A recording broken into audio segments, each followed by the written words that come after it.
In his previous life, Xuan was falsely accused of peeping by the class flower, leading to his untimely demise from depression. However, upon his rebirth, he acquired the notorious blackmail system, enabling him to capture photographs of the class flower and instantly generate compromising evidence. The class flower engaged in college entrance examination fraud. The department flower committed murder, and the campus belle knew all about it. Do not fret, dear aunt. The campus belle has her own share of scandalous secrets. The objective is to reform the character's moral standing, allowing them to repent and consequently earn rewards. Chapter 1. With blackmail in hand, the world is mine. On the Blue Star, in the Huagua, in Yinjing, at Yinjing University, within a tiered classroom. Photograph captured successfully. The image froze, perfectly capturing Zhang Yining's profile as she laughed with her companions, her smile still sweet. Yet in Lucian's eyes, it was rife with hypocrisy and malice. Analyzing the target's information. Generating blackmail material. A faint echo of the wind from his fall lingered in his ears, yet the scene before him jolted Lucian upright. The blinding white light illuminated the familiar tiered classroom, the figure at the lectern speaking passionately, and the surrounding youthful classmates. Wasn't this the very scene from the onset of his university days? Hadn't he succumbed to years of online bullying, developing depression, and ultimately leapt despairingly from the rooftop? Could it be that he had been reborn? As this absurd thought surfaced, a cold mechanical voice resonated in his mind. Detecting the host's intense resentment and unwillingness, meeting the binding requirements of the blackmail system. The host was plagued by blackmail throughout their life. Now they have acquired the blackmail system. The system has automatically bound to the host's phone. Please utilize the blackmail app to photograph target individuals to acquire their undisclosed scandalous information. Please note, different types of blackmail possess varying values. The higher the value, the greater the potential impact. This system aims to leverage blackmail to rectify the wrongs committed by the target individual, allowing the host to earn rewards. Reforming the character's moral standing and guiding them back to righteousness will yield rewards. The system has detected the host's first binding. Would you like to activate the novice gift pack? A blackmail system? A novice gift pack? Lucian's heart raced. This was no illusion. He had truly been reborn, and just as depicted in novels, he had obtained a golden opportunity, a system. The frustrations, pain, and despair of his previous life surged within him like a tidal wave, dissipated only by this sudden glimmer of hope. His fingers trembled slightly in excitement. Activate. Open immediately, he silently commanded. Novice gift pack activated successfully. Congratulations, host. You have received 1 muscle dominator twisted snack, 1 premium beauty injection, and 2 blackmail exchange vouchers. A series of notifications overwhelmed Lucian's senses. The premium beauty injection, as its name suggests, was likely to enhance his appearance, a common trope in novels that he understood. The blackmail exchange vouchers probably allowed for direct exchanges of certain blackmail materials, which was also easy to deduce. However, what was this muscle dominator twisted snack? The name sounded rather frivolous, reminiscent of some peculiar snack. Yet, given that it was a product of the system, it couldn't possibly be edible, could it? Regardless, he would try it first and see. System, utilize the muscle dominator twisted snack. Employ the premium beauty injection. Lucian eagerly instructed in his mind. As the command was issued, an indescribable warmth surged from his dantian, akin to a stone cast into a tranquil lake, sending ripples that swiftly spread through his limbs. Following this, a gentle warmth concentrated on his face, as if caressed by countless warm little hands, kneading and soothing. The sensation was truly wondrous. He instinctively clenched his fists. His previously feeble body now brimmed with explosive strength, as if each muscle had been reforged, compressed, and revitalized with resilience and vigor. He could even distinctly feel the muscle lines beneath his shirt becoming more fluid and toned. Glancing at the hazy reflection in the window pane, Lucian was taken aback. Was that truly himself?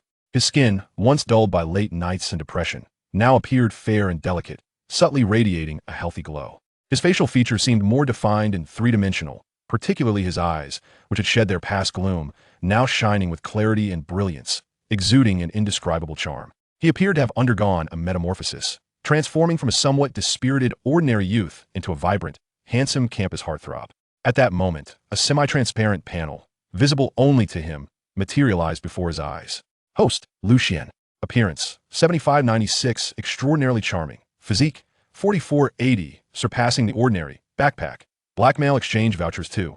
His appearance skyrocketed to 96. His physique nearly doubled, reaching an astonishing 80. Lucian took a deep breath, suppressing the euphoria swelling within him. Feeling the power coursing through his body and the confidence stemming from his appearance, flames of vengeance ignited deep within his eyes. Heaven had granted him a second chance, coupled with such a powerful system. If he could not ensure that those who had trampled upon his dignity and shattered his life would pay the price, then his rebirth would be in vain, and he would be unworthy of the resolute leap he had taken in his previous life. The memories of his past life resurfaced vividly.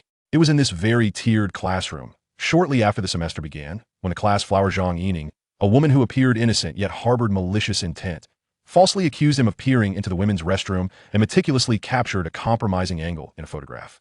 At that time, he had just moved from the county to the bustling metropolis, filled with curiosity and a tinge of trepidation about the new environment. The structure of the teaching building was intricate, and the restroom on that floor had not yet been labeled for gender. He merely sought to confirm which was the men's room in a moment of urgency, glancing briefly at the vacant wash basin area. Such an innocuous act was recorded by Zhang Yining on her phone, embellished, and posted on the campus forum. The sensational title read, "Shock. A freshman actually engaged in such behavior in the women's restroom." With pictures to prove it, subsequently, the situation spiraled out of control. The post was fervently shared, swiftly spreading beyond the confines of the campus to platforms such as Douyin, Weibo, and various social networks. The label of Peeping Tom became a brand seared onto his name. What followed was an unending nightmare. His beloved girlfriend proposed a breakup, citing her inability to endure the scrutinizing gazes of others. Far away at home, his parents faced the whispers of relatives and neighbors, who pointed fingers and labeled them as having raised a pervert. He was ostracized and discriminated against in university, where everywhere he went, hushed murmurs and disdainful or curious glances followed him. For 4 long years, it felt as though he was trapped in hell. After graduation, no respectable company was willing to hire him. His resume sank into obscurity. He attempted to start a small business to make ends meet, yet righteous bystanders recognized him, capturing videos and uploading them online, denouncing him as an unrepentant voyeur. An explanation? He had offered countless justifications. Yet who would believe him? In the face of videos proclaiming, "Where there's smoke, there's fire," his pleas appeared feeble and powerless. Ultimately, tormented by endless despair and depression, he chose to end his suffocating existence. At this thought, Lucien's gaze turned cold and sharp. He slowly shifted his gaze, searching the classroom. Soon, he spotted a familiar figure in the front row by the window, characterized by striking pink long hair. It was Zhang Yining. She wore a white camisole on top and a pink and white pleated skirt below. Shortly after the semester commenced, she was voted the class beauty, rivaling even the department's flower. At this moment, she was leaning to the side, whispering to a female classmate, her face adorned with a sweet smile, seemingly sharing some amusing gossip, completely unaware that she had become the primary target on someone's revenge list. At the podium, the poised and competent instructor, Lu Hanyan, donned a well-fitted suit and spoke into the microphone, elucidating the subsequent processes and important points for the new students, her voice resonating throughout the classroom via the speaker system. Lucien discreetly lowered his head and retrieved his phone from his pocket. The screen illuminated, and indeed, among the myriad of app icons, there appeared a newly added icon, designed simply with a black background and white lettering, featuring a prominent black in bold. Is this the Black Material app? He took a deep breath, his fingertips twitching as he opened the app. The interface was exceedingly straightforward, displaying only a circular button resembling a camera shutter and an album icon.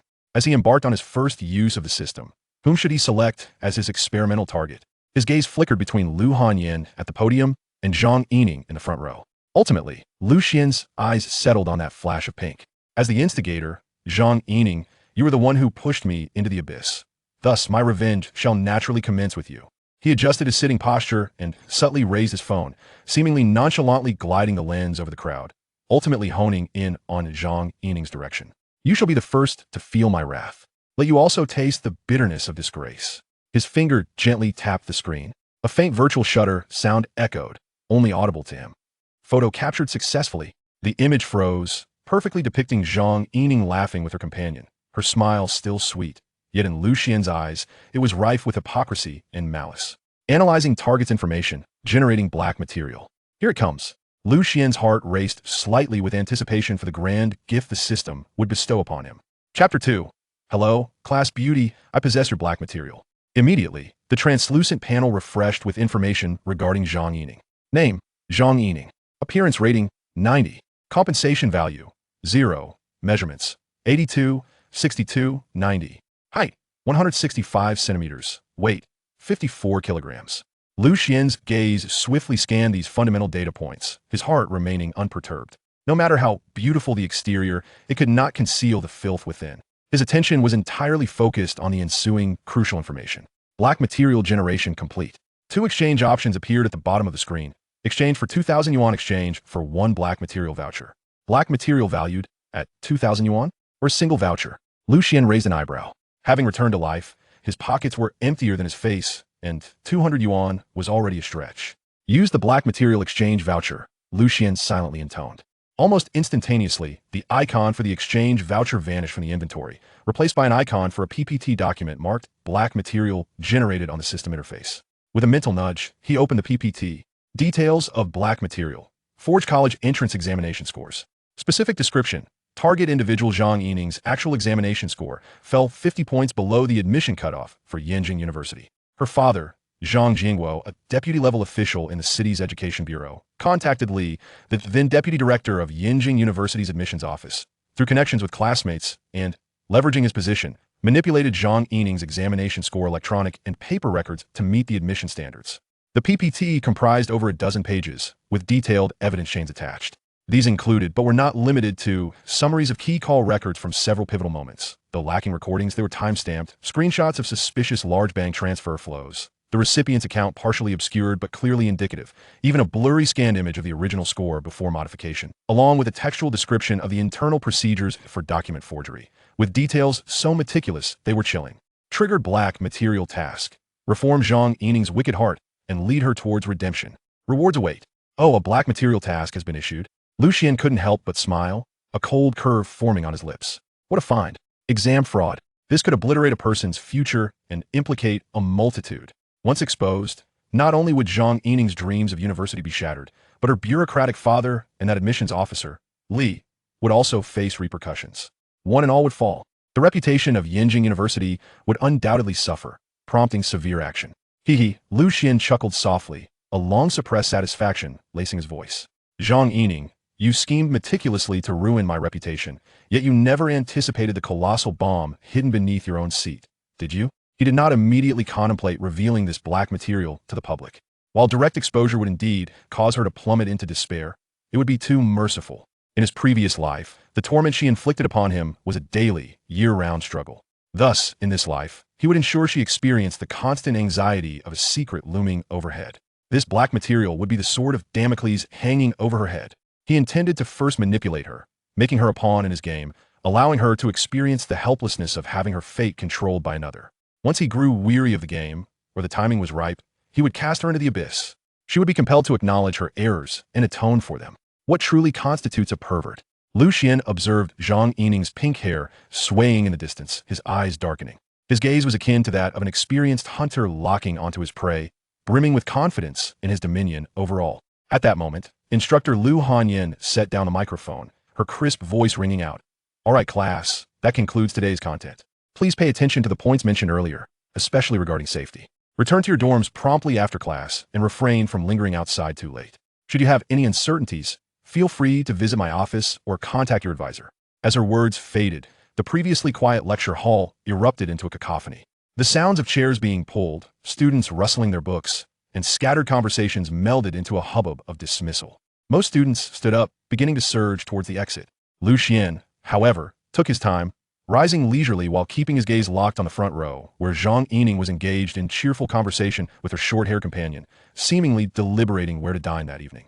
Lu Xian straightened his collar, relishing the surging power and newfound confidence coursing through him, and ambled toward Zhang Yining at a measured pace. His tall stature, complemented by an impressive appearance rated at 96, endowed him with an extraordinary presence that stood out even in a crowd. Some girls who had yet to depart found their eyes drawn to him, surreptitiously assessing this strikingly handsome classmate. Zhang Yining and her companion had just picked up their bags, preparing to vacate their seats. Classmate Zhang Yining, a clear and slightly magnetic voice called from behind her. Zhang Yining instinctively halted, turning back with her companion. Upon recognizing the approaching figure, both were momentarily taken aback. The young man before them was tall and strikingly handsome, with fair skin, bright eyes, and a hint of a smile gracing his lips, exuding a blend of sunny charm and subtle assertiveness. Who are you? Is there something you need? Zhang Yining blinked, her tone tinged with a subtle blend of scrutiny and curiosity. Although they were strangers, his striking appearance certainly caught her off guard. The short-haired girl beside her nudged Zhang Yining with her elbow, lowering her voice in excitement as she gossiped. Wow! Ningning, who is this handsome guy? Is he from our class? I have no recollection of him. Could it be that he has come specifically to confess his feelings for you? It must be so. Upon hearing her companion's words, a flicker of vanity surged within Zhang Yining. She had initially planned to dismiss the encounter casually, but upon seeing Lu Xian's face, she hesitated. His looks were undeniably of the caliber typically reserved for the school's heartthrobs, even surpassing the few recognized as such within the institution. She composed herself, tucking a strand of pink hair behind her ear, and adorned her face with a sweet smile. "Hello, may I ask what you need from me?" Lu Xian regarded her feigned demeanor with a silent scoff, yet maintained a gentle smile on his face. "Hello, classmate. My name is Lu Xian, and we are in the same class. I do have a matter I wish to discuss with you privately. Is there something that cannot be said here?" She glanced at the students still milling about, contemplating her options. If he truly intended to confess his feelings, having an audience would only serve to accentuate her allure and innocence when she gracefully declined. She could easily find someone to record a video and post it on the campus wall, garnering a flurry of attention. Lu Xian seemed to penetrate her thoughts as he stepped a bit closer, leaning slightly forward. In a volume only the two could discern, he whispered in her ear, "There are certain things I fear discussing here, as I worry it may provoke tears from you, which would not be a pleasant sight." His voice, though soft, possessed an uncanny resonance that pierced through to Zhang Yining's ears. The smile on Zhang Yining's face faltered. Observing the instantaneous shift in her expression, Lu Xian's smile deepened as he continued in a hushed tone, "It's regarding your college entrance examination results." These words struck her like a bolt from the blue, instantly invading the most concealed recesses of her heart. Her complexion drained of color, and her eyes flickered with an undeniable panic. College entrance examination results? How could he possibly know? Impossible. Only she, her father, and Director Li were privy to this information. She abruptly raised her gaze to Lu Xian, her eyes brimming with suspicion and wariness. The boy before her continued to smile gently, yet a chilling glimmer lurked deep within his clear eyes, as if he held the power to discern all truths. "All right, fine." Zhang Yining almost immediately relented, her voice slightly unsteady. She feigned calmness and smiled at her companion. "Let's find a quieter place to talk. It is rather noisy here." Although the short-haired girl found it peculiar, she noticed Zhang Yining's insistence and refrained from probing further. Instead, she exchanged an understanding glance with the two and said, "All right, I'll head to the cafeteria to secure a seat. Hurry over." With that, she departed. Zhang Yining took a deep breath, striving to steady her racing heart as she gestured to Lu Xian, "Follow me." The enigmatic smile, lingering on his lips, now appeared to her fraught with a sense of danger. Chapter 3. Wretch, do you even have a right to bargain? Zhang Yining led Lu Xian through a convoluted path, ultimately halting at the corner of a dilapidated staircase. The dim light cast a gloomy ambience, a thin layer of dust accumulating in the air, suffused with a heavy scent that suggested this place was seldom frequented. The moment they stopped, Zhang Yining swiftly turned, the deliberately maintained sweet smile vanishing without a trace, replaced by an expression fraught with panic and a thin veneer of bravado. Her voice quivered imperceptibly, yet she deliberately raised her tone. "What nonsense were you spouting just now? Who told you there was an issue with my college entrance examination results? I warn you, one can be reckless with their meals, but not with their words. If you dare spread rumors again, do you believe I won't sue you for defamation?" Arms crossed defiantly over her chest in an attempt to mask her inner turmoil, the pale knuckles and her rapid breathing betrayed her anxiety. However, Lu Xian seemed oblivious to her threat, maintaining his nonchalant demeanor, even sporting a hint of amusement. He said nothing, merely gazing at her with eyes that had transformed into vibrant pools of clarity, fixating on her with an intensity that sent shivers down her spine. Could he truly know something? No, that was impossible. It had been executed flawlessly. A soft chuckle escaped Lu Xian, shattering the suffocating silence. "Zhang Yining, don't you have any inkling whether you're speaking nonsense or not? Or should I assist you in recalling the details?" He leisurely pulled out his phone, swiping at the screen before turning it toward Zhang Yining. Displayed was a blurry photograph of a report card, her name and identification number unmistakably clear. Yet the score was a full 50 points lower than what was recorded in her file. Zhang Yining's pupils constricted sharply, her heart feeling as though it were being gripped by an invisible hand, nearly leaping into her throat. Yet, the remnants of her rationality compelled her to regain composure. Managing a strained smile. "Oh, what is this? A tattered photo from who knows where? With the advancements in photo editing technology, how can one determine its authenticity? Besides, there are countless people sharing the same name nationwide. Why should this be me?" She clung to her defiance, making one final stand. "Oh, is that so?" Lu Xian raised an eyebrow, appearing to have anticipated her reaction. He retrieved his phone, tapping the screen again, and this time, the display revealed a PowerPoint cover titled Investigation Report on Anomalies in Zhang Yining's college entrance examination results. He did not immediately show her the details, but spoke leisurely. "Same name, you say? Then what about the name Zhang Jingguo? Surely, that isn't too common. A deputy-level official in the Municipal Education Bureau, responsible for admissions-related matters. Does that provide enough specificity? Zhang Jingguo. The name struck her like a hammer, shattering her facade. Her face drained of color, unable to maintain any semblance of composure, leaving only raw terror. Lucian savored her abrupt transformation, his smile deepening. This PowerPoint contains far more than just a single photograph. Call logs, bank transfer screenshots, descriptions of internal processes, dozens of pages of evidence sufficiently detailed.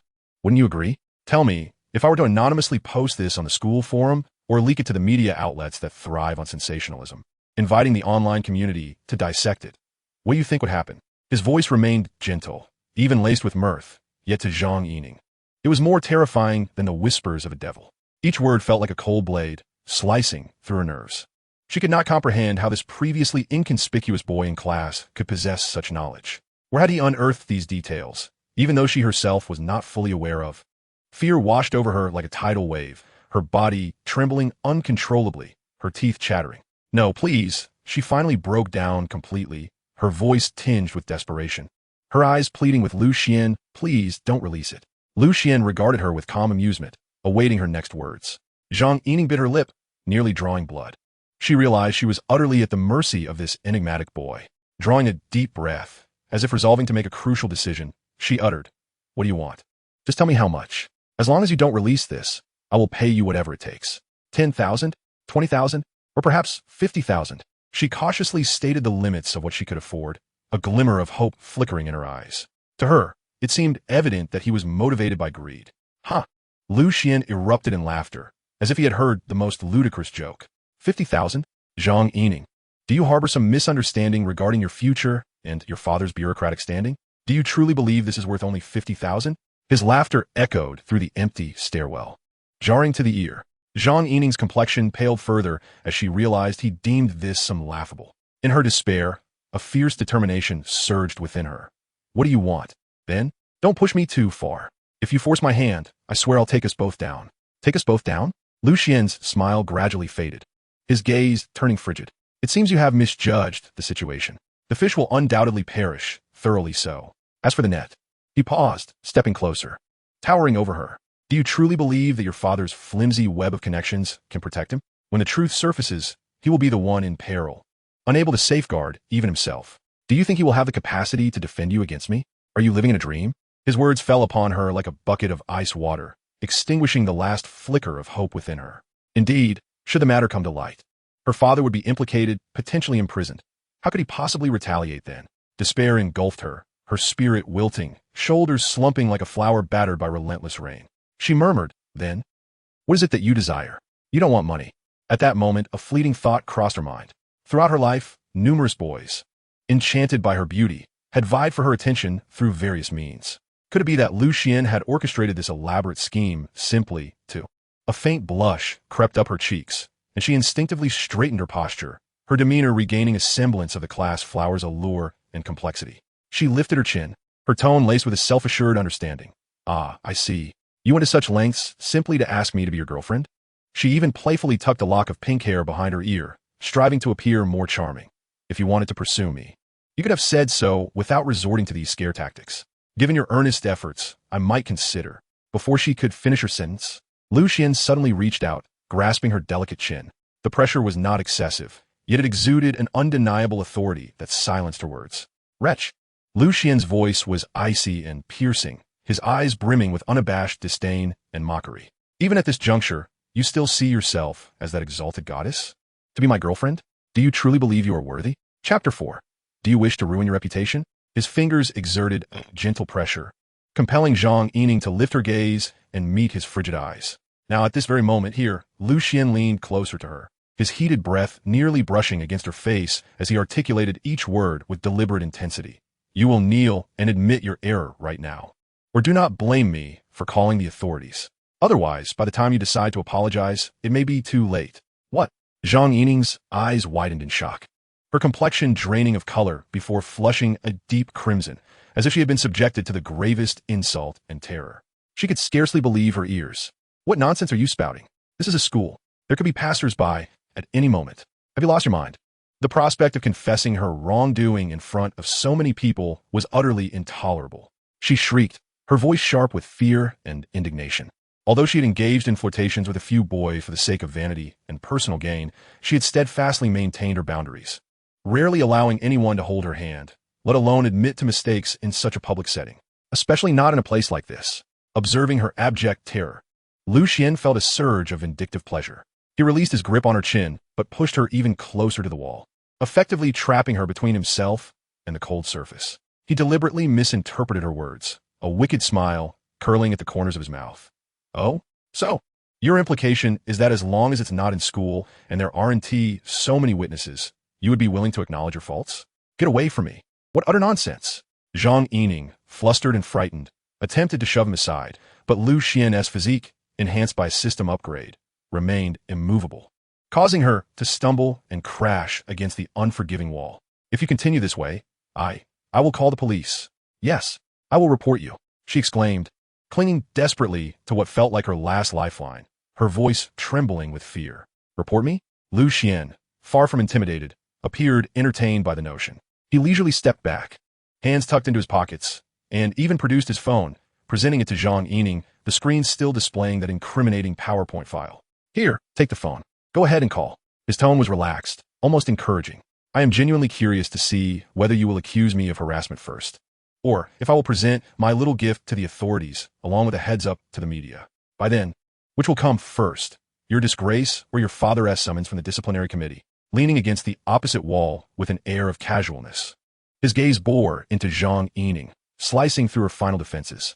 Zhang Yining stared at the phone within arm's reach, then shifted her gaze back to Xuan's cold, commanding eyes, her hand trembling like a leaf in an autumn gale. Call the police?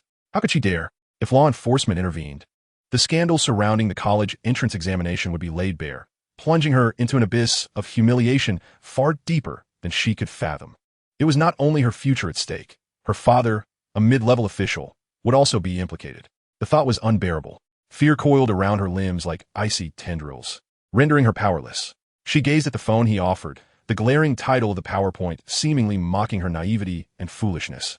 Trembling, she found herself lacking the strength to even reach for it. Seeing her utterly defeated demeanor, Xuan understood her mental fortitude had finally crumbled. He reclaimed the phone, stowing it away, his expression devoid of emotion as he regarded her with the detached interest of an art connoisseur admiring a soon-to-be shattered masterpiece. Now, do you understand what you must do? His voice, though quiet, carried an undeniable weight of authority.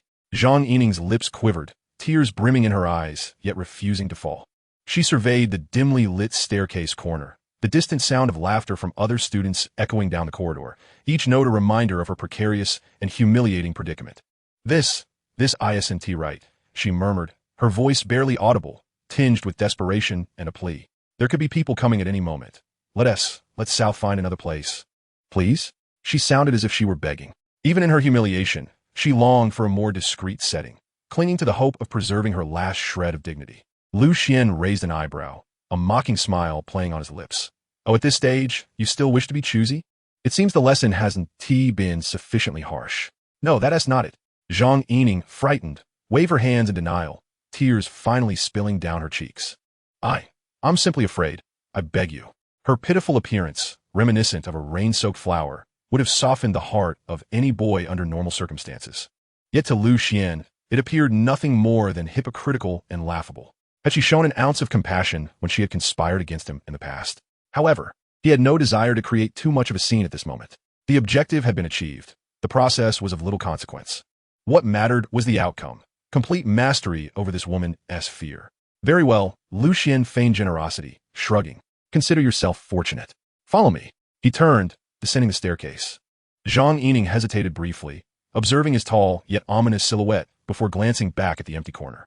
Ultimately, she bit her lip, feeling like a soulless puppet, and trailed after him, step for step.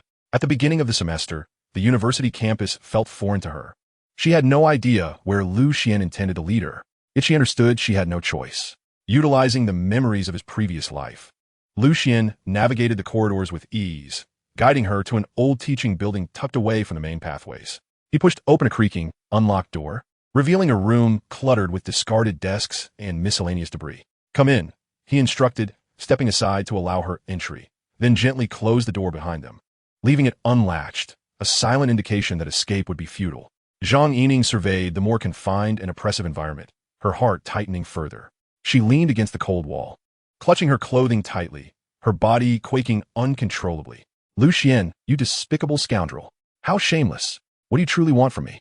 Her voice trembled as she made a final, futile attempt to resist. "You have something on me. Is it not for the sake of being in a relationship with me?" She hesitated, wanting to mention money, but recalling the ridicule she had faced earlier. She thought of love, but his previous taunt echoed in her mind. Lu Xian advanced step by step, cornering her completely against the wall, their proximity so close that they could feel each other's breath. He lowered his head, scrutinizing her pale, terrified face, his eyes glinting with a cruel amusement. "What do I want? Haven't I made myself abundantly clear?" Zhang Yining's eyes widened in shock and humiliation. Instinctively, she reached out to push Lu Xian's chest, yet his muscular build, as solid as rock, remained unmoved. Her feeble strength, in the presence of someone with a physique rated at 80, was akin to an ant attempting to shake a tree. Her voice was laced with grievance and despair, rendering her accusations utterly powerless in that moment. Enough of this nonsense. Lu Xian's patience seemed to have been exhausted, his gaze turning frigid. "Will you acknowledge your mistake? Or shall I report you to the authorities?" I admit it." Her voice was barely a whisper, trembling with desperation. "If I admit it, can you delete that PPT?" She was still attempting to negotiate, clinging to the last vestiges of hope. "Ha!" Lu Xian scoffed, as though he had heard the most ludicrous joke. "Zhang Yining, have you still not grasped your predicament? You have no right to bargain with me." He took out his phone once more, feigning to tap something. "If you continue to prattle on, I will ensure that every faculty member and your father's colleagues are informed of your fabricated grades. How will you attend university then?" "No!" Zhang Yining screamed, utterly relinquishing her resistance. "I will do as you say. Please don't post it." She slowly closed her eyes, humiliation's tears cascading down her cheeks. "Obedience is your only option now."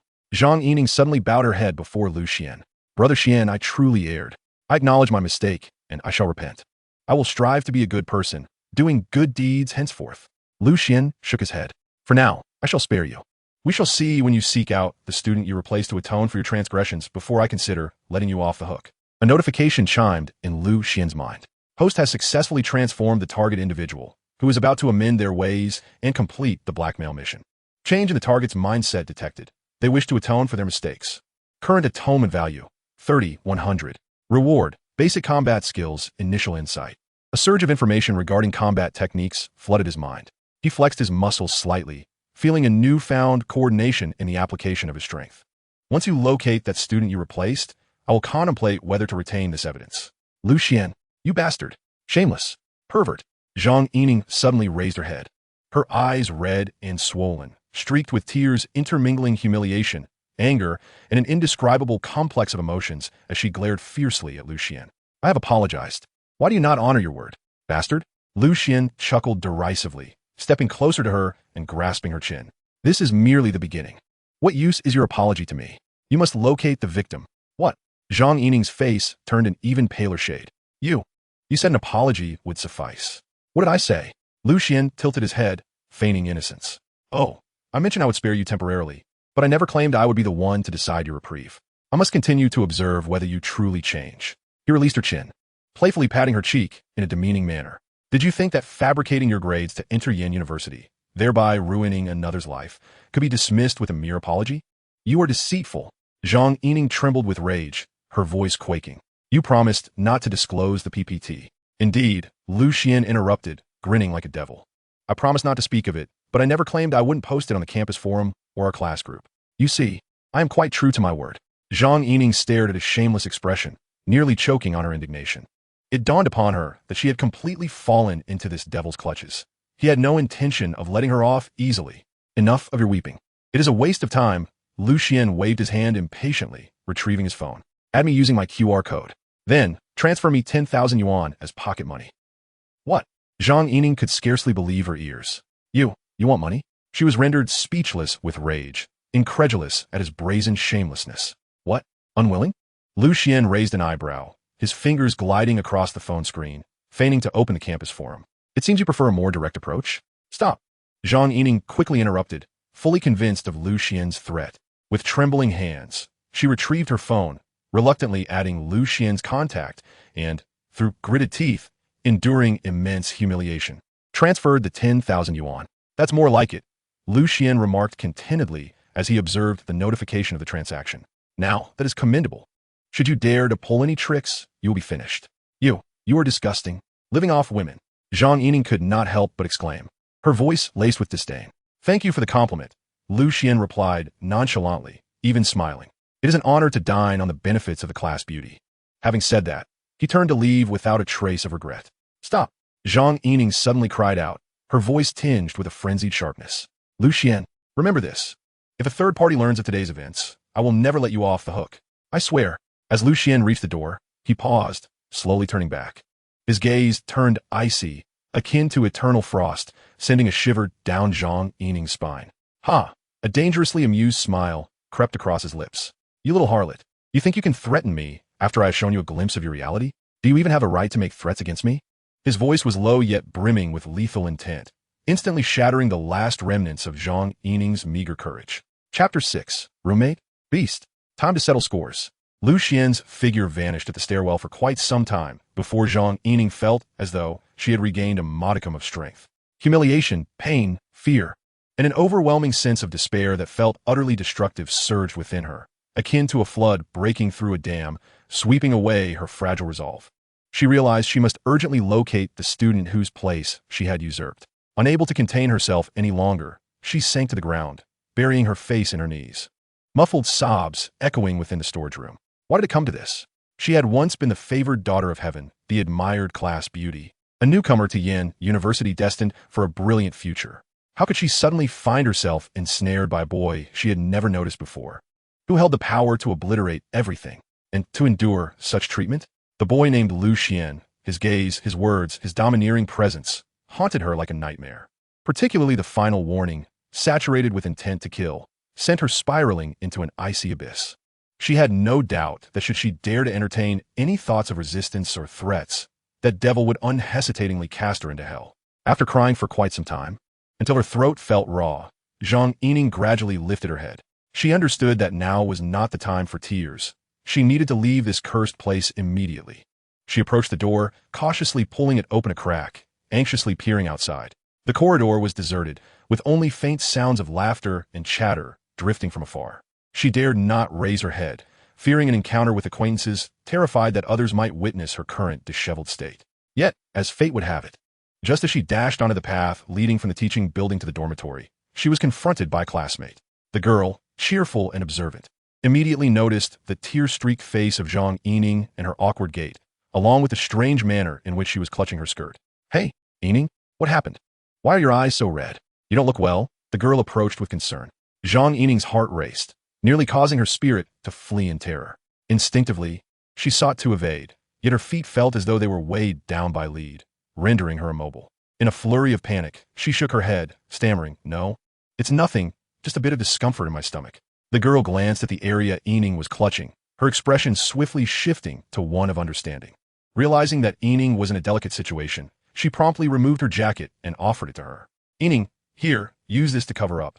In that moment, Yining's mind was a blank canvas, and she could hardly muster the energy to explain or feel embarrassed. She hastily accepted the jacket, muttering a disjointed thank you before tying it around her waist. Without a backward glance, she dashed toward the dormitory, her retreating figure resembling one fleeing from some primordial beast. Observing Zhang Yining's hasty exit, the girl shook her head, murmuring, This girl, in that time of the month, and still wearing a light-colored dress, she truly has a bold spirit. Meanwhile, Xuan strolled back to the dormitory at a leisurely pace. In stark contrast to Zhang Yining's trepidation, he felt quite buoyant, even elated. He had already gained a preliminary grip on his first target for revenge. His body was enhanced, and he had also come into possession of an extra 10,000 yuan in pocket money. Although this sum meant little to him, the satisfaction of effortlessly acquiring it filled him with a mocking delight towards the goddess who had once towered over him in his previous life. Upon pushing open the dormitory door, a familiar scent, an amalgamation of sweat, instant noodles, and some cheap air freshener, assailed his senses. The dormitory remained unchanged, with 4 beds, 4 desks, and a few pairs of sneakers strewn across the floor. Clothes hung from the balcony, still damp and unyielding to the sun. In his previous life, this very dormitory had signified a hopeful new beginning. However, Once the false information was exposed, it became a repository of his humiliating memories. Aside from his distant parents, no one believed him, and certainly no one offered help. The three roommates he shared his days with not only failed to utter a word of comfort, but, in their haste to distance themselves, hastily drove the knife deeper, even going so far as to report him to the school, demanding he vacate the dormitory. Their hypocritical and indifferent faces remained etched in his memory. His gaze swept across the dormitory. By the window, a figure clad in headphones was engrossed in the computer screen, fingers tapping rapidly on the keyboard. None other than the Chinese department's heartthrob, Chun Min. The other two beds were vacant. Zhao Qin and Lu Ming had yet to return. Chun Min, handsome and charming, was quite popular in the department, thanks to his looks. His sister, Chun Shui, a standout in the finance department, further amplified their family's prominence on campus. In his previous life, it was this very Chun Min who spoke ill of him behind his back, inciting others to shun him with fervor. Zhao Qin, a second-generation wealthy heir involved in real estate development, was flamboyant and had a penchant for throwing money around. Looking down on impoverished students like Lu Xian, he had been among the first to echo Chun Min's demands for Lu Xian to leave. Lu Ming, a frequent visitor to the gym, was well-built and notorious for frequently changing girlfriends, rumored to lead a rather chaotic personal life, often using his physique to intimidate others. In his previous life, although Lu Ming rarely spoke, Lu Xian could clearly recall the disdain and aloofness in his gaze. Very well, they're all here. Lu Xian's lips curled into a frosty smile. Since he had been reborn, it was time to repay grievances in kind. These three so-called friends would not escape unscathed. Thus, he would commence with the one closest to him. Lu Xian approached his seat, set down his backpack, and seemingly nonchalantly pulled out his phone, the lens discreetly gliding over Chun Min, who was absorbed in his game. Click! A virtual shutter sound echoed, audible only to him. Photo captured successfully. Analyzing target individual's information. Generating scandalous material. Chapter 7. Scandal. Drugging and threatening a teacher. Familiar with the process, Lu Xian settled into his chair, fingers drumming absently on the table as he patiently awaited the system's report on this campus heartthrob. Moments later, the panel refreshed. Name: Chun Min, attractiveness, 92. Other basic data omitted. Scandal generation complete. 2 redemption options materialized at the bottom of the screen. Exchange for 1,500 yuan. 1 scandal redemption voucher. 1,500 yuan? 500 less than Zhang Yining's. It appeared that this heartthrob's secrets held slightly less value. Lu Xian pondered, having just received 10,000. He was not short on cash for the moment. Moreover, a redemption voucher could prove invaluable in crucial times. His ingrained habit from gaming made him instinctively desire to retain some trump cards. Using 1,500 yuan for redemption, Lu Xian silently affirmed. Redemption successful. Remaining balance, 8,500 yuan. An icon for a scandalous PPT file materialized on the system interface. Lu Xian's thoughts shifted, and he opened the PPT. Scandal details: maintained a long-term flirtation with a high school math tutor and involved in drugging and extortion. Specifics: target individual Chun Min during high school. Exploited his looks to entice his math tutor. During a tutoring session, Chun Min secretly purchased an unidentified substance, suspected to be a drug or sleeping agent, and surreptitiously added it to the tutor's water, causing her to faint. Subsequently, he used this as leverage, having secretly filmed a video, coercing the tutor to maintain a relationship and repeatedly demanding money from her. The PPT contained multiple pages, with a remarkably complete chain of evidence. It included screenshots of their conversations, records of several large money transfers, with the recipient being Chun Min's account, and even a few video stills. The angles of the screenshots were cunningly arranged, clearly indicating they were the result of meticulous clandestine filming. The profile of the man in the images, who could it be but Chun Min himself? Remarkable. Lu Xian marveled inwardly. This seemingly sunny and charming heartthrob was, behind the scenes, a predator who drugged, filmed, and extorted his own teacher. This fellow, clearly from a well-off family, lacking for nothing, yet still resorted to threatening a teacher. What a perverse sense of enjoyment. If this were to leak, it wouldn't just ruin his heartthrob reputation.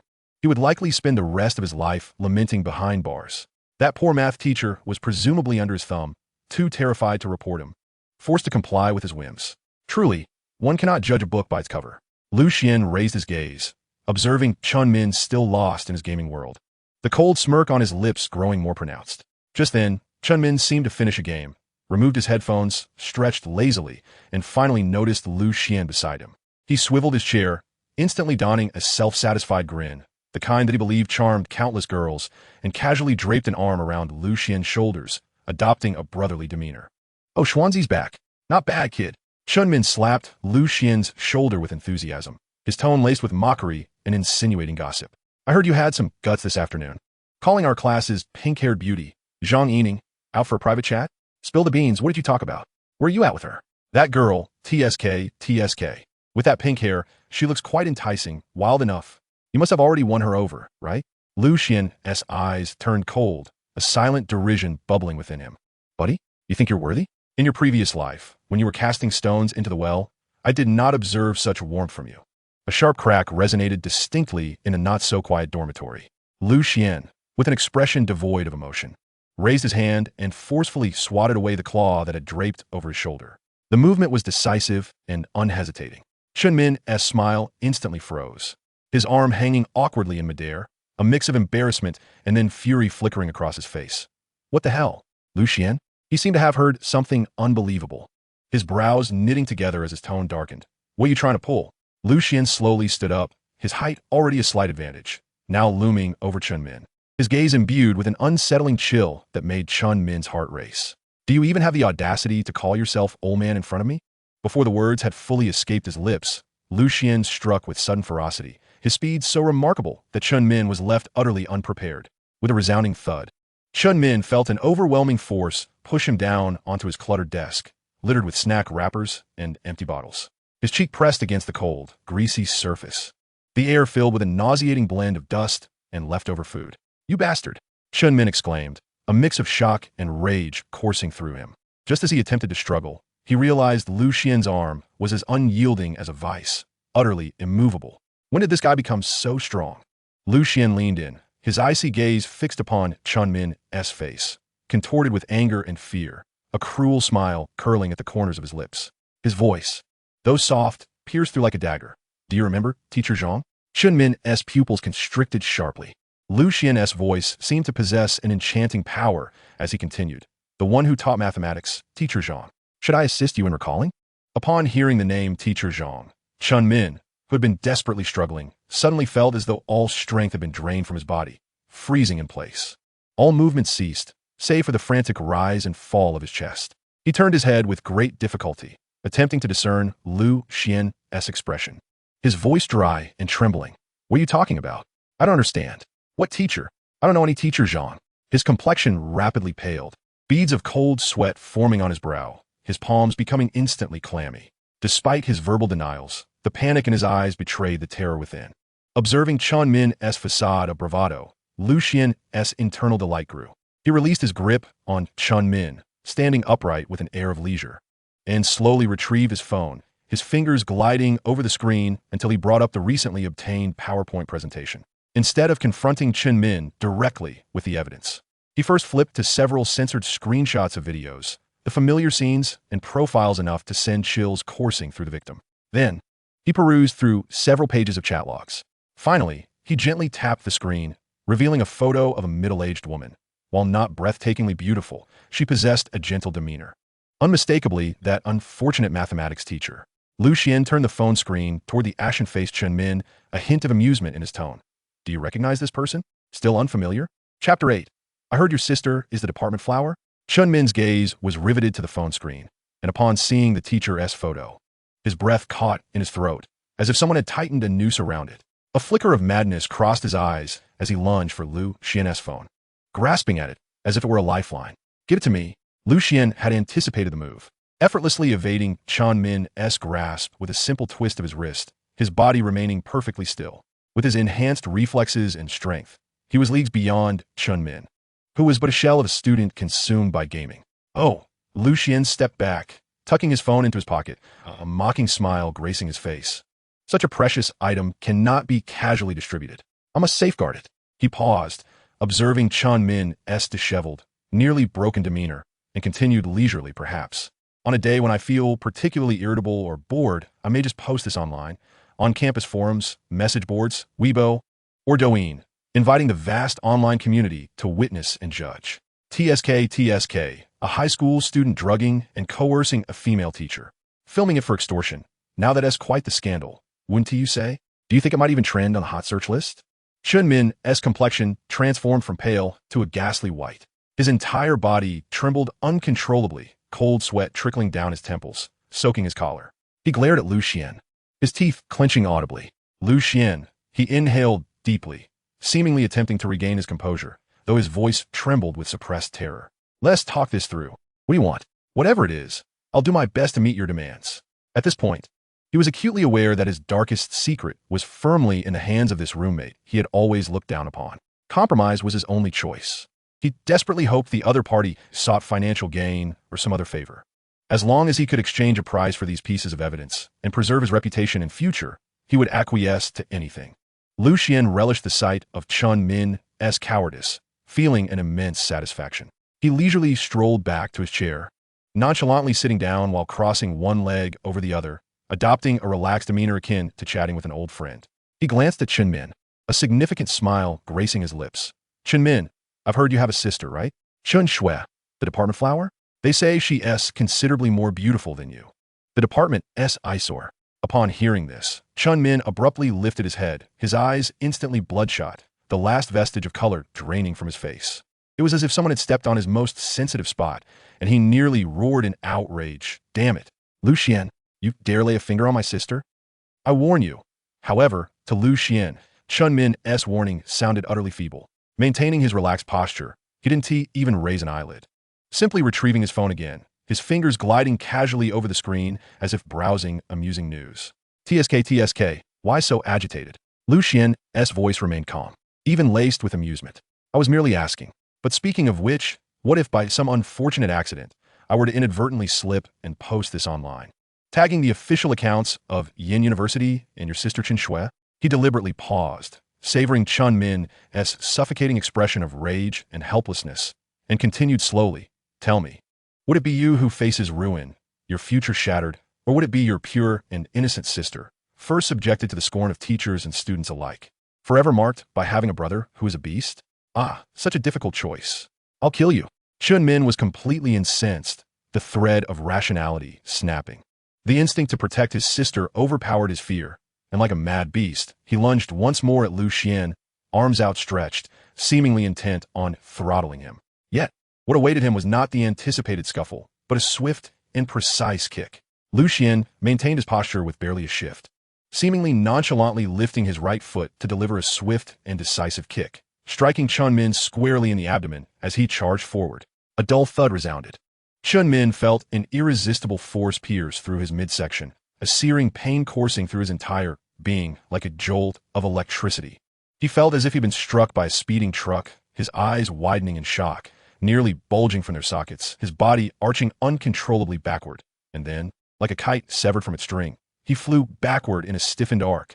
With a pained grunt, he crashed heavily to the ground, curling into a ball while clutching his belly, his complexion swiftly turning a shade of deep purple. His mouth opened in a silent scream, producing only agonized gasps. Moments later, he abruptly rolled onto his side, coughing violently, a wave of nauseating bile erupting from his mouth, soiling the floor beneath him. Xuan slowly retracted his foot, rising to his feet and striding over to where Chun Min lay twitching on the ground like a lifeless canine, looking down upon him with a cold, emotionless gaze. Trash. Bah. Xuan spat disdainfully, allowing his saliva to land upon Chun Min's once proud visage. Chun Min froze, humiliation coursing through him like an electric shock. Yet he lacked even the courage to lift a hand to wipe it away. The excruciating pain from the earlier blow had yet to fully subside, his insides feeling as though they had been rearranged, rendering each breath a cautious endeavor.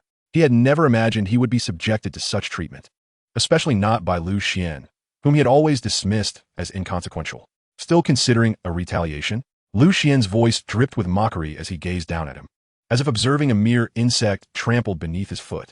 Quite the strength you had earlier. Chun Min, care to show me that rabbit energy once more? Chun Min's face oscillated between shades of red and white, a maelstrom of shame, fury, fear, and pain threatening to overwhelm him. He realized he was finished. Xuan had uncovered his secret, a secret potent enough to obliterate him entirely. Xuan leisurely retrieved his phone, unlocking the screen and casually scrolling, as though perusing a selection of goods. Tell me, should I tag Yin University's account first, allowing them to witness the caliber of talent their institution has produced? Or perhaps I should directly notify the authorities of the Yin Jing City Bureau, To assess whether your sordid affairs meet the criteria for legal action, he deliberately angled the phone screen, allowing Xuan a glimpse of the PPT and the imminent post. Chapter 9. No, enmity? That S merely your ignorance. He continued. Or perhaps I could simplify matters and directly post the full version, complete with video screenshots, on our school as confession wall in various forms. I've even thought of a catchy title. Shocking. The Chinese department star, Chun Min, and the untold tales of his high school math teacher. What does that sound? Is it sensational enough? Each word pierced Chun Min's heart like a cold, merciless dagger. He trembled uncontrollably, sweat mingling with the grime on his face. Struggling to lift his head, he attempted to rise, only to collapse once more due to the agonizing pain in his abdomen. No, please. Chun Min's voice was hoarse and dry, filled with desperation. Lu Xian, brother Xian, I was wrong. I truly was. We have no grievances from the past, nor enmity in the present. Please, spare me this once. He struggled to prop himself up with his elbows, almost kneeling on the ground, gazing up at Lu Xian. What is it that you truly desire? Just tell me. I will fulfill your request. Money? Is that what you seek? I can give you money. I will transfer it to you immediately. Desperation clawed at him as he grasped for any semblance of hope. 50,000. No, 100,000. I will give you 100,000. It will be enough for you for a long time. Consider it a token of friendship, will you? Friendship? Lu Xian chuckled, as if hearing the most ludicrous joke in existence. Observing Chun Min's pitiful state, so lowly and humiliated, and recalling how this man had once taken pleasure in his downfall, a wave of indignation surged within him, seeking release. 100,000? Lu Xian shook his head slowly, a disdainful glint in his eyes. Chun Min, do you still believe that money can solve everything? Do you truly think that the vile acts you've committed can be erased with a mere 100,000? He recalled how Zhang Yining had attempted to buy him off with money as well. These self-righteous individuals always believed that cash was a panacea. It seems you have yet to learn your lesson. Lu Xian's gaze turned icy. Before he could finish his thought, he lifted his foot again, this time with even greater swiftness and ferocity. Bang! The sound resonated with a dull thud accompanied by the faint crack of dislocated bone as Lu Xian's toe precisely struck Chun Min's chin, which he had attempted to raise. A piercing scream escaped Chun Min's lips as he fell backward, the back of his head crashing violently against the unforgiving concrete floor with a resounding thud. Darkness enveloped him. A searing agony radiated from his jaw, and his mouth filled with the metallic taste of blood, several teeth feeling alarmingly loose. Lying on the ground, his body convulsed uncontrollably, his eyes wide with terror as they fixed on Lu Xian, fearing another blow would mar his once proud face beyond recognition. Damn it, what a racket. Lu Xian frowned in irritation, appearing somewhat impatient. Stop whining like a woman. Listen carefully. He leaned down, seizing Chun Min's meticulously groomed hair, now matted with blood and dirt, and yanked his head off the ground, forcing his fearful gaze to meet his own. Tonight, Lu Xian's voice dropped to a low, commanding tone. Bring your precious sister, Chen Shui, to me. We shall have dinner together. Let us be friends. Chun Min's pupils dilated in shock. The mention of his sister instinctively triggered a desire to resist, but the excruciating pain in his scalp and Lu Xian's icy demeanor extinguished all remnants of courage within him. Chun Min trembled violently, gazing into Lu Xian's face, for the first time truly understanding the essence of fear and despair. He could not fathom Lu Xian's intentions. Was he planning to humiliate him in front of Chen Shui? Did you hear me? Lu Xian tightened his grip, causing Chun Min to grimace in pain, tears brimming in his eyes. I heard you. I heard you. Chun Min almost cried out, nodding frantically, terrified that any delay would provoke another violent assault. He dared not entertain any thoughts, only praying to preserve his own safety. Excellent.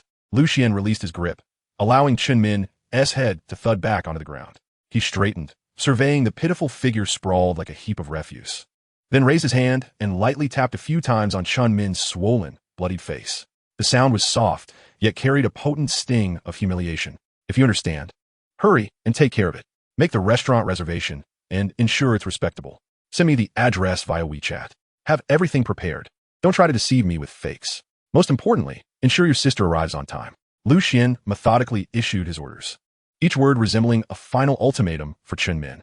With that, he turned away, not sparing Chun Min, who lay there like a dead dog, a single glance, and gracefully tossed himself onto his bed, pulling out his phone to leisurely scroll through it. Chun Min lay on the floor, unable to regain his composure, the agony in his abdomen and jaw sending shockwaves through his nerves, leading him to believe he was on the brink of death. He struggled to turn his head, catching a glimpse of Lu Xian, who seemed unfazed, reclining back on his bed. He even leisurely propped his legs up, one hand cradling his head, while the other held a phone, the screen's glow illuminating a face that, at this moment, appeared to Chen Min as grotesquely malevolent as that of a fiend. The composure and calmness exuded by Lu Xian seemed to erase the memory of the man who had just kicked someone away like a sack of broken rice, delivering a brutal strike to the chin and threatening with a vicious grip on hair.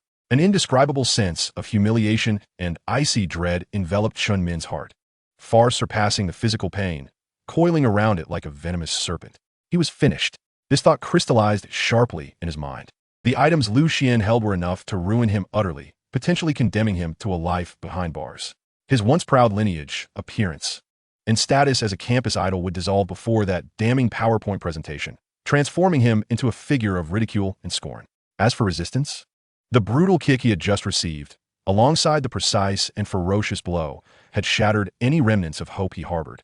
Lu Xian's strength and speed were leagues beyond someone like him, a mere facade, not to mention the unrestrained ferocity that indicated he was indeed capable of inflicting real harm. He had no doubt that if he refused to comply, Lu Xian would certainly expose those incriminating items.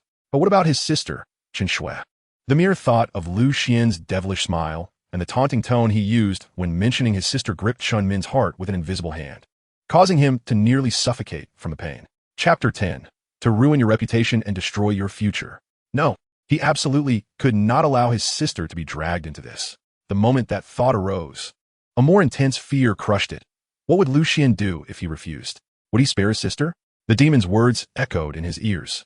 Tell me, when the time comes, will it be you who faces disgrace and destruction, or your pure and innocent sister, the campus flower, who will be pointed at by all the faculty and students? A shiver ran down Chen Min's spine. He understood the terrifying power of public opinion and was acutely aware that, once his scandal was exposed, his sister, as his relative, would be unable to escape unscathed. Those whispers and peculiar glances could obliterate a young girl's pride and reputation. In weighing the two evils, a despicable thought began to fester within him, spreading like a viral infection. Yes, it was merely a dinner. What else could Lu Xian do? In public, he wouldn't dare to act recklessly, would he? As long as he remained vigilant, it should be manageable. As for that drug, he could always find a chance to dispose of it later. He began to concoct excuses, attempting to persuade himself. Throughout his life, his family had devoted their best resources to him, their only son, with parents who held high hopes for him. For the sake of his future, and to avoid disappointing them, sacrificing a little was worth it. His sister was so kind that she would surely understand his predicament in the future. She was so beautiful and outstanding. Even if something did go awry, she would surely find a good path ahead, right? Once this thought emerged, it was as if Pandora's box had been opened, and all moral boundaries crumbled before the fear of the future and extreme selfishness. He struggled to prop himself up on his elbows, each movement sending searing pain through his chin and abdomen. Gripping the cold edge of the bed, he painstakingly climbed up, his movements awkward, akin to a dog with a broken spine. He dared not look at Lu Xian, keeping his head down as he stumbled back to his seat, pulling out the chair to sit.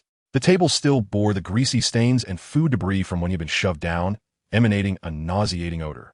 He hastily wiped his face, mingled with blood and grime. With his sleeve, the motions twisted by the pain. Taking out his phone, the screen appeared somewhat blurry due to the blood smudges. He took a deep breath, his fingers trembling as he opened the green chat bubble, locating the familiar avatar, his sister, Chen Shui, with a radiant smile. Gazing at her sunlit visage, Chen Min's heart ached once more, but this was swiftly overtaken by deeper fear and determination. Gritting his teeth, he began typing, striving to convey a light and casual tone. Minga, Shui, are you busy? Shui, not Schwelliga. What is up? Just got out of class. So cute. Minga, hee, nothing much, just checking in. By the way, are you free tonight? Let us go out for dinner. Shui, not Schwelly tonight. Is there something going on? I have plans with classmates to go to the library. Seeing his sister's reply, Chen Min felt his heart leap into his throat. He quickly typed again, his fingers stiff with tension. Minga, oh come on, when can't you go to the library? Tonight is a special occasion. One of my roommates has a birthday, and he has been eager to meet the gorgeous you. Please do me this favor and come out. Handsome guy, he deliberately added the phrase handsome guy, knowing that while his sister was innocent, she still had a bit of interest in good-looking boys. After a moment of silence on her end, she seemed to be hesitating. Each second of waiting felt like torment for Chen Min. He stared intensely at the screen, his palms slick with cold sweat. At last, a new message appeared. Shui, not Schwelly. Your roommate? I don't know him. Won't it be awkward if I go? There's hope. Chun Min felt a surge of energy and quickly replied. Min Ge, hey, what's awkward about it? It's just getting to know each other better. We're all from the same school, so think of it as making a new friend. Produce yempliting. So you just need to look beautiful. Come on, it's been ages since we had a meal together. Please? After sending that, he added a cute emoji. Another brief silence followed. Schwerer, not Schwelly. All right. I'm scared of you now. What time? Where? But I need to return to the dorm early. Phew. Chun Min exhaled a long breath, feeling utterly drained as he leaned back against his chair, cold sweat soaking through the back of his shirt. It worked. He closed his eyes, feeling the dull pain in his chin and abdomen, yet his heart was icy and numb. Gathering his thoughts, he forced himself to perk up and replied to his sister. Minga, no problem. How about 7? I'll send you the location shortly. I'll book a nice place. Love you, sis. Kisses. After finishing his message to his sister, he immediately switched to the food delivery app, searching for the highest-rated Western restaurant near the school. His fingers scrolled until he settled on a seemingly luxurious and expensive trendy restaurant. After reserving a table, he copied the restaurant's address and time, switching back to the green bubble, finding the avatar that instilled fear within him, and trembling, pasted the information before sending it. Once he completed all of this, he felt as though all his strength had been drained. He stood up, walked to the bedside, crouched down, and began to rummage in an inconspicuous corner beneath the bed. There lay a small locked box, his secret stash. He trembled as he unlocked the box, searching through it until he finally retrieved a small brown glass bottle, devoid of any label. The bottle was small, yet felt heavy in his hand. He gazed at the vial with a complicated expression, fear, disgust, and a hint of barely perceptible madness swirling within him. He clenched the bottle tightly, his knuckles turning pale from the exertion, and then cautiously tucked it into his pocket as if concealing a ticking time bomb. The dormitory was enveloped in silence, interrupted only by the occasional rustle of Lu Xian shifting in bed and the indistinct voices drifting in from outside. Chun Min sat on the edge of his bed, gazing at his blurred reflection in the glass opposite. His cheeks were swollen, his lips stained with blood, and his gaze was vacant, filled with terror and humiliation. Was this still the spirited Chun Min, the pride of his department? He could not tell. All he understood was that from this day forward, his life might never return to its former state. The architect of his misfortune lay sprawled on the upper bunk, leisurely scrolling through his phone, occasionally emitting a soft chuckle, as if amused by something entertaining. To Chun Min's ears at that moment, that laughter was more grating than the whispers of demons. Chapter 11. Today, you must apologize. If you don't, you're finished. He dared not entertain even the slightest notion of resistance, bowing his head like a sinner awaiting judgment as he approached Lu Xian. Sweat mingled with the blood at the corner of his mouth, rendering his once proud face a picture of dishevelment. Xian, brother Xian, his voice was dry, tinged with unmistakable fear, his trembling hands offering the small brown glass bottle. I've booked the restaurant, the revolving restaurant at Yanjing Hotel. I've sent you the address on WeChat. This is what you wanted. Lu Xian did not even sit up. He lazily lifted his eyelids and extended his hand to accept the small bottle. TSK. A mocking smile curled at the corners of Lu Xian's mouth. Is this it? Doesn't look very impressive. Is it reliable? I hope it's not some laxative you concocted yourself. I wouldn't dare, Chun Min exclaimed, his spirit nearly fleeing in terror, hastily waving his hands. I absolutely wouldn't. Brother Xian, trust me. He wished he could lay bare his heart to prove he was not lying. It better be. Lu Xian toyed with the bottle, his icy gaze sweeping over Chun Min. If you dare to play tricks with this, or let your precious sister catch wind of anything, I won't hesitate to show you what true social death feels like, and ensure your entire family gets dragged into infamy. Understand? Understood. Understood. I understand. Chun Min nodded vigorously, cold sweat pouring down his back.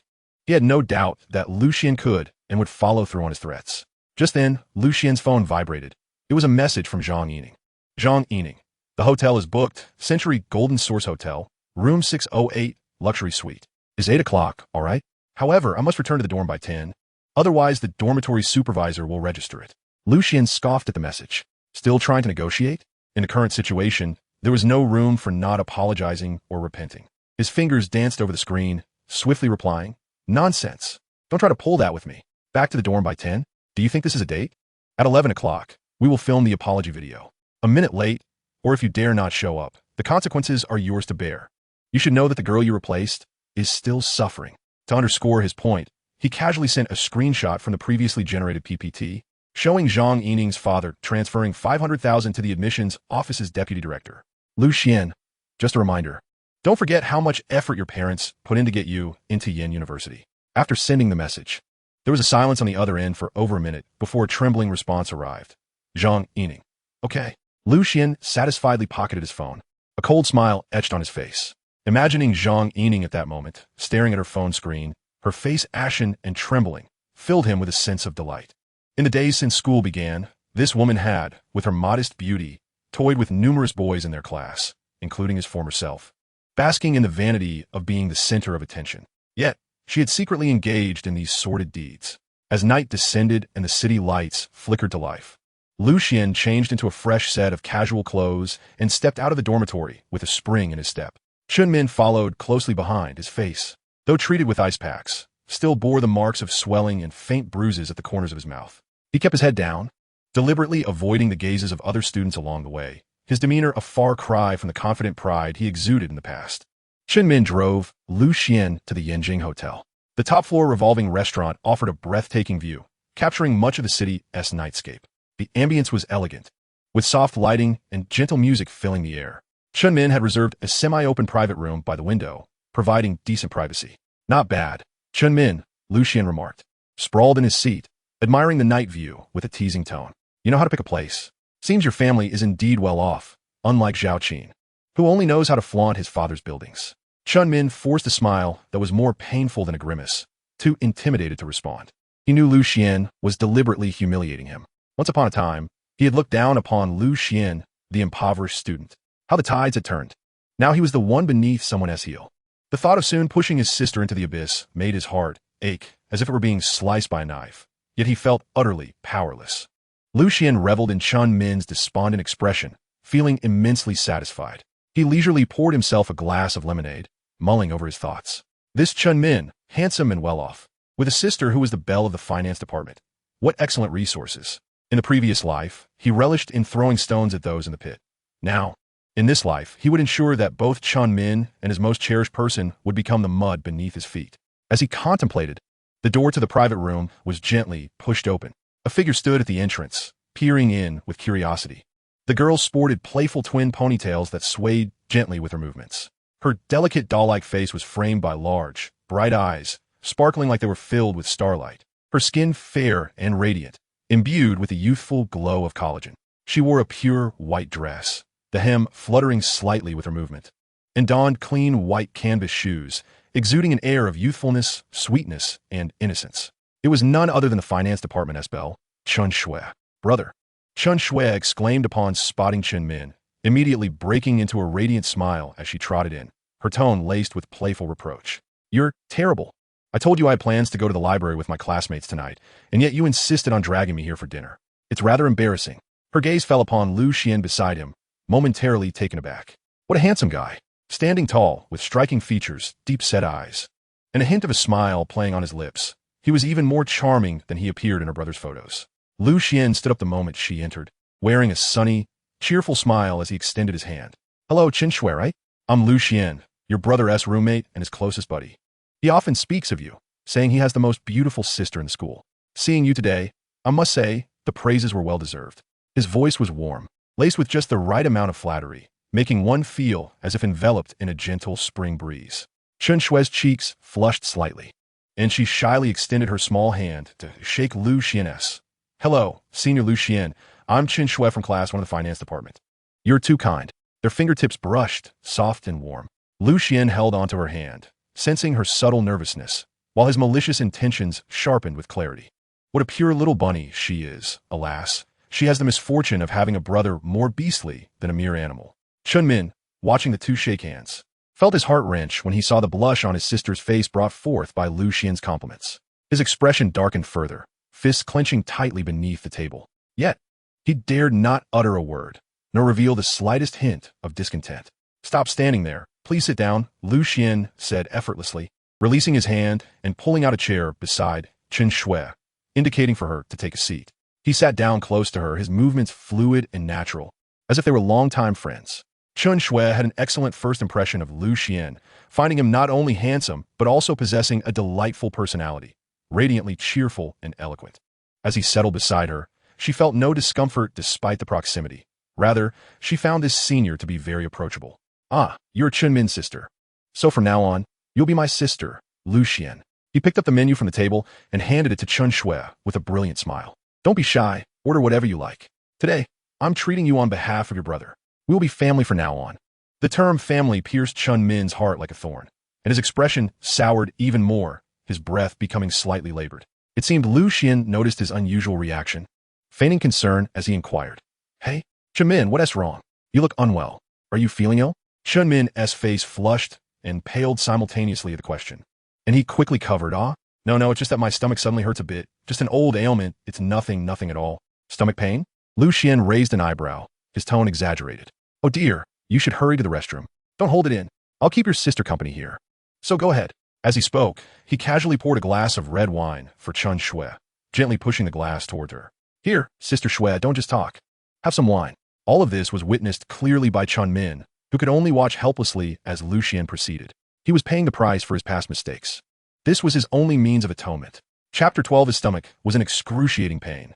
His heart tightened instantly, as if his blood had turned to ice. He wanted to scream, to stop it, to overturn the table, but Lu Xian's icy gaze felt like an invisible shackle, constricting his throat, rendering him immobile, unable to utter a single word. A profound sense of fear and humiliation engulfed him. He realized he had no path of retreat left. Sister Shui. Chun Min suddenly stood up, his voice trembling with suppressed emotion, unable to meet his sister's eyes. Brother's going to the restroom. My stomach really hurts badly. You stay here with Brother Xian. I'll be back soon. Brother, are you all right? Do you want me to accompany you? Chun Shui immediately displayed a worried expression, setting down the glass she had just picked up, preparing to rise. No. Chun Min was startled, quickly pressing her shoulder down. I just have an old ailment acting up. I'll be fine after a quick trip to the restroom. You two eat. With that, he rushed out of the private room like a man fleeing from a plague, his retreating figure frantic and disheveled. He could not bear to stay any longer. He feared he would lose control, and even more so, he dreaded witnessing what would transpire next. He could only escape, like a coward. Inside the private room, only Lu Xian and Chun Shui, who was anxiously gazing at the door, remained. Lu Xian observed Chun Min's hasty exit with a cold, sly smile. Then he turned to the innocent girl beside him, once again donning a harmless, sunny smile. Don't worry, your brother probably just ate something bad at lunch. He picked up the glass of red wine in front of Chun Shui and gently brought it to her lips. Here, Sister Shui, have a sip of this wine to calm your nerves. Chun Shui fiddled with the hem of her dress, glancing at her brother's disappearing figure, feeling somewhat uneasy. Lu Xian pushed the glass, glinting with a ruby hue, toward her. Come, Sister Shui, try this. It's 1982 orange juice, quite tasty. Chun Shui chuckled at his words. Accepting the glass and taking a small sip, the wine was slightly astringent, infused with a rich fruity aroma. Indeed delightful. She set the glass down. Thank you, Brother Lu Xian. However, I'm still a bit worried about my brother. Perhaps I should. Oh, it's nothing, Lu Xian interrupted her, leisurely picking up his knife and fork to slice into the sizzling steak before him. It's just his old ailment. He likely ate something unclean at lunch. A quick trip to the restroom will suffice. Let us eat first. He forked a small piece of steak and naturally placed it on Chun Shui's plate. Try this. Their filet mignon is very tender. His movements were elegant, his demeanor relaxed, as if he were merely taking care of a friend as sister.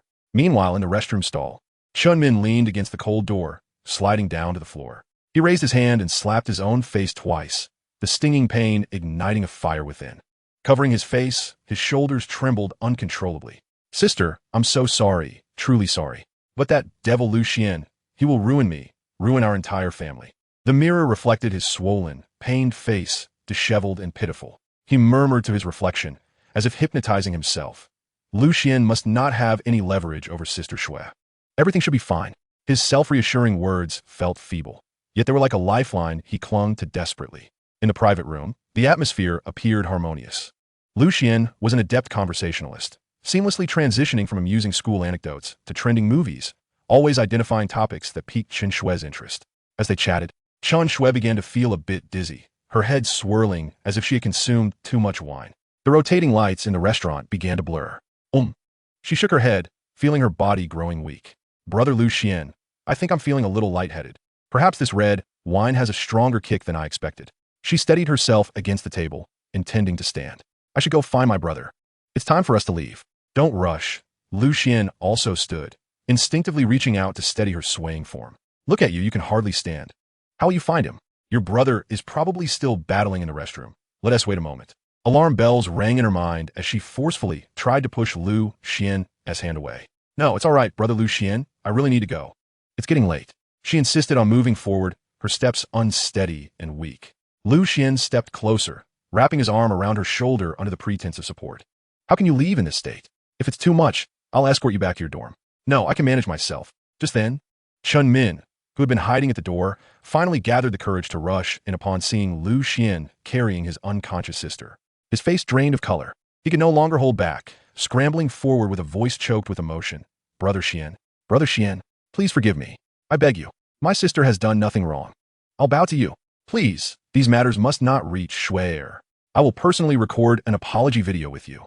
Is that acceptable?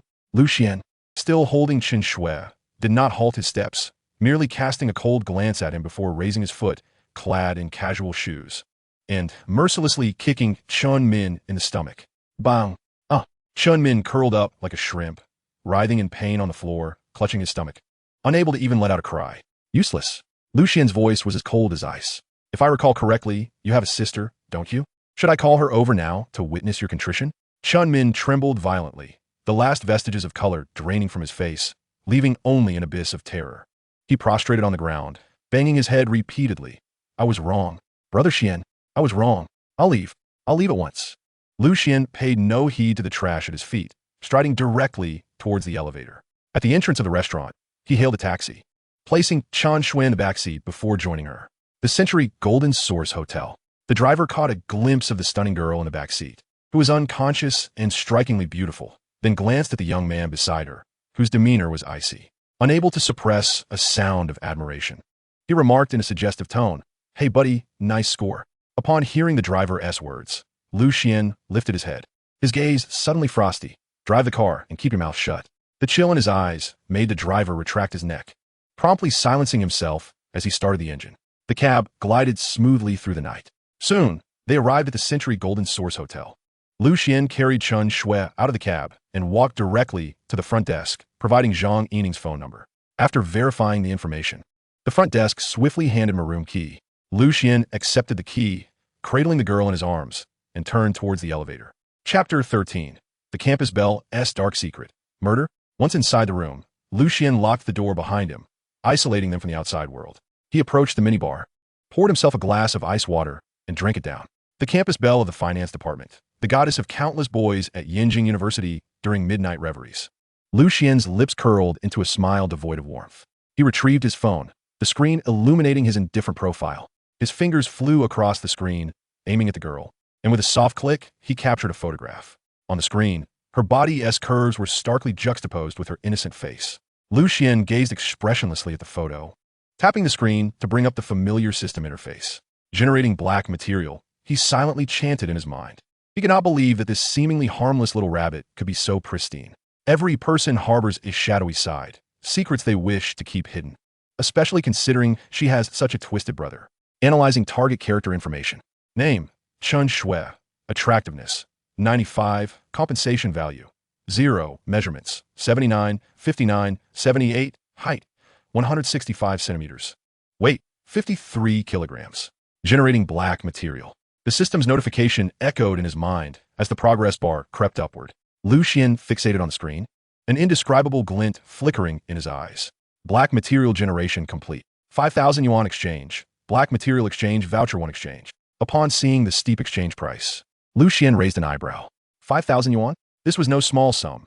After all, he had only exchanged Chun Min's black material for a mere 1,500 yuan. This indicated that Chun Shui's black material was of far greater value and more explosive. A hint of curiosity stirred within him. What secrets did this seemingly pure and harmless girl conceal that warranted such a price? Without hesitation, he selected 5,000 yuan exchange. The system interface flickered, and an icon for a PPT file marked with black material appeared before him. Lu Xian focused his mind and opened the file. Exchange successful. An icon for the PPT file detailing Chun Shui's black material floated silently in the system interface. Lu Xian concentrated and opened the document. Black material details. Target character Chun Shui, suspected of intentional murder and maliciously framing others. Specific description. During high school, Chun Shui, envious of her classmate Shun Rushua, who was exceptionally beautiful and academically accomplished, lured Shinrushue to a secluded spot by the lake during a summer camp activity, and when the latter was unguarded, pushed her into the water, leading to Shinrushue's drowning. Subsequently, Chen Shui, under the guise of a witness, provided false testimony, deliberately shifting the blame onto her crush, male classmate Wang Long, claiming to have witnessed Wang Long commit the act out of frustration over unrequited love. This resulted in Wang Long being sentenced to 15 years in prison, where he remains incarcerated to this day. Triggered black material task. Correct Shun Shue's distorted psyche and guide her towards redemption. Completing the task will yield rewards. Lu Xian stared at the words on the screen, his pupils constricting in shock. He had anticipated something akin to school bullying, cheating, or inappropriate relationships with teachers, but he had never expected it to be murder. Moreover, not only had she taken a life, but she had also framed an innocent person, unjustly imprisoning a fellow student. The following pages of the PPT contain screenshots of conversations where Chen Shui lured Shinrushue to the lakeside. The chat logs revealed her sweet and innocent tone, completely devoid of any malice. The next page displayed a blurry photo, seemingly taken clandestinely, depicting a girl in summer camp attire with her back to the camera, extending her hand to push another girl into the water. Although the image was unclear, the gesture and angle, alongside the surrounding environment, perfectly matched the textual description. The final page showcased the court trial records, prominently featuring Chen Shue's testimony, emphatically identifying Wang Long as the perpetrator. Lu Xian's heart raced, not from fear but from shock and an inexplicable thrill. What the hell? He couldn't help but curse inwardly. When the world was happening, the girl before him, who appeared so naive and innocent, was a murderer. A murderer with such deep cunning and ruthless methods. To drown someone out of jealousy for their beauty? How twisted must her psyche be? Not only did she push her victim, but she also remained composed enough to frame another, sending an innocent person to prison for 15 years? This was no mere innocent rabbit. This was a wolf in sheep's clothing. No, even wolves were not this vicious. Lu Xian glanced between the evidence on the screen and Chen Shui, feeling a wave of absurdity wash over him. The contrast was simply too stark. He had initially believed Chen Shui to be merely a pawn used by her brother, an innocent victim. He even contemplated whether to treat her with a modicum of gentleness, considering her seemingly pure demeanor. Now, it was evident that he was the fool nearly blinded by appearances. Compared to her, Chen Min was merely a child in kindergarten. Chen Min could be deemed morally bankrupt, a cowardly scoundrel, but Chen Shui was undeniably a murderer, a calculated murderer, one who could kill out of jealousy and frame another. How could such a pair exist? Lu Xian murmured to himself, casting a complex gaze at Chen Shui. He had previously thought Chen Min was ruthless enough, consumed only by his academic pursuits.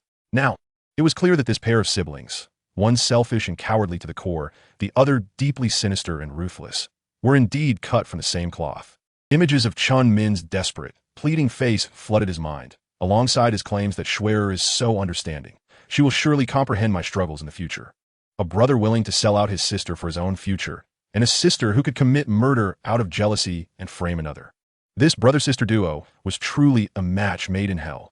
Lu Xian couldn't help but laugh, the sound echoing oddly in the stillness of the room. What a delightful surprise. His initial intention was merely to leverage Chen Shui to manipulate Chen Min, while simultaneously seeking retribution against the pair of siblings. Now, it appeared that Chen Shui herself was a veritable treasure trove of scandalous material, sufficient for him to completely dominate the Chen family. The dirt on Chen Min might merely tarnish his reputation and lead to a lengthy prison sentence. However, the revelations concerning Chen Shui, once unveiled, could very well result in a death sentence. Even if the death penalty were not on the table, a life sentence would be inevitable. Furthermore, the Chen family would undoubtedly incur immense costs to conceal this matter, potentially implicating even more individuals. Now, the entire Chen clan would be firmly within his grasp. With this development, compelling Chen Min and Chen Shui to apologize and repent would become a trivial endeavor. Lu Xian felt an exhilarating rush coursing through his veins, a thrilling sense of omnipotence enveloping him. This face, seemingly so pure and innocent, concealed such dark secrets. "Oh, dear Sister Shui," Lu Xian murmured, his voice laced with a hint of malevolence. "You have truly delivered an unexpected delight." His original plan had simply been to exact a severe revenge on Chen Min, allowing him to experience the bitter taste of disgrace. As for Chen Shui, he had not considered any serious repercussions for her, intending only to use her as leverage against Chen Min. Yet now, the circumstances had shifted entirely. A murderer, a demon capable of coldly framing the innocent. If they were not punished, How could he justify himself to those tormented by the pair of siblings? Chapter 14. Lucian, you are a scoundrel. Murder? Framing? 15 years in prison? TSK. Truly, one must not judge by appearances, nor should the depths of the ocean be measured.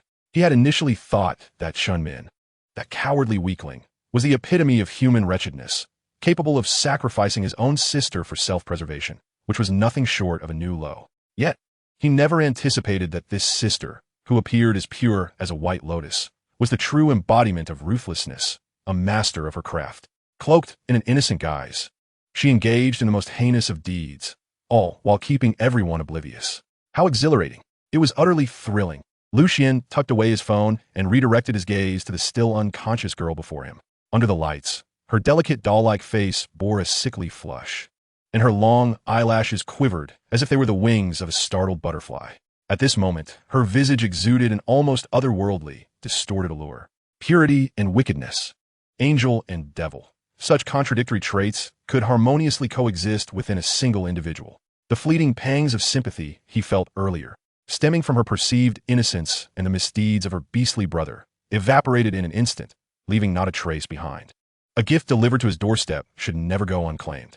Moreover, this was a deeply concealed femme fatale, a carnivorous flower blooming at the edge of hell. Xuan struggled to open her eyes, squinting against the harsh light that pierced through. Where was she? A luxurious crystal chandelier hung from the ceiling, casting a mesmerizing glow, while the air was suffused with an unfamiliar, hotel-like fragrance. Fragments of memories began to coalesce chaotically. The dazzling nightscape of a revolving restaurant, her brother Xuan's face, caught in a painful struggle of words, and the gentle, sunny demeanor of Lucian, her senior. It was Lucian. Xuan's pupils dilated in shock, her mind momentarily blank. The carefully curated mask of innocence and sweetness she typically wore shattered in an instant, revealing a raw, primal fear and an overwhelming rage beneath. Lucian, she screamed, her voice hoarse and unrecognizable from sheer rage and terror. What have you done to me? Lucian smiled faintly. What have I done? Have you considered what you have done? The once clear brightness of her eyes was now bloodshot, glaring fiercely at the man who leisurely toweled off his damp hair. You beast! I will call the police. I will sue you. I will tell my brother. He will never let you get away with this. Never. Lucian paused his grooming, raising his gaze to cast a fleeting look in her direction. His expression remained calm, even tinged with a hint of mockery, as if he were observing a petulant jester. He strolled over to the single sofa on the opposite side of the room, seating himself with a casual flair, crossing his legs and wearing a smirk that betrayed no hint of remorse. Call the police? Informed Xuan. He chuckled, the sound echoing harshly in the quiet room. Dear Xuan, are you still not awake? Has alcohol clouded your mind? Impossible. Xuan retorted fiercely, her complexion paling to a ghostly white as her body swayed unsteadily. You're talking nonsense. My brother, he would never do this to me. Absolument impossible. In a frantic panic, she threw back the corner of the blanket and searched desperately for her phone, intent on contacting her brother to expose this devil's lies. Lucian observed her flailing about like a headless chicken, finding the scene rather amusing. He retrieved his own phone from his pocket, casually swiping the screen before tossing it lightly in her direction. Here, don't bother searching. Use mine. You can call the police directly. Chapter 15. Xuan. Go and find Xuan's family to apologize. Xuan was momentarily taken aback by his sudden action, instinctively glancing down. The phone screen was still illuminated, but instead of the dialing interface, it displayed a photograph. You. Xuan trembled with rage, her fingers involuntarily reaching for the delete button. Save your effort. Lucian's voice dripped with a chilling nonchalance, tinged with a cat-and-mouse playfulness. I have no less than 80 copies of this caliber of photo stored on my phone. Want to delete it? Or perhaps smash the phone. Be my guest. If it breaks, I have plenty of backups. Xuan's finger froze midair. The once light and slender phone now felt as heavy as 1,000 pounds, suffocating her. Slowly, she lifted her gaze to the man lounging on the sofa. The face that had once struck her as sunny and handsome, even stirring feelings of affection, now appeared harsh, the line severe, the gaze sinister, and the hint of a smile more terrifying than the demons of hell. What's wrong? Lost your words? Lucian observed her, her expression vacant and ashen, and felt the moment had not yet reached its peak. He stood up, pacing leisurely, his eyes brimming with unmasked amusement and malice.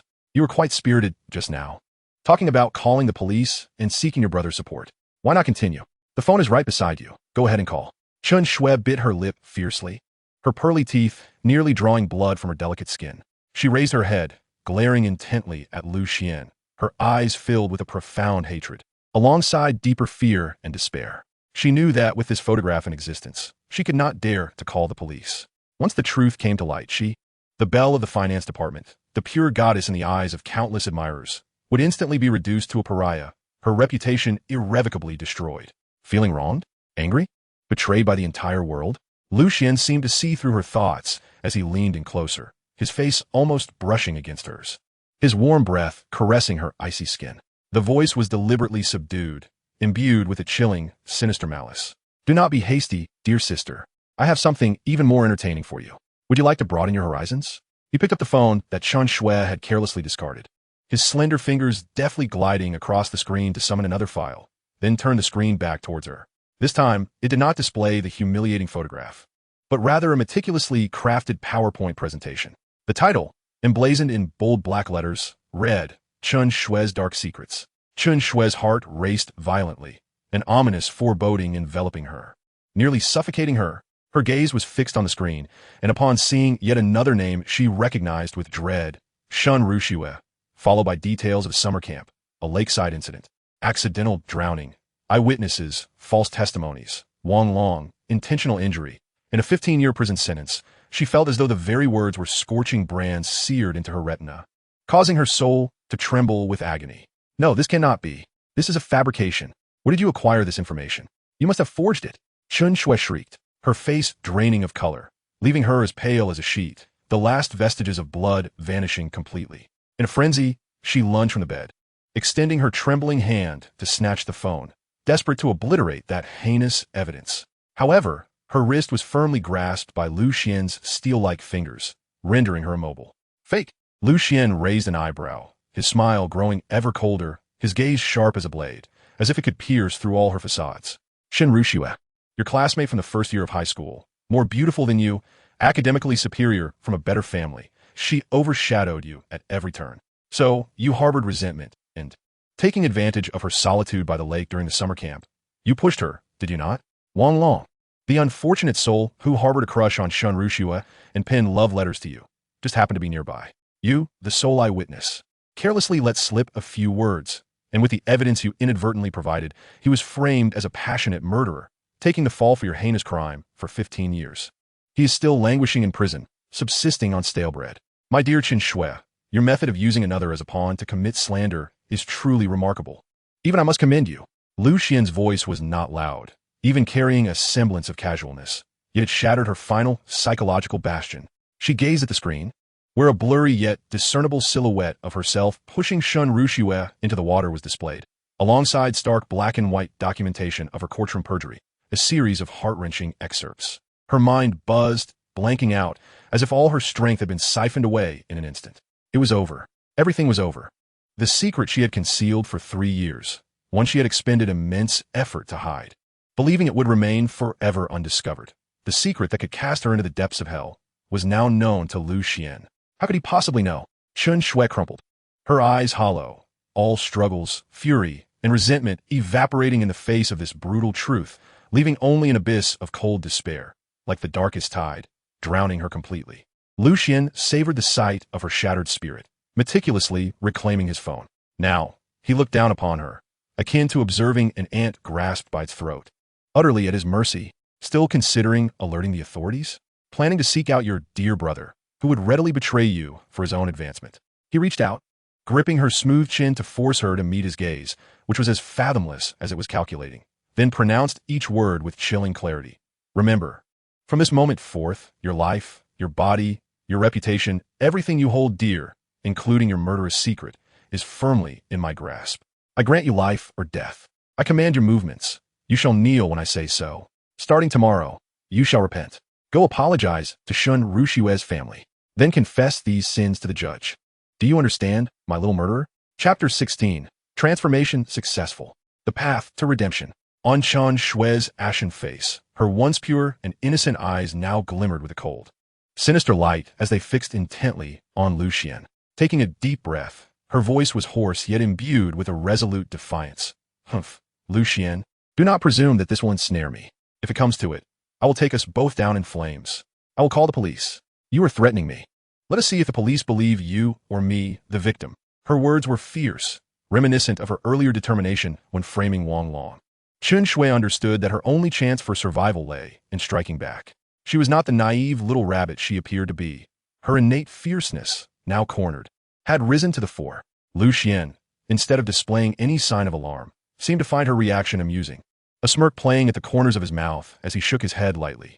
Call the police? How delightful. He strolled leisurely to the window, gazing out at the city's neon lights, his tone as mundane as if discussing the pleasant weather.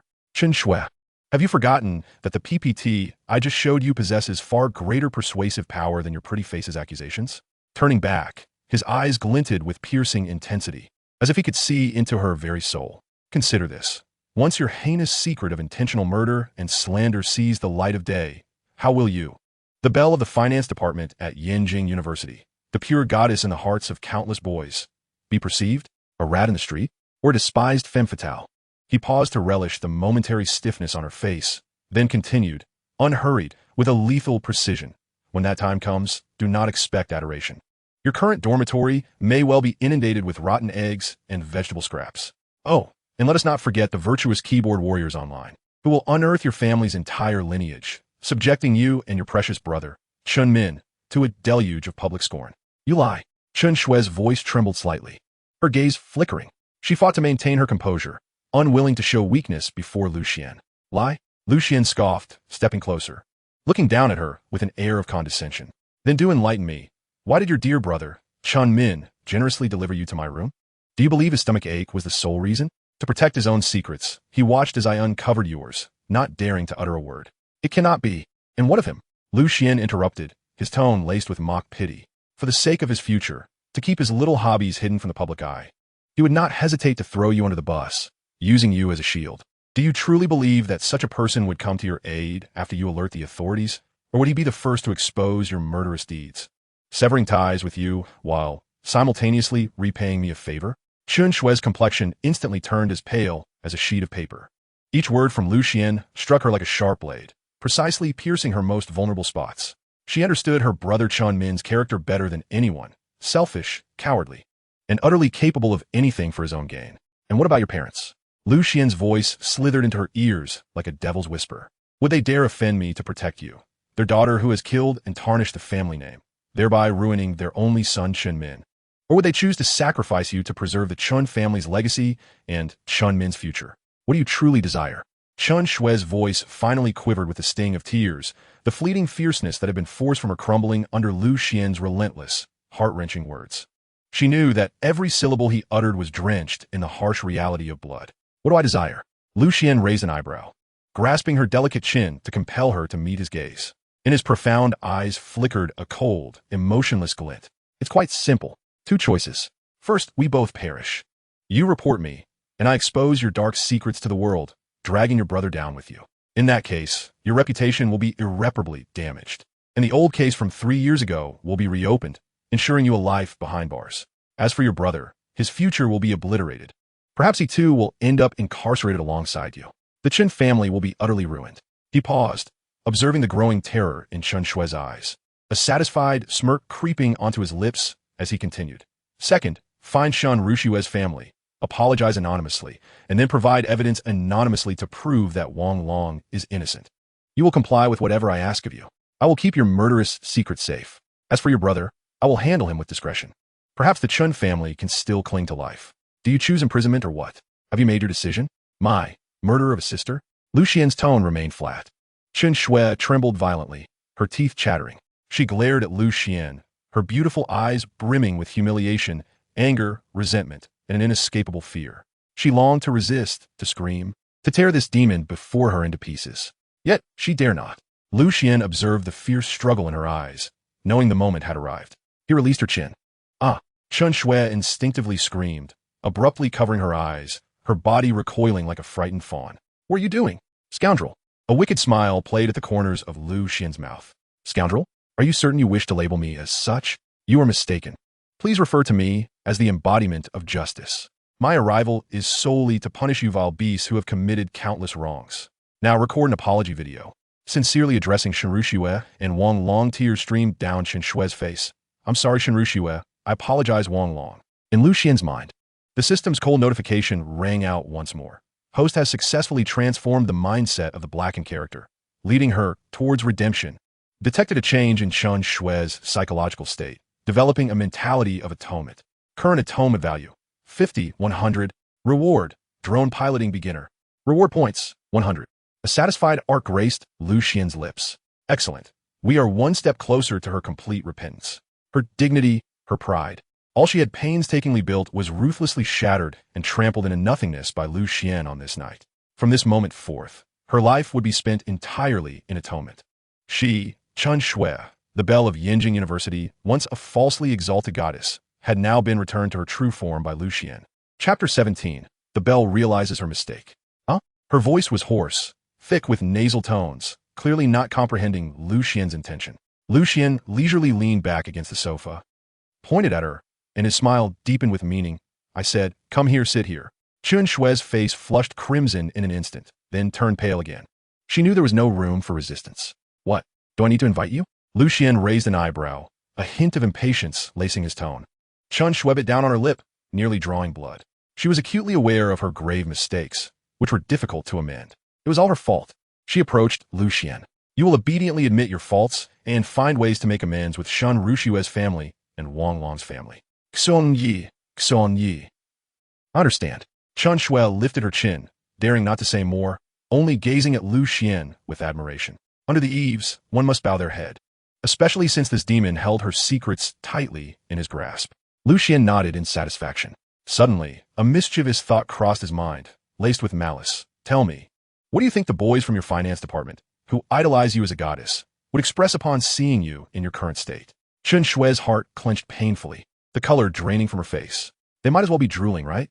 Lu Xian clicked his tongue, unabashedly revealing his malice. Those losers would never dream of it. Little do they know, their goddess has now realized her mistakes. Chen Shue trembled, and after several seconds, she raised her gaze to Lu Xian, her expression complex. As long as you don't expose my secrets, Xiange, I will seek them out. You are right, I will listen to you, Xiange. If you want me to admit my faults, I will. If you want me to apologize, I will. Chen Shue lowered her head.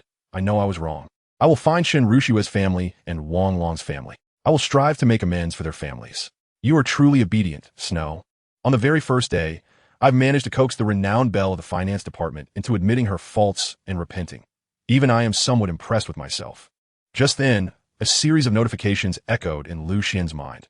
Host has successfully corrected the target character's mindset, and she now intends to make amends.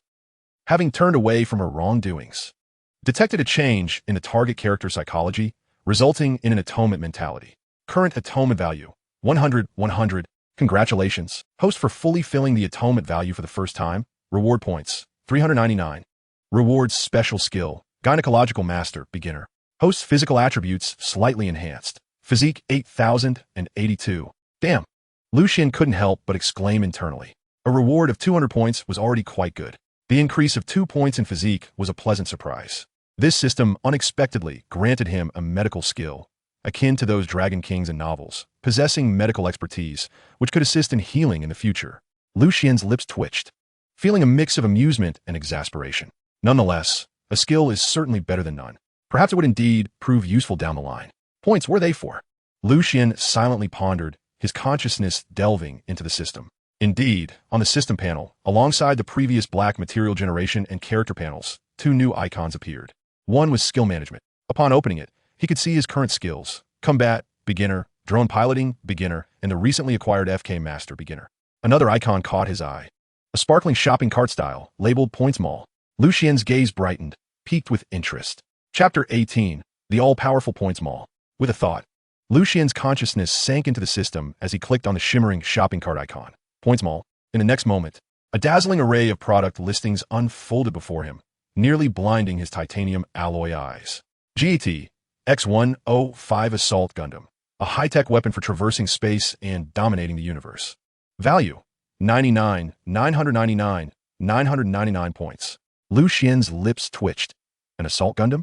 Was he expected to pilot this for the school sports meet, or perhaps to unify the globe? The meager points he had just acquired wouldn't even suffice to buy a single component.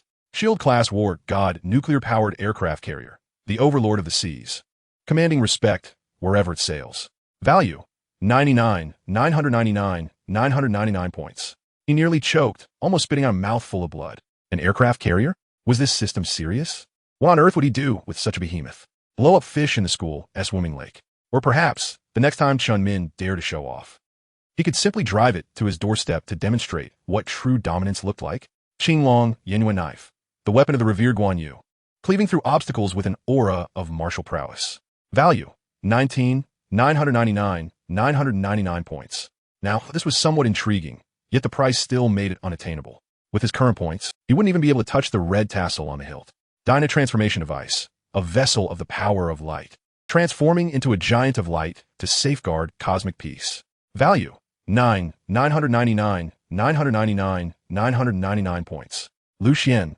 He silently shifted his gaze downwards, skipping over the absurdly extravagant items. The high-end and sophisticated wares in this system mall were plentiful, yet far beyond his current means.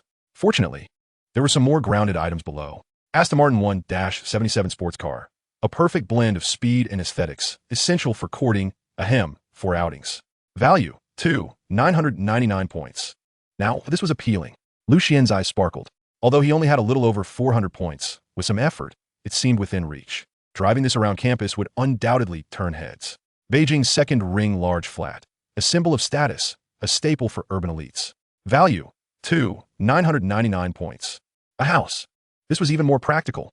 A golden nest or a silver nest is no match for one's own doghouse, especially in the precious land of Beijing. Upon seeing this, Lucien's gaze sharpened.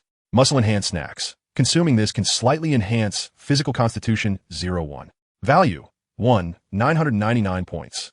Permanent enhancement of physical constitution. This was good. Unfortunately, it was too expensive. The cost-effectiveness paled in comparison to directly improving control values. Beauty water. Using this can slightly increase attractiveness 01. Value: 9, 999 points. Lucien touched his face, contemplating, not needed for now. Youth essence. Locks in the user's peak attractiveness for a decade. Value: 3, 999 points. This could be for the women in his life later. Several figures flashed through Lucien's mind. Finally, he spotted something simple yet striking. 10,000 yuan cash, plain and unadorned money, solving urgent needs. Value: 1 point. Daily purchase limit: 0, 10. 1 point for 10,000 yuan. He could exchange it 10 times a day, which meant 100,000. Without hesitation, Lucien filled his quota, exchanging for 10 instances of 10,000 yuan cash. 10 instances of 10,000 yuan successfully exchanged, consuming 10 points. Current remaining points: 459. Almost instantly, Lucien's banking app received 10 notifications of deposits, each for 10,000 yuan. Staring at the string of zeros, he took a deep breath. 100,000 for some rich second-generation heirs. This might merely be pocket money for a month, barely enough to buy a bag. But for Lucien, who had been reborn and was now devoid of resources, this was undoubtedly a significant fortune. He recalled his previous life, aimlessly drifting, achieving nothing, merely relying on his family, ultimately ending in a tragic suicide. Every recollection brought a burning shame to his face. He had truly been the epitome of waste. In this life, he would not repeat the same mistakes. He aimed to rise above, to trample upon all those who had once looked down upon him and walked all over him. This 100,000 was merely the beginning. As he felt the weighty balance in his bank card, the desire to seize control of everything grew ever stronger within him. Money, power, women, he desired them all. Just as Lucien was daydreaming about the future, the doorbell chimed. Who could be at this late hour? Perhaps hotel service? Lucien approached the door and peered through the peephole. A figure stood outside, swathed in a caramel-colored trench coat, revealing only a slightly pale face. It was Zhang Yining. She appeared quite anxious, glancing left and right, her hands tightly gripping the hem of her clothing, resembling a frightened little rabbit. A playful smile crept across Lucien's lips as he leisurely opened the door. Gumin. His voice was soft yet exuded an undeniable authority. Upon hearing his voice, Zhang Yining visibly flinched, akin to a startled fawn, quickly raising her head to glance at Lucien before hastily lowering it again, nearly rushing inside as if afraid of being seen. With her head bowed, her long eyelashes trembled slightly due to her nerves, not daring to meet Lucien's gaze. Lucien closed the door, surveying her leisurely. "Did you come as I requested?" he inquired coolly. Zhang Yining's body stiffened once more, her head bowed even lower, and she gave a faint, almost inaudible affirmative nod. Her delicate earlobes were flushed to the point of almost bleeding. "Did you show it to the front desk?" Lucian asked again, a hint of mockery in his tone. Zhang Yining's cheeks instantly reddened, and she nodded, the movement so slight it was nearly imperceptible. She could imagine the peculiar gaze of the front desk receptionist and felt utterly humiliated. Observing her blend of embarrassment and shame, Lucian's mischievous intrigue deepened. He moved to the sofa and sat down, crossing his legs, gesturing to the empty space in front of him. Then demonstrated again. "Let me see." Zhang Yining abruptly lifted her head, her eyes filled with terror and pleading. Her lips moved several times, yet no words emerged. To perform in front of Lucian. "What?" Lucian raised an eyebrow, his voice growing colder. "Do you need me to assist you?" Zhang Yining shivered, realizing she had no room for refusal. Chapter 19. Am I being generous to you? Lucian Gidge. She spoke in a voice as soft as a whisper, tinged with a hint of tears. Lucian secured the door and locked it before leisurely approaching her, scrutinizing her from above. "Enough with the nonsense. You need to apologize to me right now." Zhang Yining nodded, acknowledging I understand. "Xiangu, I will apologize." Her voice brimmed with indignation and grievance. "Ha ha, good, very obedient." Lucian chuckled lightly, satisfied with her compliance. Just then, a slightly languid female voice floated from the inner bedroom. "Xiangu? Who is it? So late?" Zhang Yining's body jolted, her head snapping up, her eyes wide with terror and disbelief. "Xuan Yi, there is another woman in this room. Moreover, judging by the voice, it seems somewhat familiar." She instinctively reached for the doorknob in a bid to escape. What could Lucian possibly want? Would this affair not become known to others? However, Lucian seemed to see through her thoughts, firmly grasping her wrist with a gentle yet unyielding grip that rendered her unable to break free. With a mysterious smile playing on his lips, he led her toward the bedroom, saying, "You've come this far? Why fear? Follow me. You might even recognize someone." "No, please." "Brother Lucian, I was wrong. I'll leave now." "You all continue," Zhang Yining exclaimed, her heart racing in terror as she desperately tried to pull her hand away. But Lucian's hold was as unyielding as a vice. The bedroom door swung open, revealing Chen Shui, who cautiously peeked her head out, her eyes alert as she surveyed the entrance. When she recognized the panicked expression on Zhang Yining's face as she was pulled inside, her own countenance paled, and she instinctively lowered her head in a mix of embarrassment and indignation. How mortifying! Why had Lucian brought another girl home? She couldn't let anyone discover her own affairs. Upon seeing the woman, Zhang Yining's mind went blank in an instant. That face, how could she not recognize it? Chen Shui, the belle of the finance department, one of the 10 most beautiful freshmen at Yenjing University, a presence on campus akin to a star, surrounded by admirers. She had toiled endlessly to rank 35th in a beauty contest orchestrated by busybodies, a stark contrast to Chen Shui, a true paragon of grace. But now, this exalted beauty was here, in Lucian's domain. Did she too harbor some unspeakable secrets? Zhang Yining felt as if her entire worldview had been shattered. Stammering, she asked in a voice tinged with disbelief, "You're Chen Shui?" "Oh, come now. Don't be shy," Lucian remarked, relishing the discomfort of the two girls. He strode over and playfully yanked Chen Shui up.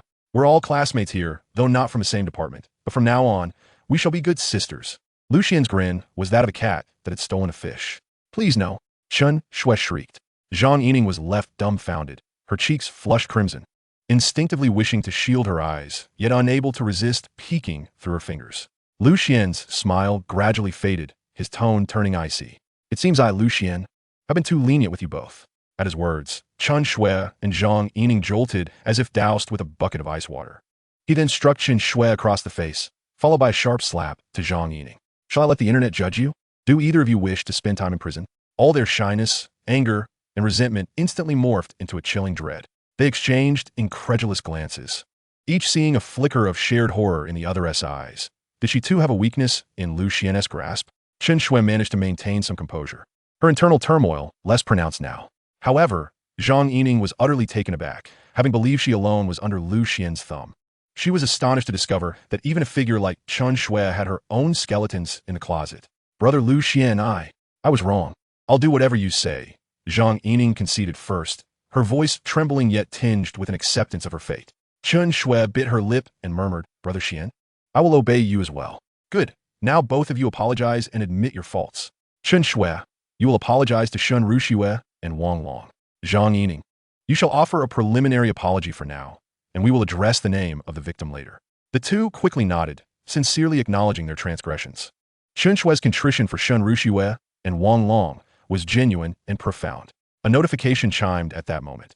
Congratulations to the host for successfully transforming the character's moral compass. Redemption achieved. Ding. Detection of a significant shift in Zhang Yining's psychological state. She feels guilt for her wrongdoings and desires to atone. Zhang Yining's redemption value. 100, 100. Congratulations to the host for perfectly transforming Zhang Yining. Redemption achieved. Reward. 1 BMW M4 two-door coupe, Nürburgring official collaboration limited edition. The vehicle has been automatically registered in the host's name and is parked in the hotel underground parking area, spot B007. The car key is now in the host pocket. Reward points, 200. Detection of the host's consecutive perfect transformations of 2 high-value targets, both achieving redemption. Special cumulative reward triggered. Special cumulative reward, 1,000 points. Current total points, 1,659 points. Wow. The BMW M4 Nürburgring Limited Edition. Premier 200 points crédités. Xuan inhaled deeply, savoring the pleasure brought by nicotine and the delightful surprise of the system's rewards, his smile growing ever more radiant. As long as he could compel these depraved individuals to repent for their misdeeds, rewards would follow. This sensation was more exhilarating than ruling as an emperor. He yearned to reform these wrongdoers, prompting them to atone for their past errors. Chapter 20. The Shocking Secrets of an Ex-Girlfriend. Following the system's guidance, Xuan swiftly located his BMW M4 two-door coupe, gleaming with a metallic sheen, parked in spot B007 of the hotel underground parking lot. The car, a striking silver, radiated an entrancing luster even under the dim lights of the parking area, resembling a silver leopard poised to pounce. The sleek contours of the vehicle conveyed an undeniable sense of power, its wide grille and sharp M Sports package showcasing its pure racing lineage. Wow! Xuan couldn't help but exclaim, his eyes widening in disbelief. In his past life, he had never dared to even dream of such a limited edition supercar, let alone receive it as a gift from the system. Rebirth was indeed exhilarating. Having a system made it all the more exhilarating. Excitedly rubbing his hands together, he felt a bead of sweat forming in his palms. He retrieved the hefty car key adorned with the BMW emblem from his pocket and pressed the unlock button. Beep. The sports car responded with a melodious chime, its angel-eye headlights illuminating as if infused with life. Taking a deep breath, Xuan opened the door. A fragrant blend of high-quality leather and the distinctive scent of a new car enveloping him. He sank into the exquisitely contoured racing seat, his hands eagerly gliding over the M Sport steering wheel. Closing his eyes, he savored the exquisite touch as if caressing a rare treasure. With a roar, he pressed the ignition button, and the V6 twin-turbo engine emitted a deep, powerful growl, causing the entire vehicle to shudder slightly, akin to a beast awakening, announcing its revival. Xuan felt a surge of adrenaline rush from his feet to the crown of his head, every cell in his body vibrating with excitement. From this day forth, he would be the most dashing figure at Yenjing University. He shifted into drive, gently pressed the accelerator, and the silver BMW M4 shot forth like an arrow released from a bow. The roar of the engine reverberated through the vast expanse of the underground parking lot, drawing the attention of several passing motorists, their gazes filled with awe and envy. As he sped along, Xuan reveled in the admiration cast upon him by onlookers, his spirits soaring to the point where he felt inclined to hum a tune. The handling and power delivery of this M4 were nothing short of impeccable. Each acceleration, in turn, provided him with unparalleled exhilaration. Soon, the sports car came to a smooth halt beneath the male dormitory of Yenjing University. This ostentatious silver M4 stood out starkly amidst a sea of ordinary bicycles and a few modest sedans, instantly capturing the attention of all the students passing by. Wow, an M4, a limited edition, no less. Who is this? Such an impressive figure? Does our school really have such a wealthy individual? This must be worth millions. Em atterly envious. Listening to the chorus of astonished remarks and discussions around him, Xuan's smile widened. The sensation of being the center of attention was simply exhilarating. Just then, his phone rang abruptly. Upon checking, he saw that the caller was Xuan Yahue. His brow furrowed slightly. Xuan Yahue, his girlfriend from his previous life. It dawned on him that, according to the timeline, he had not yet broken up with this woman at this juncture. Xuan's memories of Xuan Yahue were far from pleasant. In his past life, after he was unjustly branded as a perverted voyeur, she was among the first to sever ties, quickly turning to another wealthy heir. Moreover, she had exacerbated the situation online, insinuating that Xuan had peculiar habits, thereby solidifying his reputation as a deviant voyeur. Damn it, I haven't even sought you out for an explanation, and you call me? A flicker of coldness flashed in Lu Xian's eyes as he answered the call. Lu Xian, how dare you sneak off to a hotel with another woman behind my back? The sharp, piercing voice on the other end, filled with rage and indignation, was unmistakably Shen Yahui's. My friend saw you at the Century Jinyuan Hotel. You scoundrel, how can you justify this to me? So, Shen Yahui's friend spotted him? What a coincidence. Lu Xian raised an eyebrow, somewhat unperturbed. The Century Jinyuan was a bustling place, rife with people. Shen Yahui was attending Yenjing University of Science and Technology, a third-rate vocational college, a far cry from Yenjing University. Previously, the two had met roughly once a week in his past life. Lu Xian had pursued her tenaciously until she finally acquiesced. Reflecting on Shen Yahui's appearance, Lu Xian assessed her as merely average, barely scoring a 6 out of 10. Even compared to Zhang Yining, she fell short, let alone when measured against someone of Chen Shui's caliber. Let us get to the point. If there's nothing else, I'm hanging up, Lu Xian said flatly, his tone devoid of any emotional fluctuation, as if conversing with a stranger. Shen Yahui, on the other end, seemed momentarily stunned, clearly unprepared for his reaction. In the past, Lu Xian had always been submissive and eager to please in her presence. What else with your attitude? You think you could be unfaithful and still have a say? I'm telling you, this isn't over. You must give me an explanation. Otherwise, fool. Lu Xian interjected, uninterested in further conversation, and decisively ended the call. Beep, beep, beep. In the female dormitory of Yenjing University of Science and Technology, Shen Yahui held her disconnected phone, disbelief etched across her face. He dared to hang up on me? He even insulted me? Shen Yahui trembled with rage. Her cheeks flushed. Her roommates exchanged glances. Yahui, what is going on with Lu Xian? Wasn't he always good to you? One roommate asked cautiously. Good my ass. He must be feeling guilty. That scumbag. After all the effort I put into this relationship, he dares to mess around. The more she thought about it, the angrier she became, and she immediately dialed him back. Lu Xian glanced at the lit screen of his phone, unhesitatingly hanging up again. This cycle repeated several times until he finally added Shen Yahui's number to his blacklist. The world fell silent. A cold smirk graced his lips as he opened his photo gallery, searching for a few images of Shen Yahui. The girl in the pictures, heavily made up, posed in various self-styled sexy stances, yet to Lu Xian, they exuded a sense of cheapness. With a thought, he dragged Shen Yahui's images into the interface of his internal blackmail system, analyzing target individual information. A line of cold system prompts appeared. Name, Shen Yahui. Attractiveness, 82, with makeup, 75, without makeup. Control value, 2100. Measurements, 90-66-89. Height, 170 centimeters. Weight, 57 kilograms. Target evaluation, a cunning individual, accustomed to leveraging her own advantages, primarily her physique, to gain benefits from men. Exhibits a tendency to exploit the host with a very low loyalty score. Lu Xian scoffed at the 90 centimeters bust measurement. Perhaps that was her only redeeming quality, but regrettably, her intellect left much to be desired. A control value of merely 20 points? After pouring his heart out to her, he received this in return. However, it mattered little now. He held her in no regard. Generating blackmail material, please wait. Detected multiple records of inappropriate behavior from the target individual. Filtering blackmail material. Blackmail generation complete. Exchanging for 1,000 yuan, 1 blackmail voucher redeemed. Selecting the 1,000 yuan exchange. Exchange complete. Blackmail maintains improper flirtations with multiple men, simultaneously dating 3 boyfriends while soliciting financial support, including 1 married middle-aged man. As he gazed at the generated list of blackmail material, Lu Xian's expression grew increasingly frigid. She was dating 3 boyfriends at once? Did that include him? Reflecting on his past suffering, he couldn't help but feel pity for his former self. It turned out that just before the scandal erupted, Shen Yahui had already been unfaithful. This Shen Yahui was far worse than he had anticipated. Very well, splendid. A cruel smile curled at the corners of Lu Xian's mouth. Shen Yahui, you revel in promiscuity, do you? Then let me show you what it feels like to be utterly disgraced. Chapter 21. The Aloof Professor Gu Yunqi. Today marked the first day of a new semester at Yenjing University, the lingering heat of late summer casting a glaring sunlight.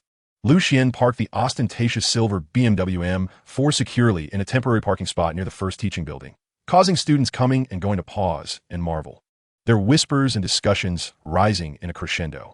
Just as he locked the car, an exuberant voice called out from nearby, "Wow, Brother Xian, you're quite something." Lu Xian turned to see Lu Ming, his boisterous roommate known for his loud demeanor in their dormitory. With wide eyes and a mouth agape enough to fit an egg, he pointed incredulously at the M4, his expression one of utter astonishment. Oh my goodness, is that the BMW M4? Or perhaps the limited edition from Nürburgring? Lu Ming rushed over to Lu Xian, circling the car in wonder. Well, Lu Xian, you've certainly been keeping your cards close to your chest. Just a couple of days ago, I saw you in the dormitory, meticulously budgeting your meals. I thought you were just another struggling student like myself. Turns out you're a prince incognito? Lu Ming vividly recalled that just a few days prior, Lu Xian had been haggling over a food delivery. How was it that in the blink of an eye, he was now behind the wheel of a luxury car worth millions? The transformation was astonishing, akin to riding a rocket. Just got lucky and won the lottery, Lu Xian replied dismissively, patting Lu Ming on the shoulder. All right, I'll fill you in later. I'm late for class, and I can't afford to be tardy on the first day. The four roommates, hailing from various corners of the country and with different majors, were not in the same class. Today, however, fortune smiled upon them, as both Lu Xian and Lu Ming had classes in the first teaching building. Wait, Xiange, Lu Ming exclaimed, grabbing his arm, his face a mask of sycophantic charm. Now that we're brothers, you must bring me along on your path to fortune. With my looks, I could be your driver and bodyguard. I promise I won't be a nuisance. Lu Xian smirked, shaking off Lu Ming's hand. Get lost, stop being a pest. I genuinely have things to do. With that, he ignored Lu Ming's still expressive gestures and strode directly into the building. Lu Ming watched Lu Xian's retreating figure, stroking his chin and murmuring to himself.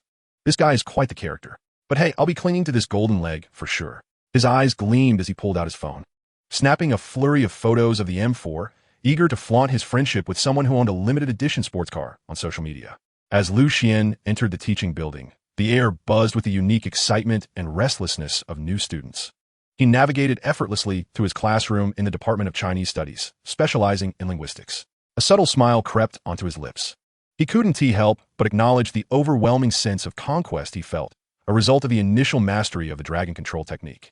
Had it not been for the system granting him the miraculous skill of a gynecological expert, he might have been worried about his stamina the previous night. But now, he felt invigorated, brimming with enough energy to fell a bull. Upon entering the lecture hall, he found it already populated with students. He scanned the room and settled into a seat in the back corner. Today marked the first professional class of the semester, focusing on classical Chinese. The professor, a middle-aged woman clad in a well-tailored suit with gold-rimmed glasses, her hair meticulously styled into a bun, and a small beauty mark gracing her cheek, entered carrying her teaching materials. She was none other than Professor Gu Yunxi. Lu Xian's gaze turned cold as he observed the figure at the podium. In his previous life, it was this very Gu Yunxi who, when he was vilified online and unjustly branded as a perverted voyeur, had publicly condemned him during a media interview, failing to utter a single word in his defense. Instead, she had expressed her dismay, suggesting that while he appeared refined and cultured, he was, in reality, duplicitous and of low moral character, thereby solidifying his guilt. How exemplary of a teacher she was. In his past life, as he took that fateful leap from a high building, every person who had known him, everyone who had kicked him while he was down, was complicit in his downfall, each and every one of them a murderer in his eyes. Not a single person had extended a helping hand. Even those who were strangers took pleasure in trampling on his reputation, eager to ride the coattails of his notoriety. Professor Gu Yunxi had begun her lecture, her voice clear and articulate, rich with scholarly references. However, the occasional glances she cast towards the students bore an unintentional air of condescension and scrutiny. Today, we will primarily discuss the consonant system of ancient phonetics, particularly the issues surrounding complex consonants. Lu Xian, however, found himself somewhat distracted. He stealthily retrieved his phone from his pocket, angling it discreetly as he waited for Gu Yunxi to turn to the blackboard. Seizing the moment, he silently pressed the shutter, capturing a clear photo of her standing at the podium. Excellent. A cold smile curled at his lips as he mentally commanded the photo into the depths of his mind's blackmail system interface. Analyzing target character information. A line of IC system prompts materialized. Name, Gu Yunxi. Attractiveness, 95 with charisma bonus, 88 without makeup. Control value, 0-100. Measurements, 88, 65, 90. Height, 168 centimeters. Weight, 52 kilograms. Target evaluation. Appears virtuous but is in fact highly vain, obsessed with fame and fortune, and willing to go to any lengths for professional advancement. Holds severe prejudice and malice towards the host. As Lu Xian examined Gu Yunxi's data and the system's unflinching appraisal, a flicker of derision crossed his eyes. Professor Gu, little did you know, the student you deemed morally corrupt has undergone a profound transformation. Generating blackmail material, please wait. Detected multiple severe violations by the target character. Filtering blackmail content. Lu Xian's gaze deepened, filled with anticipation. He was eager to uncover what shocking revelations this seemingly virtuous, moral exemplar, Professor Gu, had hidden beneath her polished surface. In his previous life, she had relished in judging his character. Now, it was time for the entire school, and indeed the entire internet, to behold the true nature of Professor Gu. Chapter 22. Reluctant to lose points, unyielding against the bitch. Blackmail material generation complete. The system's prompt resonated in Lu Xian's mind with clarity, refreshing the interface to reveal two new redemption options. Option 1. Redeem complete blackmail material for 1,500 points. Option 2. Use 2 blackmail vouchers. Lu Xian's pupils constricted. 1,500 points. He recalled distinctly that the previous blackmail material involving Xuan Yaoi had only required 1,000 points. The sensational blackmail concerning Chen Shui had merely cost 5,000 points. Yet now, for Professor Gu Yunxi's blackmail, the price had soared to an astonishing 1,500 points, equivalent to 15 million dragon coins. In monetary terms, it was 3,000 times the amount for Chen Shui and 15,000 times that of Xuan Yaoi. Gasping silently, Lu Xian marveled at the depth of secrets this seemingly upstanding Professor Gu had concealed, capable of eliciting such exorbitant value from the system. He glanced at his remaining 1,659 points, of which 1,200 had come from last night's double-line operation involving Chen Shui and Zhang Yining, courtesy of the system's special stacking rewards. With the expenditure of these 1,500 points, he would nearly find himself back at square one. Only a single blackmail exchange voucher remained, forcing him to resort to his points.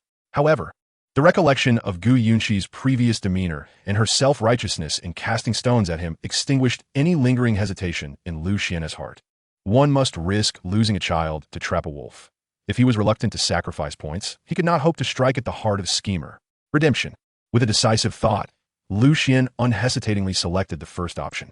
Points, 1,500, current remaining points, 159. Generating details of blackmail.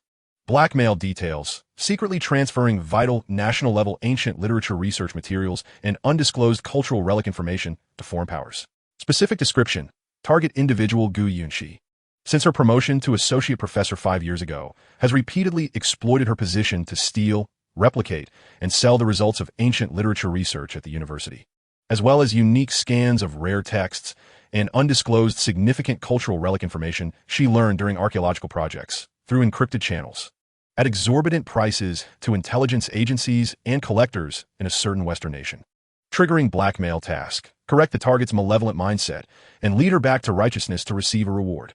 On the system panel, a detailed multi-page PPT report unfurled slowly, resembling an intricate tapestry of wickedness.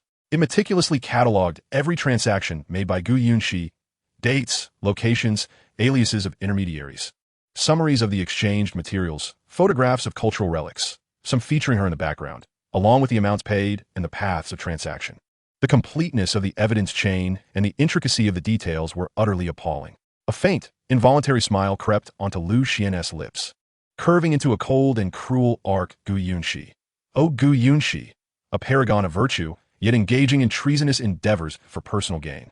You have indeed sullied the noble title of a teacher with a heavy stroke of darkness. I wonder how you will maintain your elegance and nobility this time. Unbeknownst to her, Gu Yunxi remained immersed in her academic realm at the podium. Adjusting her gold-rimmed glasses, her gaze behind the lenses was cool and aloof, as if devoid of any earthly warmth. Most captivating were her slightly distant phoenix eyes and the small, perfectly placed beauty mark at the corner of her mouth, which added an air of intellect and charm. Yet at this moment, all of it appeared to Lu Xian as an exquisite irony. He could even envision the moment this PPT was made public, how the composed expression of this esteemed professor would crumble, and how her ever-critical and scrutinizing phoenix eyes would betray a profound terror and despair.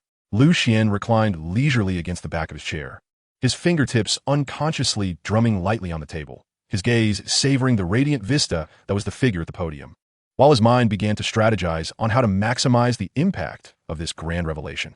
The bell finally rang, signaling the end of class. Gu Yunxi, seemingly parched from her lengthy lecture, set down the chalk, picked up her lesson plan and handbag, cleared her throat, and, in her usual monotone voice, announced the conclusion of the class, preparing to turn and leave without any hint of hesitation. The students in the classroom, feeling as if granted clemency, began to gather their belongings, ready to disperse. "Professor Gu, please hold on." A voice, not overly loud yet sufficiently clear, rang from the back of the somewhat noisy classroom. Gu Yunxi, poised to exit, paused momentarily, her delicate brows knitting together as she turned to locate the source of the voice. Upon seeing Lu Xian rising with a nonchalant demeanor, a flicker of barely perceptible doubt and a hint of disdain crossed her eyes. She recalled him vaguely. A student who seemed somewhat distracted during class, often appearing disengaged. "Yes, what seems to be the matter?" Gu Yunxi's tone retained a professional politeness. Yet the sense of detachment remained unmitigated. "I do have some academic queries, Professor," Lu Xian replied, moving leisurely from his seat, traversing the rows of desks to stand before her. Towering over her by considerable height, he lowered his gaze slightly, an enigmatic smile gracing his features. "Indeed, Professor." Lu Xian nodded, his tone gentle. "I do have certain scholarly inquiries I wish to delve into with you." Observing Lu Xian's calm demeanor, Gu Yunxi furrowed her brow even tighter. She had always loathed being overly engaged by students after class, particularly those who seemed to be more interested in idle chatter than genuine inquiry. This afternoon, she had an important academic seminar, and time was of the essence. Yet, her professional decorum compelled her to patiently inquire, "What is your question? You may articulate it here. If it's simple, I can address it immediately." The implication being that complex matters could be saved for another day, as she did not wish to squander her time. However, Lu Xian did not rush to respond. Instead, he cast a meaningful glance around the classroom, where a few straggling students remained, before redirecting his gaze back to Gu Yunxi, his smile deepening. "Professor, there are still too many people here. It's rather noisy." He paused, lowering his voice slightly, adding an air of mystery. "Moreover, the issue I wish to discuss is perhaps not suitable for public discourse. The content may be rather sensitive." Chapter 23. How long can you maintain your defiance? Gu Yunxi's expression darkened at his words. What issue could possibly be unfit for this setting? She detested students who feigned mystery, as though they were of paramount importance. In her eyes, Lu Xian was merely an inconspicuous student, likely seeking an excuse to ingratiate himself or to inquire about trivial personal matters. "Classmate, this is an academic building. Any scholarly questions can be discussed openly," Gu Yunxi asserted, her tone firm and unyielding, as if to convey that he should not waste her time. Adjusting her glasses, her gaze reflected an unapproachable aloofness. "If it's not an academic issue, then I shall take my leave. I hope you will pay attention in class in the future and refrain from daydreaming." With that, Gu Yunxi averted her gaze from Lu Xian, resolutely turning to exit the classroom, her steps light as if everything behind her were inconsequential. However, just as she turned, a hand reached out, firmly yet gently resting on her arm, exuding an irresistible force that demanded her attention. Gu Yunxi's body stiffened instantly. She whirled around, her expression shifting to one of offended ire as she coldly commanded, "Let go." Raising her gaze, she regarded Lu Xian with an intensity that replaced her previous aloofness with an appraising glare, a warning that seemed to pierce through him. For a fleeting moment, Lu Xian felt as if a glint of icy malice flickered in her eyes, an instinctual ferocity born of having her limits transgressed. Lu Xian did not release his grip. Instead, a playful smirk danced upon his lips as he turned his phone screen towards Gu Yunxi. The display showcased a screenshot, containing only a few lines of text and numbers, with the background faintly hinting at an encrypted communication platform. "Professor, I suggest you accompany me." Lu Xian's voice was soft yet carried an undeniable weight, as the matter was of utmost importance. He gazed at Gu Yunxi, the playful glint in his eyes transforming into a profound depth of understanding. "You see, this is a screenshot of ancient literature materials purchased by the United States 3 years ago. I believe you are quite familiar with it, yes?" Originally intending to push away Lu Xian's hand, Gu Yunxi's wrist muscles suddenly tensed, frozen in midair.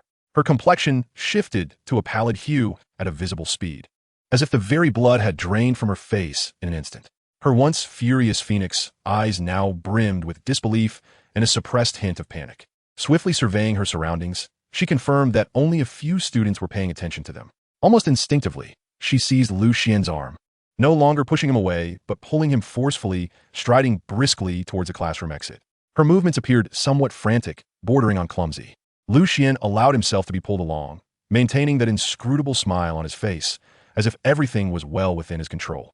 Gu Yunxi guided Lu Xian through the corridor, avoiding the throngs of students, eventually halting in a relatively secluded corner. This spot, turned away from the corridor, was less likely to attract the attention of passers-by. Once she stopped, Gu Yunxi took a deep breath, striving to calm her wildly racing heart. Truly, she was someone capable of committing acts of treason. After a brief moment of panic, she swiftly regained her composure. Turning her gaze back to Lu Xian, her eyes regained a semblance of tranquility, though a trace of lingering horror still lurked beneath the surface. "Classmate, what is your name?" Her voice lacked the earlier sharpness, now tinged with a chilling restraint. "Where did you obtain these materials?" She endeavored to turn the table, steering the conversation towards Lu Xian's illicit acquisition. "Do not be deceived. These are classified documents of great significance. If these screenshots are discovered, you could face imprisonment." Listening to Gu Yunxi's words, Lu Xian felt an almost overwhelming urge to applaud her. Her deft manipulation of the narrative, twisting right and wrong with such finesse, was nothing short of masterful. She was indeed a professor. Had this been any other student, they might have been intimidated into submission, frightened into relinquishing their possessions. However, she was up against Lu Xian. The smile on Lu Xian's face gradually faded, replaced by a cold mockery. "Professor Gu, have you lost your wits?" He stepped closer, encroaching upon Gu Yunxi's space, lowering his voice to a menacing whisper. "Are you threatening me?" He gazed at Gu Yunxi's mask of forced calmness, enunciating each word with chilling clarity. "These pieces of evidence, they attest to your crimes, not mine." Gu Yunxi's expression darkened once more, a flicker of anger igniting in her eyes. She had not anticipated that this student would prove so obstinate, perceptive enough to see through her threats. "Classmate, I do not comprehend what you are saying." She attempted to persist in her denial, her tone firm. "These are state secrets, and I implore you to refrain from presenting them again." Initially, she had hoped to intimidate this student, believing him to be merely a naive youth. Though she was uncertain of how he had procured these images, she was convinced that a mere college student could easily be swayed with a little coercion or persuasion. Yet, Lu Xian's response was entirely unexpected. His gaze was piercing, sharp as a knife, seemingly capable of penetrating all her facades. Lu Xian's expression hardened, devoid of warmth. "Professor Gu, are you still feigning ignorance?" He cursed, his tone laced with impatience and menace. "Do you require me to elaborate further?" He leaned closer, nearly whispering in her ear, his voice dripping with malevolence, akin to a devil's whisper. March 25, 2020, the beautiful country, selling critical documents, scanned copies of ancient texts for $1.5 million. Gu Yunxi's body trembled violently, beads of cold sweat forming on her forehead and trickling down her temples. The date, content, amount, and even the currency unit were all accurate. This was no mere screenshot that could divulge such information. Observing her terror-stricken reaction, Lu Xian's lips curled into a cruel smile as he pressed on. "Do you remember? Your sports car, your villa. How did they come to be?" He paused, watching her body tremble with fright, his tone growing even colder. "You funneled this dirty money through special channels into your parents' accounts, transforming your father into a businessman. That old classmate of yours who runs a company, did he not assist you significantly?"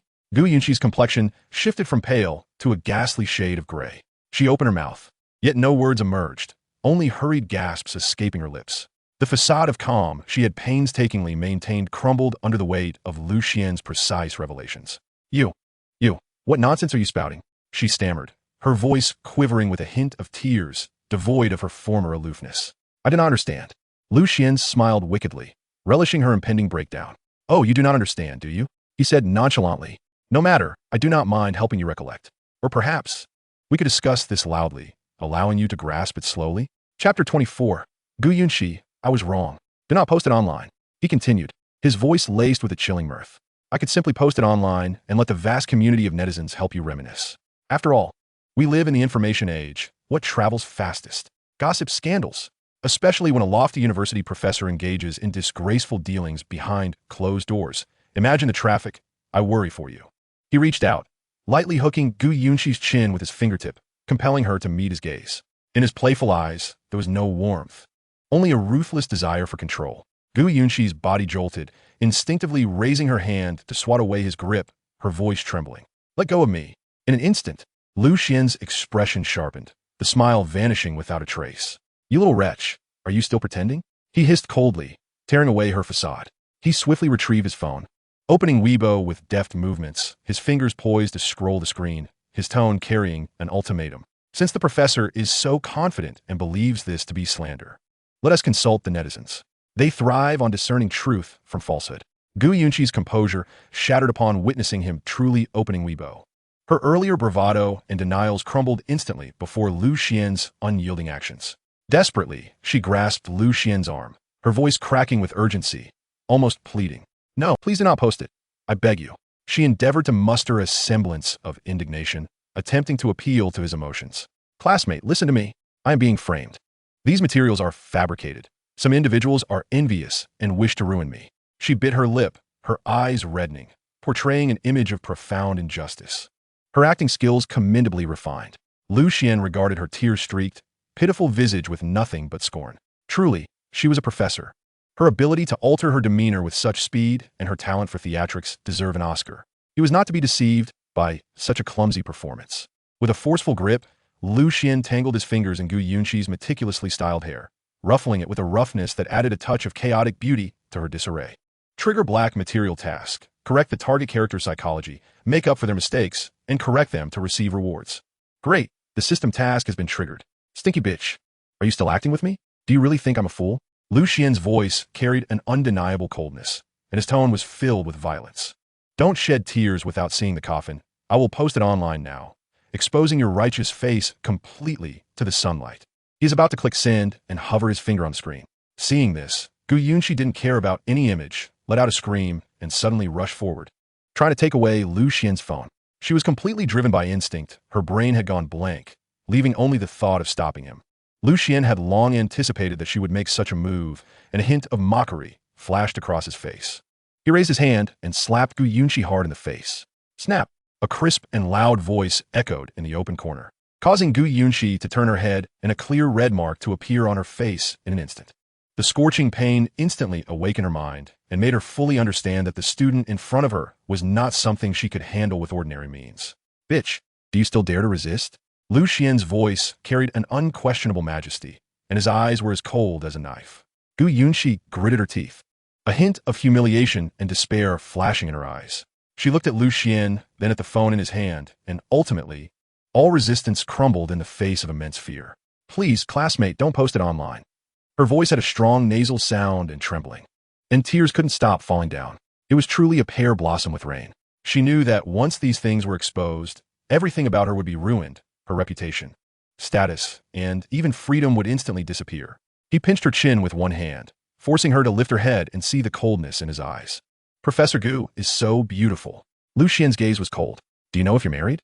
Gu Yunqi was taken aback and didn't expect him to suddenly ask this question. Her brain was running rapidly, and she immediately replied, I don't have a boyfriend, I'm single. She deliberately emphasized that she was single, trying to soften Lu Xian's attitude or explore his purpose of asking this question. She hopes that at this moment, Lu Xian can spare her, let her go. After all, she has already begged for mercy.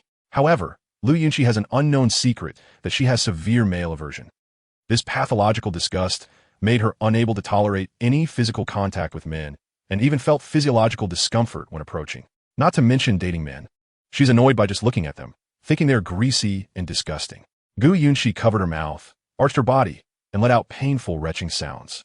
Tears and physiological tears mixed together, making her look both embarrassed and nauseous. Lu Xian's brow furrowed in an instant.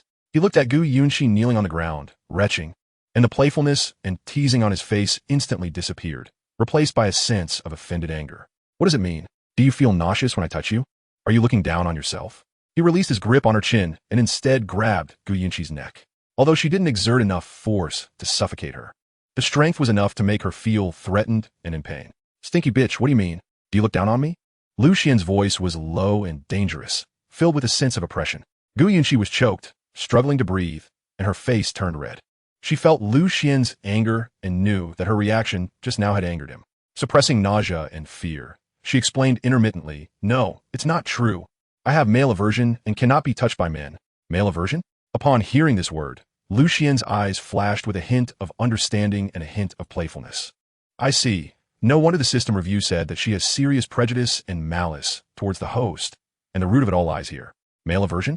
Can't be touched by men. Male aversion? Good. Lu Xian's mouth curved with a sinister curve, and his eyes were filled with a dangerous light. Today, I will treat this illness for you. From today on, you, Gu Yunqi, are no longer the professor who is aloof and despises men. Let me change your wicked and ugly soul. Let you make up for the mistakes you have made. Chapter 25. Gu Yunqi apologizes, no longer proud. Reminder again. Trigger black material task. Correct the target character psychology. Make up for their mistakes, and correct them to receive rewards. Professor Gu, your illness seems quite serious. But it's okay, I have plenty of patience. Lu Xian chuckled lightly, and to Gu Yunqi's ears, the laughter was even more terrifying than the devil's whisper. Can letting go of you bring back the important information of those countries that you have betrayed? Can we recover those losses? He gave a stern look, stopped talking nonsense, and pulled Gu Yunqi's hair like a rag doll, walking straight towards the corner. Hey, classmate, let go. You let go. I can walk by myself. Don't pull my hair. It hurts. Gu Yunqi screamed and frantically tried to break Lu Xian's hand, but the little strength in front of Lu Xian was like a mantis arm in a carriage. Lu Xian turned a deaf ear and continued to tightly pull her hair, walking forward with great strides. Gu Yunqi was forced to bend down and follow him unsteadily, his high heels thrown to an unknown place. Now, standing barefoot on the cold ground, it added a touch of misery. It was almost noon now, and the students in the teaching building had already dispersed, leaving only the two of them in the empty corridor. Bang! Lu Xian kicked open the door of the staircase classroom, where the class had just started, and there was no one in the classroom. With a sudden swing of his arm, Gu Yunqi was thrown like discarded garbage onto the cold ground, and the back of her head hit the table legs, making a muffled sound that made her eyes sparkle with pain. Gu Yunqi curled up on the ground, trembling uncontrollably, her scattered hair sticking to her pale cheeks. Her eyes filled with extreme fear. She looked up at Lu Xian approaching like a demon, her voice trembling uncontrollably. Hey, classmate, what do you really want to do? She tried to make a final struggle, her voice tinged with tears. How much do you need? You say a number. I'll give you anything I can take out. Please, don't do this. Money. Lu Xian sneered as if he had heard a big joke. Professor Gu, do you think I lack your dirty money? He slowly crouched down and looked at Gu Yunqi at the same level, with a mixture of teasing and coldness in his eyes. What I want is for you to wholeheartedly admit your mistake and retrieve all those materials. I won't expose your broken things for the time being. How about this deal? Is it worth it? Her face instantly turned pale like paper. The blood color faded away, and her pupils contracted suddenly due to shock. No, it's not possible. She screamed in silence, with the last hint of stubbornness and a sense of impending collapse. Classmate, I cannot promise you. If you have a different request, anything will do. Even if I die, I wouldn't agree to this kind of thing. She thought that choosing death over obedience would make Lu Xian hesitate. But she didn't know that this remark was extremely ridiculous to Lu Xian. A woman who can even betray her country, now talk to him about chastity? Lu Xian raised his eyebrows, with a sinister smile on his face, tinged with a hint of cruel playfulness. Professor Gu, you are indeed adorably naive. Do you wish to die? That would not be a challenge at all. However, rest assured, I shall not allow you to perish so easily. Instead, I will ensure that your existence becomes a living hell. He leisurely retrieved his phone, deliberately pressing the digits of emergency services in front of Gu Yunqi, and then activated the speakerphone. Beep, beep, beep. The monotonous and urgent dialing tone reverberated in the silent classroom, each sound striking Gu Yunqi's heart like a hammer. The call was swiftly connected, and a calm female voice emerged from the receiver. Hello, this is the Yanjing City Public Security Bureau Alarm Center. How may I assist you? Hello, police sister. Lu Xian's voice was devoid of any tremor, even laced with a hint of polite amusement. I have a monumental matter to report to you, concerning state secrets. What is it? Please go ahead. The female officer maintained her professional and composed demeanor. It goes like this. No, don't say it. Upon hearing the word state secrets, Gu Yunqi's final nerve snapped. Her face drained of color, and disregarding her physical pain and disarray, she crawled over on hands and knees, desperately clutching Lu Xian's arm as if it were a lifeline, pleading for him to cease. Please, classmate, I beg you. Tears and mucus streaked her cheeks, her voice hoarse, thick with desperation and nasal tones, softly imploring, I promise you. I promise. Ooh, I will do as you say. Just don't call the police, I implore you. In the face of the terror of being disgraced and imprisoned, all semblance of dignity and boundaries crumbled into insignificance. Lu Xian observed her abject humility with a smirk of victorious delight, addressing the other end of the line. Ah, my apologies, police sister. It was all a misunderstanding. Everything is fine now. Thank you for your time. With that, he promptly hung up. The classroom returned to a deathly silence, save for Gu Yunqi's suppressed sobs. Lu Xian grasped her chin with one hand, compelling her to meet his gaze, taking in her tear-streaked and terror-stricken visage, his tone laced with a hint of twisted approval. Ah, now you're behaving. If only you had done so earlier, rather than provoking a punishment. He glanced down at his phone, his demeanor relaxed, yet exuding an air of authority. The PPT that Gu Yunqi knew could determine her fate, if exposed, would end her life as she knew it. Professor Gu, I consider myself a man of my word. Typically, when I am in good spirits, I honor my promises. As long as you sincerely admit your faults and retrieve the materials you procured, and if you can manage to acquire the secrets of the enemy nation, then I shall keep this matter confidential. For the time being, Gu Yunxi nodded fervently. I promise, I will retrieve those ancient research findings, the rare scan documents, and the confidential files. Once everything is in order, I will turn myself in. The host transformation of the target S character has been completed, successfully turning them from wrongdoer to reformer. Detected a change in the target's psyche, developing a sense of remorse and a desire to amend their wrongdoings. Planning to reclaim crucial materials. Current compensation value, 50, 100. Reward, professional level racing driver skills, 1 blackmail exchange voucher. Reward points, 300. As for the blackmail voucher and the 300 points, they were a pleasant surprise. He cast a glance at the sincerely remorseful Gu Yunxi, devoid of any pity. As a champion of justice, combating crime is an unwavering duty.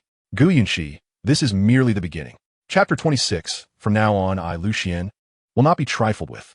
Lu Xian stepped closer, bending down to grasp Gu Yunxi's disheveled hair, forcing her pallid face to meet his gaze. Since Gu Yunxi was willing to show contrition, he would grant her a temporary reprieve and observe her future conduct. TSK, TSK.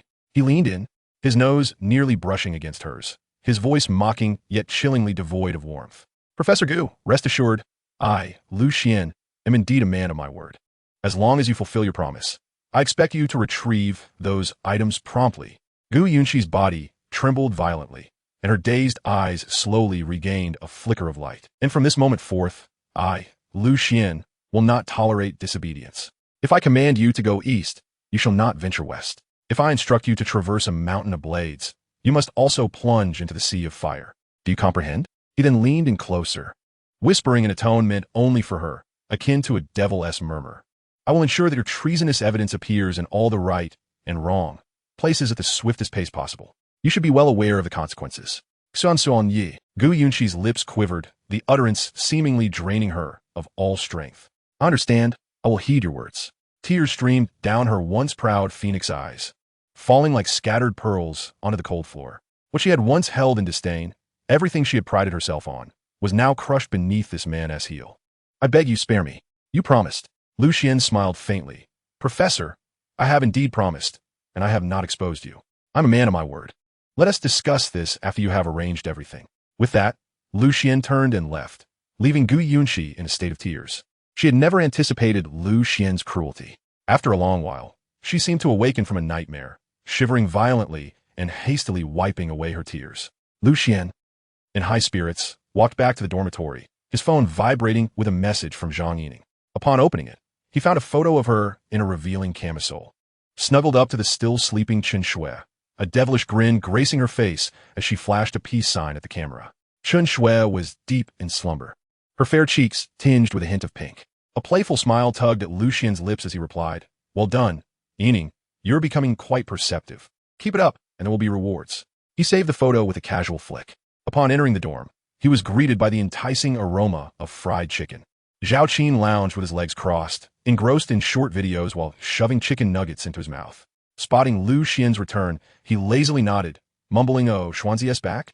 Come, I just ordered a bucket of chicken. Let us indulge. Lu Xian shot him a glance, a cold derision bubbling within. Zhao Qin was as predictable as ever, attempting to showcase his generosity with petty treats while harboring disdain beneath. During Lu Xian's previous misfortunes, Zhao Qin had taken every opportunity to mock him behind his back. No thanks, I've just eaten, Lu Xian replied coolly, heading straight for his bed. Meanwhile, Chan Min, who had been fidgeting nervously, sprang up the moment Lu Xian entered, rushing over with a face as pale as parchment, lips trembling, eyes bloodshot with concern. Xian Gu, you're back. His voice tremblait, Suar. Is she all right? You haven't done anything to her, have you? He was on the verge of tears. Lu Xian observed his disheveled demeanor and couldn't help but smirk inwardly, though he maintained a relaxed expression on his face. He placed a reassuring hand on Chen Min's shoulder and said, Oh dear, look at you. You should trust your older brother when I step in. Rest assured. Shuer is just fine. She might just be a bit tired from yesterday's fun. Let her rest. Tired from fun? Upon hearing this, Chen Min's complexion paled even further, his body swaying as if he might faint at any moment. Nearby, Zhao Qin, gnawing on a chicken leg, perked up at the mention of Xuan. His curiosity piqued. With grease smeared all over his mouth, he asked, "Hey, Xuan? Who is she? Sounds like a girl's name." Xuan sighed. "When did you start flirting with someone? You haven't introduced her to your buddies?"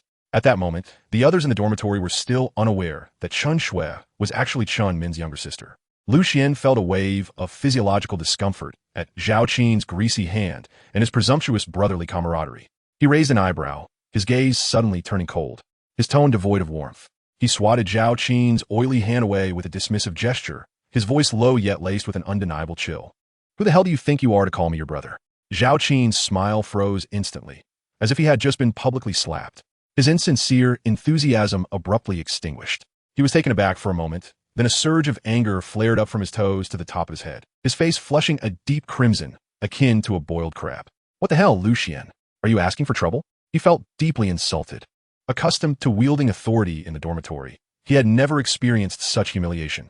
Fueled by rage, he seized the half-eaten chicken leg and, without a second thought, hurled it at Lucian's face. The greasy leg flew through the air. Lucian's eyes narrowed. Without even blinking, he moved with lightning speed, effortlessly swatting the oily chicken leg to the ground. He then sprang forward, executing a swift kick that landed squarely on Zhao Qin's slightly protruding belly. Zhao Qin let out a shriek reminiscent of a slaughtered pig, his body arching like a cooked shrimp, his face contorted in agony, veins bulging on his forehead, and cold sweat suddenly pouring out. He felt his insides churning as if his organs had been displaced, the excruciating pain rendering him speechless. However, this was merely the beginning. Before Zhao Qin could react, Lucian advanced, delivering another ruthless kick that crushed Zhao Qin's head into the cold floor of the dormitory. Ugh! Lucian looked down at Zhao Qin, who resembled a stray dog, and spat disdainfully onto his face, his voice dripping with contempt and mockery. "With your pathetic self, you think you can call me brother?" He applied slight pressure with his foot, causing Zhao Qin's cheek to grind against the ground, producing an unbearable sound. "Call me daddy." Lucian's voice was icy and devoid of emotion. Zhao Qin lay on the floor, grimacing in pain, his face smeared with saliva and dust, utterly disheveled. He wanted to struggle, to fight back, but Lucian's foot felt like a mountain pressing down on him, rendering him immobile.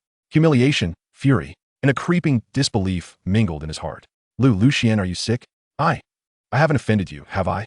he shouted, his voice cracking with pain and anger. "Offended?" Lucian's lips curled into a frosty smirk, his gaze piercing. "Oh, that's just because you are unaware.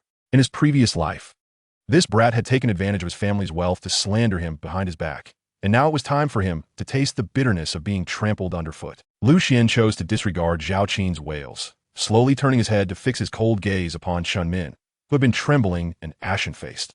Chun Min felt his heart leap into his throat at Lucian's icy stare, his legs nearly buckling beneath him. Witnessing Zhao Qin's plight only amplified his terror, rendering him breathless.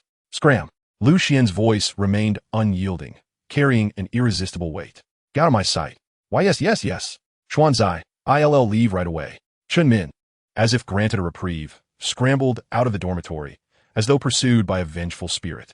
He merely wished to distance himself from this calamity, indifferent to Zhao Qin's fate. In the dormitory, only Lucian and the groaning Zhao Qin remained. Lucian leisurely pulled out his phone and snapped a close-up of Zhao Qin's disgraceful state. Ding! A new analyzable target detected. Scanning photo information. Target, Zhao Qin. The system's cold voice echoed in Lucian's mind. Zhao Qin, male, 21 years old, a local of Yanjing. His family runs a small real estate company, a typical rich second generation, arrogant and lecherous, lacking intelligence. Generating blackmail material, please wait. Blackmail material generation complete. Option 1, exchange for 3,000 yuan. Option 2, blackmail voucher 1 exchange. Lucian considered the two options for a moment. The blackmail voucher was precious. Using it on Zhao Qin would be a waste. Moreover, he was financially comfortable at the moment, so he didn't mind spending a little. Choose 3,000 yuan exchange, Lucian silently decided. Blackmail exchange successful. Account balance deducted by 300 yuan. Blackmail details. Engaging in improper conduct with his stepmother of the same age. Specific description. Target Zhao Qin, whose father Zhao Qintian is a well-known real estate developer in Yanjing, notorious for his promiscuity, often keeping several young and beautiful mistresses at home. Zhao Qin, with his peculiar tastes, pursues his father's lovers, secretly courting them as soon as his father brings home a new mistress. According to system statistics, Zhao Qin has successfully seduced 4 of his father's mistresses, all around his age, with 2 even younger than him. Immediately, a lengthy PPT document spanning over 30 pages appeared on Lu Xian's phone screen, filled with vivid images and detailed records of Zhao Qin's explicit conversations with his four mistresses, as well as indecent photographs and several lengthy videos that would undoubtedly send Zhao Qintian into a fit of rage. Each photo and conversation pointed unmistakably to Zhao Qin's despicable actions. Lu Xian flipped through the blackmail material, his smile widening, his eyes gleaming with amusement. TSK, TSK. You little brat, you certainly have some audacity. Your tastes are quite unique, specifically targeting your father's women. Truly, a filial son indeed. He chuckled inwardly, thinking to himself that Zhao Qin was truly a remarkable talent. Beneath him, Zhao Qin seemed to sense something, mustering all his strength to lift his head. Just then, he caught a glimpse of a familiar photo flashing across Lu Xian's phone screen, sending a jolt of fear through him. Although it was only a fleeting moment, he recognized it instantly. Zhao Qin's complexion turned even paler than before, cold sweat streaming down his face as his voice trembled. What are you talking about, Lu Xian? What is that thing on your phone? You should speak like that. People can die from such words. His eyes were filled with terror, and the arrogance he once displayed had vanished entirely. Chapter 28. I heard your mother is a beautiful vice mayor. Lu Xian admired the masterpiece on his phone, a smirk curling higher at the corners of his mouth, his gaze akin to that of a connoisseur appraising a rare gem, or perhaps a gourmet inspecting a succulent lamb destined for the feast. Below him, Zhao Qin, though grimacing in pain, could not tear his eyes away from Lu Xian's phone. When the damning photographs flashed across the screen, his blood seemed to freeze in his veins. Wasn't he that the young model, his father's new wife, whom he had just seduced last month? And that one, wasn't he that the college student his father had been secretly keeping last year? The angles of these photos were unmistakably candid shots. Some were even selfies. In his pursuit of thrill, he had taken countless pictures. As he uttered the words that people could die, his voice quivered, his previous bravado replaced by sheer horror and despair. He knew all too well his father, Zhao Qintian's temperament. If he discovered that his own son had dared to betray him, he might very well break his legs and cast him out. Upon hearing this, Lu Xian ground his foot down harder, looking down at him with a mixture of mockery and icy disdain. Oh, so you understand the concept of death? Pray tell, who is it that you believe will die? He paused, drawing out the moment like a cat toying with its prey, before adding leisurely, It's you I assent it? If your father, Chairman Zhao Qintian, were to learn that his precious son not only donned a vibrant green hat, but also documented his beloved mistress, you think you could still swagger about in front of me, indulging in KFC and lounging comfortably? Zhao Qin's cold sweat poured down, soaking his hairline. His face as pale as a ghost, his lips trembling, unable to utter a single word. Or perhaps, Lu Xian's voice dripped with a hint of malicious temptation. I want to even trouble Chairman Zhao.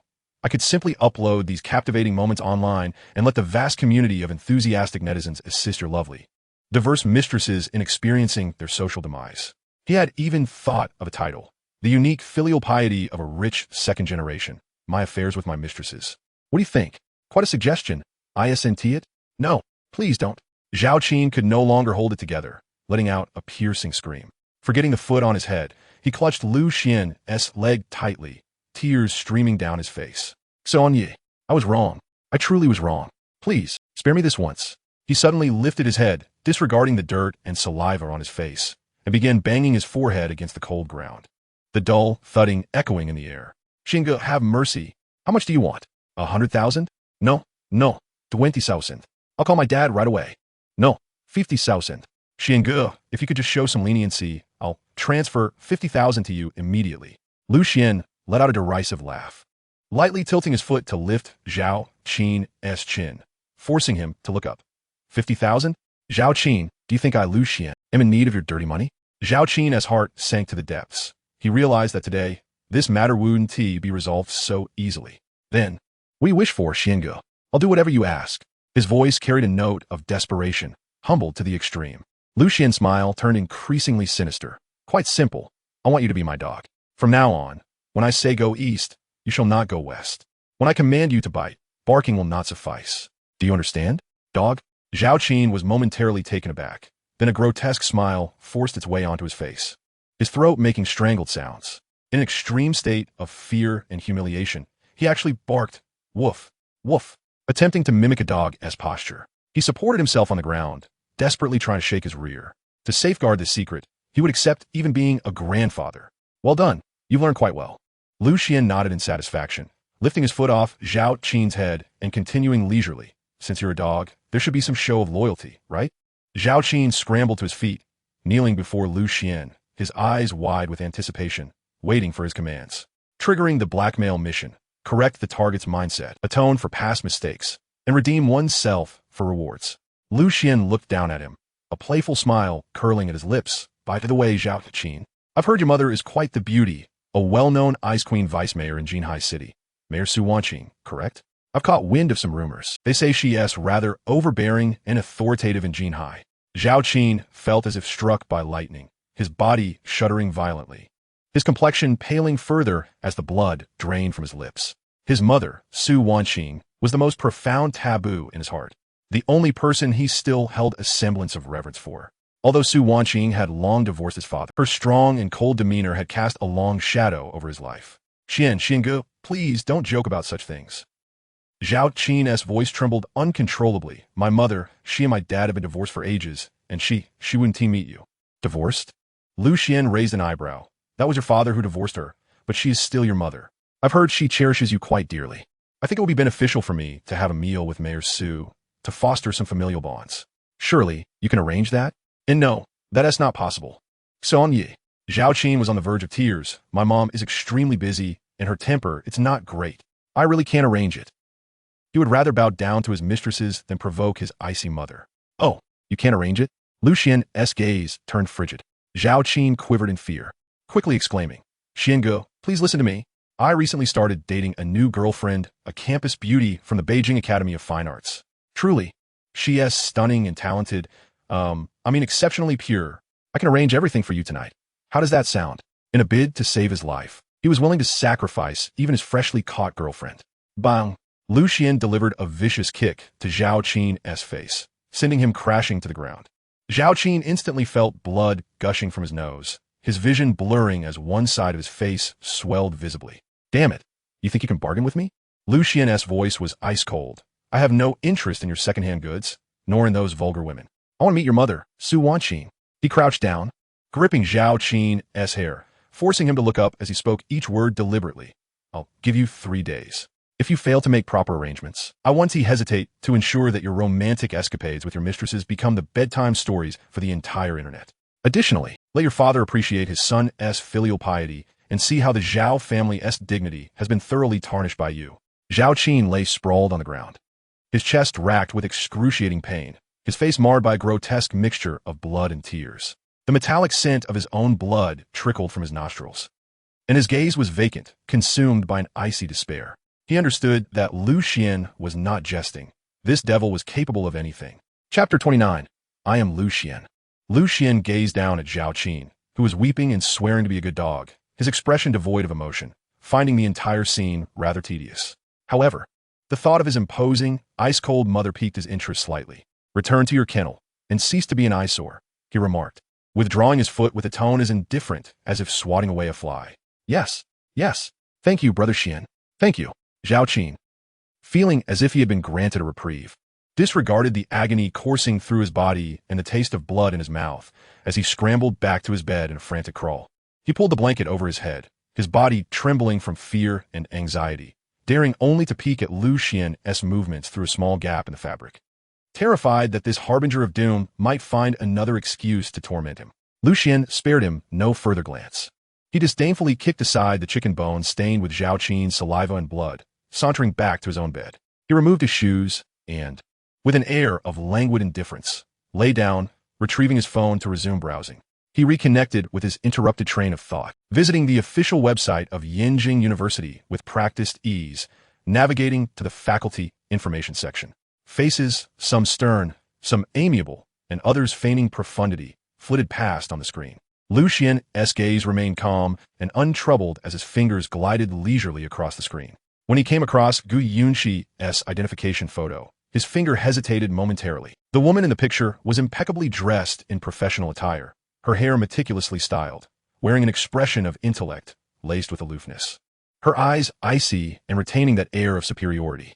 How he longed for the entire faculty and student body to witness her now, on her knees, begging for mercy.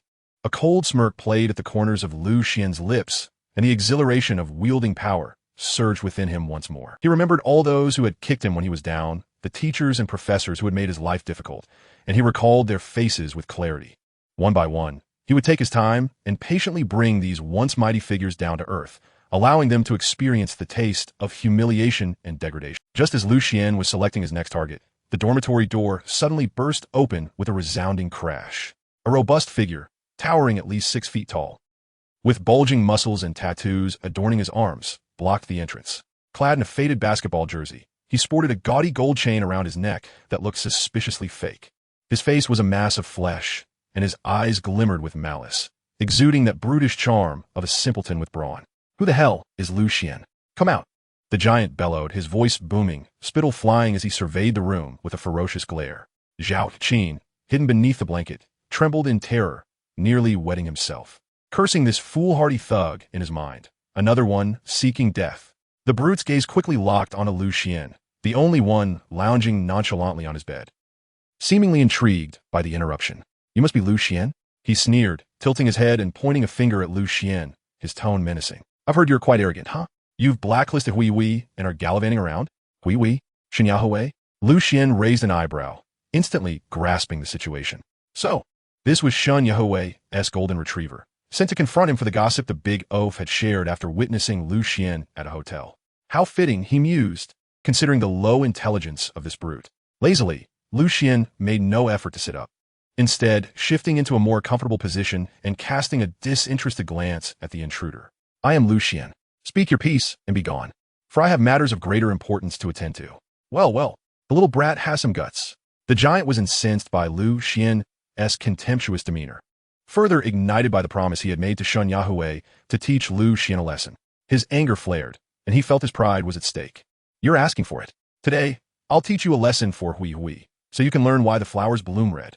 With that, he roared, swinging a fist the size of a frying pan towards Xuan's face with a gust of wind. Xuan, eyes squeezed shut beneath the blanket, braced himself for the inevitable sound of Xuan being pummeled. Yet, the expected cry of pain never came. At the last moment, as if he possessed a sixth sense, Xuan sprang from his bed with the agility of a cat, landing deftly on the ground. Simultaneously, his right fist shot forward with lightning speed, colliding directly with the giant's incoming punch with no frills or theatrics. Crack! A sickening sound of bone fracturing echoed throughout the dormitory. "Ah!" The giant howled in agony, clutching his mangled wrist, writhing on the ground, his face contorted in pain as cold sweat drenched his back. His fist hung at an unnatural angle, clearly broken. But Xuan was not finished. His gaze remained icy as he executed a swift, precise turn, his right leg arcing like a steel whip, delivering a crushing kick to the brute's lower back. Boom! The giant's massive form was propelled into the air as if struck by a freight train, flipping midair before crashing heavily onto the dormitory floor, stirring up a cloud of dust. He struggled for a moment, attempting to rise, but felt as if his bones had been shattered, a coppery taste flooding his mouth as he coughed up white foam, his eyelids fluttering and convulsions racking his body. The entire exchange unfolded in a dizzying blur, lasting mere seconds. Xuan dusted off his hands, brushing away non-existent particles, and approached the unconscious brute, looking down upon him with an expression devoid of emotion. Only indifference in his eyes. "Useless," he uttered softly, before lifting his foot and casually stepping on the giant's dust-covered, foam-smeared face, as if extinguishing a cigarette. "Go back and inform Xuan. If she wishes to stir up trouble, let her come herself. If she sends more blind fools like you, next time at 1T, just be a hand that gets broken." With that, he disregarded the motionless giant and returned to his bed, retrieving his phone. Xuan, peering through the gap in his blanket, felt a chill ascend from his feet to the crown of his head, his body covered in goosebumps. Good heavens! Is Xuan even human? He was nothing short of demon. Xuan had no doubt that had he dared to offer even the slightest resistance, his fate would have been 100 times worse than that of the fallen giant. The memory of being forced beneath this devil's heel, barking like a dog, sent a wave of warmth through his pants. It seemed he had genuinely soiled himself. He hastily pressed the quilt tightly against himself, terrified of being discovered by Xuan. Even his breathing became cautious. At this moment, a singular thought consumed his mind. Within 3 days, he must, without fail, devise a way to coax his icy mother out. Otherwise, he dare not fathom the consequences. Chapter 30. A kick to obliterate your eggs. The burly man on the ground convulsed for quite a while, before finally managing to pry his eyelids open slightly, froth escaping his lips as he mumbled incoherently. Yet his gaze remained fiercely menacing. I swear, Feng, if you don't kill me today, I'll make sure to end you tomorrow. Lucian, upon hearing this, nearly erupted in laughter from anger. Even in such a dire state, he still had the audacity to be defiant. Truly a stone in a cesspool, both foul and unyielding. He leisurely rolled out of bed, strolled over to the burly man, and then slowly circled around to his back. A sense of dread surged within the burly man, and just as he contemplated struggling, Lucian's foot was already in motion. With a sharp crack, accompanied by the sound of tearing fabric and a certain indescribable noise, akin to an egg being crushed. The man's shriek barely escaped his lips before his eyes rolled back, and he erupted in froth even more vigorously. His body flailed like a fish out of water for a few moments before he completely lost consciousness, a faint, foul odor beginning to waft through the air. At that moment, two heads poked in from outside the dormitory door, none other than the companions of the burly man who had been waiting downstairs.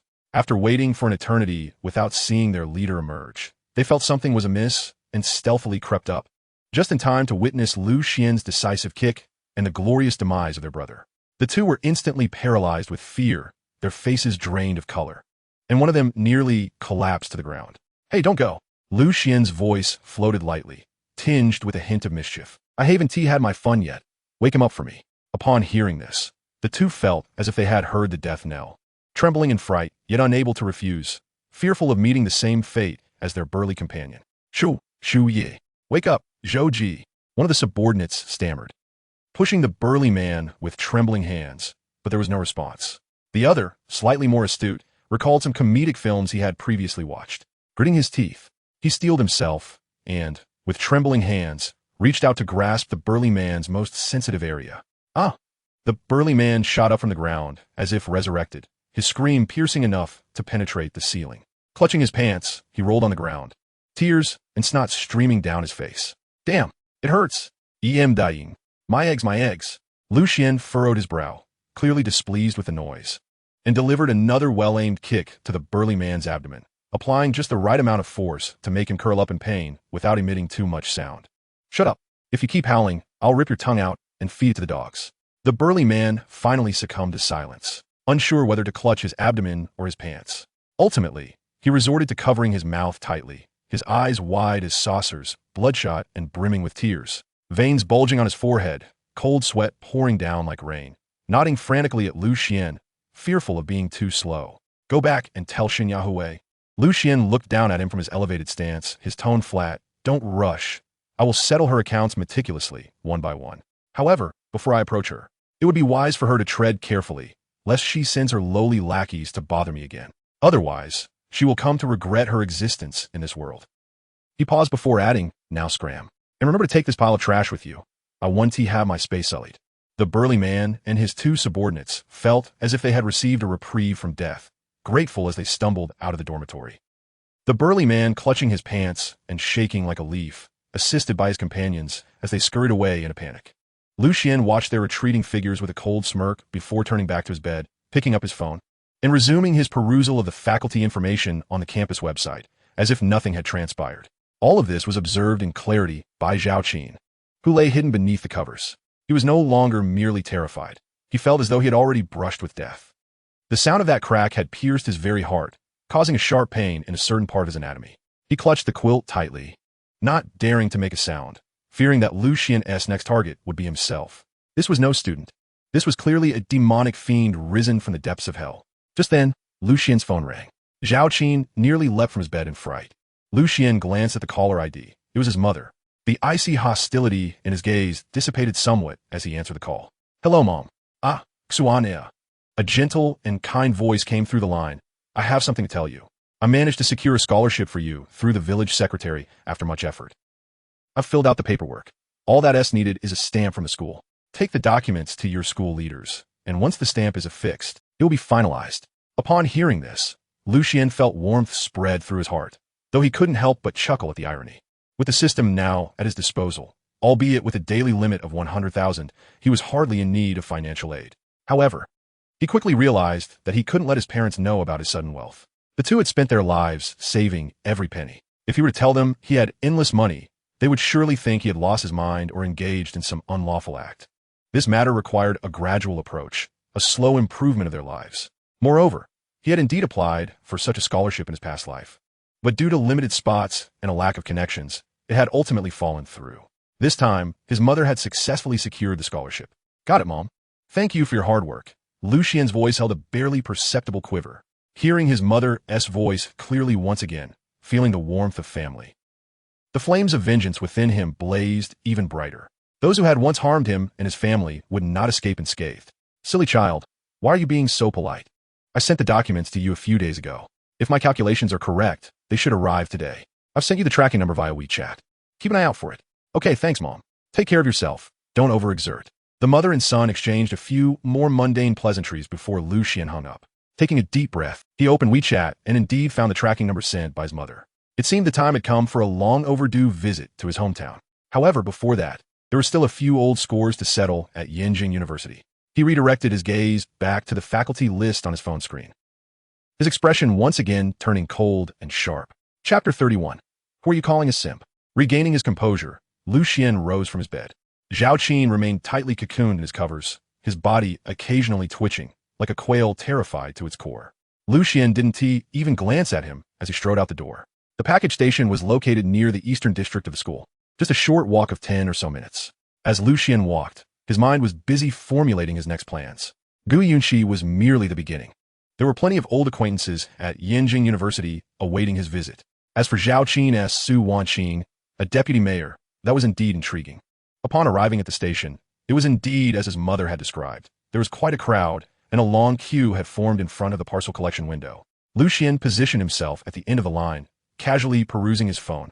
However, as the queue inched forward, a fashionably dressed girl, adorned with exquisite makeup, brazenly strode to the front, directly announcing her collection code at the window. Her expression conveyed a sense of entitlement, as if queuing was of no concern to her. Lucien raised an eyebrow. In his previous life, he had endured many indignities, often swallowing his pride for the sake of survival. But now, empowered by the system, he had no intention of yielding to anyone, particularly not to someone so self-important. Excuse me, classmate. Lucien's voice, laced with a nonchalant tone, cut through the air. Did you not notice that everyone is queuing? The girl, waiting impatiently for the staff to retrieve her parcel, turned to glance at him with evident annoyance. Her gaze was imbued with a condescending arrogance, as if Lucien were merely an annoying fly intruding upon her affairs. Who do you think you are? She scoffed, rolling her eyes. Did I cut in front of you?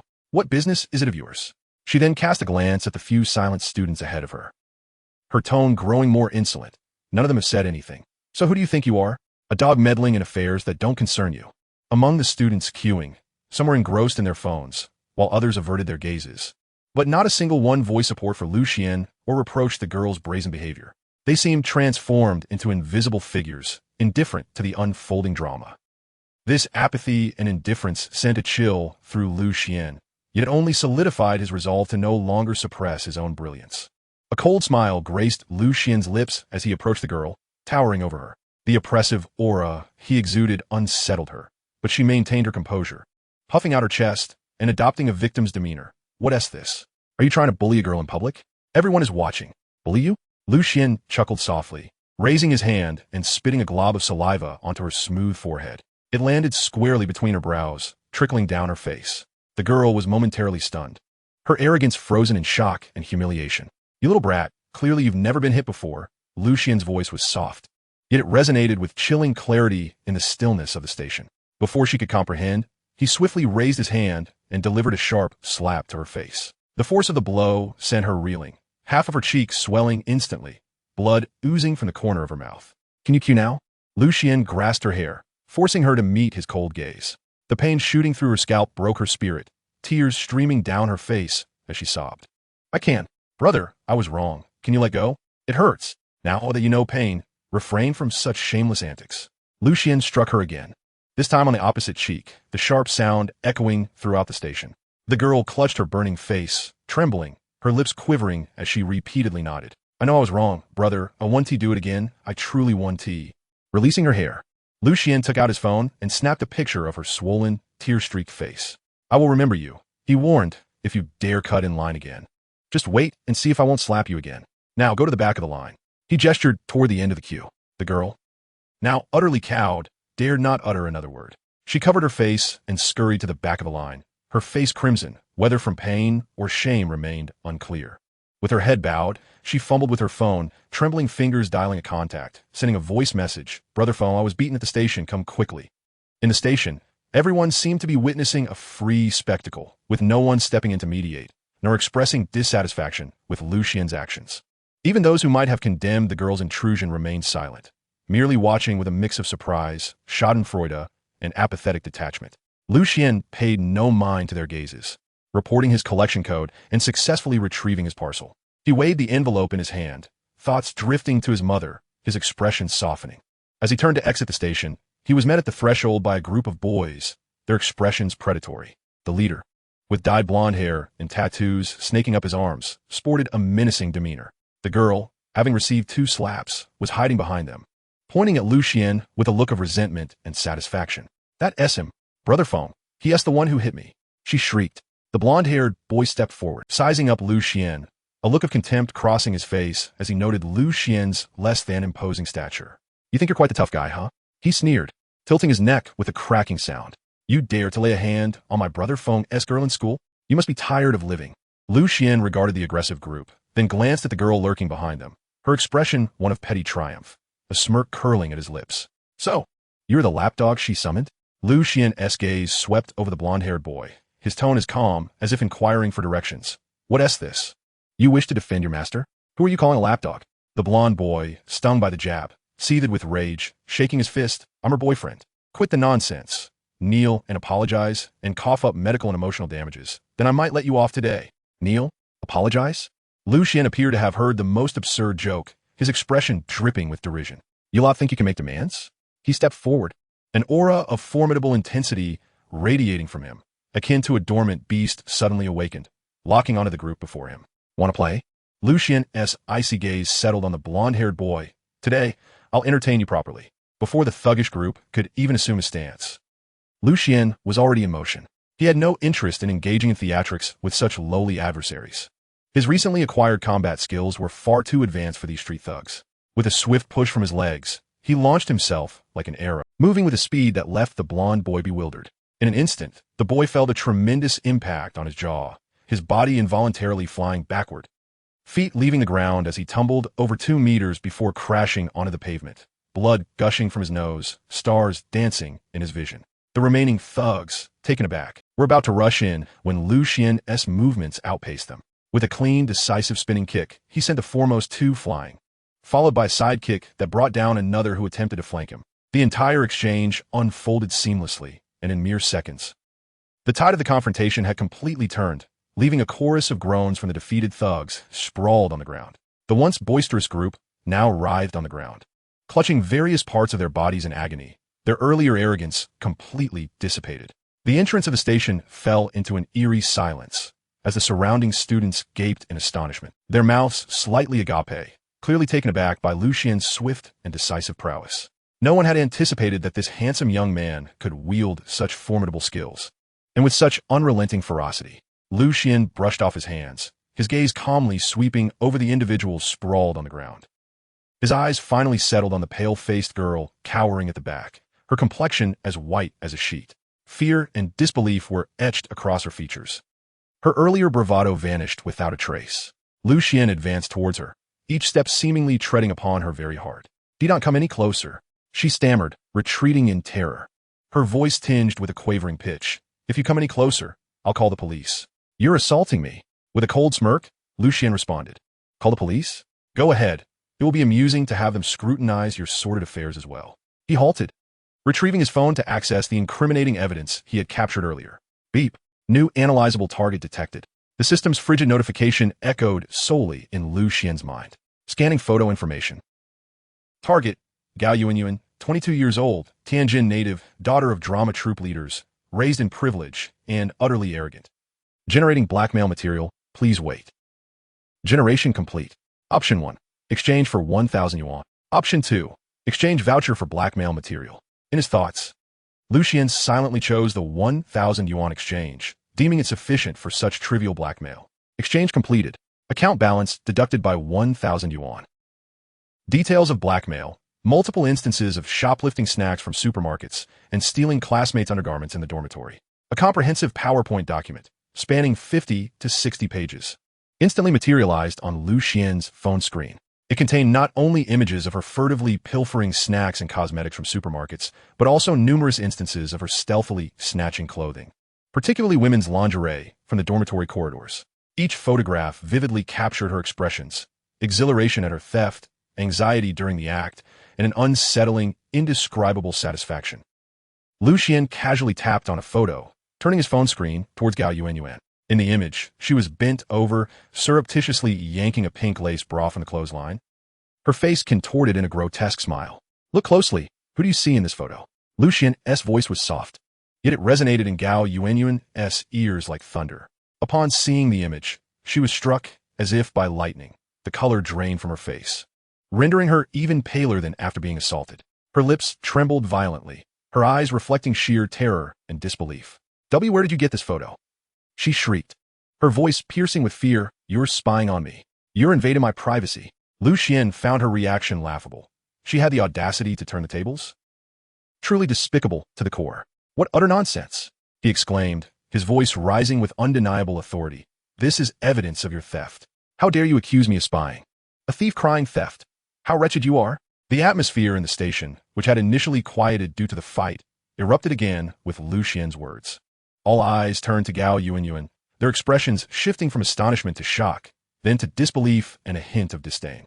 Stealing? Especially one as classmates' undergarments? Such a proclivity was nothing short of appalling. "Why didn't he do it?"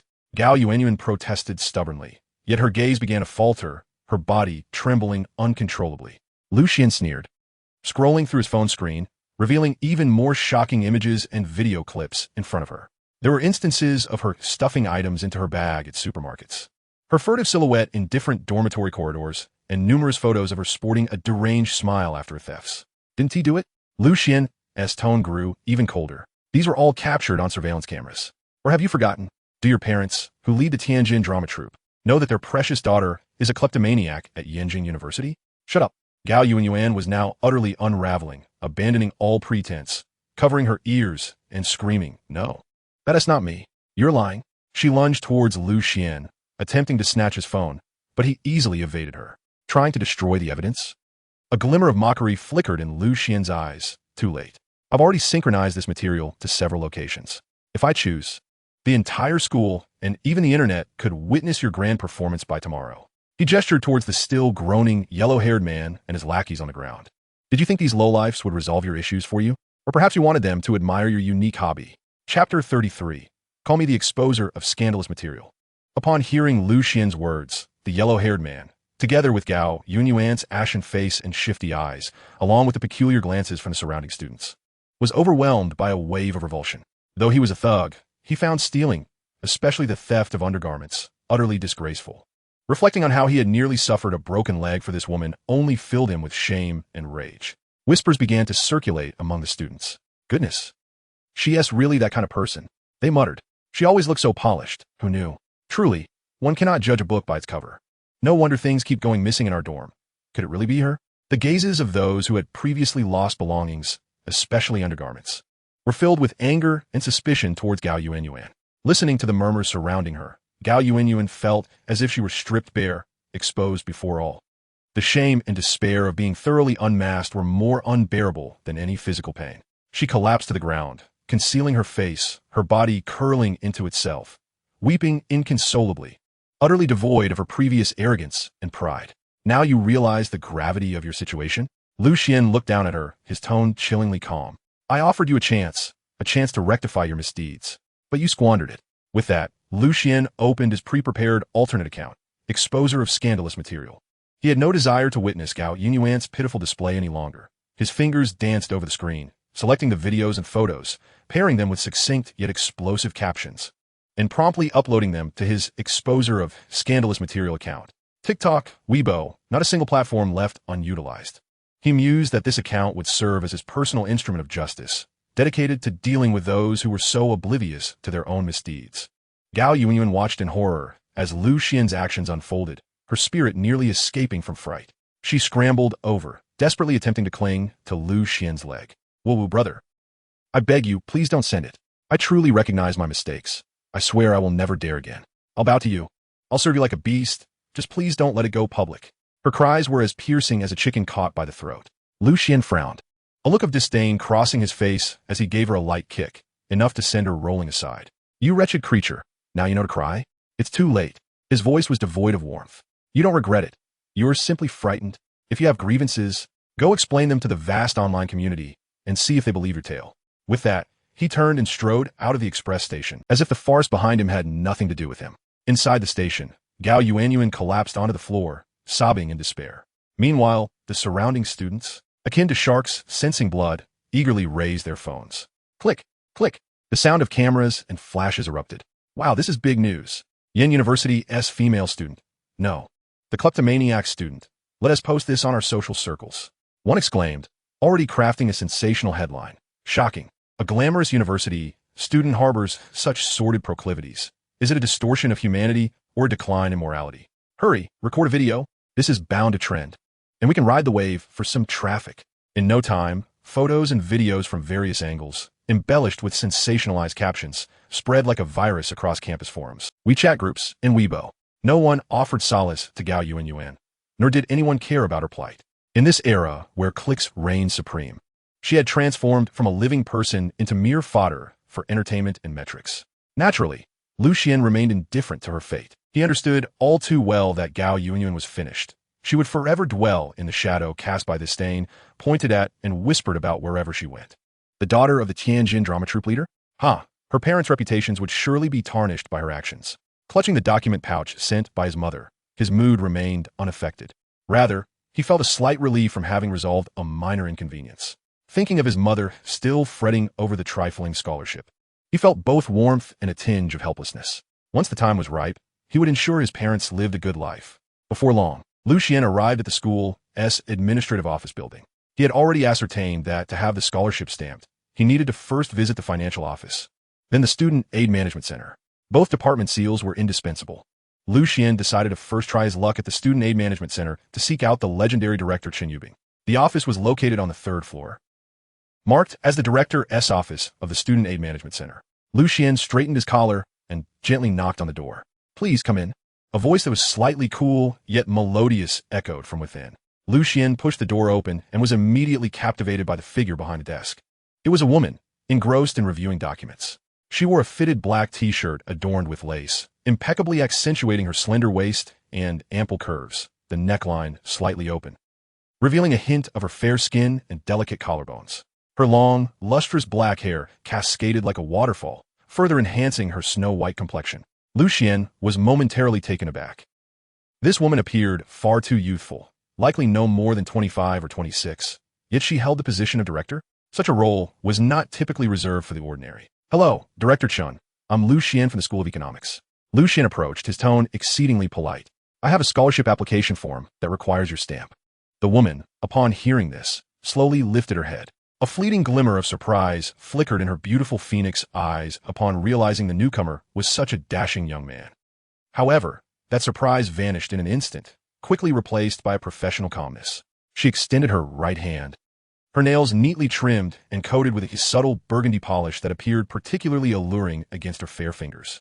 You are Xuan, correct? Director Chen Yubing's voice was as exquisite as her appearance, imbued with just the right touch of detachment. You will need to first obtain a stamp from Director Gu at the financial office before I can assist you. Her fingertips lightly tapped the smooth surface of the desk twice, as if to emphasize her point. With that, she lowered her head, returning to her documents, seemingly dismissing Xuan's presence entirely. Internally cursing the bureaucratic nature of her response, Xuan maintained a polite smile. All right, thank you, Director Chen. I understand. He turned and exited the office, gently closing the door behind him. Wow, this woman, while youthful and beautiful, certainly possesses an air of professionalism. He thought to himself, so, I need to go to the financial office first? Fine, I'll pay a visit to Director Gu. Xuan couldn't recall encountering such convoluted procedures for scholarship applications in his previous life. Chapter 34. Targeted for no reason? Xuan soon found his way to the financial office.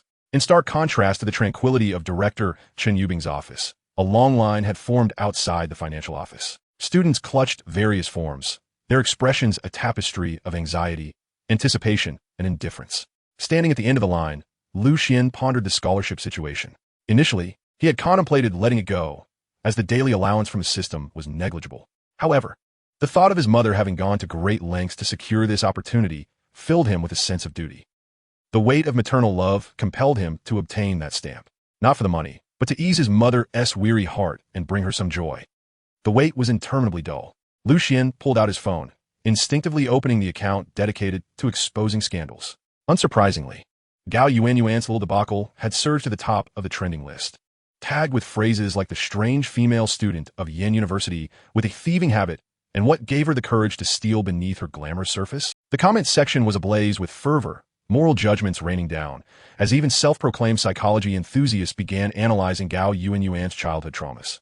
A faint smile graced Xuan's lips as he casually liked a comment, suggesting the school conduct a thorough investigation and expel such detrimental influences from the campus. He closed Douyin with a sense of disinterest, no longer concerned with Gao Yuanyuan's fate. The line crept forward at a painfully slow pace. Xuan exercised patience, scanning the office until his gaze landed on a private office marked with a sign reading Director of Financial Affairs by Yinchi. Another beautiful director, he mused. Is the leadership at Yen University selected based on beauty standards? This director appeared more competent and assertive than Chun Yubing, clad in a well-tailored professional suit, her hair meticulously styled in a bun, and framed by a pair of rimless glasses that lent her an air of scrutiny. Finally, it was his turn. Xuan took a deep breath, plastering on a polite smile as he approached Bai Yinchi's desk. "Hello, Director Bai," he said, gently placing the scholarship application form on the desk. "I'm Xuan from the School of Economics, having just returned from the Student Financial Aid Management Center. Director Chun informed me that my application form requires your stamp before she can proceed with the processing." Bai Yinchi adjusted her glasses, swiftly glanced over the application form, and subtly furrowed her brow. Her fair fingers lightly tapped a specific spot on the document before pushing it back towards Xuan. "Are you mistaken, classmate?" Her voice was cool and tinged with an undeniable certainty. "Our financial department's protocol has always mandated that the Student Financial Aid Management Center conducts its review and stamping first. Only upon confirmation can it be sent to us for financial processing. Director Chun, as the head of the aid center, cannot be oblivious to this procedure." Xuan's smile faltered slightly, yet he maintained his composure to explain, "Director Bai, I genuinely just came from Director Chen's office. She explicitly told me that I needed your stamp first. Could it be that there have been recent adjustments to the process?" Bai Yinchi appeared to grow somewhat impatient. She rubbed her temples, and her tone became more pronounced. "Enough, classmate. I am quite busy and lack the time for repeated explanations. A procedure is a procedure. There have been no adjustments. You should first seek Director Chan for the stamp, and then return to me. Do not hinder other students. There's a queue behind you." As she spoke, her gaze had already drifted past Xuan to the students waiting behind him. Xuan turned to glance at the long line and the anxious, impatient faces. A surge of unexplained anger flared within him. He bit his back teeth, ultimately swallowing the retort that they must be colluding to toy with him. He picked up the application form, forcing a grimace that resembled a smile. "Very well, Director Bai, I understand. I will confirm with Director Chen once more." What a ridiculous situation. Upon stepping out of the financial department, Xuan couldn't help but mutter a curse under his breath. What exactly were these two women plotting? With a gust of determination, he hurried back to the Student Financial Aid Management Center's director's office, taking 2 steps at a time, fueled by his anger. Knock, knock, knock. This time, his knocking was decidedly more urgent than before. "Come in," came the same cool, melodious voice that now irked Xuan intensely. He pushed the door open, striving to maintain a calm demeanor. "Director Chun, I have returned. It's still me, Xuan." Chun Yubing was holding a steaming cup of tea. Upon hearing his voice, she looked up, her beautiful phoenix eyes flashing a hint of surprise before returning to her composed demeanor. "It is as follows, Director Chun." Xuan placed the application form before her again, struggling to rein in his emotions. "I just visited Director Bai in the financial department, and she insisted that this application form must first be stamped by you before she can proceed." Chun Yubing set down her teacup, her fingers lightly tapping on the smooth surface of the desk. Her gaze shifted between Xuan and the application form for a moment, a faint smile playing at the corners of her lips. "Xuan, I have made myself quite clear. Our Student Financial Aid Management Center must adhere strictly to the school's regulations. This stamp indeed requires the financial department's endorsement first. Otherwise, I cannot provide my stamp. This is a matter of principle and protocol." Xuan's facial muscles twitched slightly. These two women were truly playing him for a fool. One was deflecting to the other, effortlessly kicking the ball back and forth. He took a deep breath, suppressing his rising ire, though his gaze grew increasingly frigid. Director. Director by says you must stamp it first, and you say director by must stamp it first. So, can I get the stamp today or not? Or should I inquire with the principal about the exact procedures for scholarship applications at Yanjing University? His words carried a hint of veiled threat. Chen Yubing's smile remained unchanged, yet a flicker of sternness flashed in her eyes. She lifted her teacup, taking a slow sip before replying, "Threats will not resolve the issue. Lu Xian, I reiterate, we must follow the established procedures. If you believe there is a conflict in the explanations from Director Bai and myself, perhaps it is you who has not conveyed the situation clearly to her. You may return to communicate with Director Bai again. I trust the misunderstanding can be clarified." Communicate? Lu Xian scoffed, finding amusement in her stubbornness. It was evident to him that these two women were simply seeking entertainment at his expense.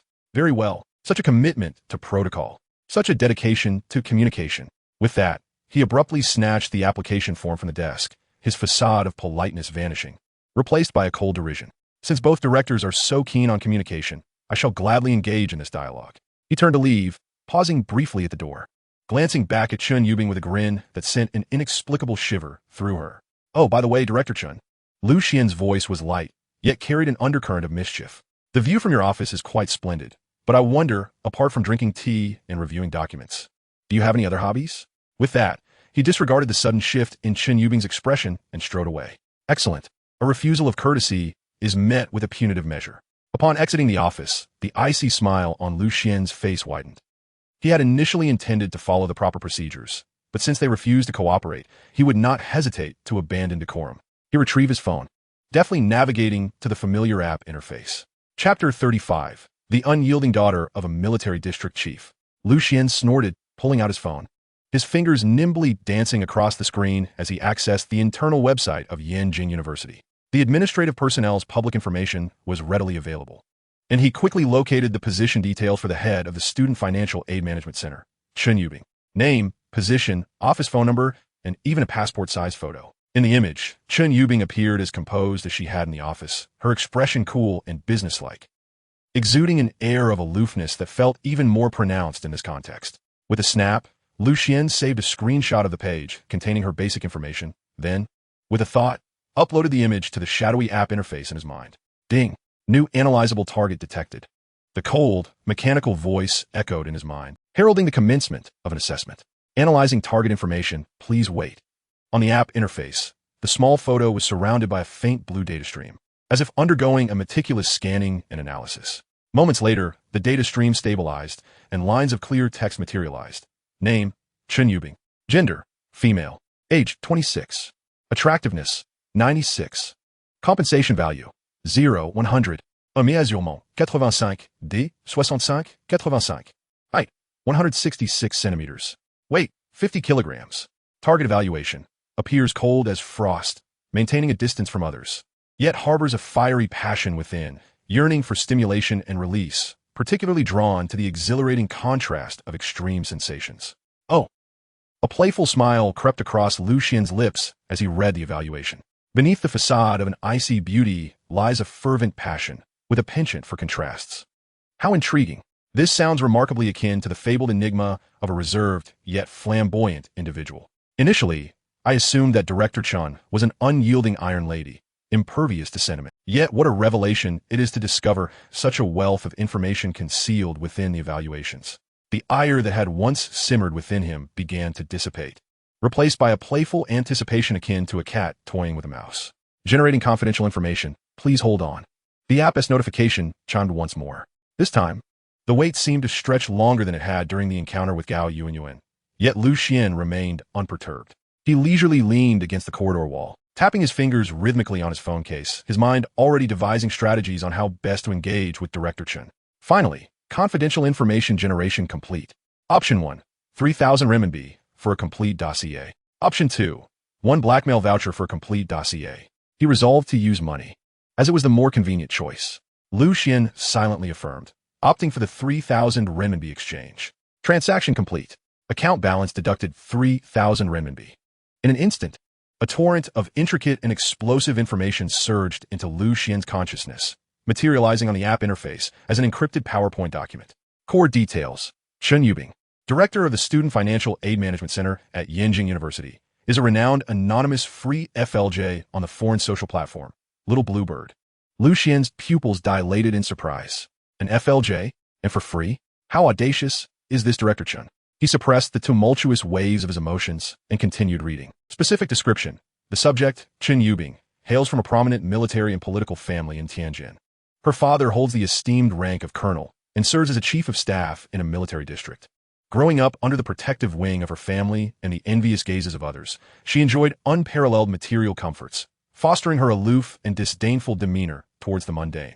However, prolonged repression and pretense have instilled in her an intense yearning for rebellion and thrill.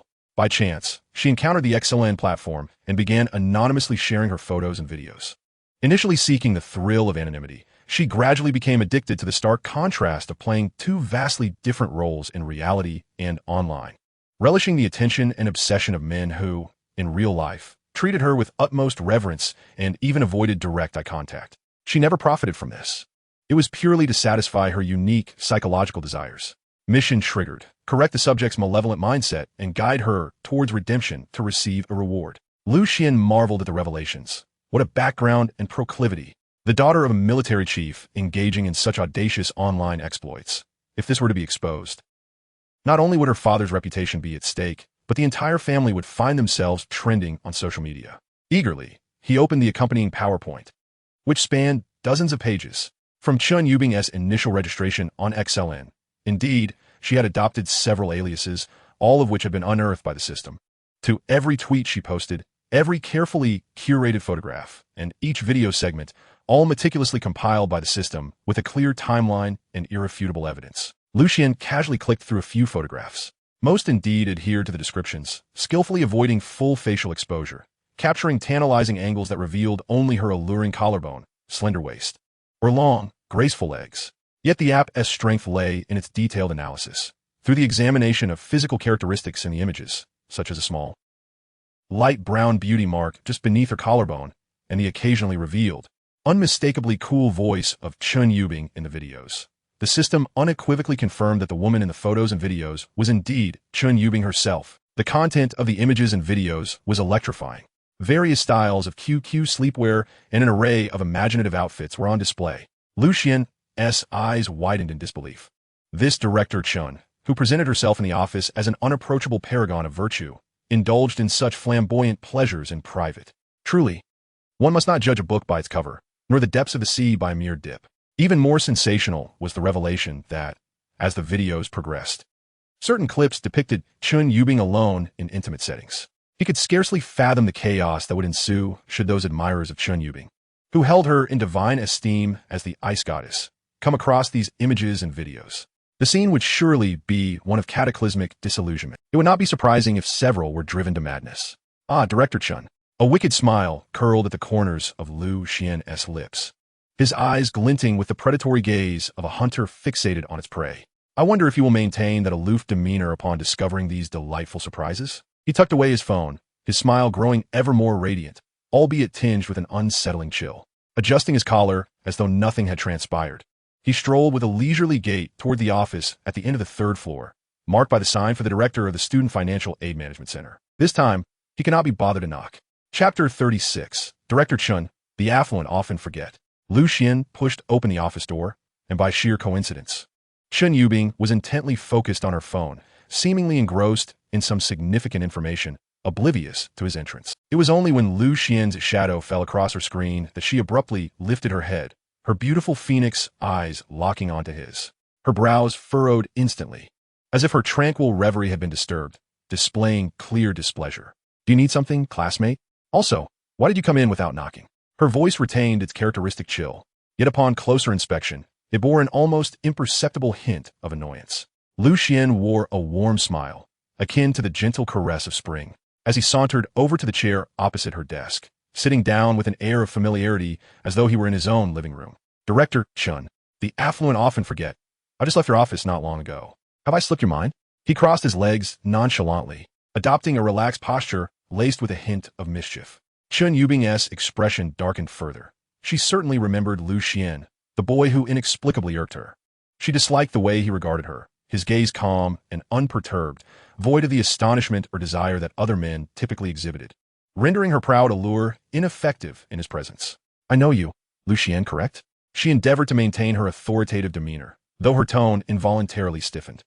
I've made it abundantly clear that your scholarship application must first be stamped by director by in the finance department before I can process it here. This is the school's procedure. Do you not comprehend? She even emphasized the phrase, do you not comprehend, in an attempt to regain some semblance of control. Yet Lucienne seemed oblivious to her impatience, raising a hand in a gesture for her to pause, his smile unwavering. Hold on, Director Xuan. There's no need to rush me out. I didn't come here just to sort out that trivial matter. I have something else of significance to discuss with you. As he spoke, he leisurely retrieved his phone from his pocket, tapped a few times on the screen, and then turned it towards Xuan Yubing, revealing a photograph. Although the image did not display a clear face, the exposed body parts and the degree of nudity captured therein were sufficient to quicken the pulse of anyone who beheld it. Director Xuan, I know you have a busy schedule, but could you kindly help me identify this? Does this photograph seem familiar to you? Lucien's tone was as casual as if he were discussing the weather. He was acutely aware that these lofty individuals only acknowledged their faults when threatened. The moment Xuan Yubing's gaze fell upon the photograph, her pupils dilated in shock. Her typically composed and aloof visage turned ghostly pale in an instant, followed by an involuntary flush that spread uncontrollably from her neck to her ears. Her breathing grew noticeably rapid, and her hands, resting on the table, clenched instinctively. She abruptly raised her hand to cover her eyes, as if that could erase the reality before her. Her voice trembled imperceptibly as she stammered, What are you doing? What do you mean by showing me this photo? She sprang to her feet, her chair scraping loudly against the floor due to the abruptness of her movement. Get out, immediately, or I will call the police. In that moment, any semblance of the cool, icy beauty she usually portrayed vanished, replaced by the demeanor of a cat whose tail had been stepped on.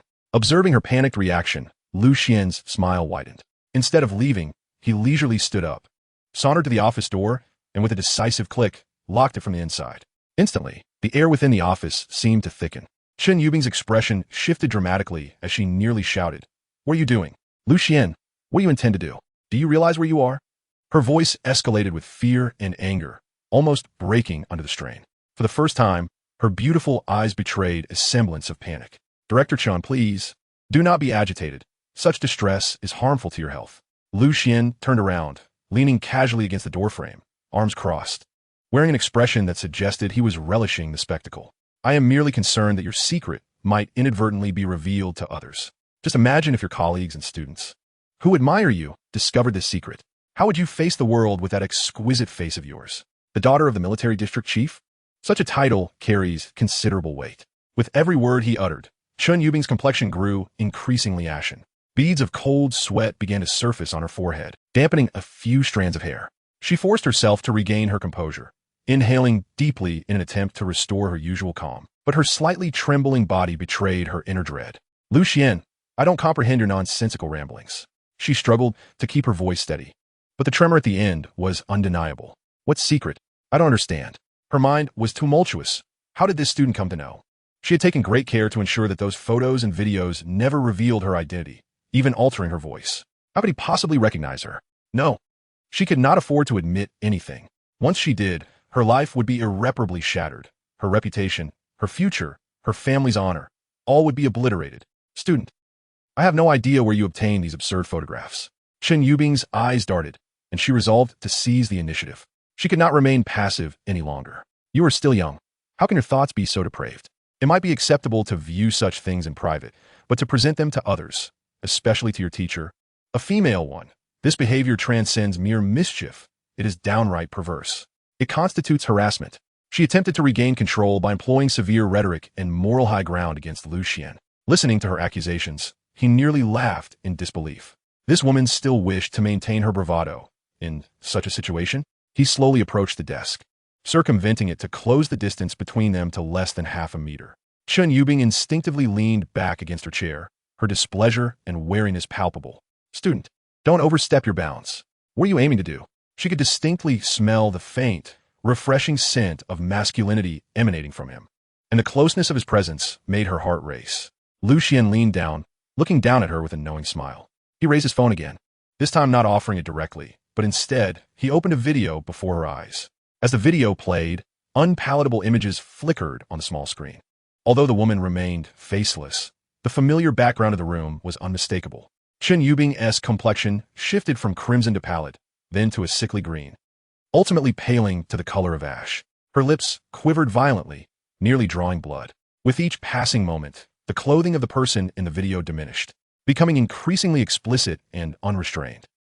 Chen Yubing could no longer endure the ultimate humiliation and fear. She lunged forward to snatch Lu Xian's phone, intent on obliterating the damning evidence.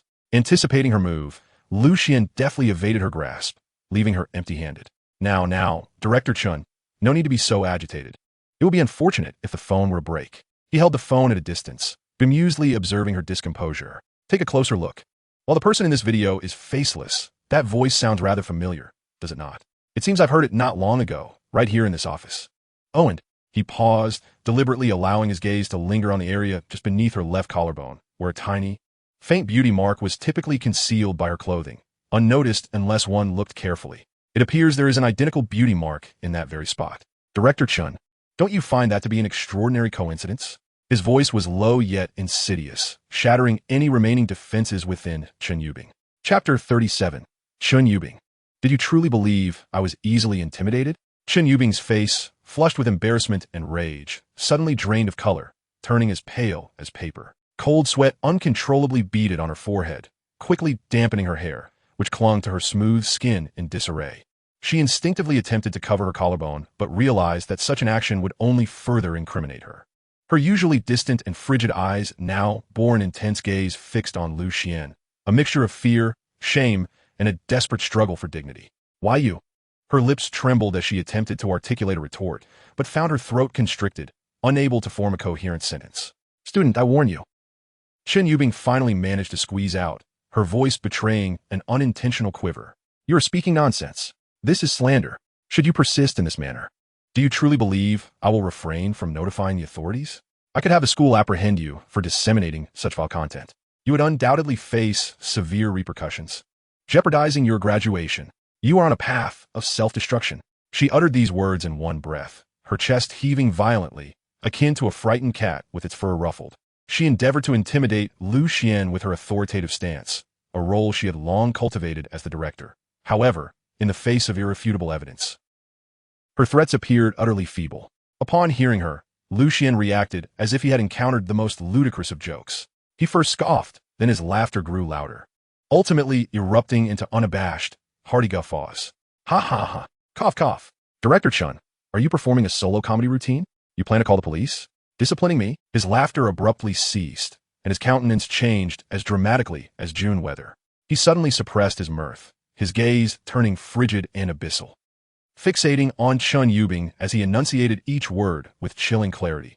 You wretched creature, even now you choose to feign authority? Do you genuinely believe I am easily intimidated? He took a step forward, an invisible pressure compelling Chen Yubing to instinctively retreat. So, you wish to call the police? Lu Xian extracted his phone from his pocket and emphatically slammed it onto the desk before her, producing a loud thud that caused her shoulders to tremble. Here is the phone.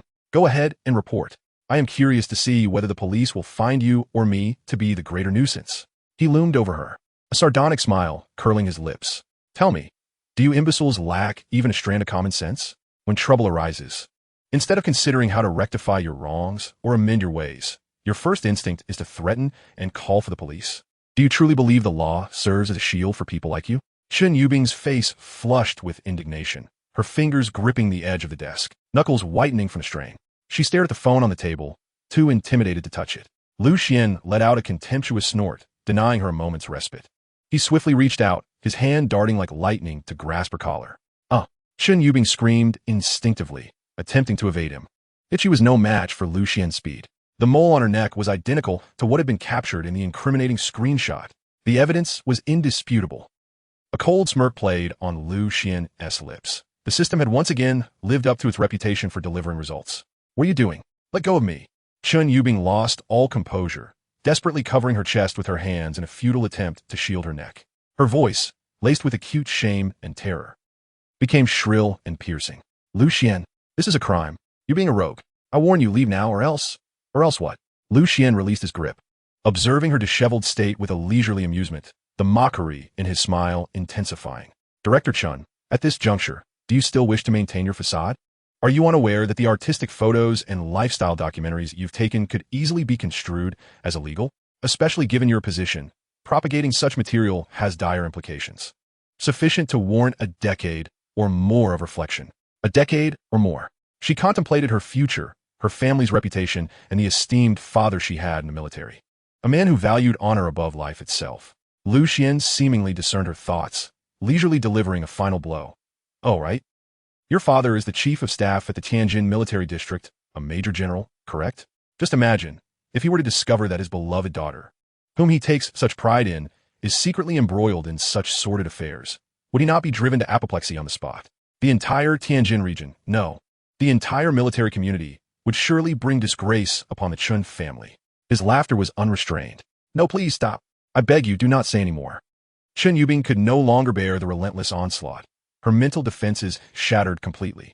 She desperately covered her ears with trembling hands, curling into the expansive chair, shaking uncontrollably as tears streamed down her face, mingling with sweat to etch a path across her pallid complexion.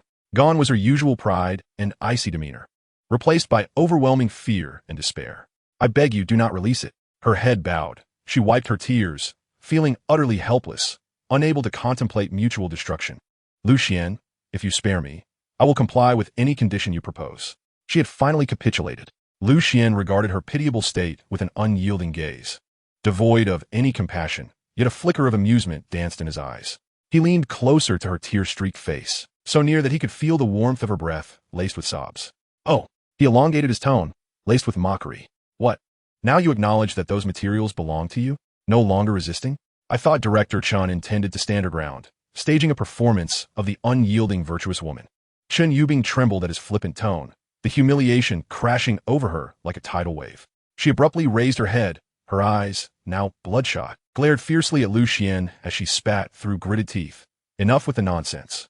State your terms. Her voice was icy and resolute, as if dredged from an ice cellar, yet the uncontrollable tremor betrayed her inner vulnerability. My demands? He paused, savoring the tension etched across her anxious features before leisurely articulating his next words. Since Director Chun has admitted that these materials are indeed yours, I shall dispense with further pleasantries. Do you not realize how disgraceful your actions are? How could you face your father? Chapter 38. You must apologize to your father. You must apologize. Chen Yubing's visage had become so pale, it was almost translucent, embodying sheer despair devoid of color. The pride and dignity she had meticulously maintained lay in ruins at this moment. Classmate. Her lips quivered, her voice fragile, as if it might shatter at any moment. Could you perhaps request something else? I implore you. I truly cannot apologize publicly. If I do, it will be the end of me. She clutched at this final thread of hope, her eyes momentarily flickering with a desperate glimmer. I can stamp documents for you. No, not just that. I can offer you money. A substantial amount. Truly. Far more than any financial aid you might apply for. With that money, who needs financial assistance? Her words became a frantic jumble as she sought to navigate the impending disaster using her most familiar and confident tactics. Money and power, the once unfailing allies, had become her sole reliance at this moment. Xuan's expression remained as frostbitten as ever, his disdain and contempt for her growing more pronounced with her every utterance. You people. He shook his head gently, his tone a mix of lament and derision. Why is it that your every utterance revolves around money? Do you believe that every matter in this world can be resolved with monetary exchange? He stepped forward, towering over the slumped Chen Yubing, his voice soft yet piercing, each word striking at her very core.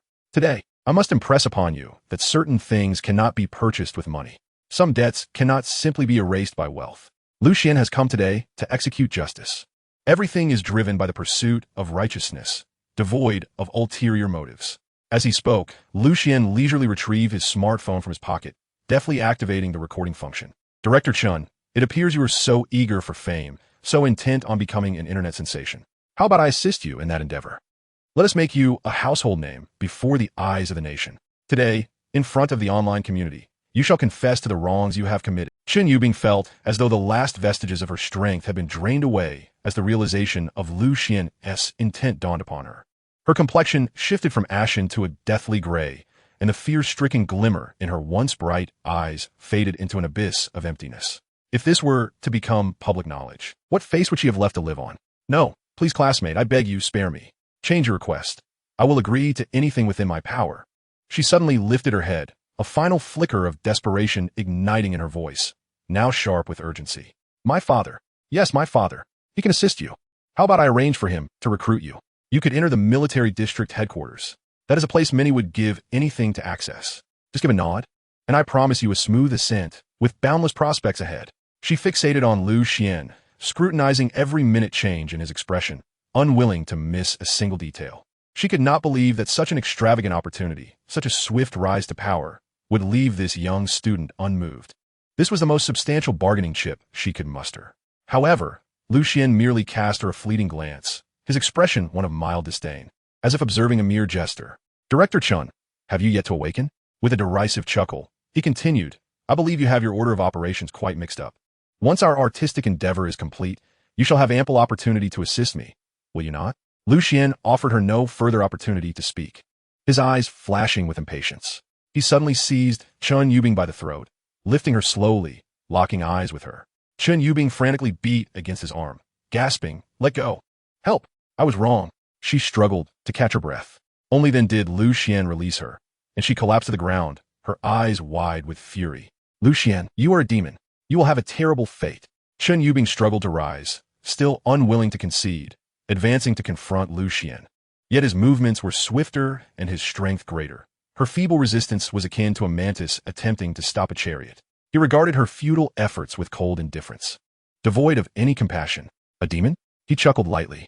Compared to certain hypocrites who preach virtue while acting otherwise, my methods are but trifles. Moreover, all I do is for the sake of justice. Once more, he tightened his grip on the stubborn Chun Yubing's throat, his gaze frigid. If you confess to your transgressions and swear to amend your ways, I shall grant you a chance. Apologize to your father, articulate the mistakes you have made, and express how you intend to change. Immediately, Chun Yubing knelt, bowing her head in supplication. I was wrong. I truly recognize my mistakes, and I will change. At that moment, the entire administrative building was enveloped in silence, a stillness that pervaded the afternoon break. The host has completed the transformation of the target's character, correcting the target's mindset and guiding her towards the path of righteousness.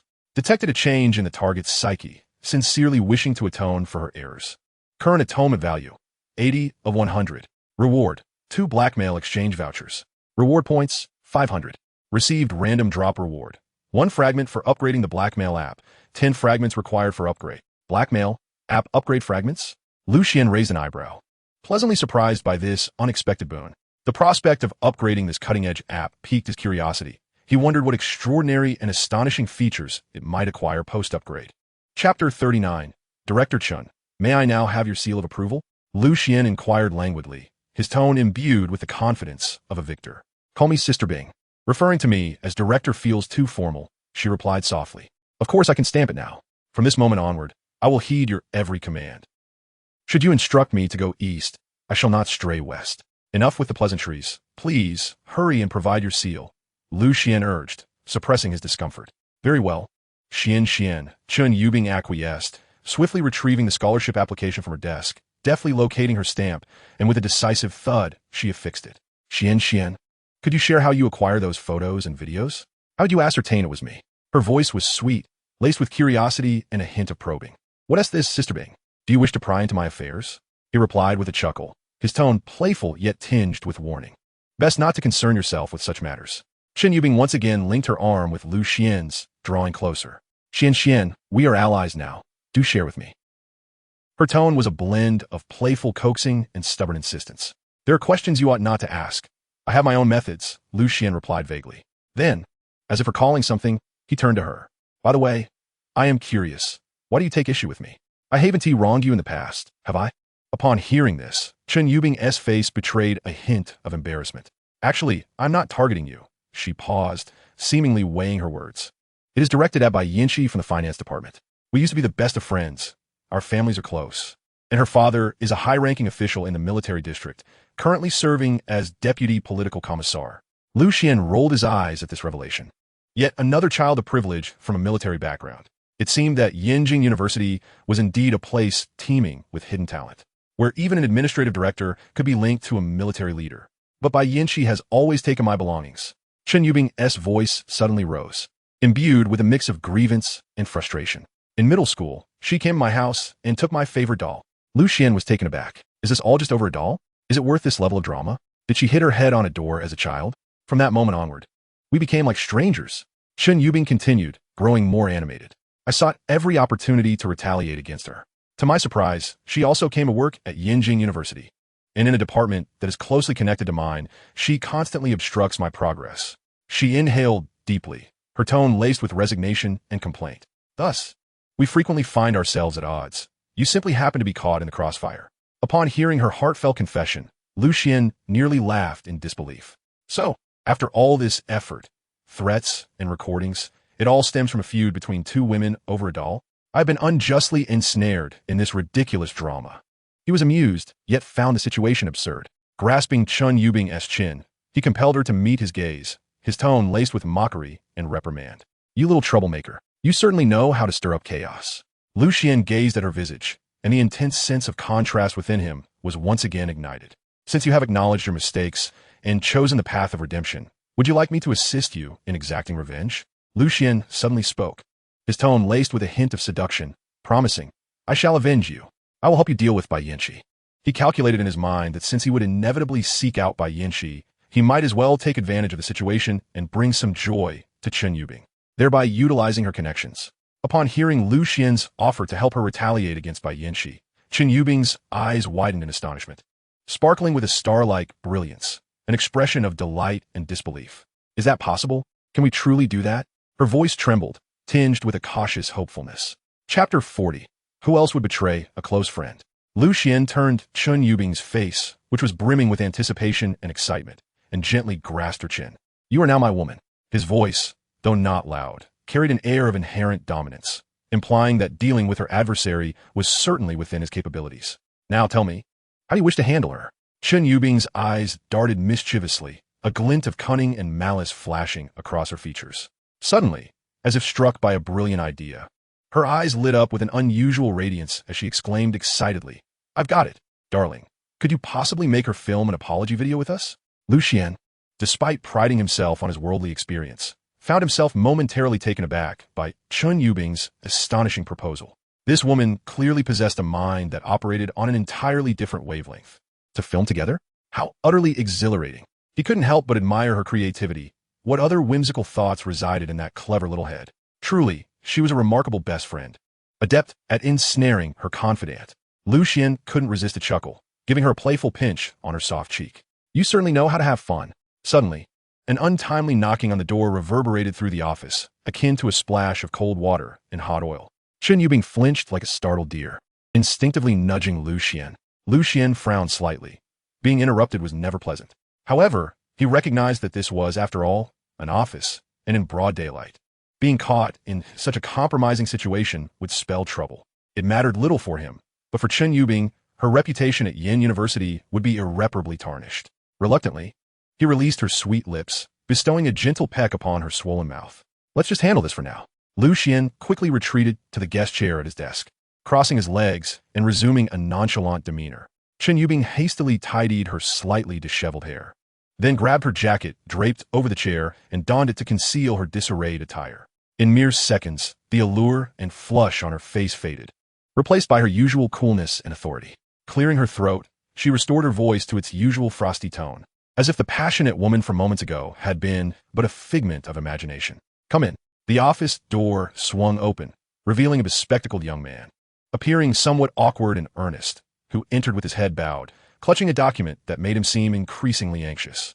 Direction, Ayu. I have a scholarship review application that requires your signature.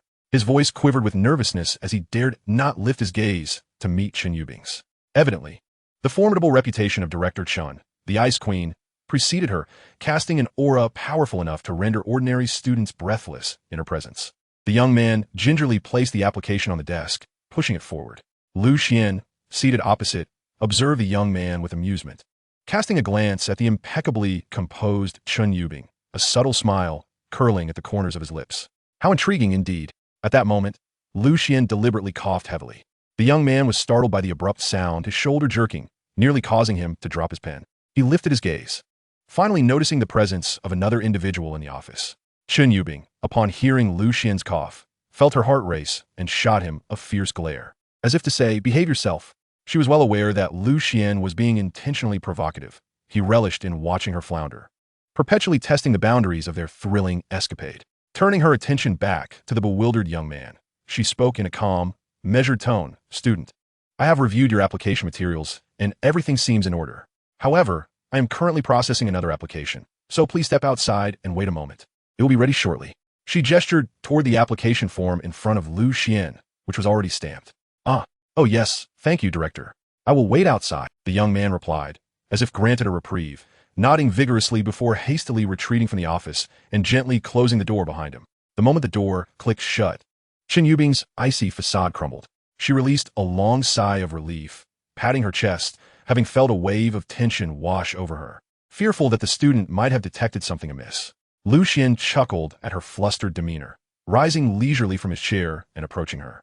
The once frigid director, now transformed into a vision of alluring warmth and tenderness, would have left the earlier young man utterly astounded should he have witnessed this metamorphosis, his worldview shattered. "Umph, you naughty one, always teasing me," Chen Yubing playfully chided, delivering a gentle punch to Xuan's chest, her strength akin to mere tickling.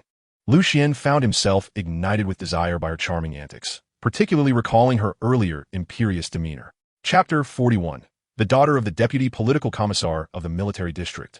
The overwhelming sense of conquest, the exquisite tenderness following the melting of the Ice Queen, was utterly exhilarating. "Darling," Chen Yubing murmured softly in his embrace, her breath fragrant, her voice imbued with a languid flirtation. "The student is still waiting outside. Shall we hasten our pace?" Her cheeks were flushed, her gaze dreamy, revealing a hint of burgeoning passion. "Why rush?" he whispered, blowing warm air against her ear, his voice laced with temptation. "It won't take long. Just imagine. That silly boy is waiting right outside, surely still pondering your earlier aloof demeanor, perhaps even fantasizing about it." "Stop. Don't say that," Chen Yubing exclaimed, her cheeks heating further, her heart racing. Xuan, feeling invigorated, returned to his previous seat, leisurely sipping water with a satisfied smile gracing his lips. Taking a few deep breaths to quell the tumult within, she cleared her throat once more, her demeanor swiftly transitioning back to that of the stern, unyielding director. "Student, please come in." Her voice remained frosty, though a keen ear might detect a subtle hint of hoarseness and fatigue. Upon hearing the summons, the young man promptly pushed the door open and stepped inside, his face betraying a mixture of apprehension and hope. Chen Yubing picked up the application he had left on the desk, glanced at it briefly, and then decisively stamped it with a crisp, authoritative thud. The seal upon her chapter had been affixed. She passed the application form over with an unruffled demeanor. The young man accepted the document, visibly relieved, repeatedly expressing his gratitude. "Thank you, Director Chun, thank you." He departed the office as if liberated from a great burden, not daring to glance back, as though Chen Yubing were some fearsome force of nature. Indeed, the commanding presence of Director Chen often left ordinary students quaking in their boots, their nerves barely holding steady in her formidable presence. Xuan rose with a languid grace, a hint of playful amusement dancing at the corners of his mouth as he cast a sidelong glance at Chen Yubing, who stood behind her desk, her cheeks still flushed, striving to regain her usual aloofness. "Very well, I shall now seek retribution on your behalf," he remarked in a low voice. "I am off to the finance office to confront your dear friend, Bai Yinchi." At the mention of this name, the frost on Chen Yubing's countenance melted away, her features lighting up with joy, her gaze sparkling with a myriad of emotions. The earlier chill entirely vanished. She stepped forward, her voice dripping with sweetness. "Thank you, darling. You are the best to me." With that, she rose onto her toes and swiftly planted a kiss on Xuan's cheek. The warmth and moisture of her touch elicited a chuckle from Xuan. This woman exhibited an astonishing contrast in demeanor, yet he found it delightful. He offered a soft smile, choosing not to say more before he turned to leave the office of the Student Financial Aid Management Center. The corridor was desolate, as most individuals were still indulging in their midday respite.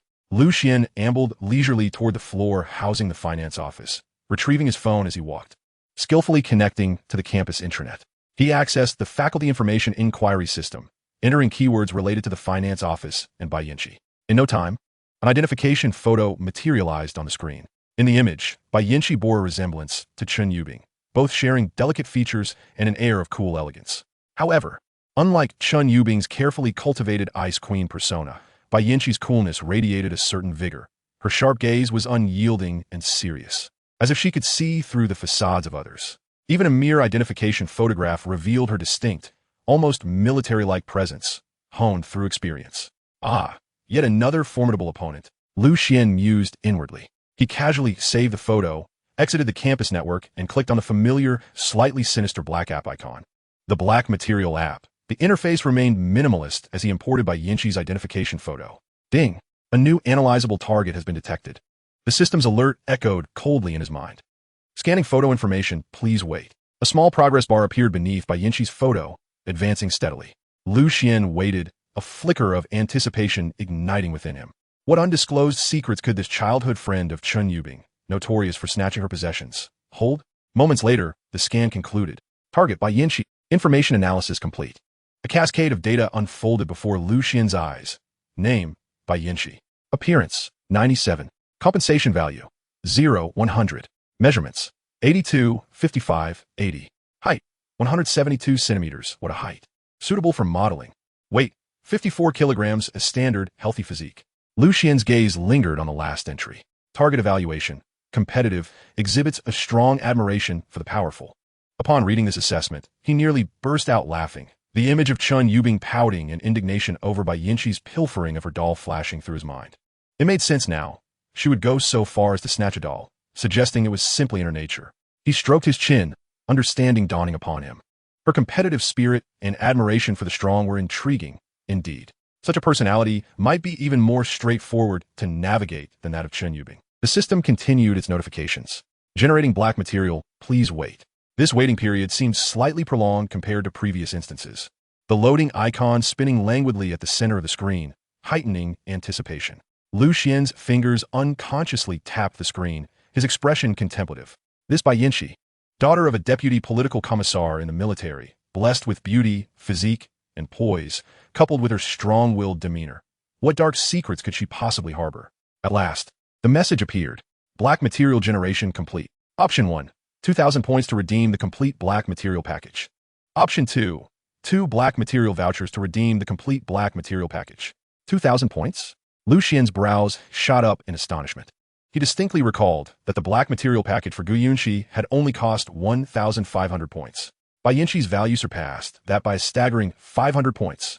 Just how scandalous could this information be to warrant such a high price? He licked his lips, the thrill of uncovering the unknown igniting within him. With only 959 points to his name, he was far from the required total. It seemed he would have to resort to vouchers. Reflecting on his last encounter with Chun Yubing, which had rewarded him with 2 black material vouchers, he decided to use them here. Though parting with them stung, the prospect of the tantalizing black material made it a worthwhile trade. Redeem, he silently affirmed, resolute. Redemption complete. 2 black material vouchers deducted. The system's unemotional notification echoed in his mind, followed by a flood of astonishing information. Core details of black material. By Yinchi, director of the finance office at Yenjing University, harbors feelings for her own uncle and has stolen crucial military secrets to protect his life. Xuan's pupils constricted in shock. This revelation was nothing short of explosive. To have romantic feelings for her uncle? That alone was a considerable breach of societal norms. And now entangled her in the theft of military secrets? Bai Yinchi's audacity exceeded his expectations. She was practically tangoing with danger, suppressing the tempest of emotions within him. He took a deep breath and continued to peruse the jaw-dropping details. Specific description. Target by Yinchi hails from a prominent military and political family. Her father is a deputy political commissar at a military command, holding the rank of colonel, raised under his stringent and demanding tutelage. Her aim was to become an exemplary soldier, upholding the family's legacy. However, fate has a penchant for unexpected twists. She fell in love with her uncle, a man renowned in the military as a master soldier, the captain of the elite Wolf Brigade, during a perilous covert mission abroad. Her uncle was captured while bravely protecting his teammates. To save the idolized figure in her heart, Bai Yinchi, under duress from the enemy, ultimately agreed to their terms, exploiting her official position and family background to steal deployment maps and numerous critical military documents. Triggering black material task, correct the target individual's malevolent mindset, and lead them back to righteousness to receive rewards.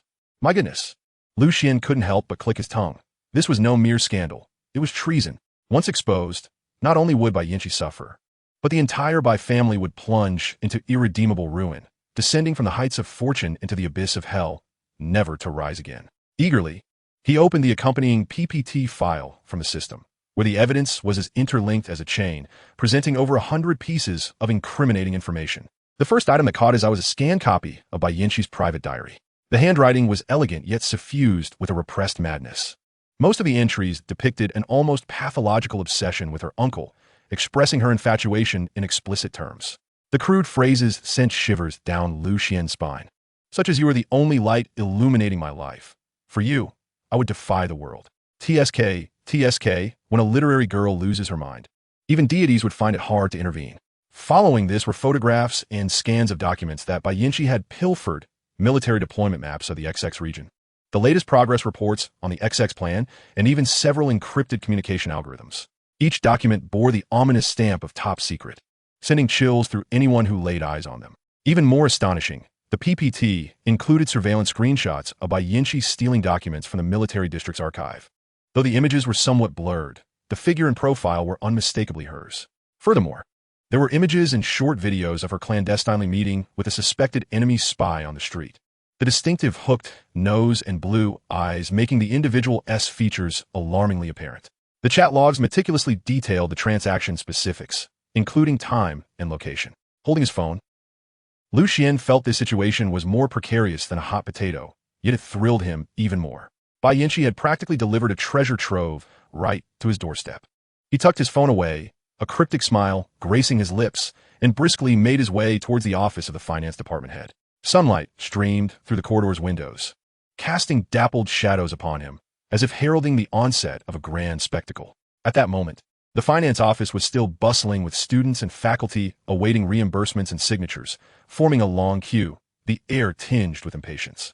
However, Lu Xian paid no heed, striding through the crowd without acknowledging the astonished and disgruntled glances directed at him, directly approaching the front of the line. Under the surprised gazes of the onlookers, he pushed open the imposing office door that symbolized power and authority. Inside, the office exuded an unusual stillness, contrasting sharply with the din outside. A faint scent of high-end perfume wafted through the air. Bayinshi was engrossed in signing and stamping a document, her dark, tailored professional suit emphasizing her poise. With her long hair meticulously arranged, revealing a smooth forehead and a finely chiseled profile. Her presence was reminiscent of a sword drawn from its sheath, radiating sharpness imbued with the military's characteristic decisiveness and authority. There existed an unwritten rule in Bayinshi's office, or rather a strict mandate she had established. Anyone entering for signatures must do so one at a time, maintaining silence. A printed A4 notice at the door read, "Please queue, maintain silence, one person at a time. Violators will not be processed. Consequences are yours to bear." The wording exuded an undeniable air of dominance. Upon hearing the door creak, Bayinshi's hand momentarily halted, and her beautiful brows knitted together as she directed a piercing gaze at Lu Xian. "This student, did you not see the notice at the door?" Her voice was frigid, laced with palpable displeasure and irritation. "Leave and queue up." The formidable aura of someone accustomed to issuing commands instantly filled the room, rendering the air thick with tension. The female student waiting timidly for Bayinshi to process her documents was visibly terrified, her complexion paling as she wished to become invisible on the spot. Chapter 43. Unpretentious yet authoritative Bayinshi. Lu Xian wore a bemused smile, his gaze sweeping across the office before finally settling on the quaking female student. In a voice as gentle as a neighborly older brother, he inquired, "Classmate, has your application been stamped?" The girl, as if granted a reprieve, nodded fervently, almost as if fearing she would be frozen into a statue by Bayinshi's gaze. She snatched her documents from the desk and fled the office, forgetting even to express her gratitude. Lu Xian approached the door, clicking it shut and locking it from the inside with a definitive snap. This action obliterated any thoughts from the queue outside and severed their inquisitive gazes.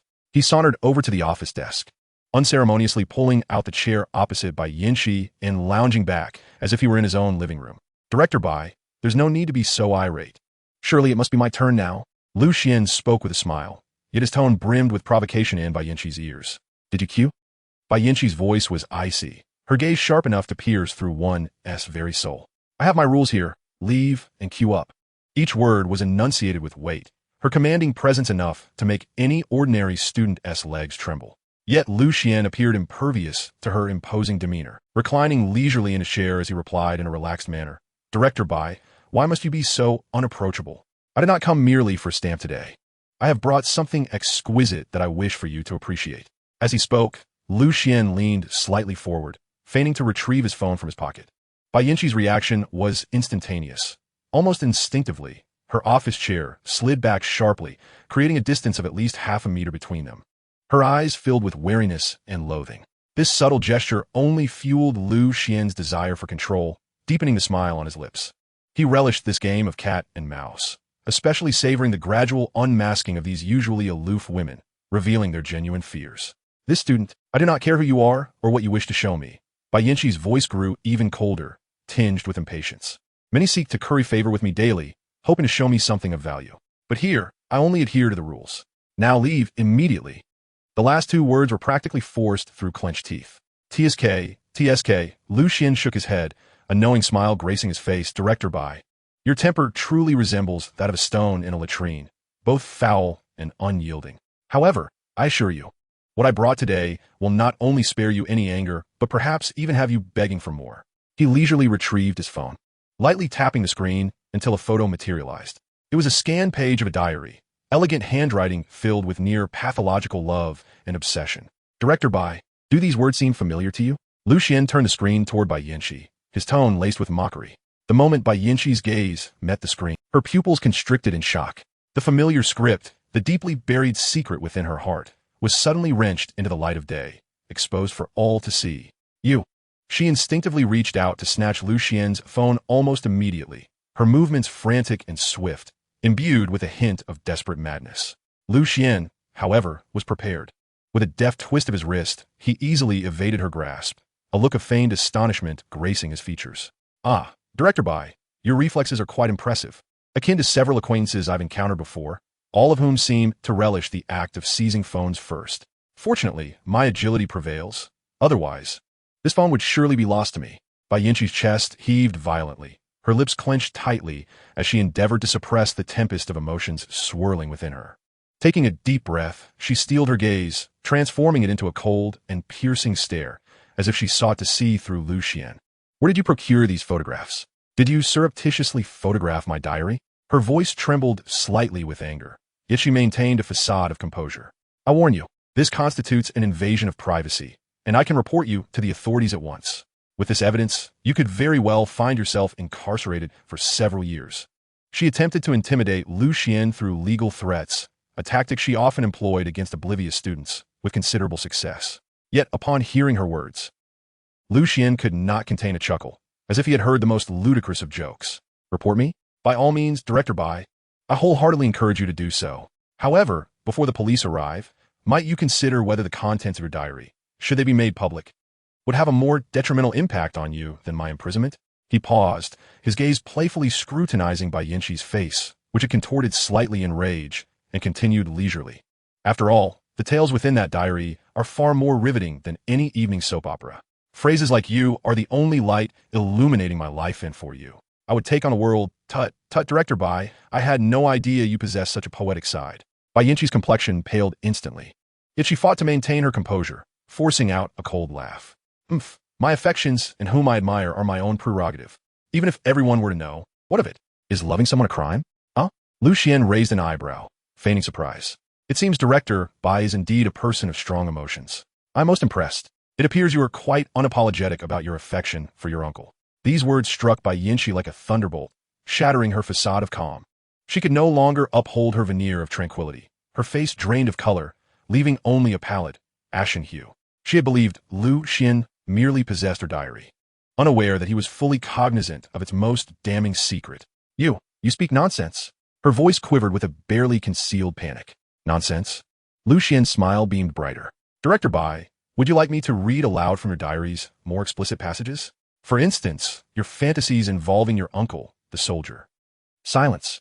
Bai Yinshi slammed her hand on the table, her voice sharp as she attempted to interrupt Lu Xian. Yet, her eyes betrayed her inner turmoil. Lu Xian shrugged, wearing a look of triumph, as if to say, see, I have struck a nerve. He leisurely scrolled through his phone, revealing several images. This time, they were not from the diary, but rather screenshots from surveillance videos and various documents. Director Bai, since you deem the diary's contents harmless, how will you explain these items? He pushed the phone toward her again, displaying military defense maps, documents marked as top secret, and photographs and videos of her engaged in a close conversation with a blue-eyed, hawk-nosed foreign associate on the street. Bai Yinqi's gaze fixated on the phone screen, and as she discerned the image's contents, her body jolted violently, nearly toppling from her chair. Her face could no longer be described as pale. It was an almost translucent shade of despair, devoid of color. Her lips trembled as she struggled to articulate a defense, but her throat felt constricted, rendering her voiceless. Each photograph pierced her heart like a sharp blade. The actions she believed were flawlessly concealed. The secrets she thought would remain undiscovered now lay bare before a stranger. What is this? I cannot comprehend. Bai Yinqi's voice was dry and raspy, desperately attempting to project calmness, but the terror and despair in her eyes were unmistakable. Her mind raced, fixated on a singular thought. How could this evidence, potent enough to obliterate her existence, fall into the hands of an inconspicuous college student? This is impossible. It must be a fabrication, a forgery. Yes, it must be so. She inhaled deeply, forcing herself to regain composure, her gaze sharpening with a glacial intensity. Locking her eyes on Lu Xian, she enunciated each word deliberately. Do not attempt to instill fear with your exaggerations. These items are all forgeries. Are you attempting to extort me with this nonsense? I assure you, your calculations are profoundly misguided. Forged? Lu Xian responded, not the slightest bit flustered. Rather, he found her words to be the height of absurdity, the corners of his mouth curving into a wider smile. He leisurely leaned back against the chair, his fingers gliding over the smooth surface of the phone as if he were selecting something of great significance. Director Bai, stubbornness is not a virtue. Since you claim these are forgeries, shall we delve into something more authentic? His voice remained calm and unhurried, imbued with a knowing composure. It seems you may have forgotten a certain detail. Allow me to remind you. March 15th, 2021, at the Bay Cafe in Yanjing, table 15 by the window. Lu Xian's gaze flitted over Bai Yinqi's face, his tone as casual as if he were recounting a trivial matter. That afternoon, the sun was quite pleasant, and the Blue Mountain coffee you ordered was without sugar, correct? Bai Yinqi's pupils dilated, and the frost that had only just settled on her features began to crack. The Bay Cafe, table 15, this was one of her secret rendezvous points for exchanging information. How could he know such intricate details? Seemingly unsatisfied with merely that revelation, Lu Xian continued at a leisurely pace. Oh, and let us not forget April 1st, 2021, on April Fool's Day, at the artificial lake pavilion in Sunyue Park on the western outskirts of Yanjing. The weather was rather gloomy that day, and you wore a cream-colored trench coat. If I recall correctly, each precise date, each vivid location, chipped away at the psychological fortress she had meticulously constructed. Beneath her desk, her hands, which had merely been clenched, now exhibited prominent veins, her knuckles turning white from the pressure of her grip. She found her breathing becoming increasingly labored. Who are you? Bai Yinqi's voice was hoarse and dry, tinged with an unintentional tremor. She could not fathom how these secrets, even unknown to her own parents, could be in the possession of such an ostensibly ordinary student. Ignoring her question, Lu Xian merely turned the phone screen toward her once more, revealing a screenshot of a surveillance video. Although the image appears somewhat blurred, it is still unmistakably clear that the female protagonist in the video is none other than Bai Yinqi herself, and her conversation partner is the foreign man with a hooked nose and piercing blue eyes. Director Bai, do you require me to remind you of some more intriguing details? Lu Xian's smile bore a hint of devilish mockery. For instance, what treasures are stored within that black USB drive you exchanged with this international friend? Enough! Bai Yinqi suddenly roared, her voice akin to a beast on the verge of collapse. She bit down hard on her lower lip, her once stunningly beautiful visage now pale as death, her eyes brimming with despair and terror. After a long silence, it seemed as though all her strength had been drained, and she slumped against the back of her chair, slowly closing her eyes. When she opened them again, although her gaze remained cold, it was now tinged with a resigned stillness. Speak, what are your demands? Her voice was disturbingly calm, as if the earlier outburst had not been hers. I cannot believe you have gone to such lengths merely to jest with me. Is it money? Or do you wish to leverage my connection to the Bai family for personal advancement? Or perhaps you aspire to infiltrate the military district? She had relinquished any futile resistance. The evidence was sufficient to lead her to utter ruin, even dragging the entire Bai family down with her. Now, she merely wished to uncover her opponent's true intentions. Director Bai is indeed a clever individual. Conversing with someone astute is certainly effortless. Lu Xian's smile grew ever more radiant, yet it chilled the very marrow of her bones. Money? Power? If I desire those things, I certainly have my ways. He leaned slightly forward, his gaze piercing as he enunciated each word. My demands are quite simple. I I wish for you to serve my purposes, and the Bai family shall become my plaything. Furthermore, you are to retrieve all the secrets you have betrayed and procure vital intelligence from enemy nations for our country. What did you say? Bai Yinshi's eyes widened in shock, her previously ashen face now flushed with extreme indignation and disbelief. She had never anticipated that the demands presented would be so utterly impossible to fulfill. Change the terms. She nearly spat the words through clenched teeth. I can consider everything else, but not this. Oh, Lu Xian raised an eyebrow, a playful smile gracing his face as he leisurely inquired. Director Bai, this complicates matters. However, I am quite curious. Has our uncle already defected? You. Bai Yinshi sprang from her chair like a cat whose tail had been stepped on, her hands crashing down on the desk with a thunderous bang. Her chest heaved with fury, her eyes ablaze with rage. Silence. I will not allow you to insult him. Our relationship is innocent. I merely admire him unilaterally. Her voice, now sharp with agitation, carried a hint of frantic madness. This was her most sacred sanctuary, impervious to any form of defilement. Oh, such a strong reaction? Lu Xian found amusement in her outburst. He relished witnessing the disarray of these lofty women. So, you have not defected? He stroked his chin, feigning a sudden epiphany. Ah, how splendid. In that case, there's still hope. Bai Yinshi trembled with rage, her glare fixed on Lu Xian as if she wished to consume him whole. This man was not only despicable and shameless, but his every word pierced like a dagger. Lu Xian, was it? She inhaled deeply, striving to quell the tempest of emotions within her, her voice icy and cutting. What do you truly want? Speak plainly. Spare me your vile remarks. If you dare utter another word, be wary of my wrath. She hailed from a military family, imbued with an indomitable spirit from a young age. No mercy? Lu Xian erupted into laughter, as if he had heard the grandest of jokes, abruptly rising with a glint of menace in his eyes. He swiftly raised his hand, delivering a resounding slap to Bai Yinshi's frost-kissed cheek. You audacious woman, dare you raise a hand against me? In a flash, Bai Yinshi instinctively raised her arm, blocking Lu Xian's abrupt strike with a sharp crack. Lu Xian's eyes widened in surprise, quickly transforming into deeper malice. This woman had some fight in her, but what of it? Huh, you have some spirit, you vile creature. Dare you retaliate? Lu Xian sneered, his speed and force accelerating, leaving Bai Yinshi no opportunity to respond. Crack! This time, the slap landed squarely on Bai Yinshi's face, the sharp sound echoing through the silent office, a clear and vivid red imprint blossoming on her fair cheek, the searing pain radiating instantly.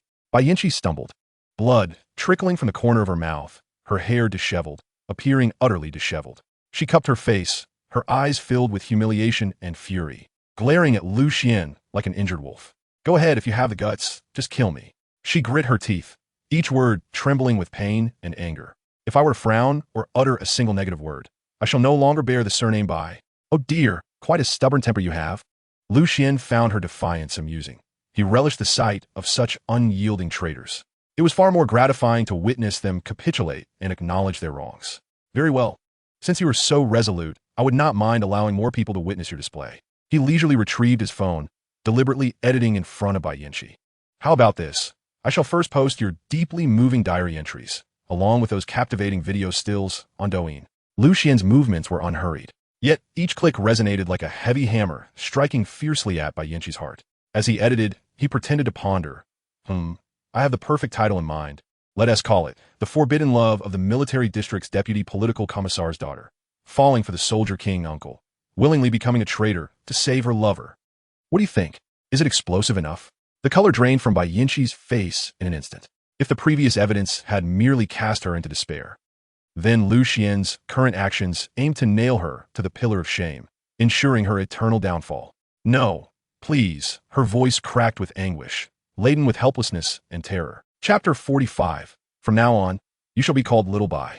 Lu Xian paid no mind to her noble yet futile dramatics, for he had come to teach this presumptuous woman a lesson, to show her why the flowers bloomed so vividly. His fingers danced rapidly across the screen, leaving the title unchanged, but he selectively included only a few screenshots of her diary, withholding the more damning military secrets and meeting photographs for another time. Done. It has been posted. Lu Xian waved his phone in front of Bai Yinshi, a malicious grin curling at his lips. Vile creature, are you pleased now? Did you truly think I would not dare to act against you? Bai Yinshi's gaze was fixated on the phone screen, her heart sinking as she realized Lu Xian had indeed made her unspeakable diary content public. Though the mere pronoun alluded to someone, the familiar, delicate handwriting, and that morbid affection unmistakably revealed the protagonist to be her. Others might fail to recognize her, yet she discerned herself at a glance. And perhaps even her parents would too. In an instant, her heart plummeted to the depths, as if the very blood coursing through her veins had solidified. However, she soon astutely observed that Xuan had merely published a diary, devoid of the damning evidence that could plunge her and her entire family into ruin. This realization allowed her heart, which had risen to her throat, to retreat slightly. It was akin to glimpsing a faint glimmer of light in an endless abyss, albeit one that could be a snare. For the moment, Xuan had granted her a slender thread of hope. Fear receded like a tide, but it was swiftly replaced by a deeper humiliation and helplessness. She understood that she had irrevocably fallen, ensnared by this young man whose methods were as ruthless as they were cunning. No longer could she afford any semblance of arrogance or defiance.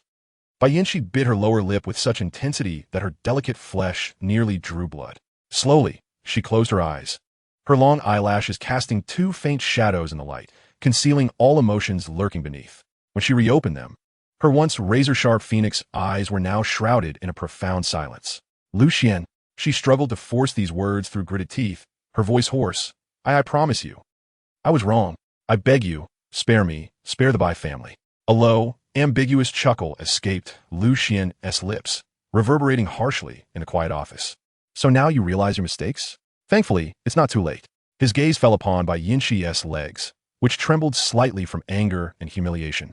In a tone that brooked no dissent, he commanded, kneel.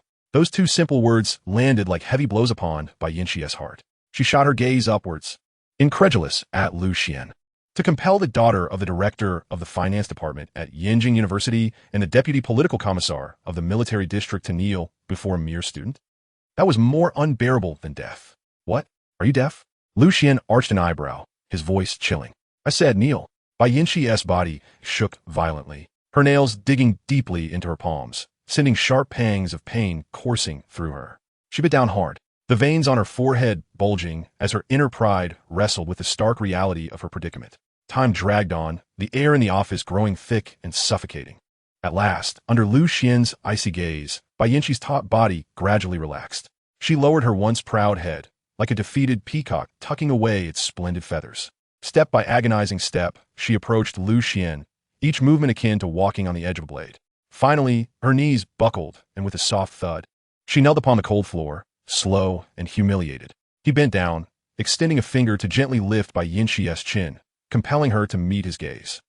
Her once enchanting face was now marred by a flush of humiliation and streaks of unshed tears. Yet there remained a flicker of defiance and a deep-seated hatred in her eyes. Look at me, Xuan spoke, his voice deep and magnetic, laced with a hint of danger. Bayanchi was forced to meet his gaze, her eyes brimming with palpable animosity. I do not appreciate your look. Xuan's fingertip caressed her smooth chin, his tone deceptively gentle yet piercing. From this day forth, you shall comply with my every command. I say east. You shall not go west. Bayanchi's complexion drained of color, her body trembling uncontrollably. Do you hear me? I will ask you again. Xuan's voice sharpened. Yes. Yes, I hear you, Bayanchi stammered, her words barely audible, filled with humiliation and despair.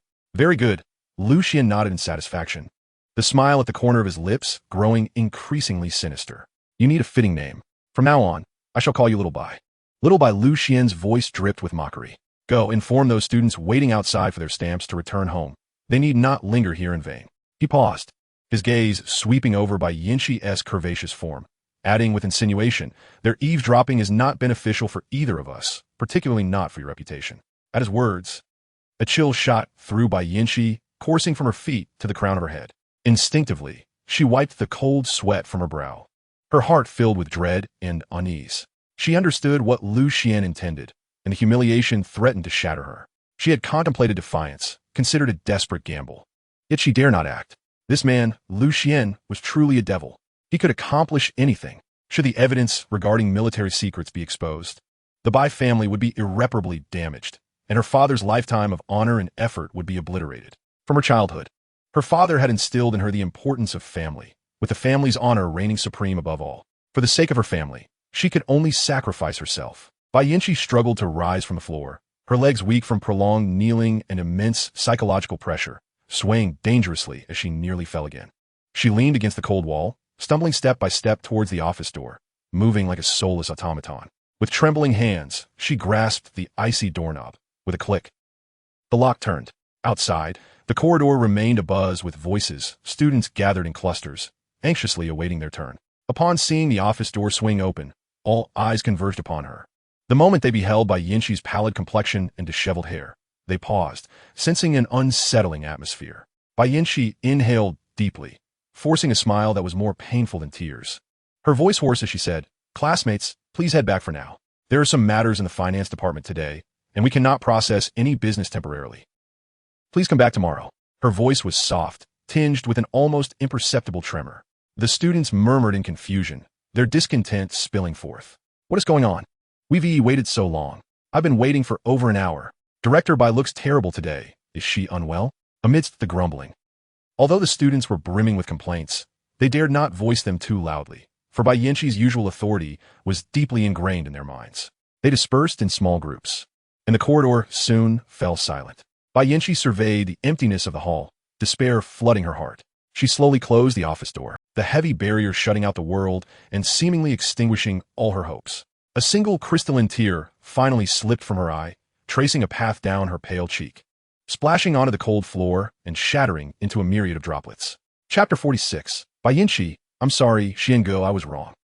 The students in the corridor gradually dispersed. Before long, silence enveloped the hallway. Leaning against the door, Bai Yinshi trembled slightly.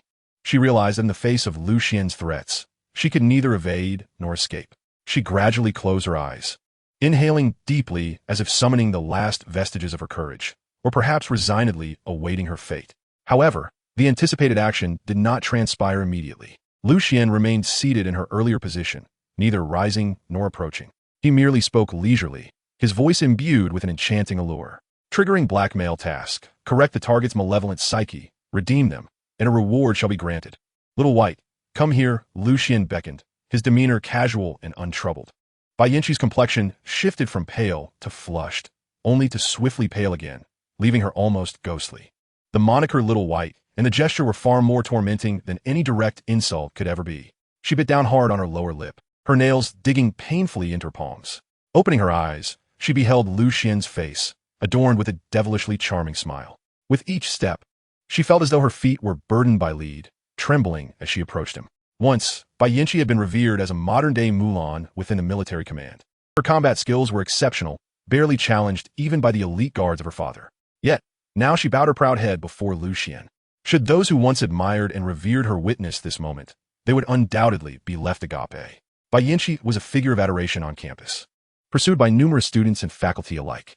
Moreover, she held the esteemed title of the ice-cold teacher on Douyin, with an equally devoted fanbase. Her large eyes glanced at Lu Xian, and unable to contain herself, tears streamed down her cheeks. Don't forget your words.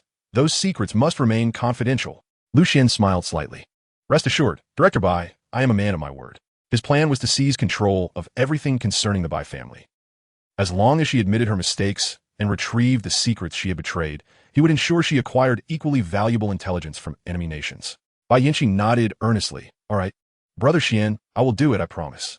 She understood that failure to repent could lead to her family's downfall if such sensitive information were to be disclosed. Host has successfully redeemed the target's character, leading them to the path of righteousness. Detected significant psychological shifts in the target's perception, resulting in a compensatory mindset. Current compensation value, 100. Reward, a 100 square meter apartment in Bai Scenic Garden near Yanjing University. Reward points, 500 points. Received random drop reward, entry-level PUA skills. Lu Xian observed the system notification with concealed delight.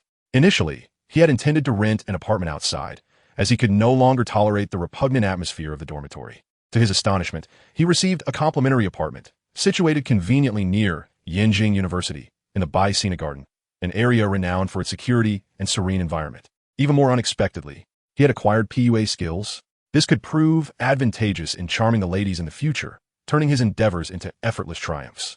With Bai Yinshi and Chun Yubing, one the daughter of a deputy political commissar, the other the daughter of a military leader, assisting him, his prospects were indeed promising.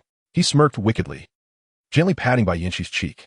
Little White, be a dear. I'm a bit parched. Please fetch me a glass of water. Certainly, Brother Xian, Bai Yinshi responded almost instinctively. her tone laced with an unfamiliar softness. She gracefully approached the water dispenser, filled a cup, and looked at Lu Xian with adoration, presenting it to him delicately. Lu Xian took a sip, nodding in satisfaction. Now, Little White, he placed the cup down and gestured to the documents on the desk, which contained several student reimbursement requests. Please affix your seal here. Of course, Brother Xian, Bai Yinchi responded obediently, picking up the papers to begin stamping them. Her movements retained the precision characteristic of a soldier. Yet her expression had completely transformed, devoid of prior authority and impatience, replaced by an air of submission. After completing the task, Bai Yinchi suddenly knelt before Lu Xian. Lowering her head, her voice trembling slightly, Brother Xian, I was wrong before. I have troubled you, and I apologize. She appeared utterly fearful, dreading that Lu Xian might be angered by her previous demeanor. Oh, it's quite all right, Lu Xian replied casually. I forgive you for having stamped the documents. Moreover, you've pledged to retrieve those secrets. He paused, a glimmer of amusement flickering in his eyes. And you'll need to cultivate a cordial relationship with Chun Yubing. You two shall once again be the best of friends. Upon hearing Chun Yubing's name, Bai Yinchi's body trembled imperceptibly. Chapter 47. An unexpected encounter with a campus flower. Luo Xiaoran. Lu Xian smiled slightly, inwardly marveling at how, once Bai Yinchi's proud facade was shattered, the core revealed an astonishingly compliant nature. Even more docile than a domesticated kitten. The once icy and sharp demeanor had vanished entirely, replaced by a cautious eagerness to please. Little White, Lu Xian said playfully, gently patting her head as if soothing a frightened creature. You and Director Chun must get along well and refrain from your previous antagonism, which resembled a catastrophic collision of celestial bodies. He paused, adding with significance, there are matters you ought to comprehend from my perspective. Oh, and I almost forgot to mention, that girl Chen Yubing has also seen the error of her ways and wishes to atone. Bai Yinchi's eyes, which had just regained a hint of brightness, were suddenly filled with incredulity. She parted her lips slightly, seemingly seeking confirmation. Really? Brother Xian? Chen Yubing, she too? The woman who had once been her closest friend, had she also harbored unspeakable transgressions? Lu Xian reached out, caressing Bai Yinchi's silky hair with an undeniable authority. Of course it is true. When have I ever deceived you? She is just like you. Bai Yinchi obediently tilted her head back, her gaze meeting Lu Xian's deep, enigmatic eyes, filled with curiosity and a trace of unspoken reverence. Brother Xian, I am curious. Why did you choose us? Did we offend you in some way before? Lu Xian chuckled lightly, his smile tinged with mischief and indifference. Truthfully, if it weren't for your audacious attempts to keep me tethered with stamp duties, I would never have considered taking action against you. However, to be fair, the mistakes you two made are not trivial. My intentions are purely just. Ultimately, all of this was self-inflicted. No one else could be blamed. He flicked his fingers, as if brushing away inconsequential dust. Now, let us not dwell on inquiries that don't require answers. Lu Xian rose, adjusting his sleeves, his tone returning to a neutral demeanor. Now that the stamp is complete, expedite the processing of the scholarship paperwork, and ensure the funds are transferred to my account promptly. As for you, he cast a sidelong glance at Bai Yinchi, a wicked smile gracing his lips. Do not fret. Even more thrilling developments await. In the future, when we are out in public, remember to call me by my name. Do not refer to me as master in such a manner. If others were to overhear, they might assume we share some clandestine secret. Bai Yinchi quickly lowered her head, her cheeks slightly flushed, and obediently nodded, her voice as soft as a whisper. Yes, master. No, Lu Xian, I shall remember. Lu Xian responded with a satisfied hum, choosing not to elaborate further, and turned to exit the office. With matters settled, the next order of business was to inspect the newly awarded property located at Baijingyuan. This area is renowned for its proximity to Yanjing University, housing military families, boasting superior geographical advantages, top-notch security, and an enviable environment. Having a personal abode would greatly facilitate future endeavors, whether it be inviting Chen Yubing, Gu Yunqi, and others to report on work or seeking solitude for himself. It was indeed an excellent choice. As he stepped out of the office building, a wave of warm, early summer air greeted him. Lu Xian squinted against the light, preparing to pull out his phone to summon a ride when his peripheral vision caught sight of a minor accident occurring nearby, along the tree-lined path. A tall, curvaceous girl was awkwardly sprawled on the ground, her papers and books scattered all around her. She wore a pristine white chiffon blouse, the collar slightly undone, revealing her delicate collarbone and a hint of fair skin. Below, she donned fitted light blue jeans that perfectly accentuated her long legs, even in her fallen position. Her striking figure was undeniable. Lu Xian was not typically one to meddle in others' affairs, Yet for some inexplicable reason, he felt particularly cheerful today, and given the girl's undeniable beauty, he felt an irresistible urge to approach her. As he drew closer, he could see her features more clearly. She was frowning, one hand pressed to the ground while the other clutched her right ankle, beads of sweat forming on her smooth forehead, her expression one of evident pain. Her face was a perfect oval, her features exquisitely sculpted as if painted, particularly her large, watery eyes, which were clouded with tears of distress. A name flashed through Lu Xian's mind, Luo Xiaoran. Indeed, it was she, the acknowledged belle of the performing arts department. She had established her goddess status among the freshmen at Yanjing University with her stunning looks and an enchanting classical dance performance at the welcoming gala. In his previous life, as an inconspicuous student, Lu Xian had often admired her from afar on school forums and various beauty rankings, unable to muster the courage to even speak to her. To encounter her in such a manner after his rebirth felt almost like a twist of fate. Why would he let such an opportunity slip away? A quiet chuckle escaped his lips as he quickened his pace, a concerned expression forming on his face. "Are you all right, classmate?" he inquired gently as he approached Luo Xiaoran, naturally extending his hand to assist her. The moment he made contact, he was struck by the smoothness of her skin, a sensation that stirred something within him. Luo Xiaoran, clearly taken aback by the sudden offer of help, instinctively looked up at Lu Xian. Upon seeing his handsome, refined face, she was momentarily stunned. But the pain in her ankle quickly brought her back to reality, causing her to grimace and well up with tears, her voice trembling. "I seem to have twisted my ankle. It hurts terribly, and I can't move." She bit her lip, her pitiful appearance enough to evoke sympathy from any man. "Could you help me up? I have an important form that needs to be submitted to the Academic Affairs Office immediately. Otherwise, I might miss my chance." She gestured to the scattered papers on the ground, her tone urgent. Lu Xian noticed the documents, one of which appeared to be an application form. A realization dawned upon him. This was a perfect opportunity to strike up a conversation with the campus beauty. He quickly withdrew his hand, which had lingered a moment too long, and donned a serious expression. Of course, helping others is a noble tradition among contemporary university students. Don't worry. Let's first assess if your injury is severe. With that, he crouched down, his gaze falling upon her slender ankle. Chapter 48. The Campus Belle's Swift Change of Heart. A subtle smile graced Lu Xian's lips as he politely inquired, "May I assist you in getting up?" Luo Xiaoran blinked, her large, glistening eyes meeting his, quickly filling with a thin veil of tears, as if she were on the verge of crying. No, it's all right. Thank you so much," she replied, her delicate demeanor tugging at the heartstrings of anyone who beheld her.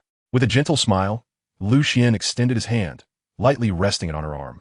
With a slight exertion, he helped her to her feet. The softness and warmth of her body were undeniable, yet there was a subtle rigidity to her form. "Oh!" Just as Luo Xiaoran regained her balance, a gasp escaped her lips, as if an unbearable pain radiated from her ankle. She hesitantly took a small step, her body swaying perilously, and she inhaled sharply. Ouch. It hurt so much. Tears streamed down her exquisitely shaped cheeks, resembling raindrops on a pear blossom, evoking profound sympathy. She looked at Lu Xian, her voice filled with desperation. I really can't walk." Lu Xian, noticing her distress, displayed a concerned expression and steadied her once more, speaking softly. "It seems your injury is quite serious. You should visit the campus clinic without delay." "No, I can't." Luo Xiaoran shook her head anxiously, pointing at the documents scattered on the ground. "I have an important form that must be submitted to the Academic Affairs Office immediately. Otherwise, I might miss the scholarship evaluation." Her lip quivered, her eyes brimming with helplessness and pleading, as if missing this submission would plunge her life into darkness. "How about this?" she said, as if gathering her courage, her cheeks flushed with a faint hue. Could you carry me? Then take me to the Academic Affairs Office. Please?"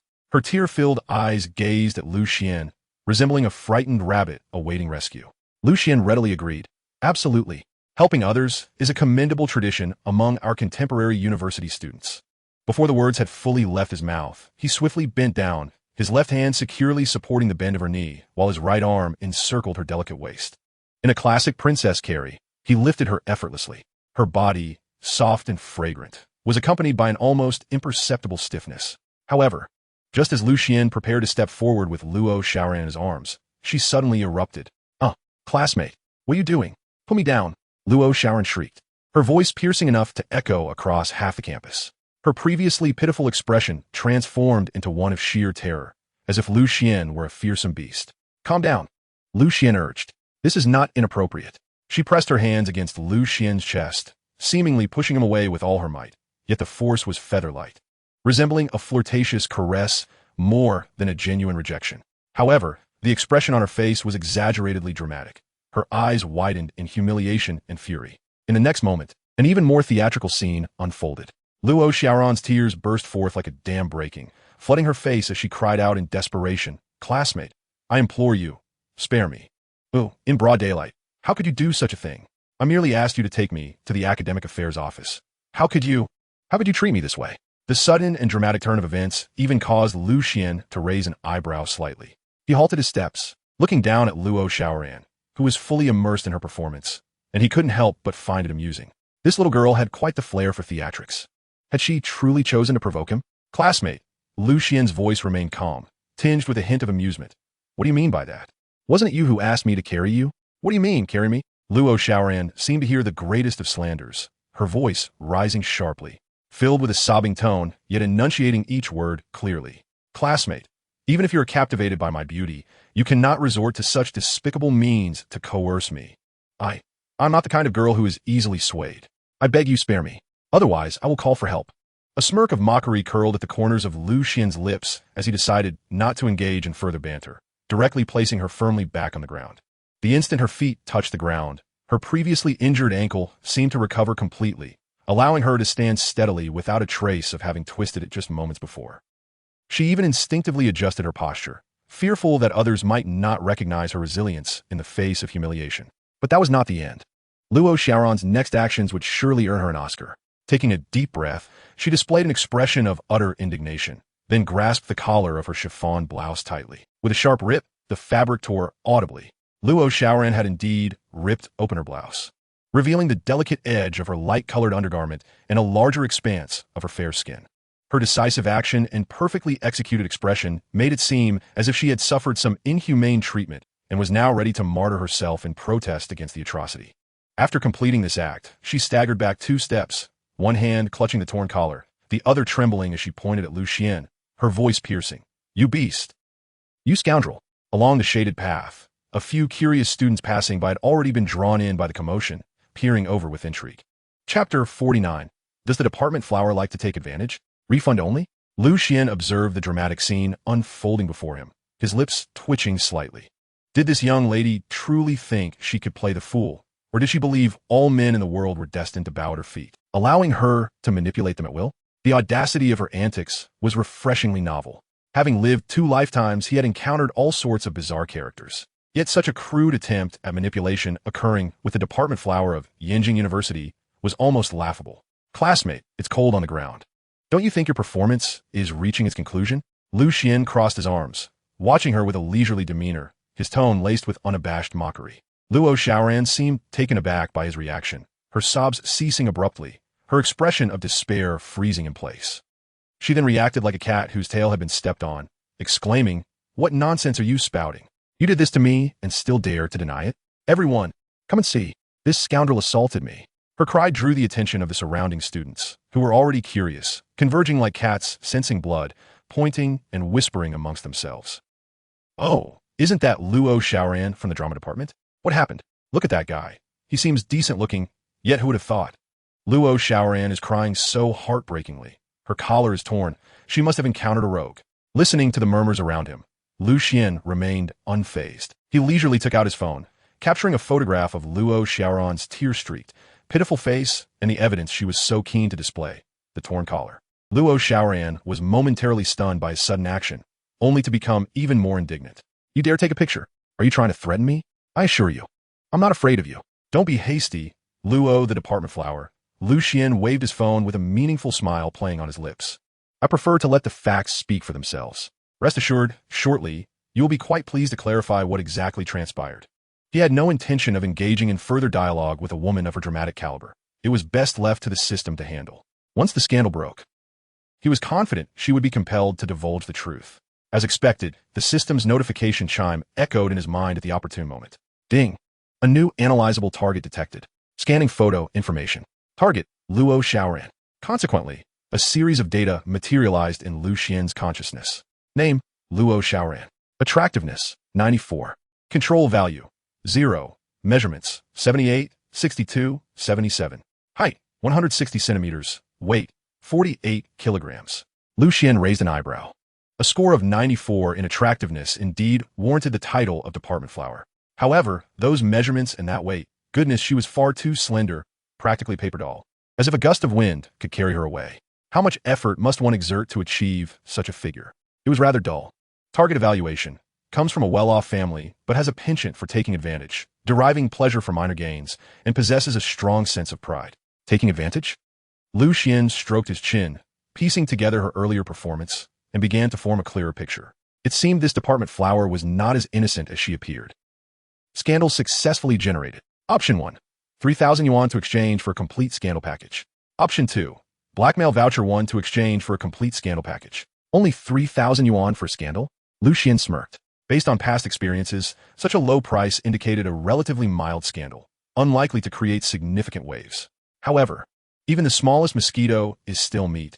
If he could make this drama student stumble, it would be worth it. Exchange for 3,000 yuan, Lu Xian silently recited. Exchange completed. 3,000 yuan deducted from account. As soon as the words left his mind, a familiar torrent of information surged into Lu Xian's consciousness, vast yet orderly. Simultaneously, a brand new PPT document quietly generated on his phone's encrypted app interface. Suppressing the smile, tugging at his lips, Lu Xian opened the summary of that document.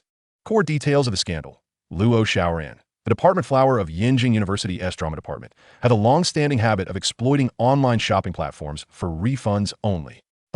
Even Lu Xian, with his remarkable composure, nearly burst into laughter upon reading those words. Exploiting? Refund only? The shift in narrative was indeed swift. A glamorous, well-dressed department flower, exuding the air of a wealthy heiress, was secretly a habitual offender on various online shopping platforms, gleefully engaging in refund scams. The contrast was simply delightful. Lu Xian suddenly felt that the 3,000 yuan spent was incredibly worthwhile. This was no longer mere gossip. It was, in fact, today's source of joy. He suppressed his amusement and continued reading. Specific description. The target individual, Luo Xiaoran, comes from a well-off family. Her father, Luo Jinxiong, serves as the deputy governor of Sichuan province and the director of the Public Security Bureau, while her mother, Lu Qin, is the warden of the first women's prison in Yangzhou City. Luo Xiaoran was raised by her grandmother from a young age due to her parents' demanding careers, which deprived her of parental love, leading to certain character flaws characterized by an excessive pursuit of material wealth and a sense of psychological satisfaction derived from petty gains. After junior high school, she returned to live with her parents, but her ingrained habit of seeking small advantages proved difficult to alter. She has long engaged in malicious exploitation across various online shopping platforms, including but not limited to exploiting platform loopholes, malicious returns, and false advertising to obtain illicit benefits, with a particularly frequent practice of refunding without returning items. Each transaction involves amounts ranging from 10 to 1,000 yuan. And preliminary calculations indicate that her illegal profits from such activities have reached an astonishing, some exceeding 1.5 million yuan. Upon finishing this detailed description, the expression on Lu Xian's face was nothing short of spectacular.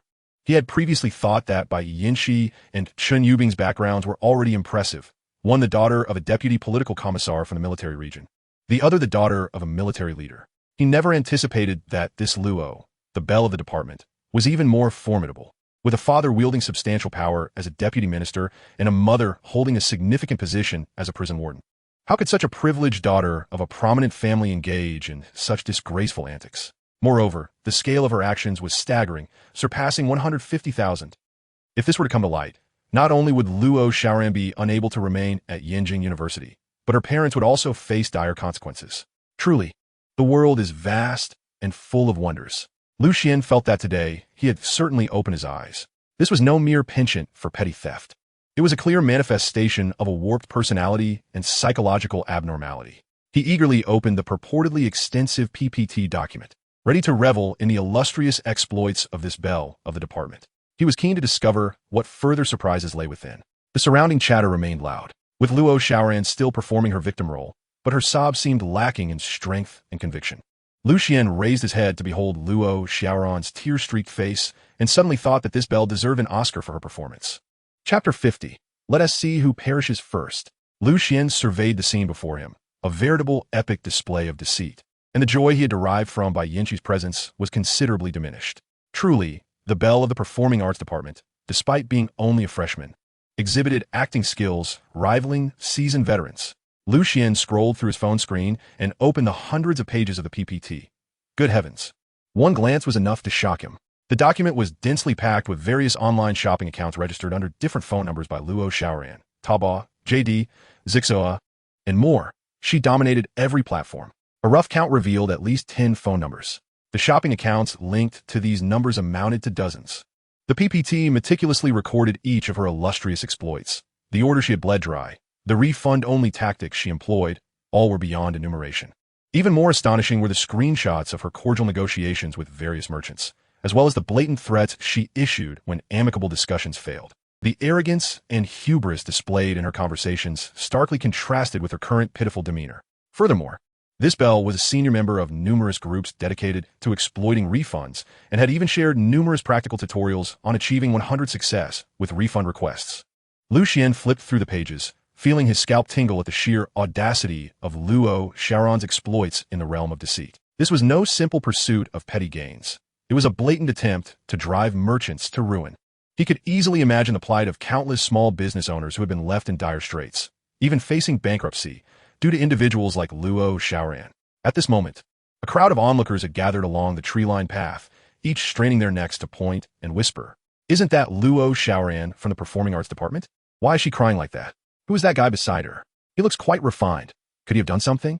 Look at Luo Xiaoran's collar. It's torn. Oh dear. She must have encountered a rogue. This guy is so audacious." Listening to the increasingly biased discussions around him, Xuan maintained a facade of calm, yet internally, he was sweating bullets.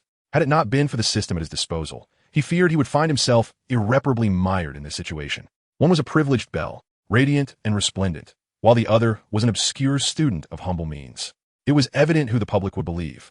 Why would such a belle stoop to frame a poor student? Was it because of his youth?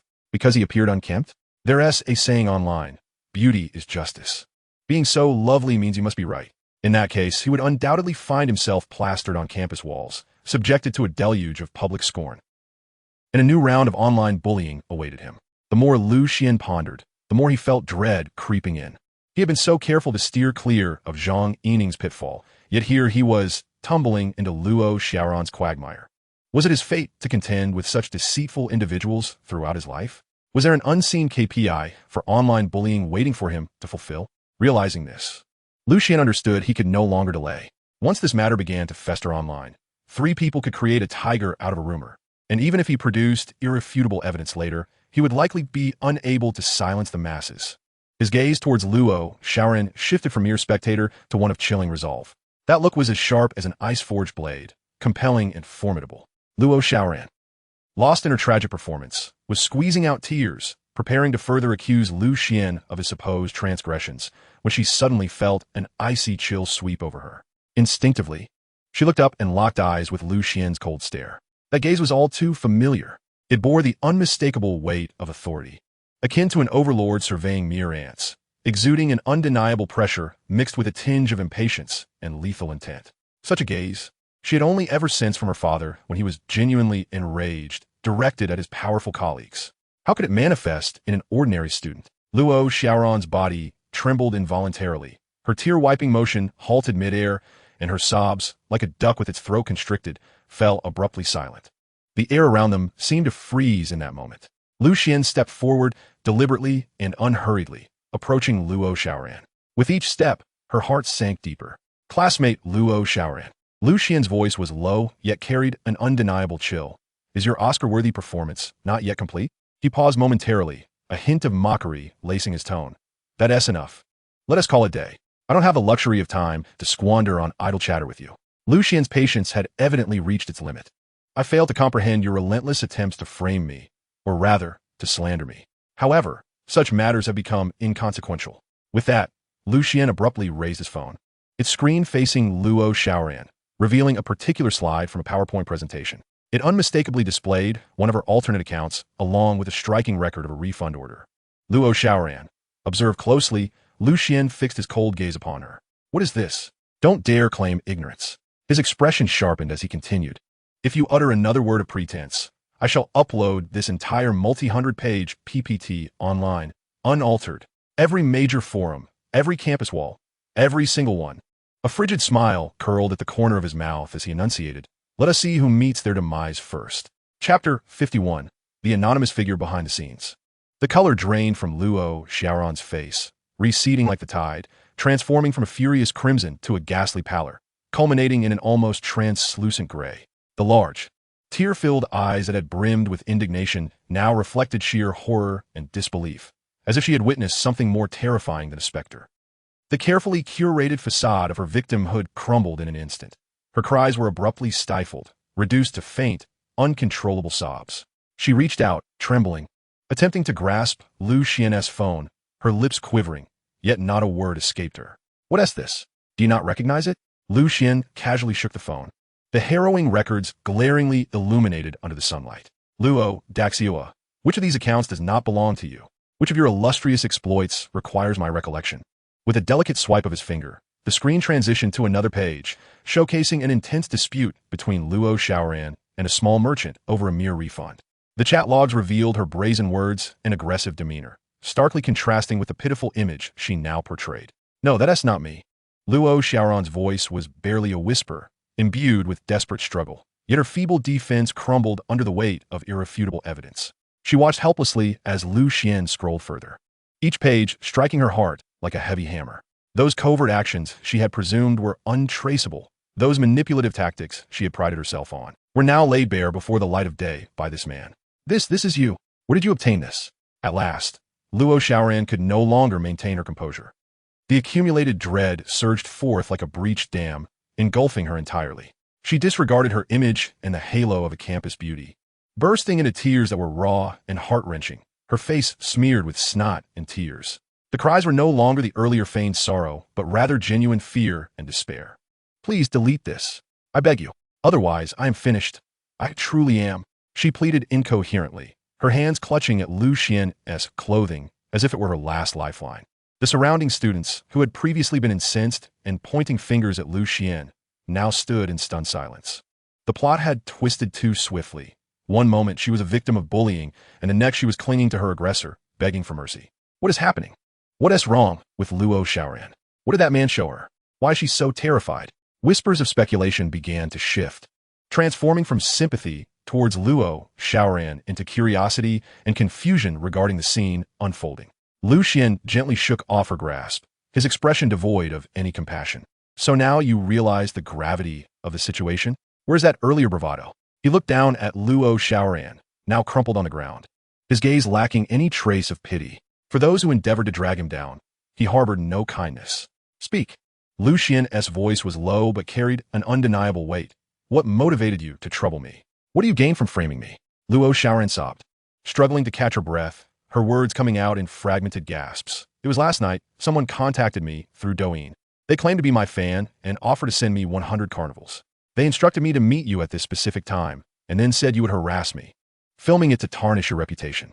As she recounted her tale through tears, desperate to convince Lu Xian of her sincerity, she hastily retrieved her phone from her designer handbag, her fingers trembling as she opened Douyin, revealing the chat logs to him. Lu Xian accepted the phone and swiftly perused the messages. Indeed, it was an anonymous user, with a default avatar and username. The conversation corroborated Luo Xiaoran's account, the other party using the promise of 100 carnivals as bait for her to execute this scheme. No one knew Luo Xiaoran's true identity or family background. Thus the offer of 100 carnivals seemed plausible. Lu Xian contemplated this, but sensed an underlying anomaly. He fixed a keen gaze upon Luo Xiaoran. "Are you unaware of your own family circumstances? Your father is Luo Jinxiong. Your mother is Lu Qin. Do you truly lack the means for 100 carnivals? One carnival costs 3,000 yuan. 100 amounts to 300,000. For an ordinary individual, that is a substantial sum. Yet for someone of Luo Xiaoran's affluent stature, it is but pocket change." As Lu Xian effortlessly named her parents and their status, Luo Xiaoran's complexion drained further, her pupils widening in terror. She had not anticipated that Lu Xian would be so thoroughly informed about her family background. I was a team motivated by the carnivals." Luo Xiaoran's voice dwindled to a whisper, her head bowed lower, stammering for what felt like an eternity before finally confessing in an almost inaudible tone, "I just thought that framing you would be rather amusing." "What nonsense is this?" Lu Xian nearly thought he had misheard, rubbing his ears in disbelief. "Did you say amusing?" He was nearly driven to laughter by the absurdity of her reasoning. To nearly ruin another's life simply for the thrill of it? What bizarre logic. I was wrong. I truly was. Lucian, you are magnanimous. Please forgive me this once. I will never dare again. Seeing Lu Xian's expression darkening, Luo Xiaoran frantically bowed and pleaded, tears streaming down her face without restraint. Lu Xian took a deep breath, suppressing the urge to slap her into silence. This was not the time for rage. He needed to resolve the chaos before him. He glanced at the ever-growing crowd of onlookers, then at the sobbing Luo Xiaoran, his voice cold. Enough. Stop wailing. If this is indeed a frame, there must be accomplices filming nearby, right? Bring them forward. We need to devise a narrative to extricate ourselves from this situation. Otherwise, I will truly be ruined by your foolishness today. Lu Xian's voice dripped with suppressed fury. His curiosity now piqued regarding that anonymous figure who had paid Luo Xiaoran to ensnare him. Was it Zhang Yining or someone else entirely? It appears that upon returning to life, a series of troublesome events have unfolded, leaving no moment of respite. Chapter 52. Crisis averted. Lu Xian's mind raced with thoughts. Zhang Yining? It surely couldn't be her. That woman had suffered a significant setback, and unless her mind had been caught in a door, she would never dare to provoke him again. Moreover, she lacked the capability to accurately predict his appearance here today, down to the precise timing. His parents? Even less likely. Their enemies? That too seemed implausible. 100 carnivals? That amounted to 300,000. Who would squander such money to orchestrate a scheme against him? Yet, the one behind this scheme seemed to be aware that he would come to this building for the scholarship application, calculating the timing with such precision. The more Lu Xian pondered, the more tightly his brows furrowed. This situation felt distinctly sinister. How could a mere individual from a remote village warrant such elaborate machinations? As he contemplated, Luo Xiaoran, with a quivering voice tinged with tears, called out to a thicket of low trees not far away. Xiaomei, you can come out now. No sooner had her words left her lips than the bushes rustled, and a girl, short in stature yet well endowed, wearing a baseball cap, peeked out. She held a seemingly professional DSLR camera, its lens aimed in their direction. Oh, Xiaoran, are you finally done? The girl scampered over, her cheeks flushed with excitement, her eyes sparkling. You two were so convincing. It was simply remarkable. Especially you, Xiaoran. Your tears came so effortlessly that I almost believed they were real. As she spoke, she eagerly raised the camera to show Luo Xiaoran, exclaiming about the angle and lighting. This is perfect. It's bound to go viral on Douyin. Lu Xian raised an eyebrow, discreetly assessing this suddenly appeared friend. Luo Xiaoran's face shifted through shades of embarrassment, wishing she could vanish into thin air. She cast a pleading glance at Lu Xian, and upon seeing his nonchalant demeanor, she steeled herself and, in a voice barely above a whisper, introduced him to the girl. Mimi, let me introduce you to this, is Lu Xian. We were just rehearsing a little skit for the school's short video competition. Her voice dwindled as she spoke, her head bowed low, resembling a student awaiting reprimand for a misdeed. The script is his. He plays a somewhat obsessive suitor who has taken a liking to me, and then, well, the rest follows. Oh, I see, Mimi exclaimed, clapping her hands in realization. Her gaze towards Lu Xian brimmed with admiration. Hello, handsome. I'm Mimi, Xiaoran's roommate and best friend. She extended her hand confidently. Your acting was incredible. That fierce glare you had. I felt it even from afar. So intense. Lu Xian regarded her outstretched hand and shook it lightly, donning a warm smile, as if the earlier chilling gaze had never belonged to him. Hello, Mimi. It was all thanks to Xiaoran's excellent script. I merely followed her lead. Seizing the opportunity, he addressed the remaining onlookers with clarity and sincerity. Classmates, allow me to clarify. We were filming a public service announcement on campus safety and harassment prevention. This is Luo Xiaoran from the Performing Arts Department, and I am her partner, Lu Xian. This is our camerawoman, Mimi. We sincerely apologize for any alarm caused. His articulate explanation, coupled with his inherently attractive appearance and sunny demeanor, swiftly dispelled most of the skeptical gazes that had been directed their way. Oh, so it was a video shoot. I thought there was a public altercation. One bystander remarked. This guy is quite handsome. It adds a charming contrast to his villainous role. A public service announcement is a great idea. We definitely need more awareness on this in schools. As murmurs began to fade and the crowd dispersed, Lu Xian felt a sense of relief wash over him. He turned to Mimi, maintaining his smile. Mimi, how did the video turn out? May I see the footage? We need to adjust based on the results. Of course. Mimi beamed, her impression of Lu Xian already favorable, and with her heart fluttering at his magnetic voice. She eagerly handed over the camera, sweetly exclaiming, Lu Xian, feel free to take a look. My skills are rock solid. Lucian took the camera, adeptly navigating its functions. The footage was remarkably clear, documenting every detail from Luo Xiaoran's fall to his approach, the Princess Carrie, and her vehement resistance and passionate outcry. Notably, Mimi seemed to understand the nuances of viral content, capturing several close-ups of Luo Xiaoran's tear-streaked face and her torn collar. Lucian felt a chill run down his spine. If this were to be misinterpreted and shared online, no amount of explanation would suffice. He calmly checked the memory card and, before Guamimi's eyes, selected the video file and pressed the delete button. Hey, Lucian? Guamimi was taken aback. Oh, I just reviewed it and noticed a few shots had poor lighting, which could affect the overall quality. Lucian fabricated smoothly, maintaining an unwavering facade. Moreover, Xiaoran's emotions seemed a bit off. We plan to find a better lit location and reshoot a few scenes. Such matters require a pursuit of perfection, don't you think, Xiaoran? He directed a pointed glance at Luo Xiaoran. Luo Xiaoran dared not object, nodding vigorously like a chick pecking at rice. Yes, Lucian, we need to reshoot. I was too nervous before and my expression management was inadequate. She now hoped for Lu Xian's mercy, praying he wouldn't expose her previous missteps. Guamimi felt a twinge of regret, but, seeing both leads agree, refrained from insisting further, only muttering, all right then, good luck. By the way, Lucian and Xiaoran, your script seems quite interesting. Do invite me again for such occasions, and I'll gladly serve as your photographer for free. Lucian smiled, absolutely. Thank you for your hard work today, Mimi. Xiaoran and I need to discuss further script details, so I want to take more time. Let me treat you and Xiaoran to a meal soon, as a proper thank you. Really? That would be wonderful. Guamimi's eyes lit up. Then she wore an expression of knowing, playfully winking at Luo Xiaoran. All right, I want to play the third wheel. Xiaoran, make sure to communicate well with Lucian. Good luck. With that, she flashed a thumbs-up gesture at Luo Xiaoran and hummed a tune, departing with satisfaction. Luo Xiaoran watched Guamimi's retreating figure. Her words of help caught in her throat, and the forced smile on her face was more painful than tears.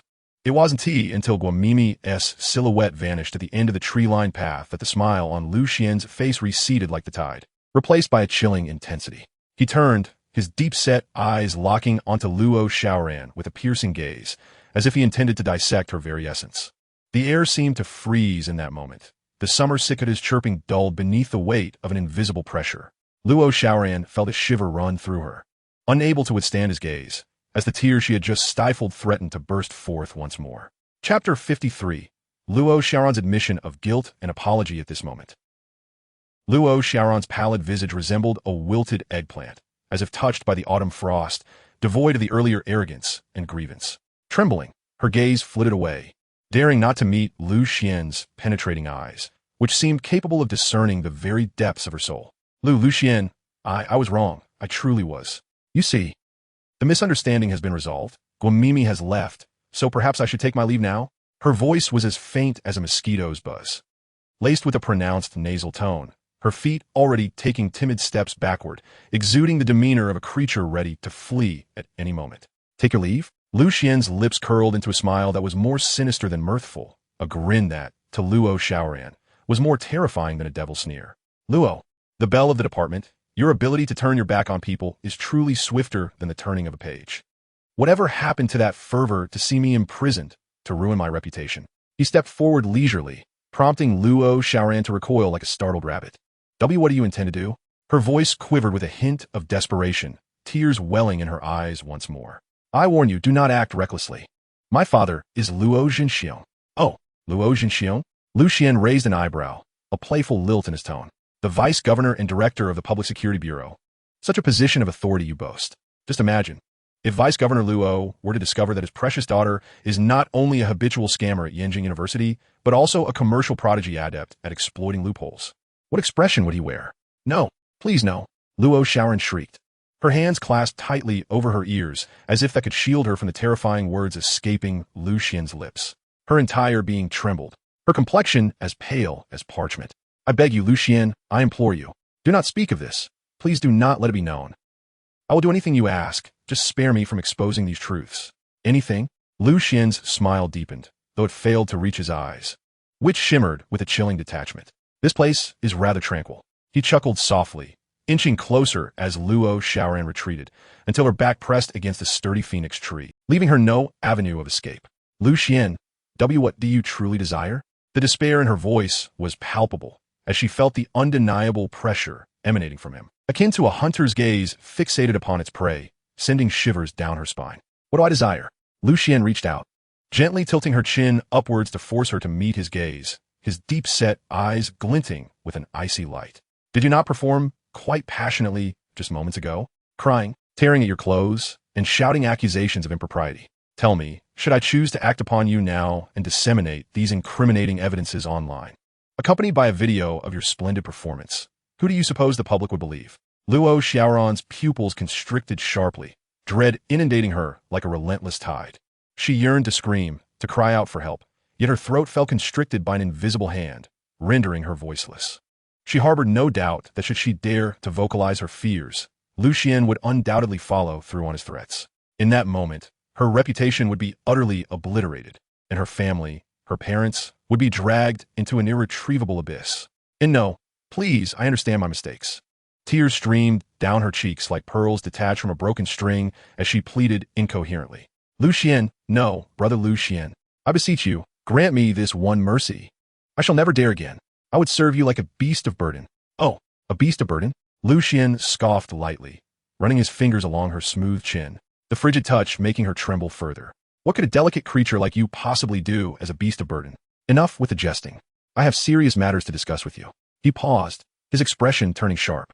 Luo Xiaoran, do you not enjoy playing the actress? Do you not revel in exploiting others? Do you not find scamming to be amusing? With every word he uttered, Luo Xiaoran's heart sank deeper. Now apologize, and return all the ill-gotten gains you've acquired through your deceit. Lucian's voice was as cold as ice. He seized her arm, disregarding her tear-streaked face, and dragged her deeper into the woods.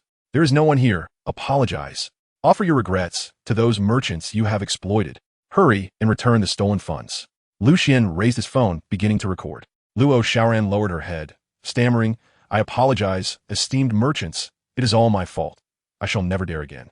I will return all the money I acquired through deceit and compensate you for a portion. She then glanced at Lucian. Brother Lucian, is that sufficient? I understand my folly. Lucian nodded. To acknowledge one's mistakes and amend them is a commendable virtue. Gradually, the woodland path began to see a few sporadic passers-by. In his mind, the system's prompt chimed in at the perfect moment. Successfully reformed the character of the target. Successfully guided them back to the right path. Ding. Detected a change in the target's psychology. Sincere acknowledgement of wrongdoing, resulting in a substantial desire to make amends. Compensation control value, 80 out of 100. Reward, 1 fragment for upgrading the Black Material app. Random drop, a miniature nano high-tech drone equipped with a 4K quality camera, intercom, video recording, and photography capabilities. Lucian felt a surge of excitement as a delicate box materialized in his palm. Upon opening it, he beheld a pair of glasses that appeared no different from ordinary black-frame spectacles. Once donned, a soft blue interface materialized before his eyes, simultaneously highlighting a red box in an inconspicuous corner, indicating the drone's location nestled within the glasses case. Following the system's instructions, he effortlessly connected the glasses to the drone via his thoughts, revealing a prompt on the lenses. Retrieving his phone, he discovered a new, unfamiliar app icon had appeared. Utilizing his previously acquired professional drone piloting skills, he maneuvered the device with ease and finesse. This miniature drone, no larger than a grain of rice, flew silently, nearly undetectable without careful scrutiny. The 4K camera provided crystal-clear imagery, and the intercom feature proved exceptionally useful. Lucian tested each function, nodding in satisfaction before gently returning the drone to its compartment within the glasses case. What a splendid tool, Lucian mused, a smile playing upon his lips. This device would undoubtedly prove invaluable in the future. Hearing Lucian's footsteps, Luo Xiaoran jumped, akin to a startled fawn, raising her head, her eyes brimming with fear. She hurriedly wiped the tears from her face, her voice hoarse and nasal, yet tinged with a newfound cautious compliance. Lucian, it's nothing. I shall take my leave now, as I have a professional class this afternoon. Observing her demeanor, the irritation stemming from his earlier scheming dissipated, replaced by a sense of satisfaction in his newfound control. He smiled faintly, his tone brooking no argument. Very well. If you continue to behave as obediently as you are now, you shall indeed be a commendable student. His expression shifted, becoming sharp once more.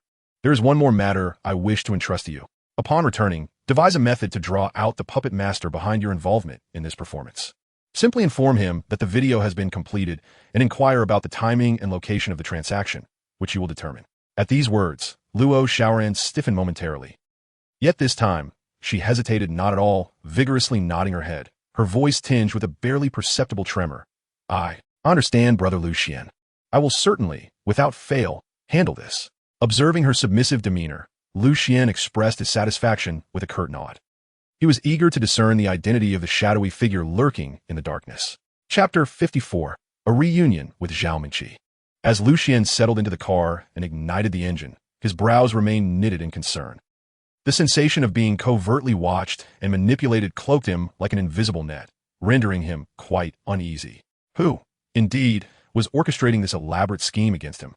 Could it be that in his previous life, it was this very individual who, through Zhang Yining's machinations, had thrust him into the abyss? In this lifetime, Zhang Yining had endured numerous tribulations and now stood by his side, demonstrating a certain loyalty. Was the puppet master, perhaps, disillusioned by the transformation in Zhang Yining's relationship with him, and thus sought out the more alluring Luo Xiaoran?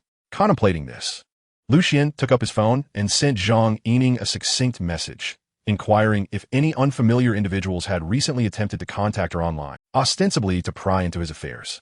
Within mere minutes, Zhang Yining's reply arrived, accompanied by a screenshot of their conversation. Brother Lucien, now that you mention it, a rather peculiar person did add me a couple of days ago, asking if I knew you. I responded by asking if they had any business with you, and then they ceased communication altogether. Lucien opened the screenshot. The person's account avatar was a dull gray, and the username comprised a jumbled string of characters, clearly indicating an intention to obscure their identity. Furthermore, this account was distinct from the one that had previously contacted Luo Xiaoran. Quite cautious indeed. A cold smirk crept upon Lucien's lips as his fingers lightly tapped on the steering wheel. This clandestine individual was not only astute, but evidently possessed ample resources, capable of managing multiple aliases simultaneously. He couldn't help but recall the tribulations of his past life. Zhang Yining had promptly disseminated those so-called evidential photographs across the campus network, inciting a scandal of monumental proportions. He had found himself in utter turmoil, hastily seeking out the school's network information center and approaching director Zhao Mingqi, imploring her to remove the post and rectify the truth. Yet, Zhao Mingqi had rebuffed him with a litany of lofty justifications, claiming a lack of authority to interfere with student free speech, necessitating layers of approval and the technical challenges involved. Ultimately, the rumors spread like a virulent contagion throughout the campus, spiraling out of control. Soon, the entire institution was aware, and every student bore witness, serving as the final straw that condemned him to the shameful pedestal of a perverse voyeur from which he could never rise. In this life, given the meticulous scheming of this puppet master, capable of inciting even someone like Luo Xiaoran, it was evident that they would have designs on the realm of the internet as well. Zhao Mingqi. A glimmer of insight flickered in Lucien's eyes. Perhaps he could unearth some leverage from this woman. Even if she chose to preserve her own safety, he could glean something unusual from her reactions. Resolute in his decision, Lucien no longer hesitated, drawing upon his vague recollections from his previous life as he drove toward the first teaching building of the computer science department at Yenjing University. The Network Information Center resided on the third floor of that very edifice. The afternoon sun filtered through the dense leaves of the phoenix trees, casting mottled shadows upon the ground.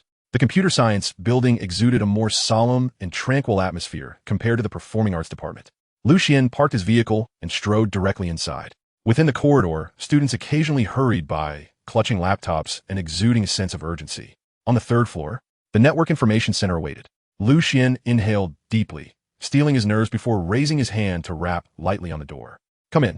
A voice, tinged with a soft Wu-Nong drawl, emanated from within, gentle and nuanced, like spring rain nurturing the earth. Lucien entered. The office was modest yet tastefully adorned. The most striking feature was a woman clad in a dark green qipao. Her back turned to the entrance as she tended to several pots of lush orchids on the windowsill. Her figure was graceful and proportionate, the qipao accentuating her gentle curves, while her lustrous black hair was secured with a simple hairpin, revealing a delicate alabaster neck. Sunlight streamed through the glass, enveloping her in a soft halo, reminiscent of an ethereal Jiangnan ink wash painting. Adding to the ambience, a richly hued pipa hung on the wall, seemingly poised to produce melodious tunes at any moment. Student, how may I assist you? The woman did not turn around, her voice maintaining a steady cadence, imbued with the distinctive gentleness of Jiangnan women. Lucien steadied himself, shifting his gaze from the orchids to the woman's silhouette. Were it not for the haunting memories lurking in his mind, He might have genuinely believed that this director Zhao Mingqi was a serene and benevolent mentor, devoid of worldly concerns. Yet in his previous life, beneath that ostensibly gentle facade lay indifference and impatience. Those barbed remarks still resonated in his memory. "Hello, Teacher Zhao," Lu Xian began, his tone calm and unflustered. "I am Lu Xian from the Chinese department, and I wish to consult you regarding a matter." As he uttered his name, the figure by the window, previously moving with unhurried grace, noticeably paused. The hand holding the petite watering can halted mid-air, droplets cascading from the spout and splattering onto the orchid leaves, producing a barely perceptible sound. After a brief interval, Zhao Mengqi gradually turned to face him. She was indeed a woman of considerable charm, likely in her early 30s, with fair skin and features reminiscent of a painting, exuding an air of scholarly tranquility. However, at the moment their gazes met, a fleeting glimmer of sharpness and scrutiny flickered in her gentle eyes, only to be quickly replaced by a perfectly measured smile. "Lu Xian, is it?" "Greetings," she said, setting down the watering can and gliding gracefully to her desk, taking a seat with poise. "Please have a seat. What matters are you hoping to inquire about?"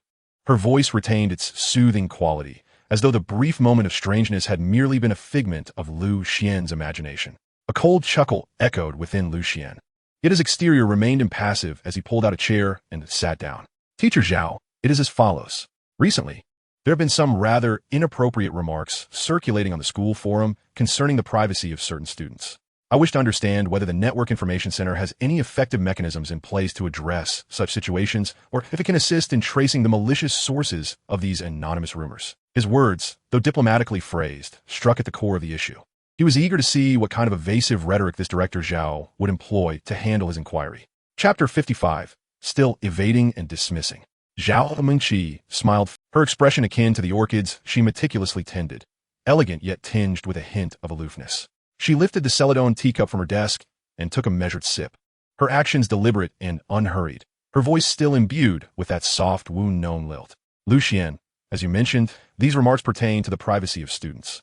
Our Network Information Center primarily oversees the technical maintenance of the school's network and information security. To be candid, our authority and technical capabilities regarding the tracing of anonymous IPs are quite limited. Moreover, the school has always advocated for freedom of speech. As long as it does not go too far, we generally refrain from excessive intervention." This statement, seemingly impeccable, expresses both helplessness and positions itself on a moral high ground of adhering to regulations. Lu Xian chuckled coldly to himself, recognizing this as mere rhetoric, a rehash of the previous life's discourse. Could this director, Zhao, be the shadowy figure pulling the strings behind the scenes? Yet, having never crossed paths with her, devoid of any grudges or animosities, why would she meticulously plot to harm him? This logic was utterly confounding. Unless Lu Xian's gaze fell upon Zhao Mengqi's well-maintained visage, with the fine lines at the corners of her eyes gracefully unfurled as she smiled, adding a touch of mature allure. "Teacher Zhao," Lu Xian leaned slightly forward, his voice calm yet imbued with an undeniable penetrating quality. "May I inquire, rather presumptuously, if someone has offered you some benefits, leading you to turn a blind eye to certain matters, or even facilitate some conveniences?" As his words echoed, the air within the office seemed to solidify. Zhao Mengqi's hand, which held her teacup, trembled almost imperceptibly, causing a drop of tea to spill over the rim and stain her dark green qipao, quickly spreading into a dark blotch. Her smile froze at the corners of her mouth. Though it lasted but a moment, a flicker of panic and severity darted through her originally cheerful eyes. However, being accustomed to the complexities of such situations, she swiftly suppressed the unusual reaction, replacing it with a facade of offended indignation. "Lu Xian." Zhao Mengqi's voice suddenly ascended an octave, her efforts to maintain a steady tone faltering, the gentle demeanor characteristic of a Jiangnan woman evaporating, replaced by a sharper edge. "I have no idea what nonsense you are spouting. As the director of the Network Information Center, I have always acted impartially. How could I possibly engage in such behavior as you suggest?" She slammed the teacup onto the table, producing a dull thud. "I have answered your question clearly. If you have no other matters, please take your leave. I have a multitude of work to attend to, and I cannot entertain you any longer." The dismissal was blunt and unapologetic. Yet Lu Xian appeared oblivious, instead wearing a knowing smile. It was a success. The more eager she was to distance herself, the more it indicated her guilt. It seemed that the shadowy puppeteer had indeed orchestrated everything in advance, merely awaiting the evidence from Luo Xiaoran. "Teacher Zhao, why be so agitated?" Lu Xian reclined leisurely in his chair, a trace of a smile playing at his lips. "I was merely asking out of curiosity. After all, It must have taken considerable effort for someone to persuade the likes of Luo Xiaoran, a wealthy heiress, to willingly participate in a staged incident. It stands to reason that some connections were smoothed over in the process. Zhao Mingqi's complexion darkened further, her chest rising and falling slightly, clearly incensed. She had not anticipated that this seemingly ordinary boy would be so impervious to reason, his words striking at the heart of the matter with precision. You, she stammered, unable to articulate a complete thought. Observing that the moment was ripe, Lu Xian decided to cease the verbal sparring. Since you are unwilling to speak, I shall investigate on my own. He leisurely retrieved his phone, aiming it at Zhao Mingqi's face, which was twisted in anger, and snapped a photo with a click. The flash illuminated the dim office, casting a harsh light. Lu Xian, what are you doing? Zhao Mingqi, like a cat whose tail had been stepped on, sprang from her chair, her voice sharp as she exclaimed, On what grounds do you take my picture? Delete it at once. She attempted to approach and snatch the phone. But upon catching the glint in Lu Xian's smile and noting his notably sturdier physique than that of an average student, she halted in her tracks, only managing to scold him weakly. Lu Xian paid no heed to her outburst, engrossed in the screen of his phone. Almost instantaneously after the photograph was taken, a system notification chimed in his mind. Ding! New analyzable target detected. Scanning photo information. Target. Zhao Mingqi. Analyzing target information. Please wait. Moments later. The screen refreshed with new information. Name. Zhao Mingqi. Gender. Female. Age. 33. Attractiveness. 95. Control value. 0-100. Measurements. 79, 62, 76. Height. 167 centimeters. Weight. 53 kilograms. Target evaluation. Appears gentle and understanding, yet harbors a narrow-minded and vengeful nature, adept at disguise. Presents herself as a caring older sister, while in reality, she is deeply scheming and possessive, akin to a venomous serpent lurking in the shadows, poised to retaliate at the slightest provocation. Lu Xian observed the evaluation provided by the system, his lips twitching involuntarily. Goodness, another contender worthy of an Oscar. Externally, she embodied the grace of a cultured Jiangnan beauty, yet beneath lay a narrow-minded, vengeful woman. This contrast was far more stimulating than Luo Xiaoran's naive sweetness. Particularly the phrase about lurking like a serpent in the shadows. What a perfect touch. Lu Xian, I demand you delete that photo, do you hear me?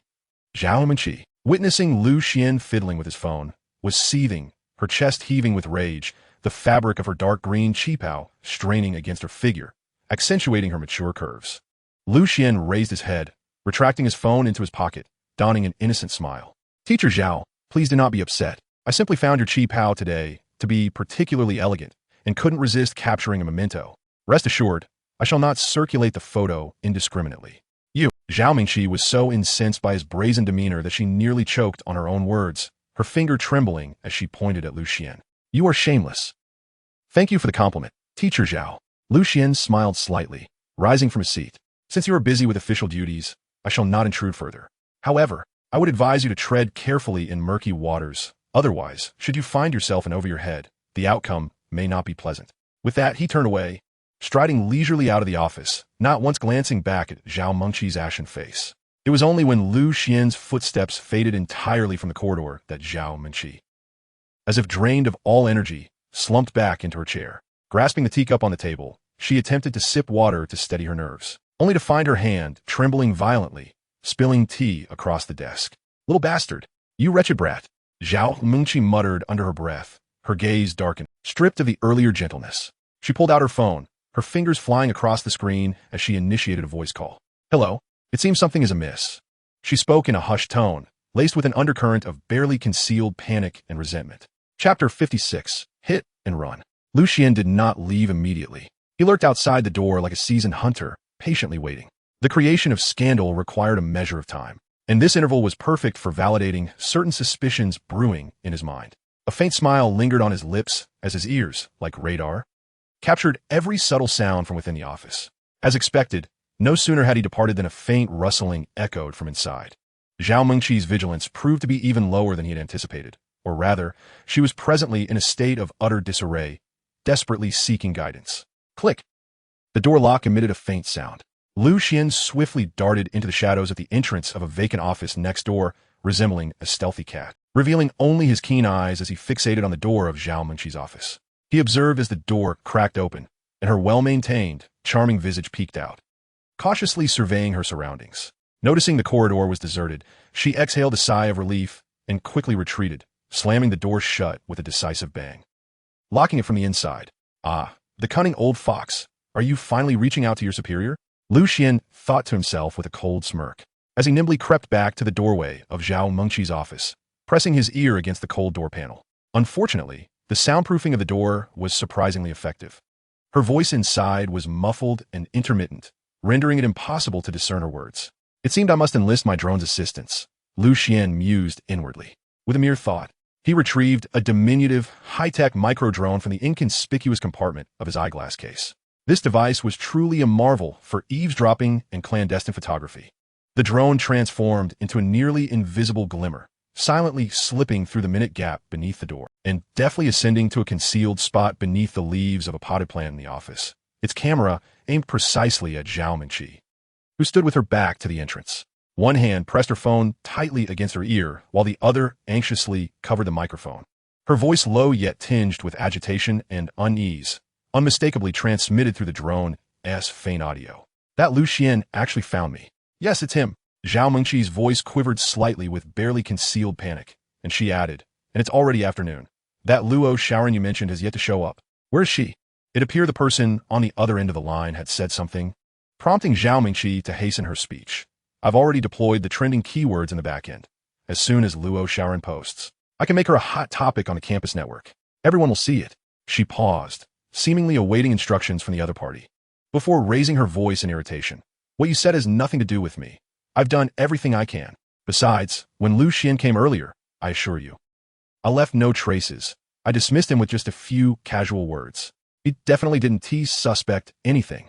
At this juncture, her tone shifted, revealing an urgent greed. When will you transfer the remaining payment to me?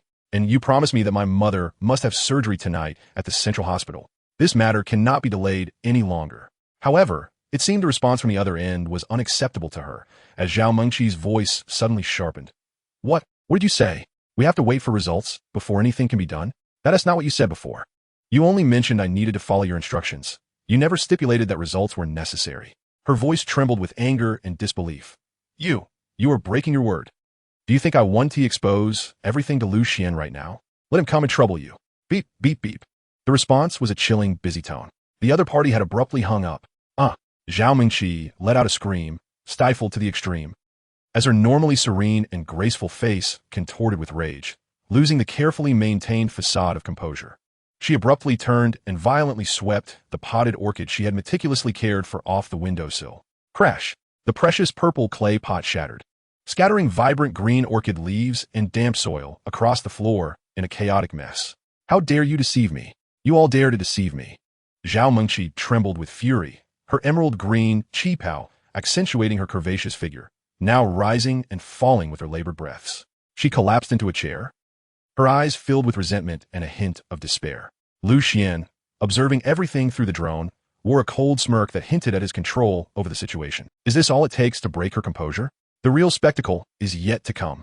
Just then, a notification from the system chimed in his mind. Ding, black material generation complete. Option 1. Exchange 200 points for a complete black material package. Option 2. Black material voucher 1 for a complete black material package. Wow, 200 points? Xuan raised an eyebrow, contemplating to himself. It seems this director Zhao's secrets hold considerable weight. However, compared to the thousands of points for black materials involving Bai Yanxi, this is merely a trifling amount. Points, after all, are meant to be spent. Only by investing can one reap greater rewards. Exchange. Without hesitation, Xuan selected option 1. Exchange complete. Account balance deducted by 200 points. Remaining balance is 1,259 points. In an instant, a torrent of intricate and explosive information surged into Xuan's mind, manifesting on his phone's app interface as an encrypted PPT document. He opened the document, his gaze rapidly scanning its contents. Core details of black material. Zhao Mengqi, director of the Network Information Center at Yenjing University, a seasoned hit-and-run driver, involved in 2 hit-and-run incidents, was supported financially during her university years. Xuan's pupils constricted sharply. Goodness, he nearly exclaimed aloud, a hit-and-run driver? And she had 2 such incidents? Chapter 57, A Demon Among Us. No wonder I felt an indescribable hostility emanating from this woman. The root of it lies here. He continued to read. Supported during her university years, TSK. Lu Xian stroked his chin, a playful smile gracing his face. It truly is a case of not judging a book by its cover. Outwardly, she is an elegant and ethereal orchid fairy, yet behind the scenes, she ascended through the ranks, relying on her wealthy benefactor. It's no wonder she achieved the position of director at the Network Information Center at such a young age. Her ascent was not entirely merit-based. Each piece of this black material could bring Zhao Mengqi to ruin. Lu Xian retrieved the silently returning nanodrone, placed it back in the eyeglass case as compartment, a smirk of mastery lingering on his face. Director Zhao, I have a firm grip on your leverage. Now, it is time for you to pay the price for your actions. Specific description: target Zhao Mengqi, hailing from a poverty-stricken rural area in the Northwest, with both parents toiling as farmers. She is the second of 5 children, with an elder sister, 2 younger sisters, and a younger brother upon whom great expectations were placed. Her original name, steeped in the characteristics of the times, was Zhao Zhaodi, and her beloved younger brother is named Zhao Yaozu. Zhao Yaozu. Lu Xian murmured these names, a knowing smile curving his lips. This combination of names is a stark embodiment of the era's preference for sons over daughters. It appears that director Zhao has endured an unhappy family environment from an early age. From a young age, Zhao Mengqi exhibited exceptional intelligence and beauty, far surpassing her peers in academic performance. However, her impoverished background nearly forced her to drop out of elementary school. Fortunately, her elementary school teacher recognized her talent and, unwilling to let a gem remain unpolished, generously offered financial support for her to complete her elementary education. Subsequently, under the guidance of the homeroom teacher, a benevolent benefactor, known only as Li Yuan, began to provide long-term financial support to her, enabling her to successfully gain admission to university and escape the confines of the mountain that had held her captive for over a decade. Upon reading this, Lu Xian furrowed his brow slightly. By all accounts, one should repay even the smallest kindness with the greatest gratitude. The director Zhao, having led an inspiring life thus far, how could she? Initially, she believed that with her own efforts and the assistance of her benefactor, she could entirely transform her fate and leap into a brighter future. However, fate can be cruel. During her pursuit of a master's degree, her steadfast supporter, Li Yuan, fell into bankruptcy due to business failures and was forced to withdraw his financial aid. What is truly chilling is that Zhao Mengqi not only failed to express gratitude, but instead harbored resentment against Li Yuan, blaming him for derailing her promising future. In order to maintain her glamorous lifestyle and complete her studies, she resorted to the internet, where she connected with an older wealthy businessman and began a life of being kept. Lu Xian could not help but curse under his breath, taken aback by this unforeseen twist that, nonetheless, made perfect sense. An exceedingly selfish individual, when faced with a threat to their own interests, often discards any semblance of gratitude. Upon graduating from her master's program, Zhao Mengqi was acutely aware that exposure of her past would be catastrophic. Thus, she meticulously devised a series of plans to cleanse her image. The first step was to change her name from the unrefined Zhao Zhaodi to the poetic Zhao Mengqi. Following this, she underwent various cosmetic procedures to enhance her complexion and physique, engaging in rigorous fitness regimens to transform herself into a refined beauty, akin to the talented women of Jiangnan. She even painstakingly relocated her household registration to the city where Xuan University is situated, thus reinventing herself as a true local. Lu Xian marveled at her cunning and resourcefulness. Her machinations surpassed those of champions in palace intrigue dramas. In her quest to obscure her origins, she spared no effort. However, the most appalling aspect was that, in her relentless pursuit to obliterate her shameful past without leaving any traces, she orchestrated and executed 2 fatal accidents. The first involved luring her wealthy patron, Lu Feiyu, to a remote mountainous area, where she staged a vehicle accident that resulted in his brutal death. Given the isolated location and lack of surveillance, coupled with the family's disinterest in probing further, the incident was ultimately classified as an accident. The second incident targeted the very benefactor, Li Yuan, who had once helped her pursue her education. After learning of his financial ruin, she feigned concern and similarly lured him to an isolated area, employing the same method to take his life. Both cases, due to their discreet execution and remote locations, remain unsolved to this day. At this point, Lu Xian felt a chilling wave sweep over him.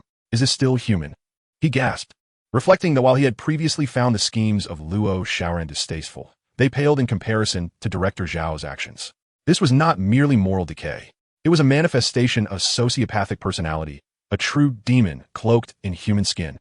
Hell is empty and the devils are among us," Lucian murmured, his expression turning icy. Initially, he had merely suspected Zhao Mengqi of having accepted benefits while turning a blind eye.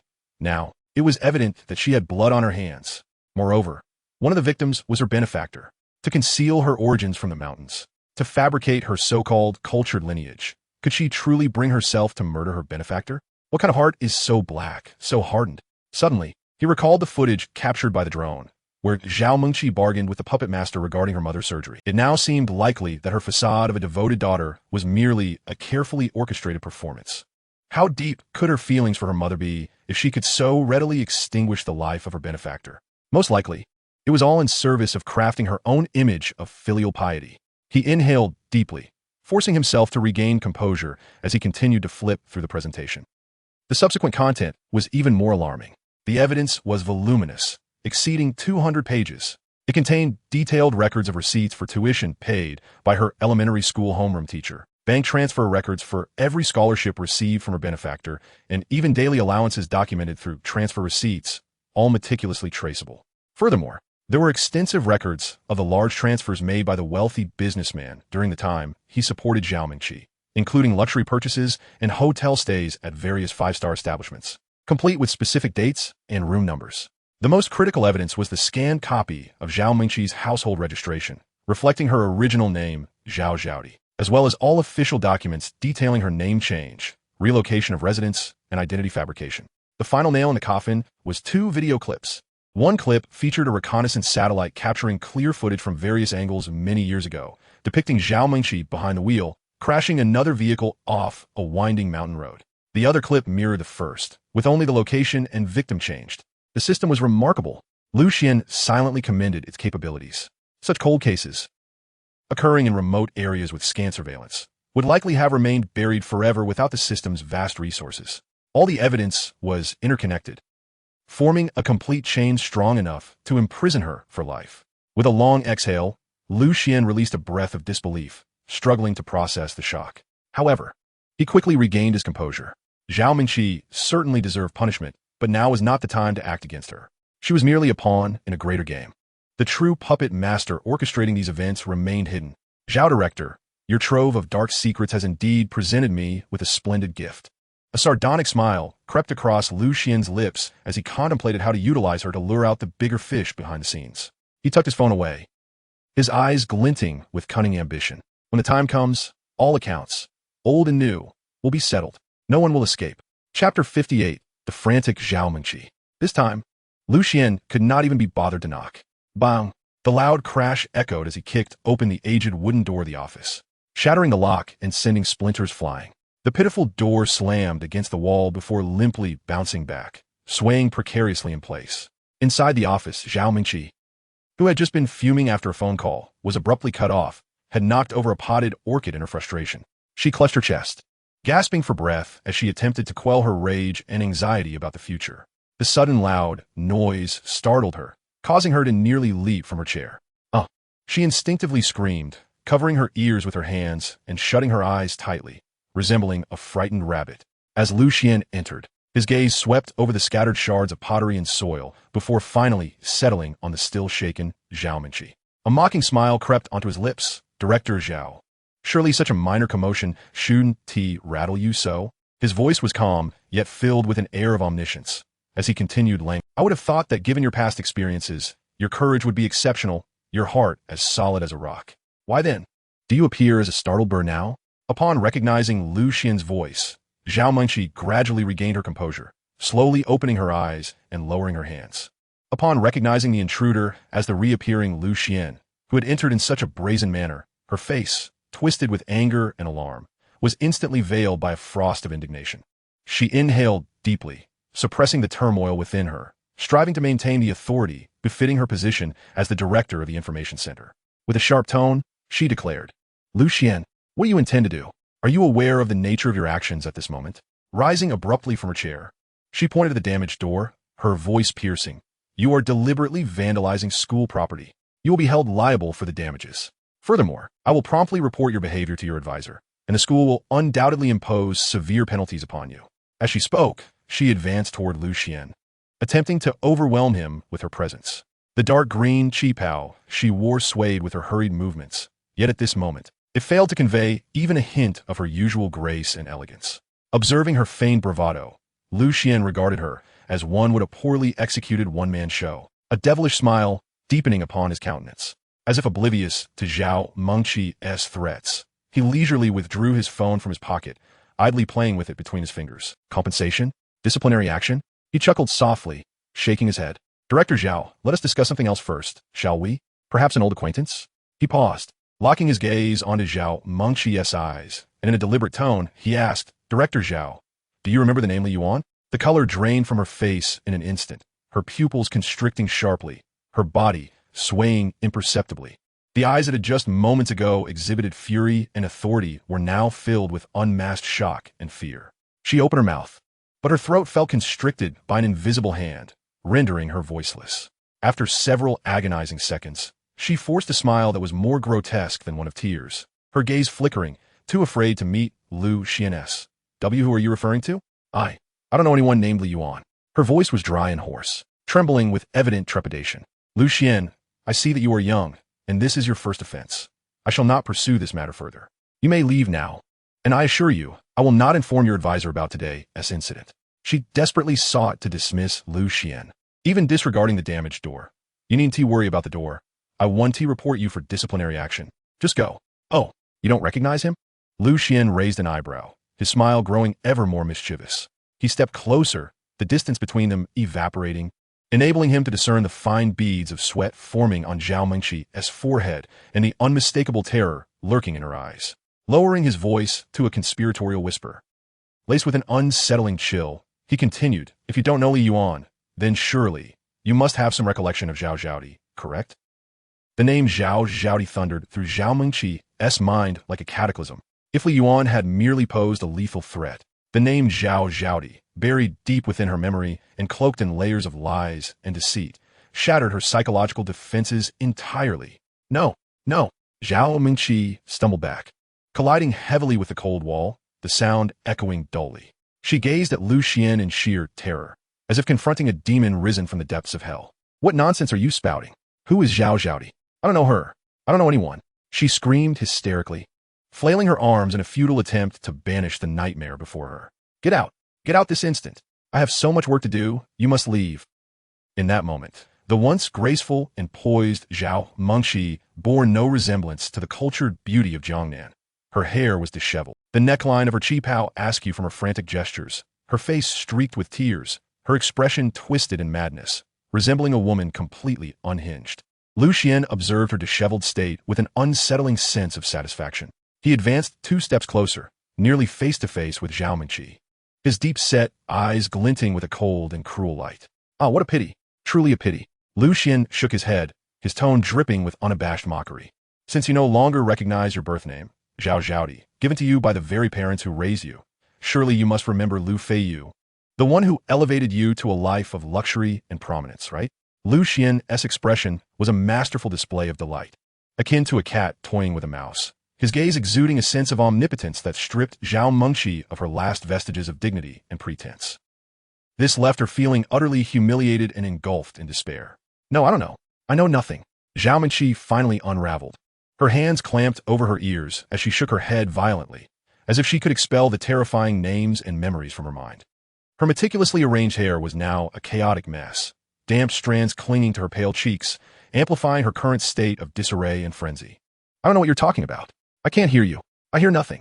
She screamed incoherently, her voice rendered hoarse and shrill by overwhelming fear. Get out. Get out of my office. Leave. Just leave. Chapter 59. Which one is the real you? Zhao Mengqi was like a cat whose tail had been stepped on, or a drowning person clutching at the last straw, frantically shaking her head. I don't know. I don't know anyone. Who is Zhao Zhaodi? I'm not Zhao Zhaodi. Her gaze flitted about the office like a frightened beast, finally landing on the silver scissors used for trimming orchid leaves on the windowsill. Those scissors, which typically served as tools of elegance in her hands, had now transformed into her sole weapon of desperation. You force my hand. A flash of mad determination ignited in Zhao Mengqi's eyes as she abruptly turned, seizing the scissors, their sharp tip aimed directly at Xuan. Her usually well-maintained visage contorted into a mask of rage and terror, stripped of all gentility. Since you know Zhao Zhaodi and Lu Feiyu, You shall not live. You could die alongside them. Go to hell." Before her words had fully left her lips, she lunged at Lu Xian like a frenzied lioness, the sharp scissors slicing through the air with a chilling whistle. Lu Xian watched her with an unsettling calm, his expression as tranquil as a bottomless well, devoid of any ripple. Just as the scissors were about to pierce his chest, he moved. His reflexes were lightning quick, his response immediate. A resounding slap echoed through the room, sharper and more resonant than any prior. Zhao Mingqi felt an overwhelming force strike her cheek. Akin to being hit by a speeding truck, her mind buzzing as the world around her spun chaotically, her body uncontrollably toppling to the side. The scissors slipped from her grasp, bouncing across the floor before finally settling in the corner. With a thud, she fell to the ground, knocking over a nearby low table, scattering documents everywhere. In that moment, Zhao Mengqi bore no resemblance to the director of the information center, nor to the refined beauty she had once presented. Her hair was in disarray, resembling a bird's nest, with a few strands clinging desperately to her sweat-soaked forehead. A trickle of bright red blood seeped from the corner of her mouth, and the side of her face, struck violently, swelled up at a visible rate. Resembling a stemidbun, those once expressive, shimmering eyes were now filled with terrifying bloodshot veins, fixed intently on Lu Xian as if they could ignite fire. Lu Xian approached leisurely, looking down at Zhao Mengqi, who lay crumpled on the ground, as if admiring an artwork he had shattered with his own hands. He slowly crouched down, extended 2 fingers, and playfully pinched Zhao Mengqi's chin, forcing her to lift her gaze to meet his. He smiled faintly, a smile that Zhao Mengqi found more terrifying than that of a devil. "Director Zhao, your heart is indeed more malicious than I had imagined. To resort to murder for silence at the slightest disagreement. Such decisiveness is truly impressive." Bah! Zhao Mengqi suddenly opened her mouth, attempting to bite Lu Xian's fingers. Anticipating her move, he deftly evaded her attack, retaliating with a slap to the other side of her face. The sound echoed sharply, creating a symmetrical punishment. Zhao Mengqi was utterly stunned, her cheeks burning with pain, her ears ringing, her vision blurring. Yet, the deep-seated hatred within her sustained her. She gathered all her strength to glare fiercely at Lu Xian. Her voice hoarse yet piercing. "Come on. If you have the guts, kill me. Kill me. Otherwise, I will haunt you as a ghost. I will definitely kill you." She screamed hysterically, as if only through this outburst could she release the terror and despair within. "Do you think this trivial matter can threaten me? Let me assure you, I am not afraid. For years I have lived in fear, neither human nor ghost. I have had enough. I fear nothing now. If it comes to it, we could die together." As she shouted, the fierce bravado she had been holding on to burst like a punctured balloon, rapidly deflating. Zhao Mingqi's shoulders slumped, the fears, grievances, and resentments accumulated over the years surged forth like a flood breaking through a dam. Unable to contain herself any longer, she covered her face with her hands, releasing a series of suppressed, desperate sobs, her body trembling violently. Lu Xian observed her transition from madness to collapse, a barely perceptible smirk curling at the corners of his mouth. The more she acted out, the clearer it became that she was terrified of losing everything she had painstakingly built over the years. How could she bear to relinquish so much hard-won effort so easily? Her first instinct was to eliminate herself, to silence her, rather than choose mutual destruction, which precisely indicated how much she cherished her current life and how reluctant she was to let go. The willingness to kill again to conceal past secrets was sufficient evidence of how dearly she valued her present existence. This was precisely what Lu Xian wished to witness. If Zhao Mengqi truly decided to take reckless measures, choosing to sink or swim together, it would complicate matters. After all, whether or not Zhao Mengqi was apprehended mattered little to Lu Xian. What was truly significant was that the clues leading to the mysterious figure behind her must not be severed. Lu Xian gradually rose to his feet, symbolically brushing off non-existent dust from his hands, stepping back to create some distance. He spoke slowly, his voice soft yet clear enough to reach Zhao Mengqi's ears. "Director Zhao, it would be wise to keep your cries subdued. The soundproofing in this office leaves much to be desired. Should anyone outside hear you and gather around, it would indeed spell trouble." Zhao Mengqi's sobs abruptly ceased. Though she still sniffled, it was evident she was striving to control her volume. Through the gaps in her fingers, her red, swollen eyes darted fearfully towards the damaged office door. Noticing this, Lu Xian's smile deepened, and he leisurely pulled out his phone, pretending to dial. "Director Zhao, since you have mentioned it, I too am a law-abiding citizen. For the sake of social justice, to seek retribution for the tragically deceased Li Yuan and that Lu Feiyu, I shall report this and let the police handle you, the femme fatale." His fingers glided slowly across the screen, each motion appearing to Zhao Mingqi as a judge's pen capable of determining her fate. Zhao Mingqi lowered her head, her disheveled hair obscuring her face, concealing her expression. The sounds of her crying gradually faded, leaving only her heavy breaths in the office. Her mind raced, weighing the pros and cons, contemplating an escape strategy. Lucian did not actually press the call button. He was merely observing Zhao Mengqi's reaction. If he could see the glimmer of determination hidden beneath her hair, he would recognize it as a fierce resolve to seize the last glimmer of hope at any cost, similar to the intense fire of vengeance he had felt upon his rebirth. After a lengthy pause, Zhao Mengqi finally made a move.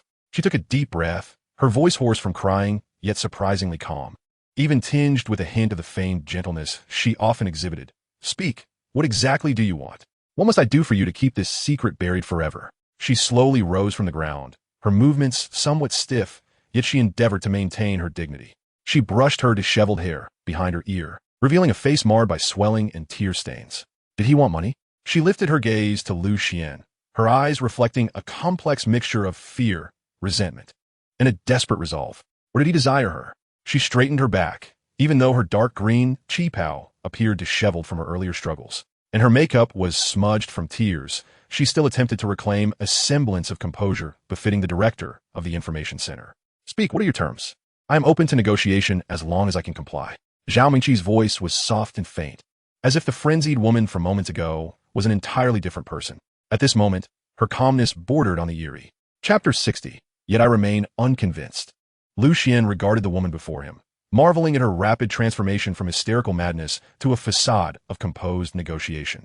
The stark contrast of her swollen, tear-streaked face and the feigned calmness, possibly even a hint of allure in her eyes, created a disconcerting dissonance. How intriguing, indeed. Lu Xian chuckled inwardly. Zhao Mingqi was truly a born actress, having gone from contemplating self-destruction to swiftly recalibrating her demeanor to regain the upper hand. Unfortunately for her, she had chosen the wrong adversary. He even thought that if Zhao Mengqi's relentless drive for survival were channeled towards the right path, she might achieve great things.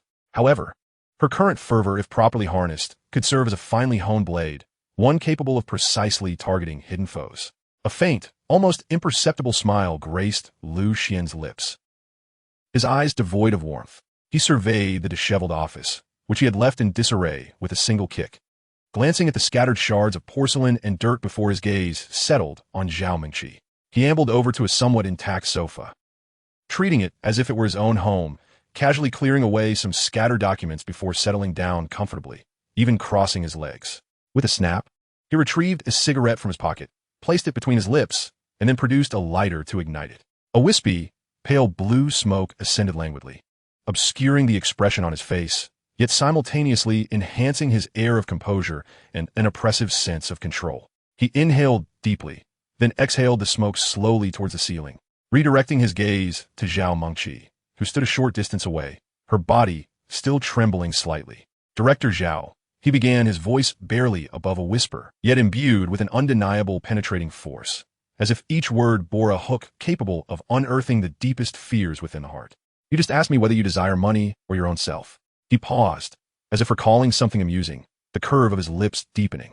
"As for money, I'm not particularly sensitive to numbers. Too much makes me fear I might lose count. And regarding your person," Lu Xian's gaze audaciously traversed her form, from her disheveled hair to the slightly askew dark green qipao, ultimately resting on her face, which now appeared somewhat ludicrous. "Director Zhao, do you harbor some misunderstanding about me? Or perhaps you entertain some unrealistic fantasies about yourself?" He let out a light chuckle, his tone laced with unabashed mockery. "Others may be beguiled by your meticulously crafted persona of a young and talented woman, a confidant sister, but I see through you far more clearly than they do." He flicked the ash from his cigarette, his eyes suddenly sharpening. "Beneath that glossy exterior, you're already rotten to the core, aren't you? A shell filled with desires and lies. Truth be told, I have little interest in it. Thus," he continued, "put away your self-righteous tricks. Do you think you can negotiate with me using this decayed flesh? Director Zhao, you truly overestimate yourself and underestimate me, Lu Xian." Zhao Mingqi felt as if Lu Xian's words had stripped her bare, her face draining of color before quickly flushing red, as though she had been harshly slapped. She bit her lip fiercely, her nails nearly embedding into her palm.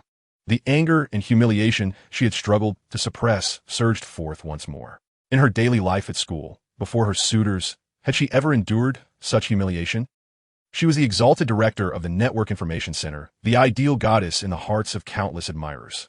Yet now, before this boy 10 years her junior, all her facades lay shattered, the sordid past she most wished to bury laid bare under his casual scrutiny, leaving her nowhere to hide. He was right. She herself felt wretched, loathing the Zhao who would stop at nothing to ascend the ranks, detesting the self who was mired in money and desire. To erase that disgraceful past, she would go to any lengths.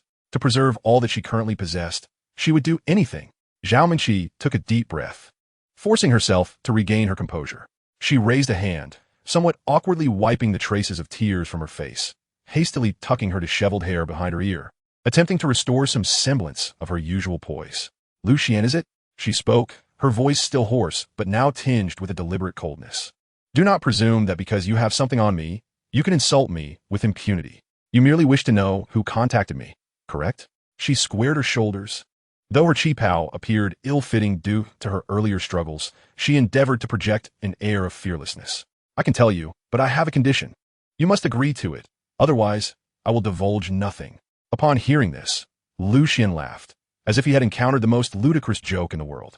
He extinguished his cigarette in the edge of a broken flower pot, his gaze fixed upon Zhao Mingqi, calm and unyielding, even tinged with a hint of pity, as if observing a foolish jester unaware of their impending doom. Zhao Mingqi, do you still fail to comprehend the situation? Lucian's voice turned frigid. You, a woman with 2 lives on your hands, who ascended by selling her body, what right do you have to negotiate with me? He rose, slowly advancing towards her, each step echoing like a footfall upon her heart. Do you think I am negotiating with you? He halted before her, looking down with icy detachment. I have 100 ways to make you speak. Believe me, each one will be far more excruciating than you can currently imagine. You still wish to negotiate with me? I have no interest in your sordid past. What are you to me? A wretched fish or a rotten shrimp? You hold no significance in my world. If it were not for the schemer behind you targeting me, do you think I would spare you a moment's glance? He stepped closer, almost pressing against Zhao Mingqi, lowering his voice to a menacing whisper. Now, immediately, tell me who is pulling your strings. Once you do, I will leave at once. Otherwise, Zhao Mingqi felt suffocated by the formidable aura emanating from him, instinctively retreating a step, only to find her back against the cold wall, with no escape. Fear surged once more like a tidal wave, yet amidst this paralyzing dread, a frenzied thought took root in her mind. She lifted her head defiantly, meeting Lu Xian's icy gaze, her bloodshot eyes flashing with a reckless resolution. I don't trust you. Her voice trembled, yet bore an unusual steadfastness. What if you reveal my secret afterward? What then? Lu Xian raised an eyebrow imperceptibly, watching her silently, curious to see what trick she would attempt. Taking a deep breath, Zhao Mingqi suddenly donned a bizarre smile that appeared especially twisted on her swollen face. Lu Xian, did you not say you were uninterested in me?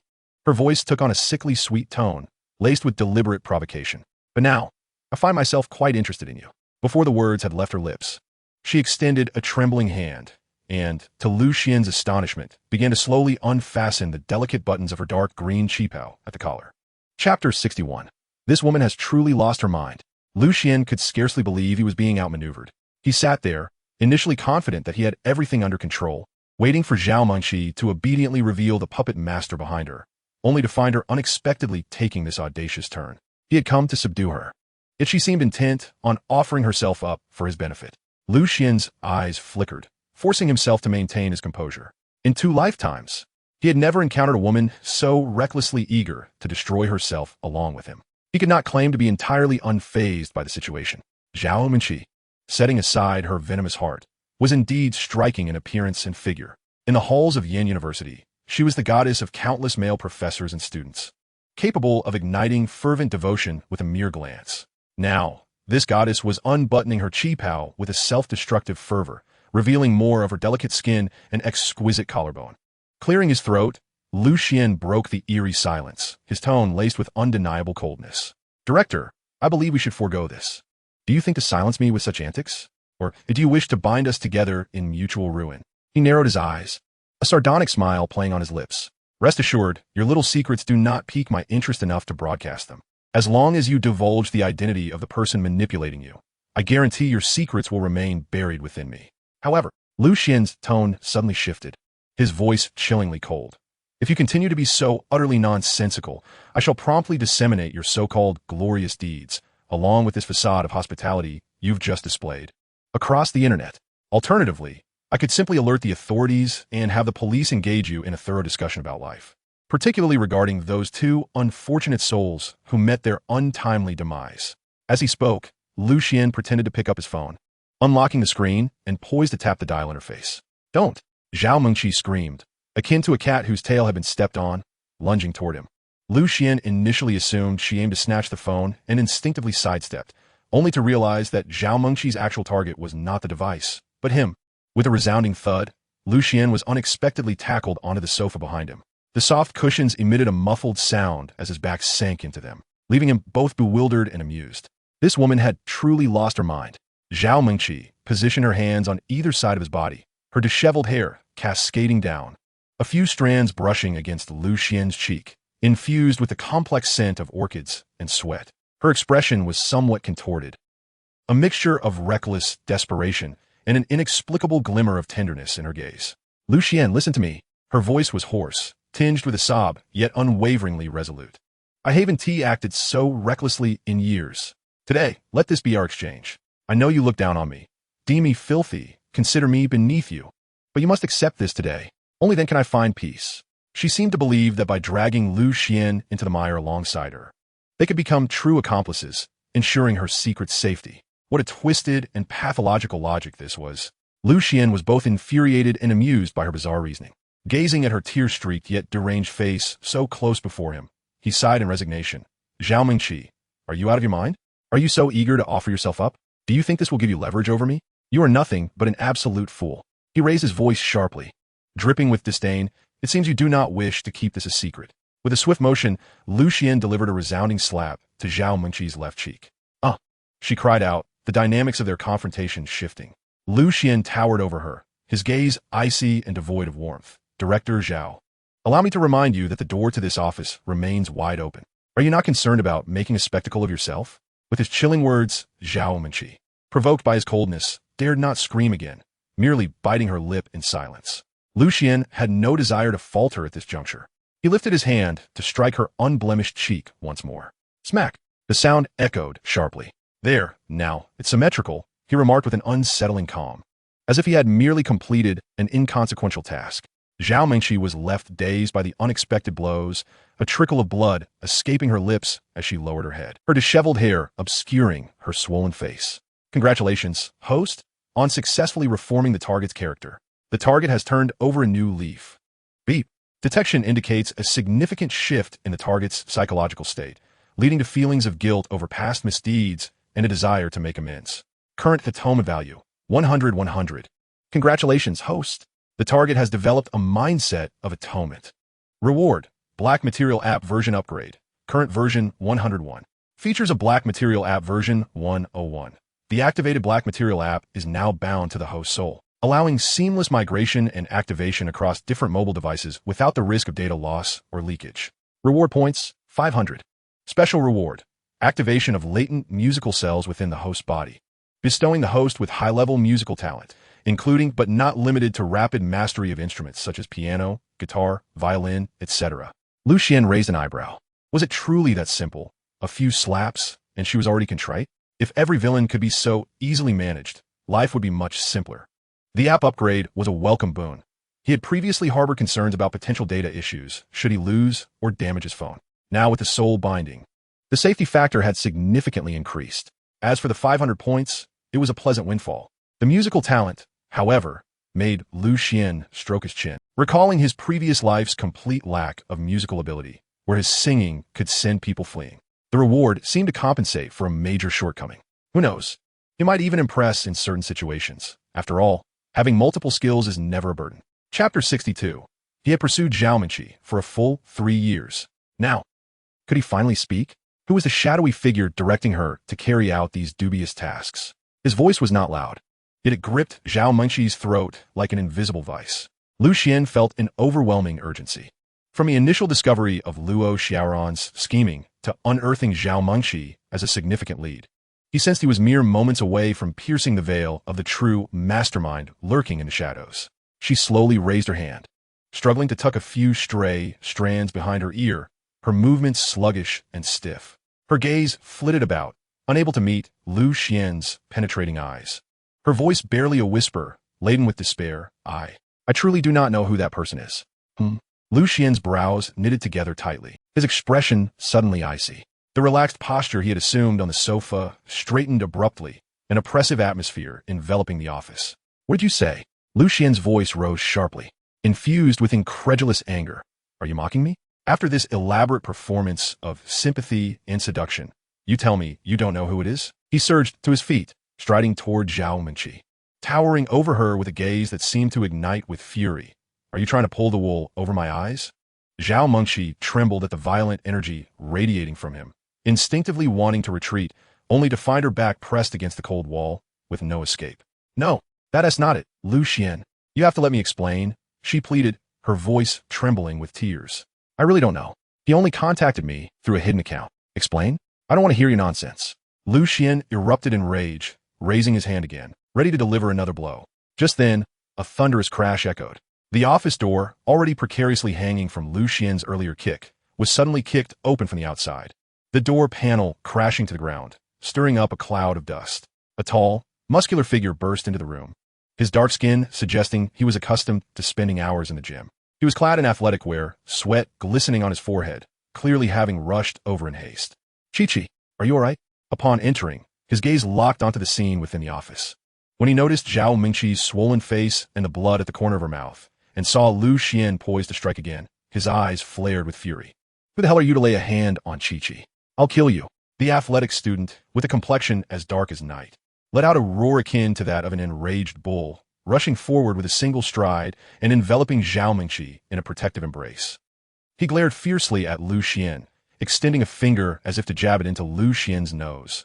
You brat, which department are you from? What class? What is your name? How dare you lay a hand on a teacher at Yin University? You must be tired of living. I'll call the police right now and ensure you regret this. With that, the sportsman fished out his phone from his pocket, poised to dial 110. Lu Xian regarded this unexpected defender of the fair maiden before him, momentarily taken aback before comprehension dawned.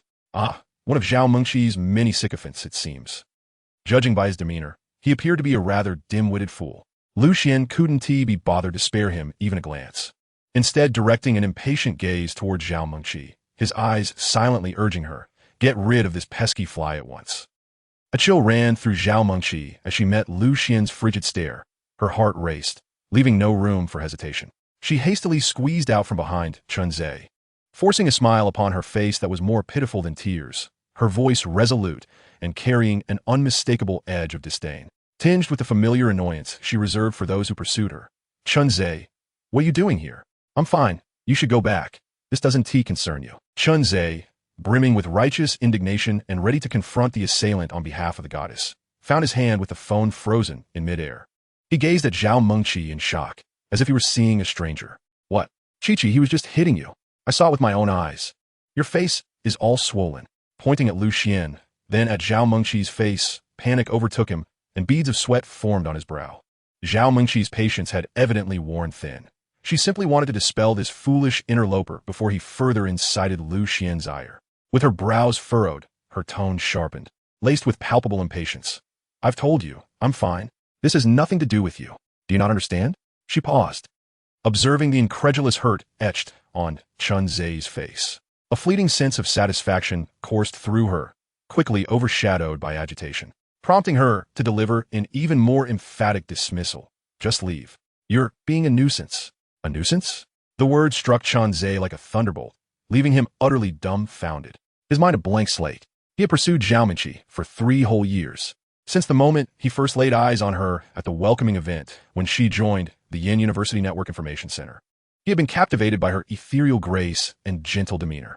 Clad in a pure white qipao, she embodied the classic elegance of the Jiangnan region, the perfect incarnation of the goddess he had longed for, envisioned as his future wife. He knew Zhao Mengqi was beset by admirers, including wealthy scions with luxurious cars and generous spending habits, as well as promising young educators. Yet, he observed that she maintained a certain distance from these suitors, sometimes even regarding them with a faint air of disdain. This gave him hope. Though he was no rich heir, he was a key player on the school basketball team, reasonably handsome, and his family was comfortably well off. He firmly believed that earnestness would ultimately yield results.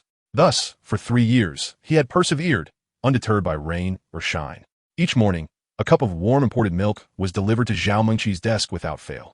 Every Monday, a meticulously chosen bouquet arrived on schedule, guaranteed to be the freshest and most complimentary to her elegance. Each month, a carefully crafted small gift, be it a handmade item or a trinket gleaned from conversations with other female teachers about her preferences, was presented punctually. He routinely checked on her well-being, reminding her to dress appropriately for the weather and providing various supplements whenever he sensed her fatigue. He believed his efforts had been duly noted by the goddess, etched into her memory. Even if she had yet to accept him, it was merely a matter of time. Surely, she was testing him. But now, at this moment, what had he witnessed? An insufferable brat had dared to strike his goddess right before his eyes. And she, the paragon of purity and inaccessibility in his heart, not only refrained from resisting, but also deemed him bothersome? No, this cannot be. Chunzhe felt his worldview shatter in that instant, reduced to mere fragments. The goddess he had revered, the dream girl he was too timid to even raise his voice around, was now a cruel mirage. When the world was happening. Dazed and despondent, he stood rooted to the spot, his phone slipping from his grasp and crashing to the ground, the screen fracturing into a myriad of shards, mirroring the state of his heart. Lucian watched the unfolding farce with keen interest, a smirk dancing on his lips. Ah, yet another naive boy's dreams lay in ruins. He cast a glance at the pallid and trembling Chunzhe before turning to Zhao Mengqi, encouraging her to proceed. Zhao Mengqi took a deep breath, striving to compose herself, offering Lucian a subservient smile before turning back to Chunzhe, her voice cold and unyielding as she urged once more. Chunzhe, what are you still doing here? Hurry and leave. Chunzhe beheld the smile on Zhao Mengqi's face, a smile he had never witnessed before. It felt as though an invisible hand had tightened around his heart, suffocating him. It dawned on him that the true fool in this scenario was none other than himself. Chapter 63. A hacker indeed. A chill coursed through Chunzhe, rising from his very soles to the crown of his head. His meager pride and resolve shattered into dust under Zhao Mengqi's frigid and unfeeling words. He staggered, his complexion as pale as a ghost, and turned to flee from this place that gripped his heart with pain, escaping the nightmare that had obliterated all his beautiful fantasies. Stop! Just as Chunzhe took a step, nearly crossing the shattered threshold, a languid voice drifted from behind.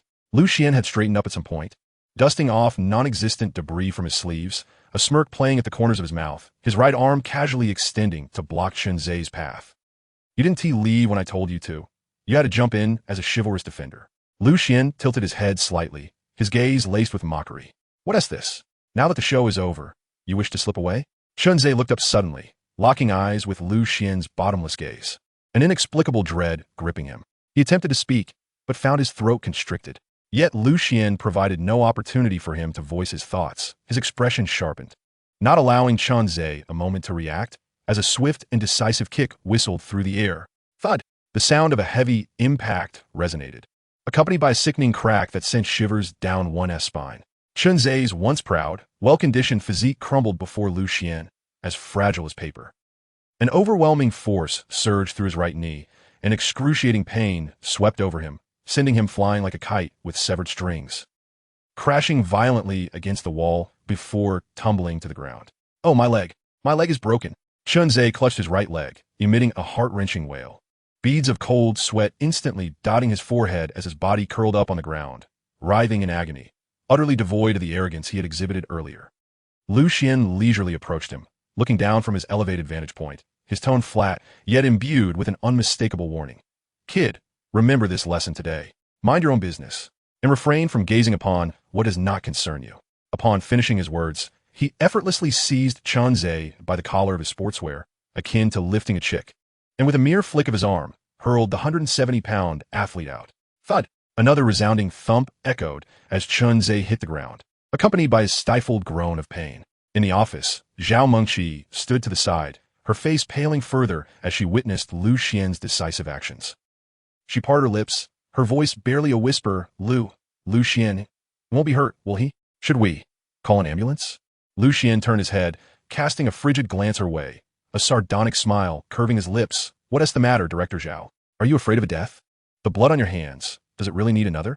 Zhao Mengqi was rendered speechless by his words, trembling as silence engulfed her, too frightened to even breathe. With a cold snort, Lucian's tone turned icy. Director Zhao, my patience is finite. Since you hold no value, I see no reason to keep your secret. I suggest you explain to the police how Li Yuan and Lu Feiyu met their untimely demise. As he spoke, Lu Xian reached for his phone again, poised to dial. Please no. Zhao Mengqi screamed, terror-stricken, abandoning all semblance of dignity and pride. With a thud, she fell to her knees before him, grasping his calf with both hands. No, please don't call the police. I beg you. Her tear-streaked face pressed against his pant leg, her voice laden with desperation. I am of use. I truly am.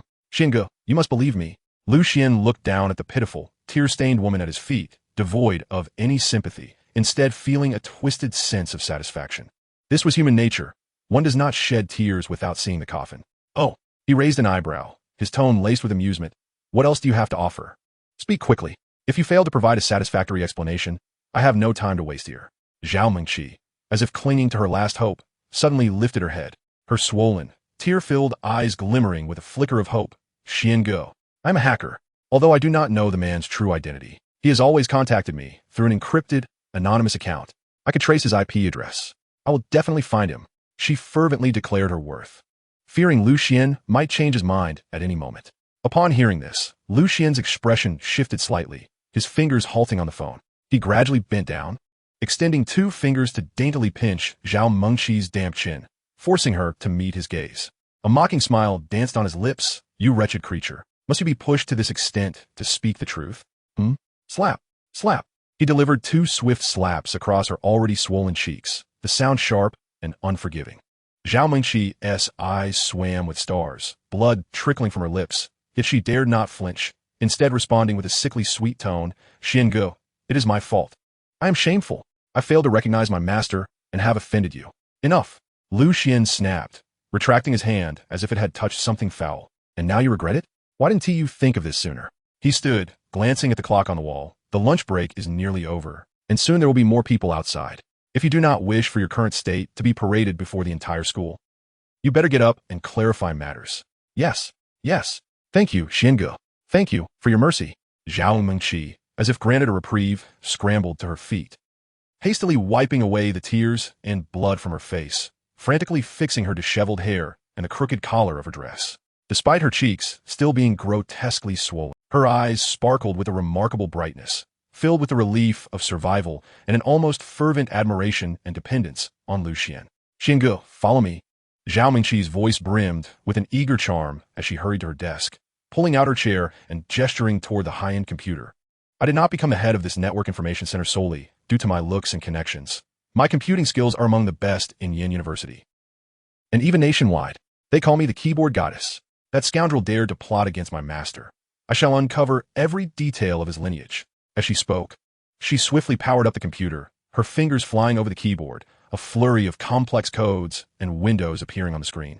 Her focus and confidence starkly contrasting with the earlier image of her desperate plea. Lu Xian raised an eyebrow, positioning himself behind her, observing the dazzling array of characters on the screen, silently acknowledging Zhao Mengqi's undeniable proficiency. It seemed today's visit was not in vain. Chapter 64. The behind-the-scenes culprit in the hometown? At this moment, Zhao Mengqi appeared transformed. The previous image of her pitiful sobbing had vanished, replaced by an almost fervent focus. Her still red eyes sparkled with an unusual brilliance, as if she had found the sole avenue to prove her worth. Master, rest assured, as long as he dares to contact me through that encrypted channel, I will surely unearth him. She spoke fervently, her fingers dancing across the keyboard, producing a dazzling array of codes. On the screen, various windows and data streams refreshed at an astonishing pace, enough to make an ordinary person dizzy with a mere glance. Lu Xian stood behind her, arms crossed, watching with keen interest. This woman truly possessed remarkable skills in the realm of computers. The confidence and professionalism she exhibited stood in stark contrast to her previous demeanor, exuding an unsettling allure. Keyboard goddess? A playful smile curled at the corners of Lu Xian's mouth as he spoke softly, yet clearly enough for Zhao Mengqi to hear. I hope this goddess does not disappoint me. Zhao Mengqi shivered slightly, yet her fingers moved even faster. She understood this was her only chance, her final redemption. The opponent was cunning, utilizing several layers of proxies, and the source IP appeared to be overseas. Beads of sweat formed on Zhao Mengqi's forehead as she fixated on the ever-changing data on the screen. But if he dared to contact her, he would undoubtedly leave behind traces. Time ticked away, the office filled only with the crisp sound of keystrokes and Zhao Mengqi's slightly hurried breaths. Suddenly, Her eyes lit up, and she struck the enter key with force. I got it. Her voice carried a tremor of excitement and triumph. Master. I intercepted the real IP from his last access through the hidden proxy to my backdoor. Although he encrypted it layer by layer, I managed to trace it back. On the screen, a progress bar loaded rapidly before coming to a halt. Found it. Master, look. Zhao Mengshi exclaimed, pointing at the address that had been finally resolved. Her voice quaking with emotion. Lu Xian leaned in closer, and as he recognized the familiar location, his pupils constricted, his expression darkening ominously. Ningxiu Province, Jinchuan City. That was his hometown. A chill surged from his feet to the crown of his head, and Lu Xian felt as though the blood in his veins were freezing. In his rebirth, all his enemies and schemes had converged in Yanjing. He had never anticipated that the mastermind behind it all would be located thousands of miles away. In his very homeland, Jinchuan City, where his kin resided, Zhao Mengshi felt a chilling aura emanating from Lu Xian, as if his voice could freeze the very air around them. Can you provide a more precise address? Specifically, which street, which community? The sudden surge of icy killing intent from him left Zhao Mengshi trembling, and she quickly shook her head, her voice laced with fear. I'm sorry, Master. The counter-surveillance techniques employed by the other party are exceptionally sophisticated, undoubtedly the work of a top-tier hacker. My tracking capabilities have only managed to pinpoint Jinchuan City, which is already the limit. Each time we communicate, he utilizes layers of offshore, anonymous servers. This time, I could narrow it down to Jinchuan only because he inadvertently exposed a trace while hurriedly trying to reach me. She paused, cautiously adding, but I can assure you, the ultimate mastermind behind this, or at least one of their crucial strongholds, must be located in Jinchuan City. Lu Xian's expression darkened, as if he were shrouded in shadows. Jinchuan City, who could it possibly be? In his past life, he had lost everything, his parents long gone. Coming from humble background, powerless and without influence, what could possibly warrant such meticulous scheming against him? Was the tragedy of his previous life rooted in Jinchuan? A barrage of questions set his mind into turmoil. It seemed imperative that he return to Jinchuan at the earliest opportunity. Certain matters required his personal investigation to uncover the truth. With a deep breath, Lu Xian suppressed the tumult within him, his gaze sharpening and becoming icy once more as he glanced at Zhao Mengshi. Consider yourself fortunate to still be of some use. Remember, this is your final chance. Should you dare to play tricks on me again or harbor even the slightest concealment. He left his warning unfinished, but the menace in his eyes plunged Zhao Mengshi into an abyss of dread. I wouldn't he dare. Absolutely not. Zhao Mengshi instantaneously fell from her position as a keyboard goddess back to that of a submissive servant, abruptly turning and kneeling before Lu Xian once again. Her forehead pressed against the cold floor, her voice tinged with a pleading whimper and bone-deep terror. Master, I was wrong. I will never entertain any ulterior motives again. I vow that from this day forth, I, Zhao Mengshi, shall be your most loyal dog. You command me to go east, I shall not venture west. You command me to bite, I shall not hesitate. Observing her demeanor, Lu Xian felt a renewed sense of satisfaction in control. He relished the sensation of having his once high and mighty prey utterly subdued beneath his feet. Enough, rise, Lu Xian said nonchalantly. Remember what you said today. Furthermore, when outside, refrain from addressing me as master. If others overhear, I wouldn't be embarrassed, but I would find it troublesome. Yes, yes. Rest assured, Lu Xian. Zhao Mengshi replied, as if granted a reprieve, scrambling to her feet, though her face still bore a sycophantic smile, which appeared particularly eerie against the backdrop of her swollen cheeks and the blood at the corners of her mouth. Clean this place thoroughly. Leave no traces behind. Lu Xian surveyed the disheveled office and glanced at the wall clock. The lunch break was nearing its end. Play your role as the gentle and refined Director Zhao of the Network Information Center well. Do not let any flaws slip. Yes, you can count on me, Lu Xian. Zhao Mengshi nodded and bowed deeply, her posture exceedingly subservient. Lu Xian chose not to say more and turned to exit. His decision to spare Zhao Mengshi's life was not born from sudden benevolence. Firstly, the woman still held considerable utility. A top-notch hacker could prove invaluable in numerous situations. Secondly, he was still relatively powerless, navigating the treacherous waters of Yanjing. Having an obedient pawn at his disposal was far preferable to solitary combat. Zhao Mengshi had operated within Yin University for many years as the director of a network information center, which could afford him considerable advantages. As for her sordid past, Lu Xian was utterly indifferent. As long as she complied, proving useful, she would serve as a fine blade. Should she defy him? A cold smile curled at the corners of his lips. He would not hesitate to shatter that blade and send her to her rightful place. Jean, Xuan's city. He could not fathom who wished to bring ruin upon his family. Chapter 65. The ex-girlfriend comes seeking death. Upon exiting Zhao Mengqi's office, which reeked of humiliation and subservience, Lu Xian inhaled deeply the air tinged with the scent of grass on campus, feeling some of the pent-up frustration dissipate. Jean, Xuan's city was the source of his family's ruin, the untimely death of his parents, truly lurking in the place where he had grown up. He shook his head, temporarily suppressing the chaotic thoughts. There was still a professional class to attend in the afternoon, classical literature of Huagua. A cold smile crept across Lu Xian's lips as he considered how many individuals from this university had once betrayed him during his downfall, creating a veritable elite squad of backstabbers. Those so-called mentors and classmates had shown him the harsh realities of human nature at his darkest hour. In his previous life, the incident had been magnified beyond belief, morphing into a nationwide scandal.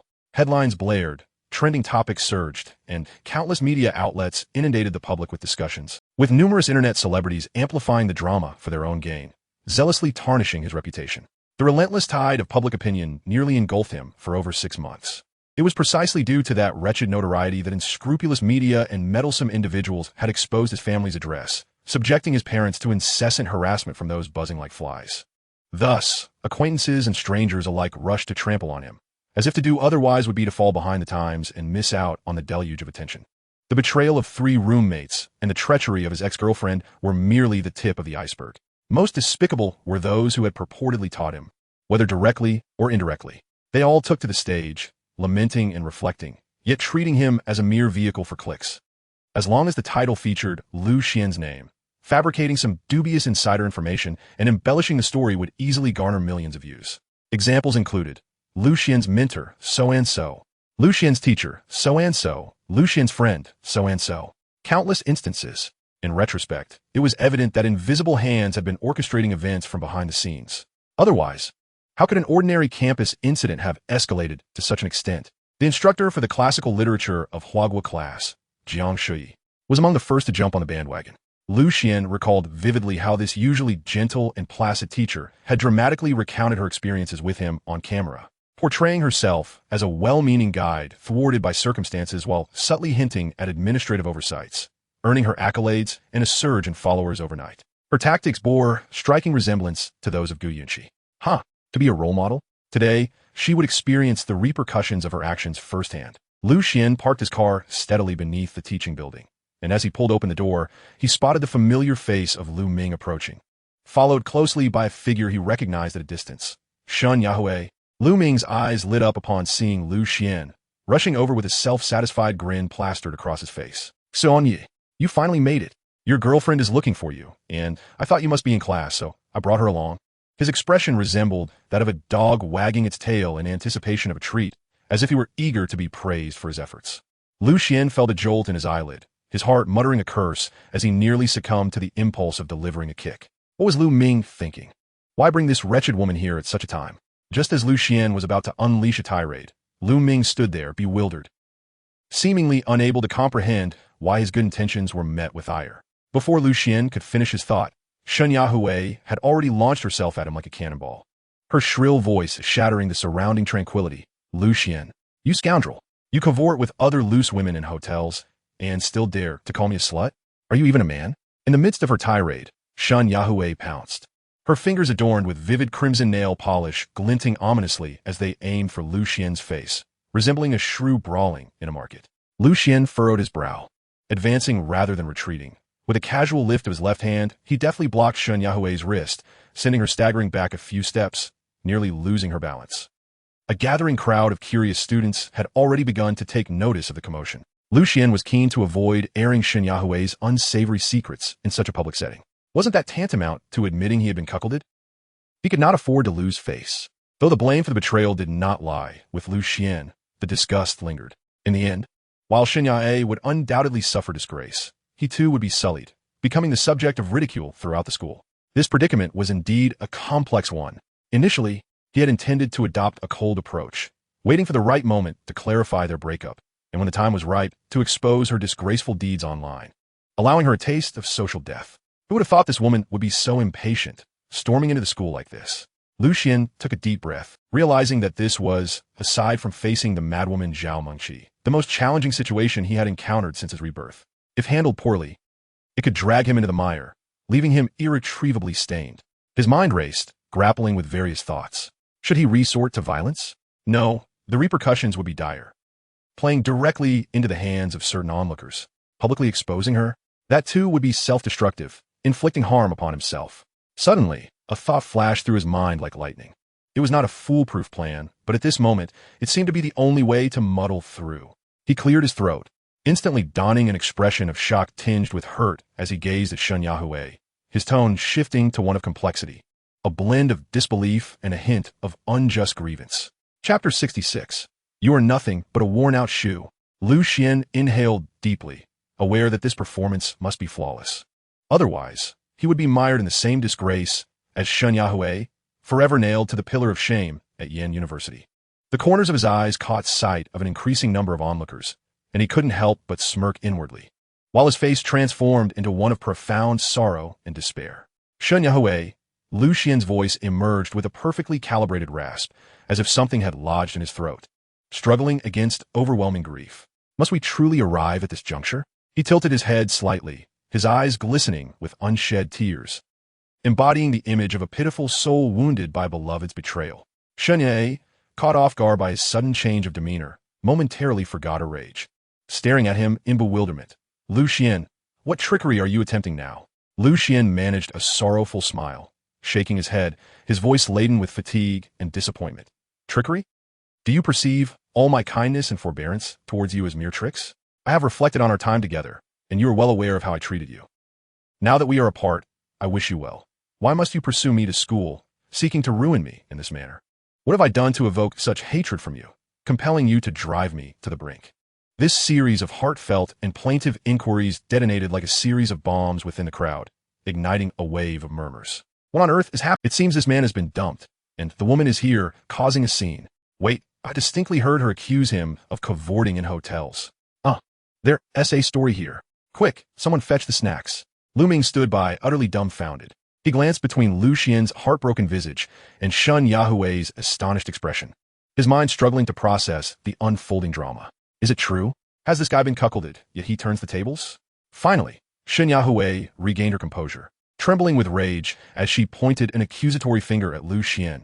Lu Xian, don't twist the truth. It was you who was entangled with other women. How dare you claim that I ruined you? We have been broken up for ages. Lu Xian's voice escalated, tinged with desperation as he felt pushed to his limits. Why can't you just let me go? Do you think I'm completely ignorant? He inhaled deeply, as if steeling himself for a confrontation, casting a sorrowful glance at Xuan Yahui. I have known about your infidelity for quite some time. Initially, I thought, given our past, we could part amicably and preserve your dignity. But you come to my school, publicly humiliating me.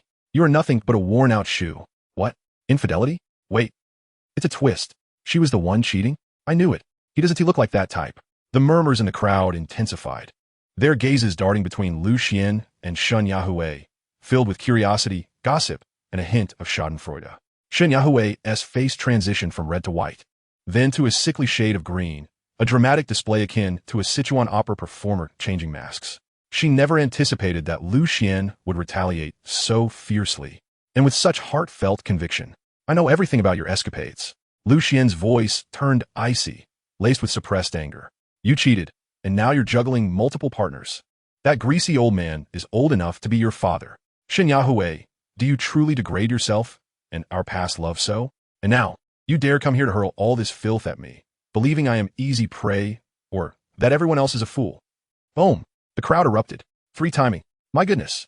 An older man? What is she thinking? What could she possibly see in him? His age? His lack of hygiene? A boy in the crowd burst into laughter, igniting a wave of chuckles around him. No wonder she's causing a scene after the breakup. She's a master of fish pond management, and now that one fish has escaped, she's not willing to let it go. Xuan Yahui crumbled under Lu Xian's barrage of revelations and the surrounding laughter, her mind buzzing as the world around her dimmed. She had no idea how Lu Xian had discovered these truths, believing she had concealed them expertly. Her complexion turned as pale as paper. Her lips trembled as she sought to explain, yet her throat felt constricted, rendering her voiceless, reduced to gasping for breath in a futile attempt to regain her composure. Why you re-slandering me? She finally managed to stammer, her voice hoarse and devoid of strength. What evidence do you have? You are slandering me. When we break up? We never even broke up. Lucian seemed to have anticipated her response. A smirk of derision curling at the corners of his mouth as his gaze swept over the surrounding students who had been completely swayed by him. Casting disdainful glances at Xuan Yahui. How long has it been since we broke up? Don't you keep track? Lucian sneered. If one wishes to keep a secret, one must not engage in wrongdoing. Xuan Yahui, do you really think your sordid affairs can remain hidden? Your so-called close friend couldn't bear to watch any longer and divulge your illustrious escapades to me in full detail. It was then that I resolved to end our relationship. Close friend? Xuan Yahui's mind raced through several names, her eyes filled with panic. Just then, a powerful shout emerged from the crowd. Hui, which blind fool dares to bully you?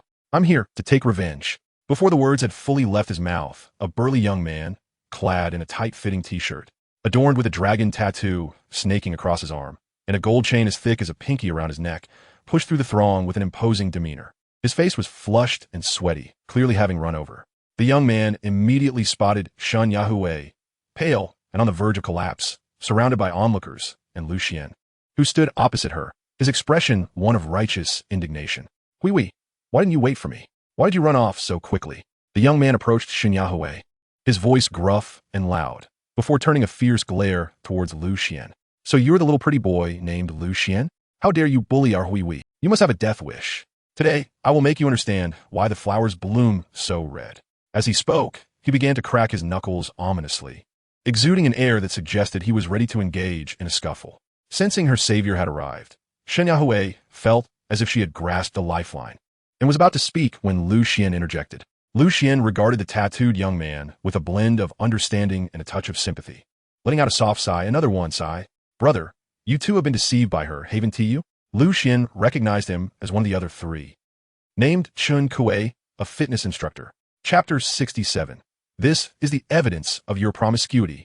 Chun Kue looked taken aback, confusion evident on his beefy face as he retorted. What are you talking about? Who's been deceived? His small eyes darted between Lucian and Xuan Yahui, clearly not grasping the implication of Lucian's words. Seeing this, Xuan Yahui's heart sank, fearing that Chun Kue, in his naivete, might fall for Lucian's insinuations. She quickly seized Chun Kue's muscular arm, pulling him back with urgency, forcing a smile more grotesque than tears. Kue-ge, you still need to go to the gym for your classes, right? There's nothing to worry about here. Please go back and don't delay your important matters. While speaking, she desperately signaled Chun Kue with her eyes, her anxiety palpable as she resembled an ant on a hot pan. Hey, Hui, I'm not in a rush. Let us deal with this kid first. Chun Kue assumed Xuan Yahui was concerned for his safety and patted his chest, adopting a bravado that suggested he was there to protect her. Lucian, observing Xuan Yahui's frantic attempts to distance herself from the situation, couldn't he help but deepen his smirk, languidly adding, Brother, you seem quite genuine. But your vision is rather poor. Some women, while appearing resplendent on the surface, might engage in all sorts of unsavory activities behind the scenes. You should open your eyes and not be used as a pawn while merely handing your money to the wrong person. Who the hell are you talking about? Chun Kue finally realized Lucian was alluding to Xuan Yahui, his anger flaring as he pointed an accusatory finger at Lucian. Terrified, Xuan Yahui clung to Chun Kue's arm, her voice shrill. Kue-ge, don't listen to his nonsense. He is just a madman. Let us go, ignore him. She nearly dragged Chun Kue away, her strength surprising him. Hey, Hui, why are you pulling me? I haven't. At that moment, someone from the crowd could no longer remain silent. A bespectacled boy, appearing rather scholarly, adjusted his glasses and called out, Buddy, you seem like an honest guy. Don't let this woman deceive you. She is nothing but a femme fatale, juggling multiple relationships. Exactly. Others chimed in, their voices brimming with excitement. This woman has been unfaithful to the extreme. She was just dumped by Lucian, and now she is causing a scene with a new beau at school. What is her game? Trying to prove her allure and that she is not lacking in suitors? I heard she cheated, and that is why Lucian broke up with her. Yet here she is, playing the victim and slandering him. Goodness, in this day and age, it's truly a wild world with all sorts of characters. She looks decent, yet her heart is so dark. The murmurs surged like a tidal wave, each word striking Xuan Yahui like a slap across the face. Listening to the surrounding voices, Chun Kue's initial anger morphed into confusion, which then transformed into shock. He stared incredulously at the trembling, pale-faced Xuan Yahui, then glanced at the outraged students around him, his mind momentarily unable to process the situation. Hui, is what they're saying true? Chun Kue's voice was strained. At that moment, Xuan Yahui felt as if the ground beneath her was crumbling. Grasping Chen Kuei's arm tightly, as if it were her last hope, she cried, her voice laced with desperation. Kuei Ge, don't believe them. They're all lying. They're just hired by Lucian. They're jealous of me, jealous of us being together, so they're deliberately framing me. Let us go. Let us leave quickly. Oh, so now you're turning the tables? A tall boy in basketball attire scoffed. We're all hired hands? Do you think this is a movie? And what exactly will we be jealous of? Your thick skin or your vast dating pool? Laughter erupted from the crowd. A cacophony of mockery that pierced through Xuan Yahui's sanity. Driven to the brink, Xuan Yahui released Chen Kuei's arm, pointing at the crowd and screaming, "Shut up. What proof do you have that I cheated? Huh? If you can't produce evidence, stop slandering me." Taking a deep breath, she seemed to find her footing, turning her venomous gaze towards Lucian. Lucian, you admit we've already broken up, so it's none of your business who I choose to be with. As her voice grew increasingly shrill with agitation, she insisted, I came to confront you because you deceived my good friend. You, the scoundrel, toyed with emotions. And I'm here to serve justice. Stop trying to twist the truth and garner sympathy. Yes, we're broken up, and I'm dating Kuei. Go openly. What business is it of yours? Turning to Chen Kuei, she attempted to rally him to her side. Kuei Ge, don't let them deceive you. They're just a bunch of envious losers who can't get what they want. Wow, is this woman out of her mind? Now she is hurling insults? Loser? She should take a good look in the mirror at her own character. If it weren't for Lu Xian being blind, would he ever notice her? Indeed. I see that Lu Xian is such a handsome guy, charming and graceful. She must have pursued him relentlessly. Now that he has dumped her, she is throwing a tantrum. The crowd's ire reached a boiling point as a barrage of harsh words pierced through Xuan Yahui like daggers. Drenched in humiliation, Xuan Yahui trembled with rage. Pointing at Lu Xian, her voice a frantic scream, Lu Xian, you say you have proof? If you claim I cheated, where's the evidence? Since we've already broken up, who I date is my freedom. You have no say in it. She believed she had grasped a handle on Lu Xian. Convinced that as long as he could not produce substantial evidence, this farcical scene would conclude with the female party amicably moving on post-breakup, while the male party indulged in unreasonable antics. Observing her blusterous facade, Lu Xian could not help but feel a cold derision within.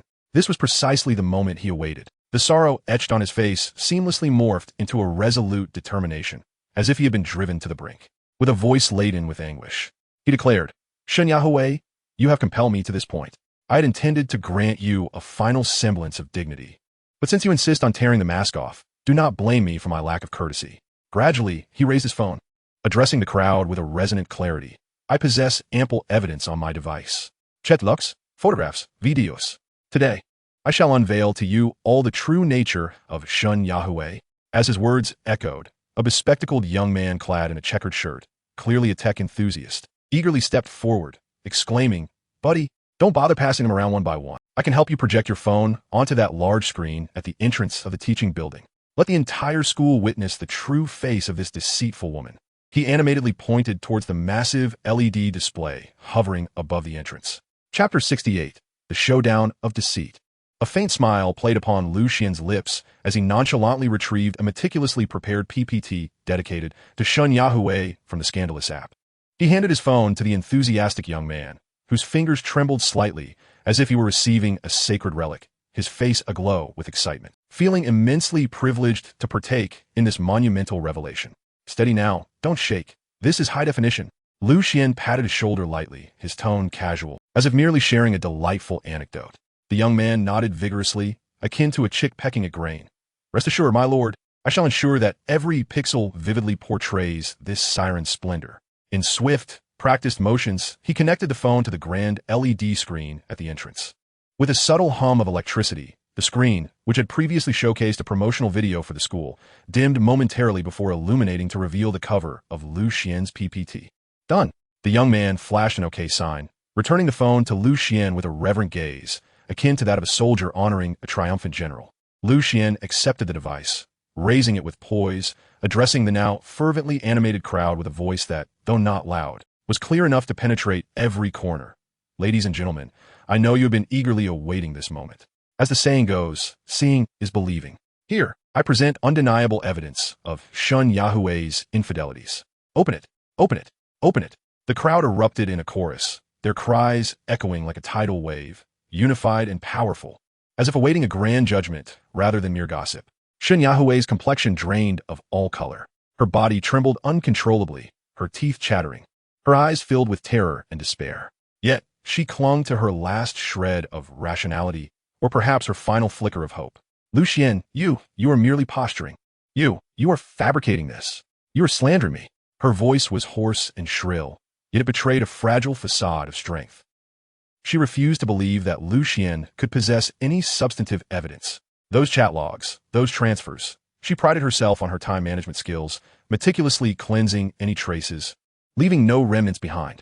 The men, including Xuan Kuei, had all been her puppets, never once questioning her. How could Lucian, who had nearly severed ties with her since high school, possibly know? He was surely deceiving her. Yes, it must be so. As Lucian observed her desperate defiance in the face of impending doom, a glimmer of icy mockery flickered in his eyes. Without further ado, he gently tapped the screen of his phone. Swish! The PPT on the large screen transitioned to the next page. The first images to appear were chat screenshots featuring Shen Yahui with Xuan Kuei and two other men, whose nicknames were Gentle Uncle Who Loves Sports and Little Puppy Jr., revealing an almost seamless timeline of conversations. The flurry of messages was dizzying to behold. Baby, what are you doing? I miss you, was directed to Xuan Kuei. In the next moment, the same sentiment but addressed differently. Darling, I really miss you, moi, was sent to the Little Puppy Jr. Following that, another message read, Dear, are you working hard? Take care of yourself. I've made soup waiting for you, directed at the Gentle Uncle. The timestamps of these messages were mere seconds apart. A collective gasp resonated through the crowd, mingled with suppressed exclamations and chuckles. Oh my, this must be a copy-paste mass text. A true master. The timing is impeccable. Lucian leisurely swiped through the screen, each page of the PPT revealing more of her sugary nothings repeated to three men. The nauseating declarations of affection leaving the audience in goosebumps. Even more explosive were the numerous transfer records. Today she requested the latest handbag from Xuan Kuei. The next day hinted to the Little Puppy Jr. that her cosmetics were running low. And the day after sweetly informed the Gentle Uncle that she had set her eyes on a necklace. The amounts varied from hundreds to thousands. And among them, that Gentle Uncle, judging by the nature of the chats and the frequency and amounts of transfers, it was painfully evident to anyone that this was a blatant sugar daddy relationship. Good heavens, this Gentle Uncle, noted as Mr. Leaner Contacts? Surely he is a company executive? The tension escalated. Lucian's finger lightly tapped, and the screen displayed several semi-nude photos of Shen Yahui, clearly taken in a hotel room, clad in revealing attire, posing provocatively, evidently for the eyes of specific individuals. Then, a series of short videos began to play. Boom! The crowd erupted into chaos. Oh my! Oh my! Oh my! This is too explosive. This woman knows how to play. Purely scandalous. This was the performance of the year. More thrilling than any film. Countless phones were raised high, flashes illuminating the scene, the sound of cameras clicking incessantly. This was the headline news of the year at Yen University. No, it was a once-in-a-decade sensational scoop. At this moment, Shen Yahui completely shattered. Her eyes widened, pupils dilated, as she stared blankly at the screen, displaying the unspeakable images. As if her very soul had been siphoned away. She opened her mouth to scream, yet no sound emerged. Her throat felt as though it were filled with cement. How could this be? How had Lu Xian obtained these incriminating materials? Those chat logs, those photos, those videos, she had clearly deleted everything. With a thud, Shen Yahui's legs buckled, and she collapsed to the ground, like a puddle of mud. Standing beside her, Xuan Kuei's countenance was darker than the bottom of a pot. His face, marred by layers of flesh, twisted in a grotesque display of rage, his chest heaving violently, and the veins on his forehead bulging like coiled worms. He fixated on the screen, then on the crumpled form of Shen Yahui on the ground, his eyes brimming with disbelief, humiliation, fury, and a violent sense of profound betrayal. He had genuinely cared for Shen Yahui, treating her as a cherished future wife, even beginning to plan their lives post-graduation. He believed he had found true love, a woman with whom he could share a lifetime. Yet, he never anticipated that the pure angel he held in his palm was, behind his back, a shameless harlot, promiscuous and unworthy. Harlot. Xuan Kuei spat out the words through gritted teeth, his voice hoarse like sandpaper scraping against metal.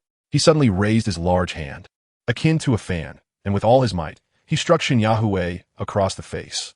The resounding slap echoed sharply amid the cacophony of the crowd. Shen Yahui let out a shriek, her body propelled by the force of the blow, rolling twice on the ground, blood instantly oozing from her lips, half of her face swelling at an alarming rate. Shen Yahui, my, Chun Ke, resembling a crazed tiger, his eyes aflame, pointed at the prostrate Shenhui, bellowing, I treated you sincerely. I revered you as a deity. How dare you deceive me? You wretched woman. Filthy wretch. I shall end you today. Tenkui Stramet. Lunging towards the curled-up Shen Yahui, unleashing a flurry of punches and kicks. Though filled with wrath, he exhibited some restraint, avoiding vital areas and targeting the fleshier parts instead. Stop. Kuike. I was wrong. I truly was wrong. Shen Yahui cried, clutching her head, rolling on the ground in a desperate attempt to evade him. Her voice a piercing wail as she pleaded, Kuego, spare me. I have severed ties with them. From now on, I will be with you alone. I will follow you for life. We will marry. We will marry immediately. Bah! Chun Kue spat a thick glob of phlegm onto Shun Yahui's tear-streaked face. His eyes filled with disdain and revulsion. You filthy harlot. You think you can marry me? In your dreams. I find you repulsive. All the money I gave you. All the gifts. Return every last one of them. And for emotional damages, I will consult a lawyer. You better brace yourself. After declaring this, he kicked Shin Yahui a few more times before finally pausing to catch his breath. The surrounding students not only refrained from intervening, but erupted in cheers. Well done. Women like her deserve to be punished. She brought this upon herself. What a delight. Today's spectacle is utterly satisfying. Chun Kue took a few deep breaths, slightly calming his emotions, before turning to face Lu Xian, his gaze complex. He approached Lu Xian, the fierce figure from before now, wearing an expression of awkward gratitude. He extended his hand, gripping Lu Xian's firmly and shaking it vigorously. Brother, thank you. Truly, I am immensely grateful. If it weren't for you, I would have remained oblivious to this vile harlot's true nature, and who knows, I might have even married her.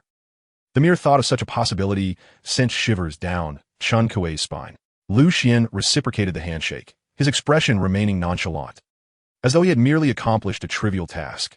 No need for thanks. It was a mere act of kindness. I, too, cannot abide such moral decay. He cast a glance at the still whimpering and disheveled Shin Yahui, his eyes devoid of any compassion. Today's drama concluded perfectly. Chapter 69.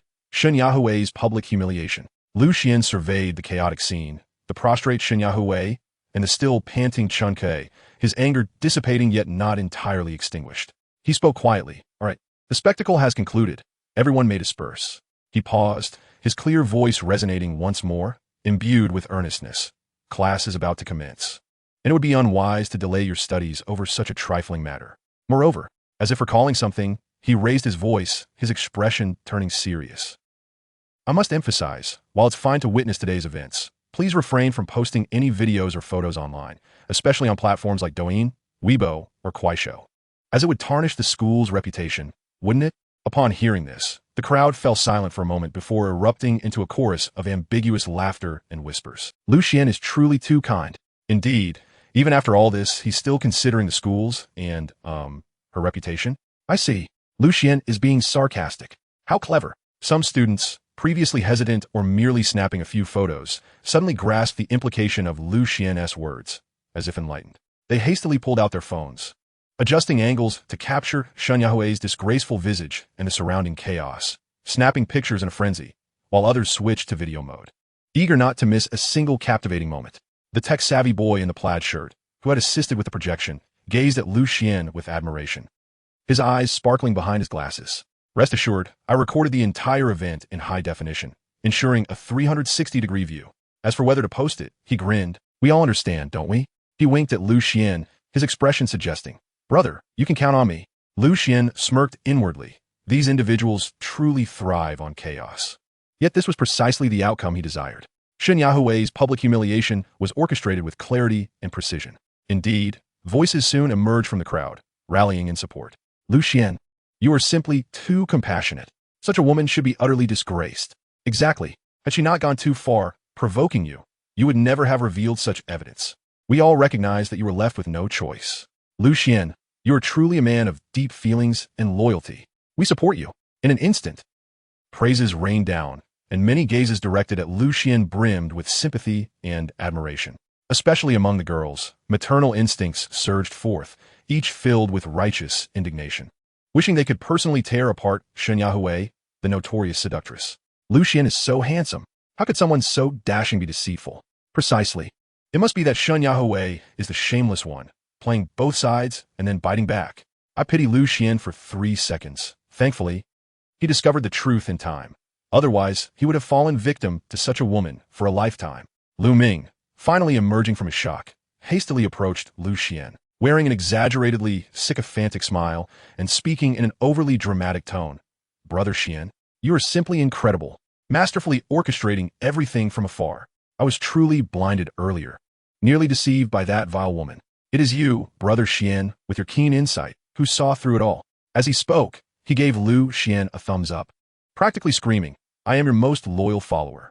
Lu Xian cast a disinterested glance at him, choosing not to engage. He hadn't yet found the time to deal with him. Let him enjoy a few more days of freedom. He smiled slightly at the still outraged students surrounding him, projecting an air of perfectly measured resignation and acceptance. Thank you all for your understanding and support.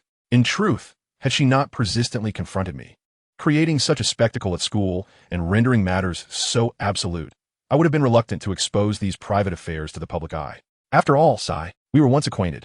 His magnanimous words elicited a chorus of admiration. Listen, hearken. This is the demeanor a true man ought to possess. Classmate Lu Xian, you needn't say such things. Your actions are entirely justified. When dealing with such individuals, one must not show mercy. Indeed, we all stand by you. Should that woman dare to harass you again, we shall assist in putting her in her place. As the class time swiftly approached, Lu Xian waved his hand. All right. Everyone, disperse. It's time for class, and it's not advisable to linger around here. The crowd gradually dispersed, albeit reluctantly, casting lingering glances back at the crumpled Shen Yahue on the ground. Lu Xian paid her no further heed and strode directly towards the academic building. Dealing with Shen Yahue was merely a minor episode in his grand scheme of revenge, a task accomplished with little effort. The true spectacle lay ahead. As he walked, he retrieved his phone, opening Douyin and Weibo. Sure enough, within mere minutes, entries regarding Shen Yahue began to sprout like mushrooms after rain, rapidly escalating in popularity. Yinjing Institute of Technology's new legendary female heartbreaker, juggling multiple relationships? No, it's in relationships. Shen Yahue from Yinjing Institute of Technology shatters all perceptions. Unfaithful Shen Yahue publicly exposed by her ex-boyfriend, with irrefutable evidence. Feeling sorry for the young man surnamed Lu, caught in the web of a notorious femme fatale. Each title was designed to captivate attention. Upon clicking through various angles of videos, photographs, and screenshots of chat records accompanied by sensationalized commentary unfolded, creating a veritable online carnival. The comment section erupted in a frenzy, filled with vitriol and mockery, repeatedly crucifying Shen Yahue in a display of public shaming. Wow, this woman is truly something else. A master of time management. Disgusting. Who would have thought such a decent-looking person could be so vile? Suggest a thorough investigation. How did this person even gain admission to university? Let us not allow her to harm other innocent souls. Yinjing Institute of Technology, your institution has produced such a talent. Why not let her show her face? The corners of Lu Xian's mouth curled into a cold smirk. He could easily predict that it wouldn't be long before Shen Yahue's institution, in an effort to dissociate itself and uphold its reputation, would expeditiously expel her. Social death was merely the first step. Next, she would face a comprehensive reckoning from her family, society, and the several boyfriends she had manipulated. All of this lay within the contours of his plan, even exceeding his expectations in efficacy. He pocketed his phone, inhaling deeply. Class in classical Chinese literature was about to commence. He was eager to engage in a substantial discussion with Professor Jiang Shui. Chapter 70, The Terrifying Nature of Jealousy. As Lu Xian entered the classroom, he found several classmates huddled together, their voices hushed as they discussed the recent dramatic tribunal. The focal point of their chatter was, of course, the disheveled Shen Yahue and the gallant Lu Xian. What do you think? How can Shen Yahue possibly remain at her school after this? Remain? She might not even be able to stay at her school anymore. This incident will surely demand the school's intervention, or else their reputation will be tarnished. She deserves it. Who told her to act so recklessly, and then attempt to bite back? Truly, a case of self-inflicted misery. Lu Xian is incredible. When that PowerPoint was unveiled, it was a killer blow. Crystal clear logic, irrefutable evidence. Shen Yahue had no chance to counter. Indeed, I thought to myself, this guy has such restraint, being cuckolded, yet managing to hold back until delivering a final blow. As Lu Xian's figure appeared at the classroom door, the murmurings ceased abruptly, and a wave of astonished gazes fell upon him, filled with admiration. After all, to so thoroughly dismantle an ex-girlfriend while maintaining a calm demeanor is a feat not commonly possessed by the average individual. Lu Xian, you've arrived, called out a boy seated in the front row, wearing a somewhat sycophantic smile. Lucian, you are truly a scourge to evildoers. Another girl chimed in, her eyes sparkling with adoration. Lucian offered a faint smile, acknowledging their flattery with a nod, though he had little interest in reveling in this fleeting hero-esque glow. Xuan was merely a small stone on his path of vengeance, unceremoniously kicked aside. At that moment, a waft of fragrance approached as Zhang Yining, swaying her alluring figure, swiftly made her way to Lu Xian, her voice dripping with sweetness. Lu Xian, you've finally arrived. We've all been so worried about you. She blinked her large eyes, feigning concern as she scrutinized Lu Xian, seemingly anxious that he might have been harmed by Shen Yahui's outburst. Lu Xian could hardly be bothered to raise his eyelids, responding with a dismissive grunt. Get away. He paused as if recalling something, adding during class. Don't sit next to me. It will disrupt my focus. Zhang Yining's smile froze instantaneously, as if doused with a bucket of icy water, leaving her chilled to the bone. She had initially thought that with Lu Xian having severed ties with Shen Yahui, it was the perfect opportunity for her to insert herself, to feign warmth and perhaps advance her position. Little did she know that Lu Xian would not even grant her the courtesy of a pleasant demeanor, his tone colder than when addressing Shen Yahui. Lu Xian, how could you say such a thing to me? Zhang Yining pouted, her eyes brimming with tears, exuding an appearance so woeful that any man would likely feel a pang of sympathy. Unfortunately for her, she was facing Lu Xian. He had no interest in even casting a glance her way, striding directly toward the seat at the back by the window. This spot offered tranquility and a splendid view, ideal for observation and, conveniently, for idling. As for Zhang Yining, Lu Xian inwardly scoffed. This woman had been kept around solely for the potential connections she might offer. Yet now, with the prospects of Bai Yanxi, Chun Yubing, and even Luo Xiaoran coming into clearer focus, Zhang Yining's usefulness had diminished significantly. A woman with mere appearance and shallow cunning was more of a nuisance than an asset. When an opportune moment arose, he wouldn't hesitate to prepare a surprise package for Zhang Yining. Not long after Lu Xian settled in, the classroom fell silent. A striking figure ascended the podium. The newcomer was none other than Professor Jiang Shui, the instructor for the classical Chinese literature course. Today, she donned form-fitting yoga pants that accentuated her long legs exquisitely, while her upper half featured a snug sports tank that revealed a flat, toned abdomen and a glimpse of her alabaster waist. Her long hair was casually tied into a high ponytail, her face adorned with delicate makeup. She radiated youth and vigor. Such attire would be entirely appropriate in a gym or yoga studio. Yet its presence in a class that sounded so staid and serious was, to say the least, quite unconventional. The male students in the classroom were left awestruck, discreetly swallowing hard. Even some of the female students couldn't help but steal a few glances, their eyes reflecting a mixture of admiration and a hint of barely concealed jealousy. Classmates, quiet down. It's time for class. Jiang Shui's voice was crisp and melodious, imbued with a hint of the soft, glutinous charm characteristic of Jiangnan women, creating a striking contrast with her sizzling attire. Lu Xian surveyed Jiang Shui at the podium with great interest, a playful smile curling at the corners of his lips. A classical philology instructor, dressed in such a manner for class, this Jiang teacher was certainly intriguing. With practiced ease, Jiang Shui activated the multimedia teaching system, and a green QR code was swiftly projected onto the screen. Classmates, this is my green bubble, she said, shaking her phone with a smile. Please add it. I will later create a group for all students enrolled in our Department S course, making it easier to disseminate announcements or course materials. All right, Teacher Jiang. This method is great, so convenient. The students eagerly retrieved their phones to scan the QR code displayed on the screen. Lu Xian also leisurely took out his phone and scanned the code. As he reached the Add Friend interface, his finger moved subtly, seemingly at random, directing the camera towards Jiang Shui at the podium, and he gently pressed the shutter button. Ding! New analyzable target detected. Scanning photo information. Target, Jiang Shui. The system's prompt echoed in his mind. Moments later, detailed information about Jiang Shui materialized on Lu Xian's virtual screen. Name, Jiang Shui. Attractiveness, 93. Control value, 0. Measurements, 88, 61, 79. Height, 168 centimeters. Weight, 56 kilograms. Target evaluation, extremely jealous.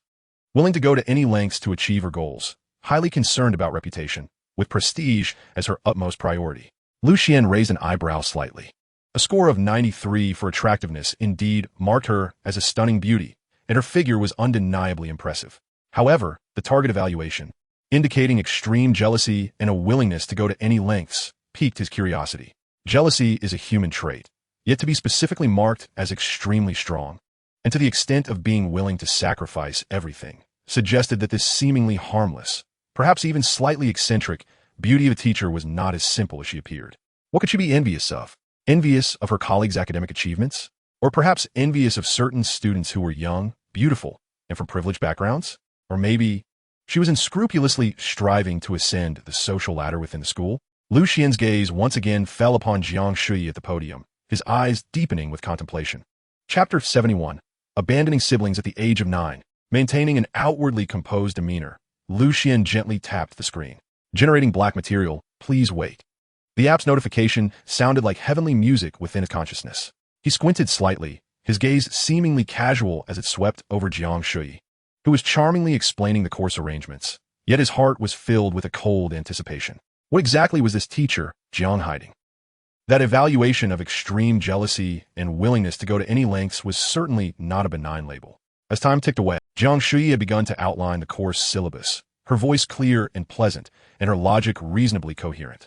However, Lu Xian's thoughts were evidently not on the weathered ancient texts before him. Finally, black material generation complete jolted him back to attention.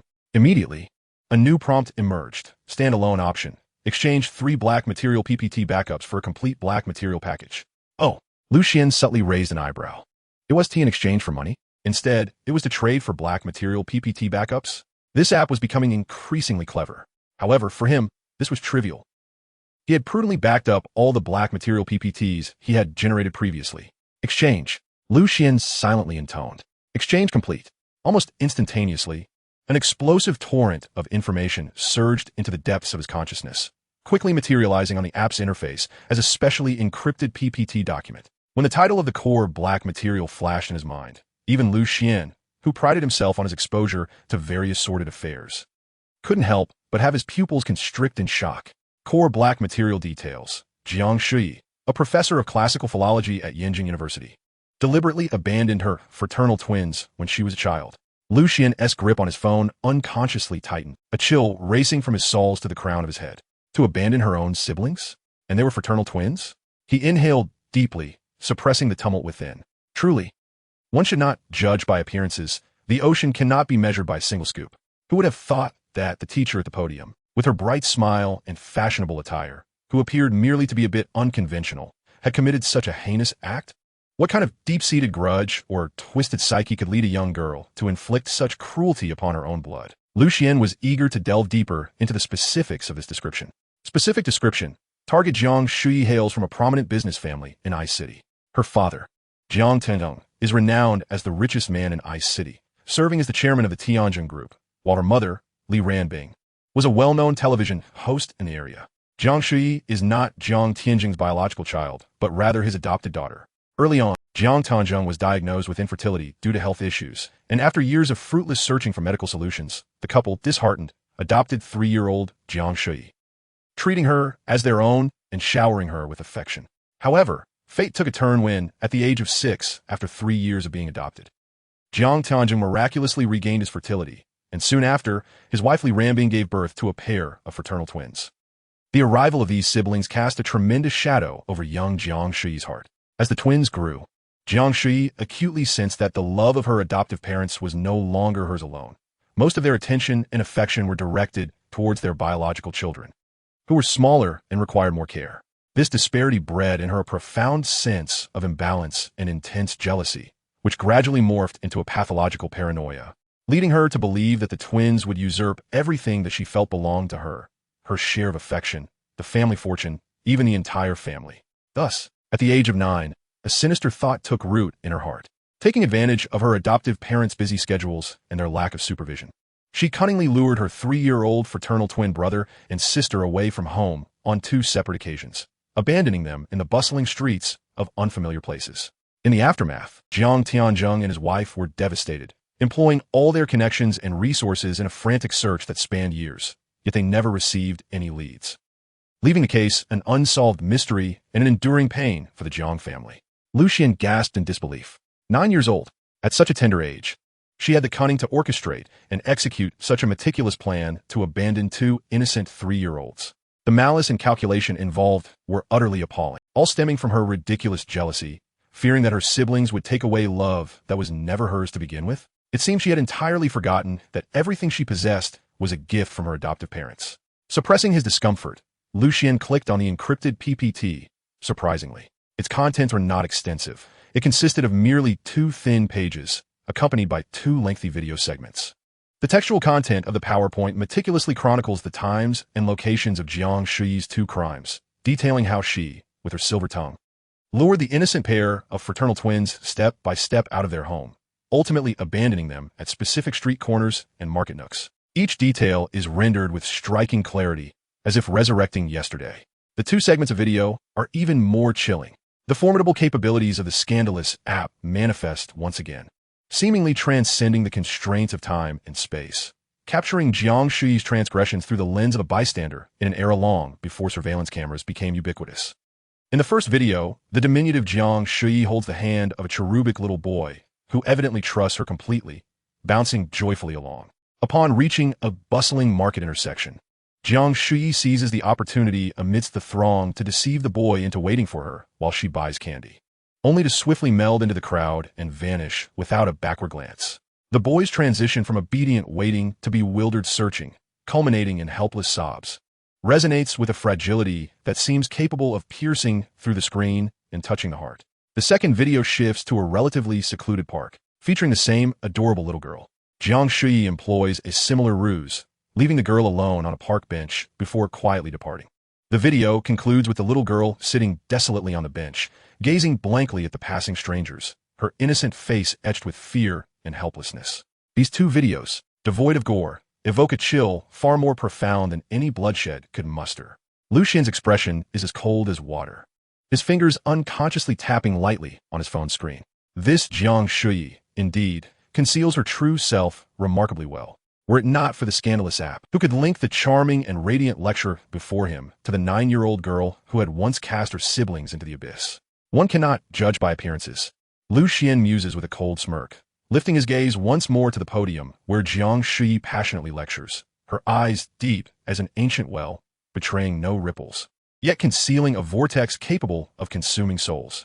This esteemed instructor not only delivers her lessons with vivacity, but also possesses a life story that is nothing short of captivating. Thus, the question arises, how to judiciously exploit this intriguing narrative? Chapter 72, a photograph from 20 years ago. The class is already half over, and Jiang Shuyi is engrossed in discussing a passage from the Shangshu, her tone steady and gentle, striving to enliven the otherwise monotonous classical text. Clad in yoga pants and a sports tank top, her attire starkly contrasts with the classroom atmosphere, yet it has undoubtedly attracted numerous glances, particularly from the boys. Xuan, seated in the back, idly twirls a pen, his fingers lightly tapping the interface adorned with Jiang Shuyi's green bubble. He discreetly sends a photograph retrieved from a scandalous app, now rendered slightly blurry due to system processing, yet still recognizable as the image of Jiang Shuyi's sister from her childhood. As the class progresses, Jiang Shuyi, deeply immersed in her lecture, is suddenly startled by a flicker of light from her phone screen, accompanied by the faintest vibration. Ordinarily, she would have ignored it, but today, inexplicably, she casts a glance at her phone. In that moment, she feels as though struck by lightning, freezing instantly. The screen displays a photograph of a little girl, that very face she has labored for 2 decades to erase from her memory. A bone-chilling coldness surges through her, as if emerging from the depths of hell, racing up from her feet to her very crown. In an instant, she feels as though she has been cast into a frigid abyss, her blood seemingly congealing. A buzzing fills her mind, drowning out all sounds, leaving only that photograph.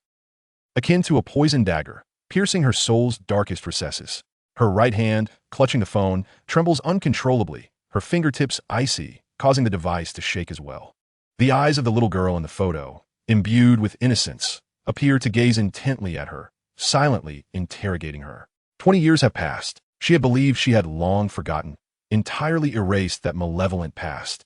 She thought that the sins of yesteryears had been buried by time, never to resurface. But this photograph when she was 9, her fraternal twins merely 3, brings back vivid memories of how she had smilingly lured her brother to the market and left her sister alone on a park bench. She recalls their final gazes directed at her, shifting from trust to confusion, and ultimately to fear and despair. Over the years, she has sometimes awakened from nightmares, haunted by fragmented images, yet she always managed to suppress them, convincing herself they were mere phantoms. But now this photograph serves as a key, instantly unlocking Pandora's box.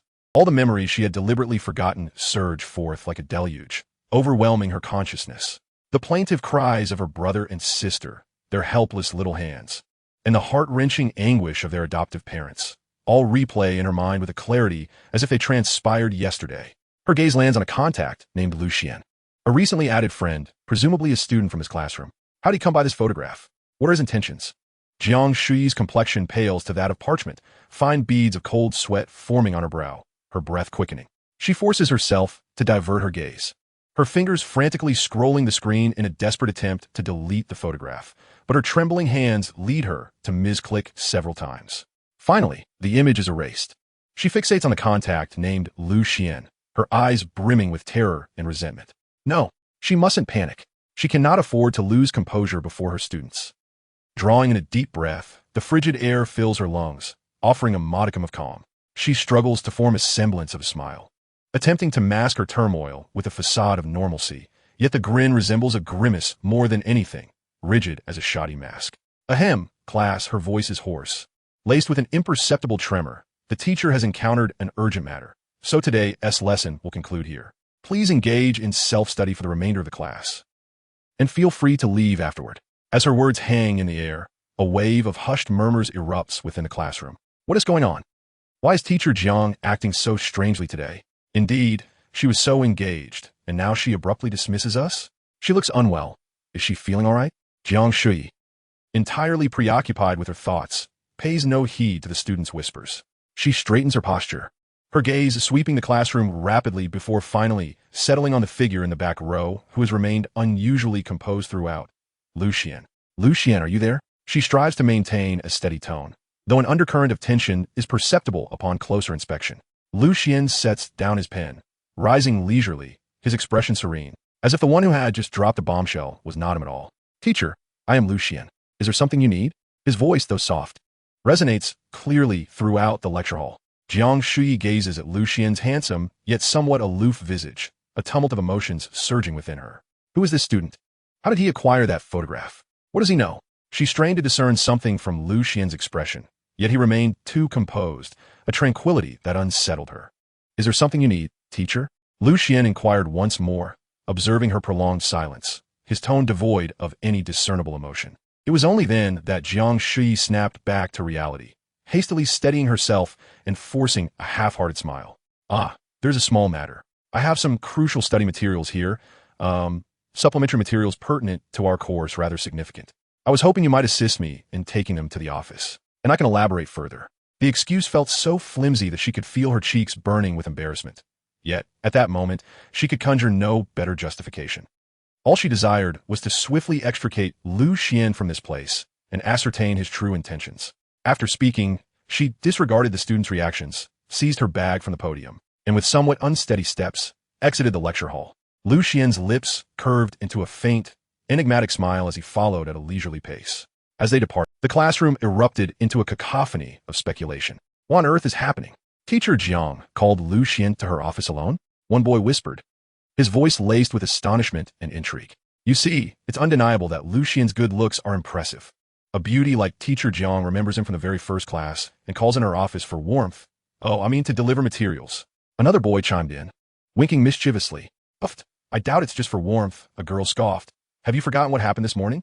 Xuan just tore apart his ex, and now he's being summoned by a stunning teacher. This plot thickens.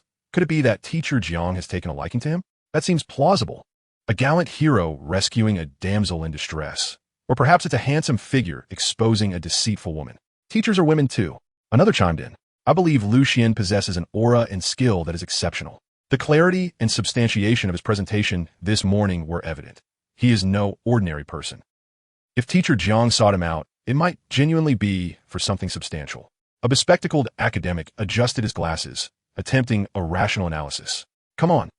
What significant matter would necessitate a private office discussion, especially right after class? I believe Xuan's romantic fortunes are simply unstoppable. Just this morning, he dealt with Shun Yahweh, and now it's teacher Jiang. Oh, this will be entertaining. Isn't it obvious he is attractive? Otherwise, would Shun Yahweh go to such lengths to find Xuan for a reconciliation? Though she was ultimately rejected, it still attests to Xuan's considerable charm. The discussions in the classroom grew increasingly fervent, with conjectures flowing freely, all of which Lu Xian and Jiang Shui remained blissfully unaware of. Chapter 73. Still thinking of rooting out the problem? Jiang Shui practically fled into the so-called teacher's office, which resembled more of a makeshift lounge for teachers to catch their breath between classes or manage unexpected situations. After all, university instructors often vanished after their lectures, rarely maintaining a consistent presence. At this moment, the lounge was devoid of anyone, so quiet that she could hear the thunderous beating of her own heart. Thump, thump, thump. Leaning against the cold wall, she felt her legs grow weak. The composure she had feigned in the classroom had dissipated entirely. Her mind buzzed incessantly, consumed by the image of that little girl as photograph and the name Lu Xian. How could he possess it?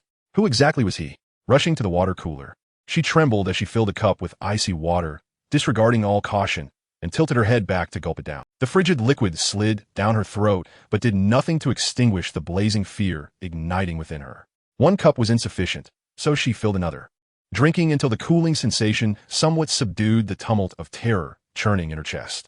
Only then did she lean against the table, inhaling deeply as she gasped for air. For 20 years, she had believed those past memories had long been sealed away by time, buried in the deepest recesses of her mind, never to be mentioned again.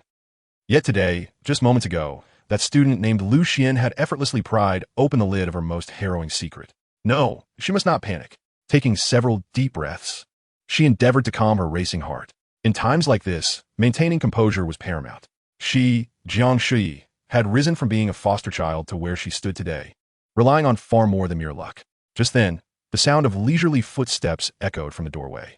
Jiang Shui abruptly lifted her head, a flicker of wariness flashing in her eyes, yet she quickly adorned her face with a gentle, warm smile, as if the disheveled figure from moments ago was not her at all.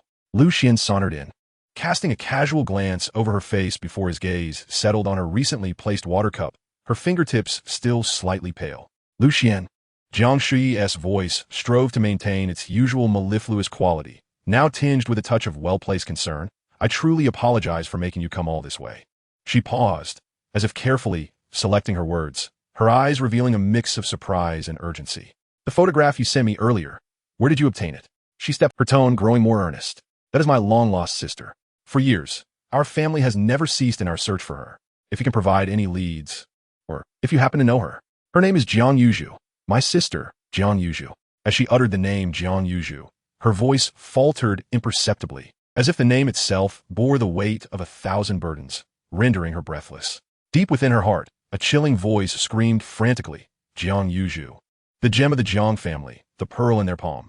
That wretched girl who had stolen all the attention of her foster parents from the moment she was born. Why should she be allowed to be called Yuzhu, while she, Jiang Shui, would forever remain a mere substitute, a foster child always at risk of being discarded? If those two little wretches were still alive. A fleeting glimmer of malice flashed in Jiang Shui's eyes, so swift it was nearly imperceptible. She had to find them first, and then eliminate any future threats. Everything belonging to the Jiang family must be hers alone. Lu Xian observed her heartfelt performance with a silent smirk. This teacher, Jiang, truly possessed remarkable psychological resilience. She had concocted a narrative and simultaneously crafted the persona of a devoted sister searching for her family with striking efficiency. A bemused smile danced on his lips as he spoke leisurely. Oh, Teacher Jiang's sister? How profoundly moving. Indeed, after all these years, you still hold her in your thoughts. His tone was flat, devoid of emotion, yet made Jiang Shui's heart sink. She sensed an underlying implication in his words. Unperturbed, Lu Xian slowly retrieved his phone, lightly tapping the screen as if casually scrolling. I wonder, does the teacher recognize this person? As his words fell, Jiang Shui's phone vibrated once more. A strong, ominous premonition coiled around her heart like a venomous serpent. She held her breath, trembling hands opening the new message. When the screen illuminated with the face of a young boy, one strikingly similar to Jiang Yuzhu, innocent and unblemished, yet belonging to her long-abandoned twin brother Jiang Cheng, Jiang Shui felt the world around her dim. Jiang Cheng. It was Jiang Cheng. How could this be? A photograph of her brother, Jiang Cheng. How could he possess a picture of Jiang Cheng? With a soft thud, her phone slipped from her weakened grasp, crashing onto the smooth floor with a jarring sound. It felt as though all her strength had been drained, causing her to stagger back 2 steps. Had it not been for the cold wall behind her, she might have collapsed to the ground. How could this happen? How could it be that he possesses even the photographs of her younger siblings? She distinctly remembers abandoning them, separated in time and place. What secrets does this Lu Xian hold? He knows everything. He even has pictures of those two little bastards. They were not lost together back then. How could he possibly have obtained both photographs simultaneously? Unless he is aware of the truth from that time. An unprecedented terror seized her heart, rendering her nearly breathless. She fixed her gaze on Lu Xian, her eyes brimming with fear, resentment, and a barely perceptible despair. Facades, in the face of irrefutable evidence, appeared so feeble and insipid. Jiang Shui took a deep breath, slowly exhaling, striving to calm her racing heart that threatened to leap from her chest. Leaning against the cold wall, she forced herself to steady her stance. At this juncture, continuing the pretense held no meaning. She lifted her head, her gaze locking on Lu Xian, her voice hoarse like sandpaper. "Who are you, truly? What do you intend to do?" That look in her eyes was no longer the gentle warmth she had previously exhibited, nor the feigned innocence she had so carefully crafted, but rather a fierce determination akin to a cornered she-wolf. Given the current circumstances, any further masquerade was futile. She inhaled deeply, her voice raspy yet imbued with a sense of resolve. "Classmate, you need not test me any longer." She stared intently at Lu Xian, enunciating each word. "Speak. What do you truly know? What do you desire?" Chapter 74. Jealousy transforms one's countenance. Jiang Cheng, Jiang Yuzhu. Jiang Shui's lips moved silently. These two names looming like invisible mountains, pressing heavily upon her heart, nearly suffocating her. Jiang Cheng, the expectation of inheriting the family legacy. Jiang Yuzhu, the beloved pearl in the palm. From these two names, one could clearly sense the immense love and hope her adoptive parents had bestowed upon the pair of twins. Yet, all of this was meant for her, Jiang Shui, at least from her perspective. It was the arrival of those siblings that transformed her from the sole cherished daughter into a foster daughter who had to share affection. Thus, they must be eliminated.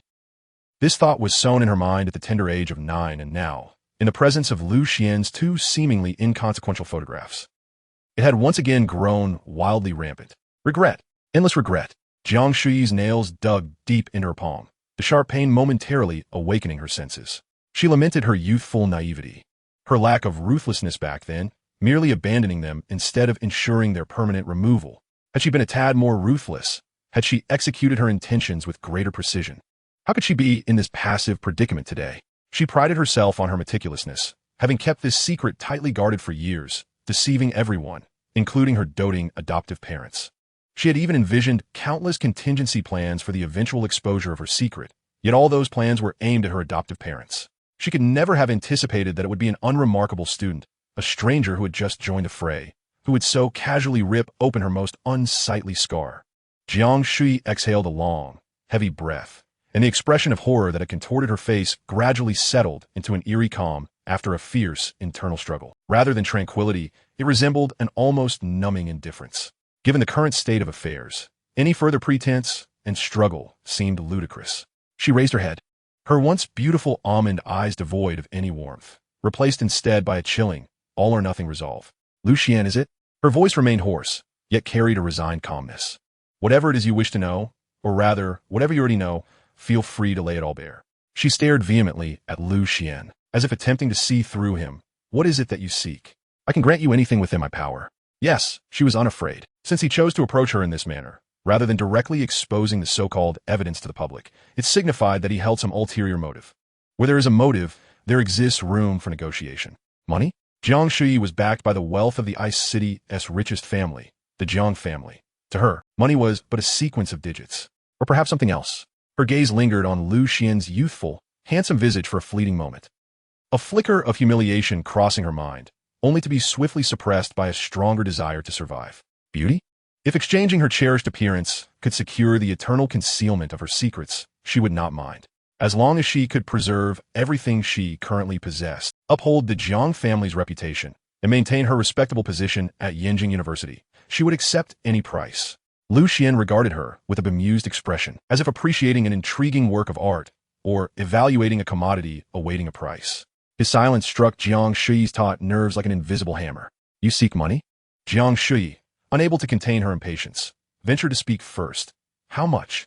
Name your figure. I'll meet it if I can." She fixed her gaze on Lu Xian's eyes, trying to discern a hint of greed. 1 million? Is that sufficient? Lu Xian maintained his nonchalant demeanor, as if to him 1 million bore no more significance than a mere 100. Jiang Shui's heart sank, Gritting her teeth, she raised the stakes. What about 5 million? She could not believe there existed anyone in this world who did not love money, especially a seemingly ordinary university student. 5 million could afford a common person decades of ease. Yet, Xuan remained silent, his penetrating gaze unsettling her to the core. 10 million. Jiang Shui nearly forced the words through clenched teeth, her voice quivering. Xuan, 10 million. Cash or transfer, your choice. Just keep what you know along with those matters to yourself, and this 10 million is yours. She clenched her fists tightly, the pain in her palm helping her retain her last shred of lucidity. She believed this offer would tempt anyone. Finally, Xuan reacted. He gently shook his head, a playful smile gracing his lips, a smile that, to Jiang Shui, appeared more terrifying than that of a devil. Teacher Jiang, he finally spoke, his voice low yet exuding an air of all-knowing composure. It seems you still do not comprehend. He paused, his tone leisurely. Money holds no significance for me. Jiang Shui's pupils constricted. Money, devoid of meaning? How could this be? What could he possibly want? A fear, more intense than that which had arisen upon the revelation of her secret, suddenly seized her heart. If even money could not sway him, then what was his true intention? Based on her past actions, it was clear that Jiang Shui valued her reputation above all, and the Jiang family's reputation, in her previous life, trampling over her own dignity, was merely for the sake of fame. Xuan's mind flickered with the system's evaluation of Jiang Shui, as well as her various actions in her previous life, all in pursuit of notoriety. To strike the fatal blow, he understood clearly what mattered most to this teacher Jiang. He gazed at Jiang Shui, whose pallid complexion was now beaded with fine droplets of sweat, and a deeper, more meaningful smile graced his lips.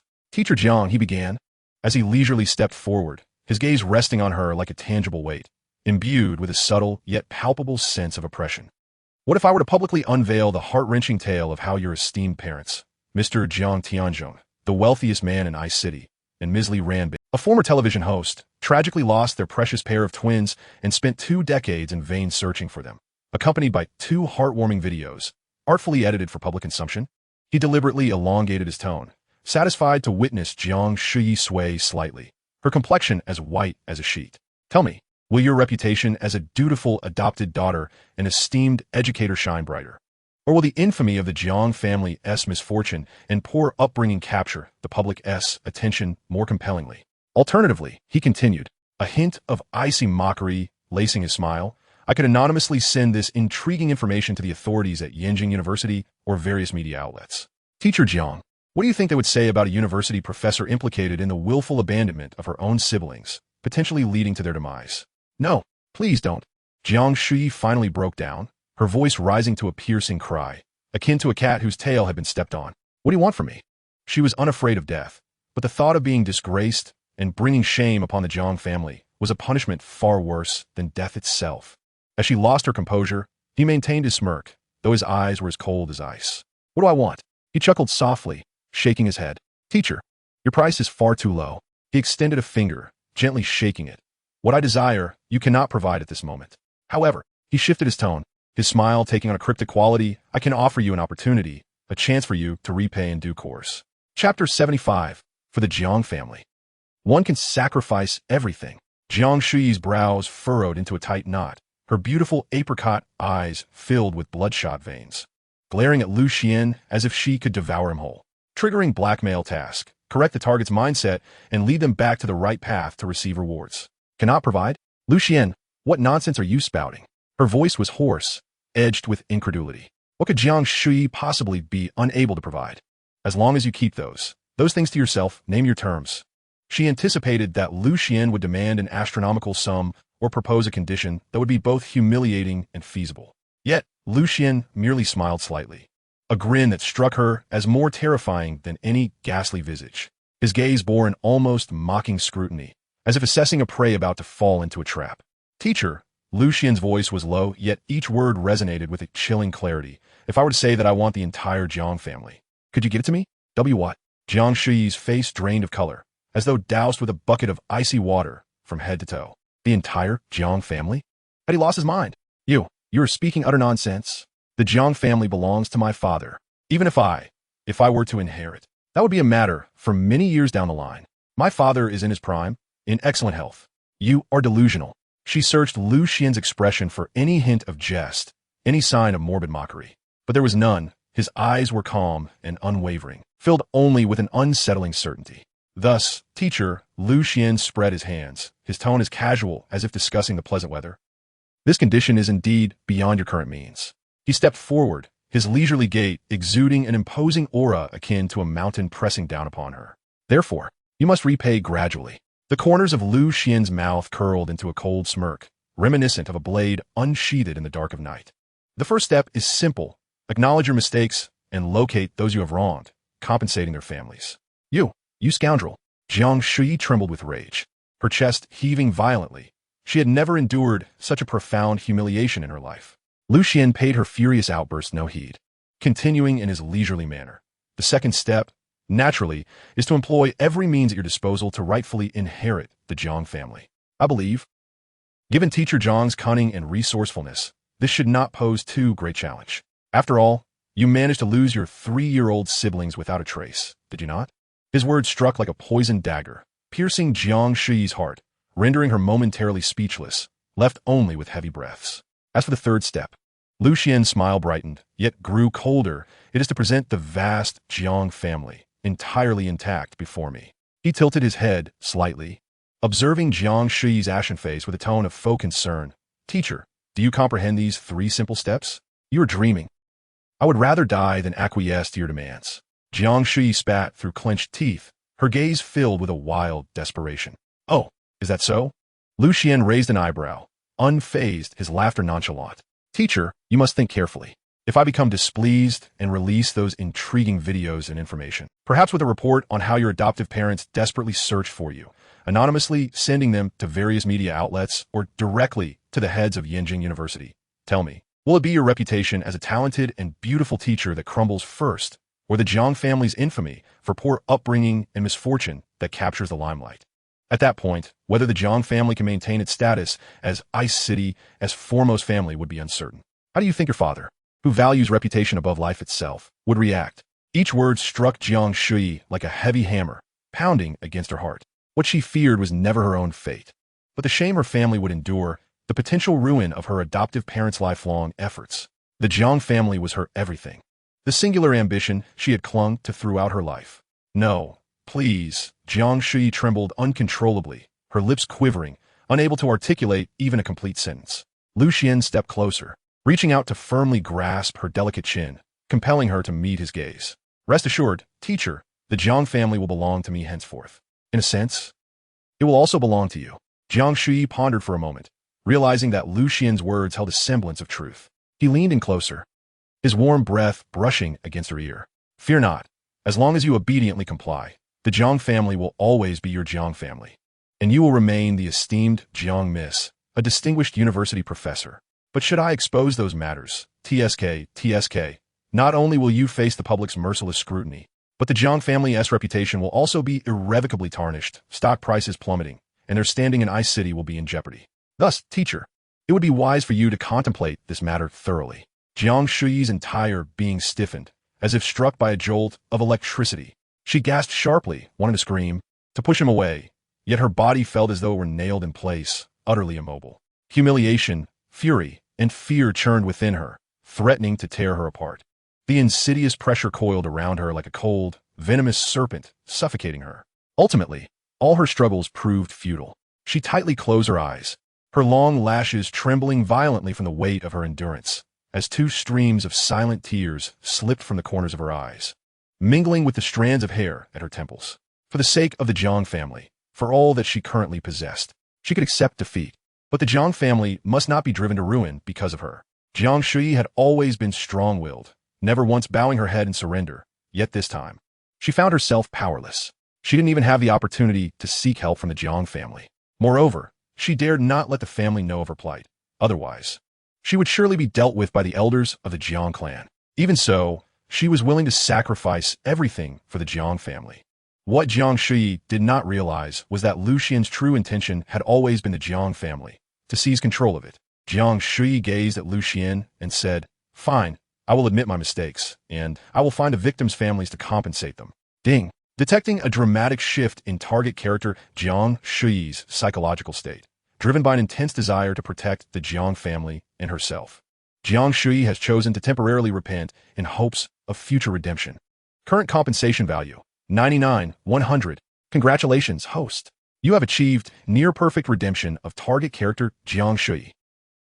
Upon hearing the system's notification in his mind, Lu Xian's eyes glinted with amusement. 99 points, how intriguing. It seems his teacher Jiang is, at her core, still reluctant to concede. However, it is precisely this stubbornness that makes her a more interesting pawn to manipulate. He leaned in, whispering into Jiang Shui's ear. In a voice only they could hear, "Teacher, remember your choice today. From now on, the Jiang family will be at my disposal." Jiang Shui's body trembled violently, her nails digging deep in her palm. For her, the descent into hell was only just beginning. Chapter 76. Cousin's exam scores replaced? Lu Xian had just exited the so-called temporary lounge of Jiang Shui, the system's notification still echoing in his mind. Reward, Black Material App Minor Version Update, version 102. Reward, 400 points. Black Material App version 102. Automatic exposure and reporting function can be set if the host does not log into the Black Material app within 3 days. It will automatically expose and report the material. Lu Xian paused, a subtle smirk gracing his lips. This feature seemed like a tailor-made insurance for him. He had previously harbored slight apprehension. What if one day he stumbled, and all the incriminating evidence he painstakingly gathered was buried alongside him? Now, with the automatic trigger after 3 days of inactivity, it served as a binding spell for all those he had under his thumb. Anyone who dared to act against him would need to weigh the consequences of mutual destruction. How fascinating, he mused, feeling a sense of relief from this unexpected safeguard. As for the 400 points, though meager, he would save them for a rainy day, as they might prove invaluable in the future. At that moment, his phone vibrated in his pocket, disrupting his thoughts. He pulled out to find Mom flashing on the screen. The icy amusement faded from Lu Xian's face, replaced by the demeanor of a dutiful son as he pressed the answer button. "Hello, Mom." Xuan. His mother's voice came through, tinged with excitement and joy. "The scholarship. The school has issued it, and it's the highest tier. Guess how much? A one-time deposit of 10,000 yuan. My goodness. I've never seen so much money deposited into a single account." Listening to his mother's astonished, somewhat rustic exclamations, Lu Xian couldn't help but smile. 10,000 yuan, to him now, was barely a fraction of the hush money Jiang Shui had offered. Yet for his hard-working mother, it was a sum that could elate her for days. He matched his mother's enthusiasm, raising his voice slightly. "Really? That is fantastic, Mom. The school is quite efficient. Now you won't have to work so hard." "Exactly." His mother's voice cracked slightly, as if she was holding back tears. "Mom will send you 2,000 right away for living expenses over the next 2 months. At school, don't skimp on yourself. Buy whatever you want, don't save money for me, okay?" Lu Xian could distinctly hear his mother sniffing and the suppressed sobs on the other end. His heart warmed, though he felt a tinge of helplessness. "Mom, what are you doing? I'm not a child anymore," he teased lightly. "Besides, your son is doing well now. This scholarship will last me a while. You keep that 2,000 for yourself. Treat yourself to something nice or buy some new clothes." "Foolish child, what are you saying?" His mother chided gently, though her tones softened considerably, laced with a sense of pride. "It's just that I'm not capable. I can only give you 1,000 yuan for living expenses each month. I know college expenses are high. 3 meals a day can easily cost 30 yuan. You're still growing. You mustn't starve." Listening to his mother's incessant concern, the remnants of his earlier frustration regarding Jiang Shui dissipated. "Don't worry, Mom," Lu Xian said with a smile. 1,000 yuan is more than enough. I'm telling you, the cafeteria has so many options now, delicious and inexpensive. And the restaurants outside the school, like Cho Tuan and Bao Lumi, have daily discounts. Ordering takeout is even cheaper than eating in the cafeteria. I often go out with classmates for meals. I'm living quite comfortably. He understood his mother's worries and exaggerated his life's ease to assuage her concerns. "Really?" His mother sounded skeptical. "Of course, when have I ever lied to you?" Lu Xian continued his charade. "Just take care of yourself. That's what matters. And remind Dad to drink less and smoke less, all right? I'll check on him when I come home for the holidays. You child. You're even looking after your dad." His mother chuckled, the earlier melancholy lifting. All right, I know you're filial. By the way, I called for another reason." What is it?" Lu Xian feigned curiosity. The tone on the other end suddenly turned somber, laced with urgency and worry. Xian. Do you remember your cousin, Zhu Siyuan, from your second aunt side? He is also taking the college entrance exam this year." Zhu Siyuan?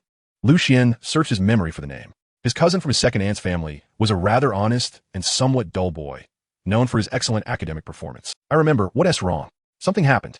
His mother's voice sounded weary and anxious. "They said his exam scores were replaced. Now, there's no trace of his scores in the system, not even his application information, with the university semester having started for several days now.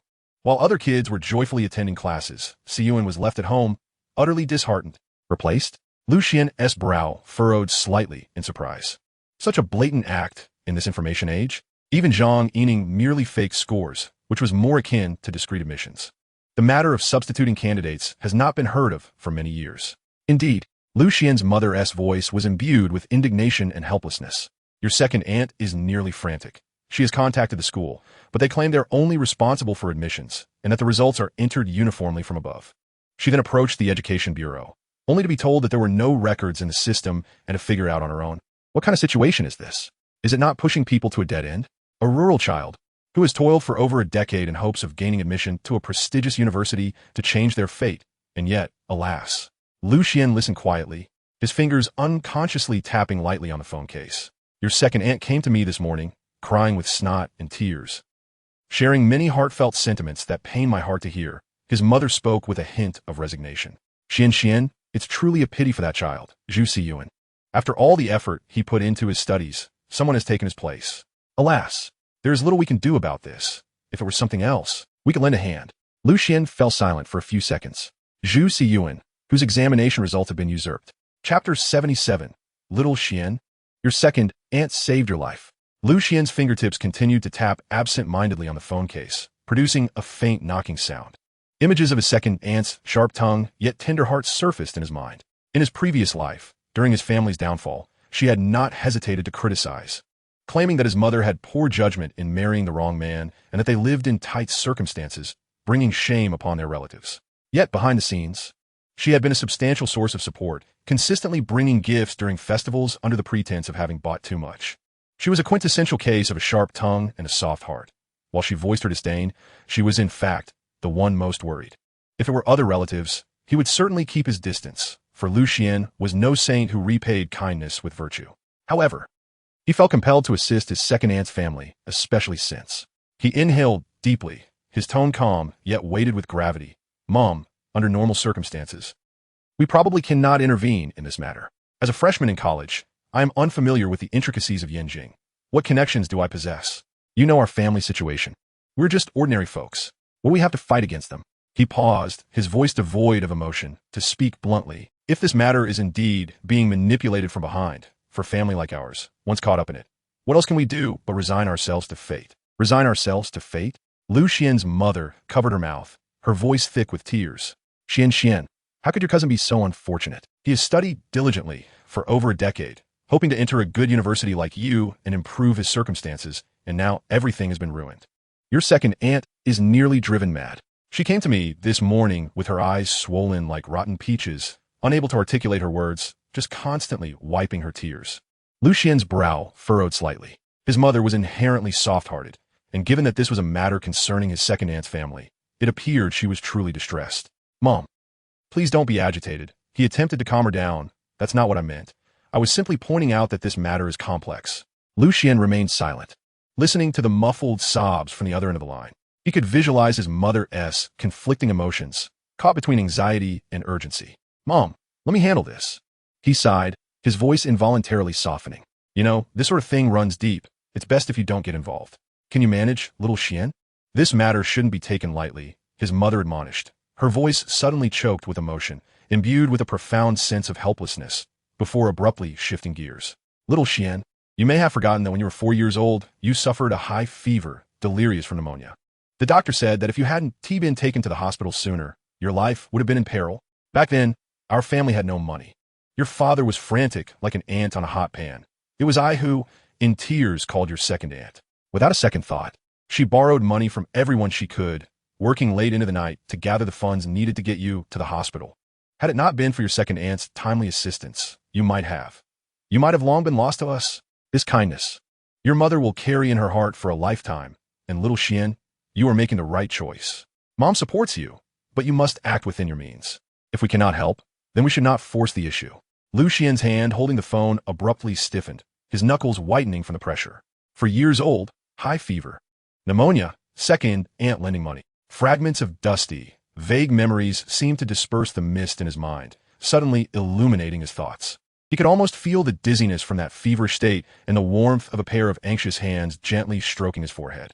He had always believed that his impressions of his second aunt were solely comprised of her trivial complaints and occasional assistance. Little did he realize that there lay hidden a past capable of altering the course of his life. Lucien had always prided himself on his principle of vengeance, to repay kindness with kindness, yet to avenge grievances with retribution.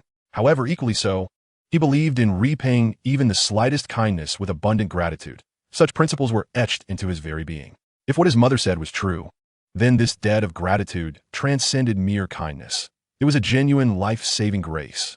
In that moment, the occasional sharp remarks of his second aunt, her tongue-lashing tempered with concern, seemed far less unbearable. Perhaps these were simply the habitual grievances of a middle-aged woman burdened by life, or an awkward expression of her care for her family.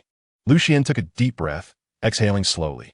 "Mom," his voice had calmed considerably, though a subtle warmth and tenderness could be detected beneath the surface. "Rest assured, I will act within my means. I am not foolish." The sobs from the other end of the line had noticeably diminished. "Xian, you.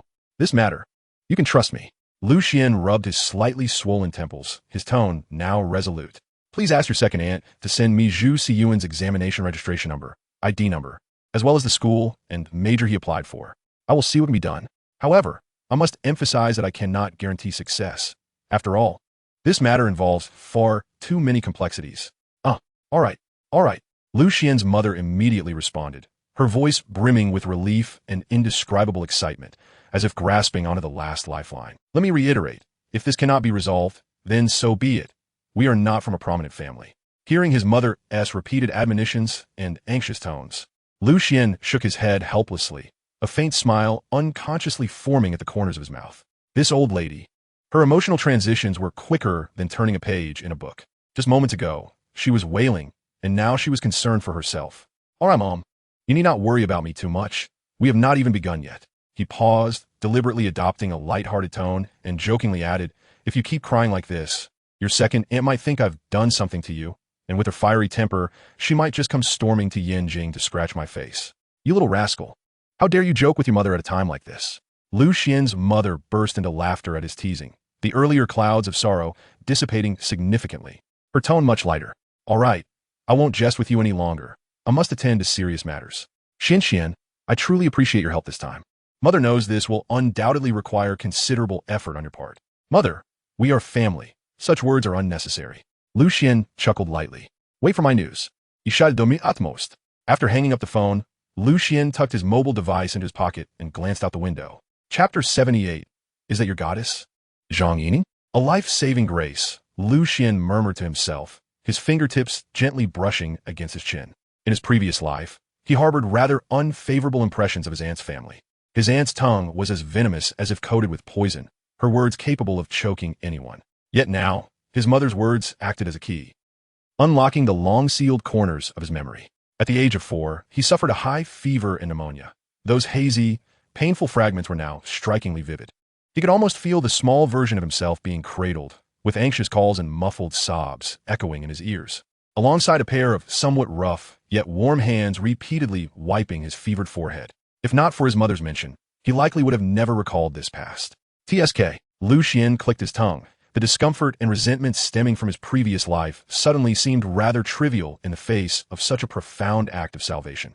Lucien was always clear about grievances and kindness. A drop of kindness should be repaid with a fountain. A life-saving grace, naturally, could not be taken lightly. As for how to assist, a name immediately flashed through his mind. Zhang Yining. Her father, after all, held some influence in the education system, did he not? Although he had initially considered reporting Zhang Yining, it appeared that utilizing her connections might prove beneficial. Lucien retrieved his phone, scrolled through his contacts, and directly dialed Zhang Yining's number. The phone rang 3 times before she cautiously answered, her voice tinged with a hint of timidity and eagerness. "Hello, is this Lu? Luc Xuan? Yes, it is I." Lucien's tone was devoid of emotion. "I need your assistance with something."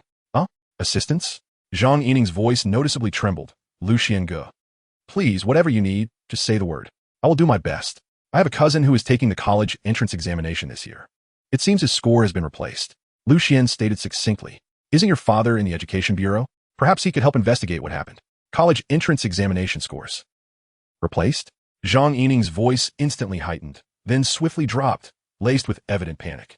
She herself had gained admission to Yinjing University by falsifying her scores through her father's connections, making her particularly sensitive to such matters. Lu Xiange, her voice trembled slightly. This kind of issue, is it really appropriate to discuss over the phone? Perhaps we should meet in person? She feared that Lu Xian might utter something shocking that could be overheard. Lu Xian raised an eyebrow, but did not decline. That works. You know the youth cafe on campus, right? Let's meet there in half an hour. Yes, yes. I will be there immediately. Zhang Yining replied with evident relief.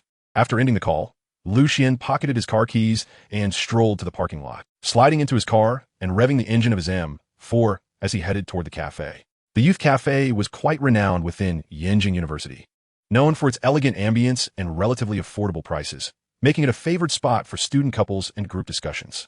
Lu Xian parked his car smoothly in front of the cafe, attracting the attention of several passing students. After all, a student driving a luxury sports car worth millions was bound to stand out on campus. As he exited the vehicle, two fashionably dressed girls immediately brightened at the sight of him, nudging each other before summoning the courage to approach. "Hello, handsome. Are you a student here?" One girl with flowing waves smiled sweetly, her voice dripping with charm. "Could we exchange contact information? We are freshmen too, and we could hang out together." The other girl with short hair blinked her large eyes, gazing at him with anticipation. Lu Xian merely cast a fleeting glance at them, his handsome face betraying no emotion as he walked straight past them and pushed open the glass door of the cafe. His aloof demeanor left the two girls momentarily stunned, unsure of how to react, yet undeniably captivated by his coolness. Inside the cafe, Lu Xian chose a quiet spot by the window and casually ordered 2 cappuccinos. Before long, Zhang Yining rushed in, clearly having sprinted over. Beads of sweat glistened on her forehead, and her meticulously styled pink hair appeared slightly tousled as she breathed heavily. Upon seeing Lu Xian, her eyes lit up, and she hurried over to sit opposite him, her voice still shaky. "Lu Xian Gufui, I'm not late, am I?" Lu Xian glanced at her, his tone flat. "You're on time." Zhang Yining fidgeted with her fingers, casting furtive glances around before lowering her voice to ask, "Lu Xiange, what is so urgent that we need to meet in person?" Her heart raced with anxiety, fearing that Lu Xian might hold her accountable for something. Lu Xian lifted his coffee cup, but did not drink, merely tapping the rim with his finger, producing a crisp sound. He raised his gaze, his expression suddenly sharp. "Zhang Yining," his voice was low yet carried an undeniable authority. "Have you forgotten your current identity? Is my business any of your concern?" His tone turned icy, laced with unabashed mockery. "Listen carefully. Once I finish speaking, you will follow my instructions. As for any unnecessary questions, keep them to yourself. Do you understand?" Zhang Yining was taken aback by his abrupt intensity, her complexion draining of color as her previously steady breathing quickened once more. Sorry, Luke Xuan. It was my fault. I spoke out of turn." A wave of intense fear gripped her, and without thinking, she raised her hand and slapped herself across the face. The sharp sound of the slap echoed in the quiet cafe, capturing the attention of everyone nearby. Several students at the adjacent table turned in astonishment, their expressions a mix of shock and curiosity. What is happening? Why did that beautiful girl slap herself? Did she have a quarrel with the guy opposite her? Doesn't seem like it. He looks rather calm. In a corner not far away, a bespectacled boy with a scholarly appearance suddenly raised his head. When he realized that the girl slapping herself was none other than the strikingly pink-haired Zhang Yining, who usually held an air of superiority, he was left utterly speechless. "Wow, old Zhu look, isn't that the goddess Zhang Yining you always talk about?" His companion elbowed him, lowering her voice with a tone filled with schadenfreude. "What kind of show is she putting on? It seems like she is begging for mercy from that handsome guy." TSK, your goddess's private life is quite explosive." The boy, referred to as Old Zhu, felt a rush of blood to his head, his face flushed as he stammered, "In no way, Yining. How could she?" He watched in disbelief as the goddess of his dreams, pure and ethereal, was reduced to a state of utter humility before another man, even going so far as to slap herself. Her tear-streaked visage, so pitifully fragile, filled him with both heartache and an inexplicable sense of humiliation and rage. Chapter 79. The Goddess I Chased for 3 Years. Lu Xian observed Zhang Yining's sorrowful expression as she slapped her own face, his brows furrowing deeply in frustration. What kind of farce was this? With so many onlookers, was she so eager for attention? His greatest annoyance was with such loud, emotionally reckless fools. Enough! Lu Xian's tone was laden with impatience. "Put away your sympathy-seeking theatrics. I have no interest in witnessing them. I have a cousin who is taking the college entrance examination this year, but it seems his results have been replaced. Isn't your father somewhat influential in the education sector? Could you ask him to look into this? It It would be best if he could resolve it. His voice dropped to a whisper. The entrance examination results. Replaced? Zhang Yining's pupils constricted sharply, the sting of her self-inflicted slap still fresh, while the shock coursed through her, leaving her hands and feet icy. Lu Xiangu, her voice trembled, laced with a hint of impending tears, as she cautiously glanced around, fearful of eavesdroppers. This matter? It's not convenient to discuss over the phone, is it? Perhaps. Lu Xian raised an eyebrow. You can call him now. Huh? Oh, all right. Zhang Yining, filled with trepidation, hastily retrieved her phone, her fingers trembling as she searched for her father's number. After a few rings, a steady, authoritative voice answered. Hello, Yining? What is it? I'm in a meeting. Father. Zhang Yining inhaled deeply, striving to maintain her composure as she stole a glance at Lu Xian's impassive demeanor. My boyfriend has a cousin whose examination results seem to have been tampered with, and I was hoping you could help investigate. In her desperation, she referred to Lu Xian as her boyfriend, believing it might compel her father to take the matter seriously. There was a brief silence on the other end, before her father's tone turned grave. Results replaced? Hold on, give me the name, and I'll look into it. By the way, why didn't you tell me you were dating someone? Zhang Yining's cheeks flushed crimson. Oh, Dad, please just check. She detailed her cousin's situation. After hanging up, Zhang Yining soon received another call. Yining, you should stay out of this. I cannot intervene. Tears threatened to spill as Zhang Yining protested. Dad, you have to help. That's my boyfriend's brother. Nonsense. Do you think you can meddle in such matters? Who is this so-called boyfriend of yours? Let him handle it within his own family. Yining, I warn you, don't wade into murky waters and don't drag me into it. So many are watching my position. Do you understand? Stay out of trouble. Before she could respond, the call abruptly ended. Listening to the dial tone, Zhang Yining's face turned as pale as the imprint left by her earlier slap. She looked towards Lu Xian for help, her lips quivering, unable to articulate a single word. Lu Xian's expression darkened, his gaze as frigid as a winter lake. Zhang Yining. He spoke slowly, his voice low yet imbued with an oppressive intensity. Do you truly believe you can disregard my words? He rose slowly, an invisible pressure weighing heavily upon Zhang Yining's chest. Come with me, Lu Xian commanded, striding towards the restroom of the cafe. Terrified, Zhang Yining sprang to her feet, following closely behind, forgetting her elegant little bag that had fallen to the floor.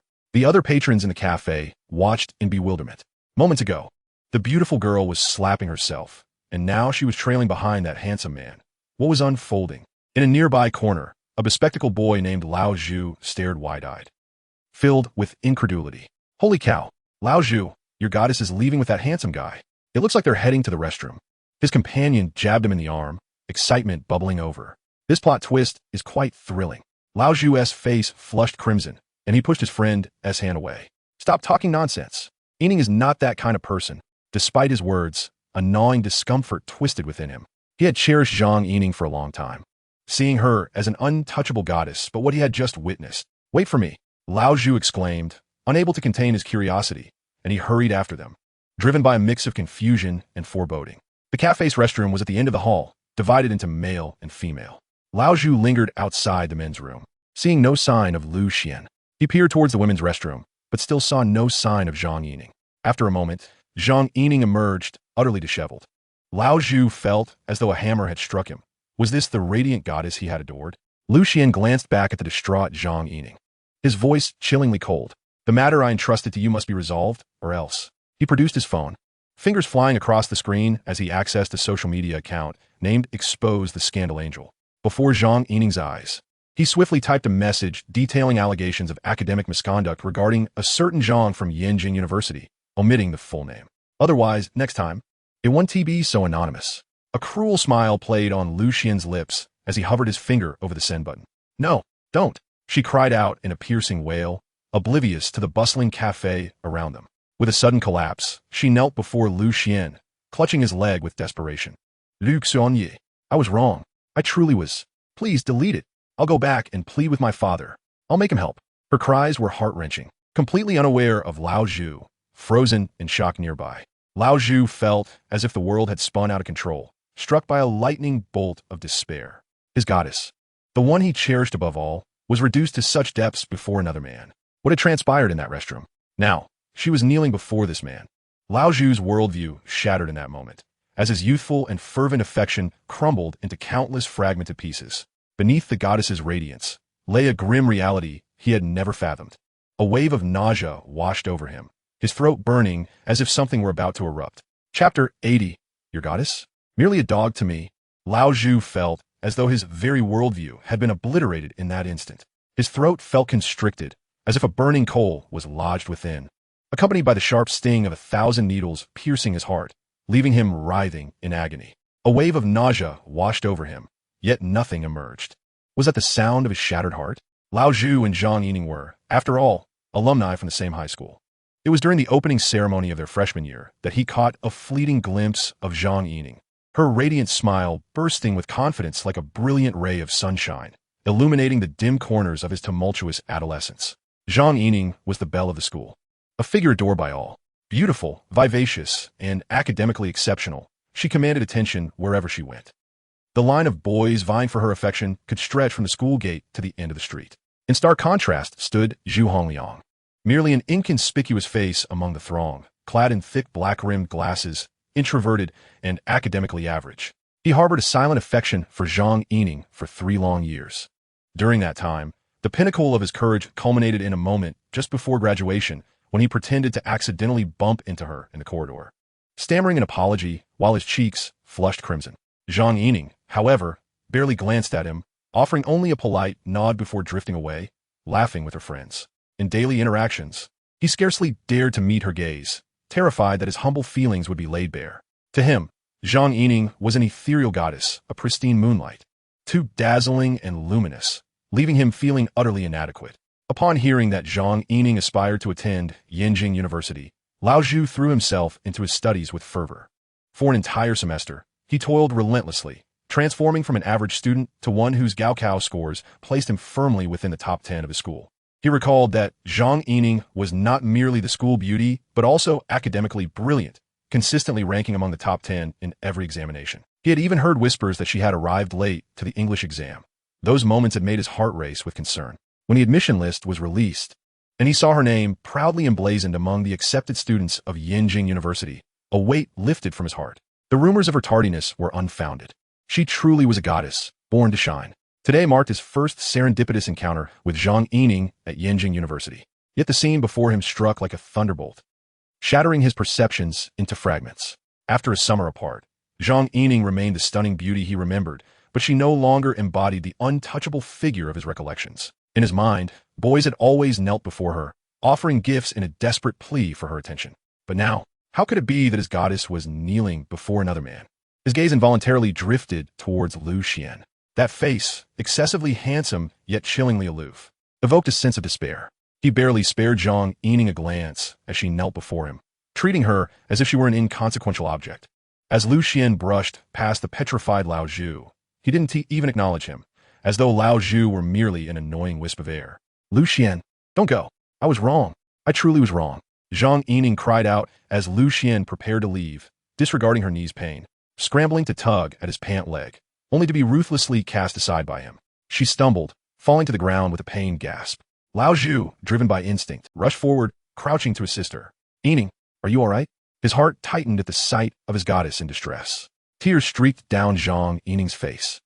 Her hair a disheveled mess, her meticulously applied makeup now smudged, and her pitiful appearance tugged at Lao Zhu's heartstrings. However, just as his hand was about to reach her arm, she abruptly lifted her head, her eyes brimming with disdain and impatience, forcefully swatting his hand away. Get away, you disgusting loser. Don't touch me. Her sharp, piercing voice struck like a cold dagger to Lao Zhu's heart. Disgusting loser? He felt as if struck by lightning. His body stiffening, color draining from his face. He could hardly fathom that such words would escape the lips of the goddess he had adored, and directed at him no less. In that moment, Zhang Yining had no interest in who he was. She merely found him an unwelcome nuisance. Clumsily, she scrambled to her feet, disregarding the dust on her clothes, and staggered towards Lu Xian, who was nearly at the coffee shop's entrance. Yining, Lao Zhu snapped back to reality, a surge of indescribable anger and heartache flooding his chest. He seized her wrist, his voice trembling with emotion. Zhang Yining, why do you demean yourself like this? That man does not cherish you. Drawing a deep breath, he summoned all the courage he could muster, nearly shouting, It doesn't matter if he ignores you. You still have me. Zhu Hongliang, I will always be by your side. I will treat you well. This unexpected declaration of affection halted Zhang Yining in her tracks. She furrowed her brow, perplexed as she scrutinized the boy before her, wearing black-rimmed glasses. His face flushed with emotion, desperately searching her memory. Moments later, she regarded him as one would a madman, spitting a contemptuous retort. Who the hell are you? Are you insane? Why does my life concern you? Mind your own business. With that, she forcefully wrenched her arm away from him and dashed towards the exit, urgently calling out, Xuan, wait for me. I was wrong. I truly was wrong. Don't leave, Xuan. Xuan. With a resounding bang, the glass door of the cafe slammed shut, cutting off her figure from view. In the corridor, Lao Zhu stood alone, like a soulless statue, frozen in place. Who the hell are you? Insane. Disgusting loser. Each biting phrase from Zhang Yining pierced him like a poisoned dagger, inflicting countless wounds upon his already battered heart. Each stab was laced with bloody scorn. He felt as if his heart were being crushed by an unseen hand, the pain rendering him nearly breathless. His stomach churned violently, a wave of metallic sweetness surging up his throat. With a sudden lurch, Lao Zhu doubled over, unable to contain the torrent of blood that erupted from his mouth, splattering across the polished floor, resembling a cascade of shattered peach blossoms, an alarming sight. It dawned on him that the goddess he had devoted his entire youth to, upon whom he dared to extend a hand, had only bestowed upon him the label of disgusting loser. The so-called favored child of heaven, the embodiment of purity, could, in the presence of another man, be reduced to utter humility, even kneeling. Lao Zhu felt utterly desolate, the world around him fading to black. Summoning the last vestiges of his strength, he leaned against the wall to prevent himself from collapsing. The soft melodies drifting from the cafe now felt like a requiem for his pitiful, unrequited love. His youth, it seemed, had come to an end, in a manner he had never envisioned, steeped in humiliation and tragedy. Chapter 81. Publicly kneeling, trending hot. Stepping out of the cafe, Xuan was met by the cool autumn breeze, yet it could not dispel the chill hovering around him.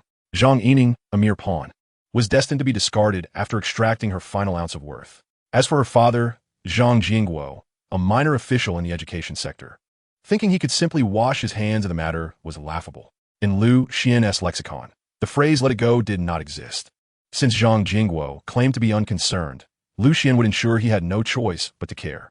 Lu Xian retrieved his mobile phone, his fingertips gliding swiftly across the screen as the browser loaded instantaneously. Entering the keywords Education Bureau Zhang Jingguo, he found among the search results a somewhat portly official portrait, unmistakably that of the deputy director.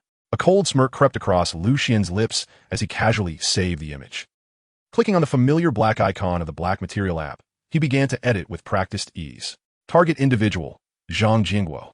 Just as he was poised to click upload, a flurry of hurried footsteps approached from behind, accompanied by Zhang Yining's desperate, tear-filled cries. Lu Xian, please. Give me another chance. I swear I can help you.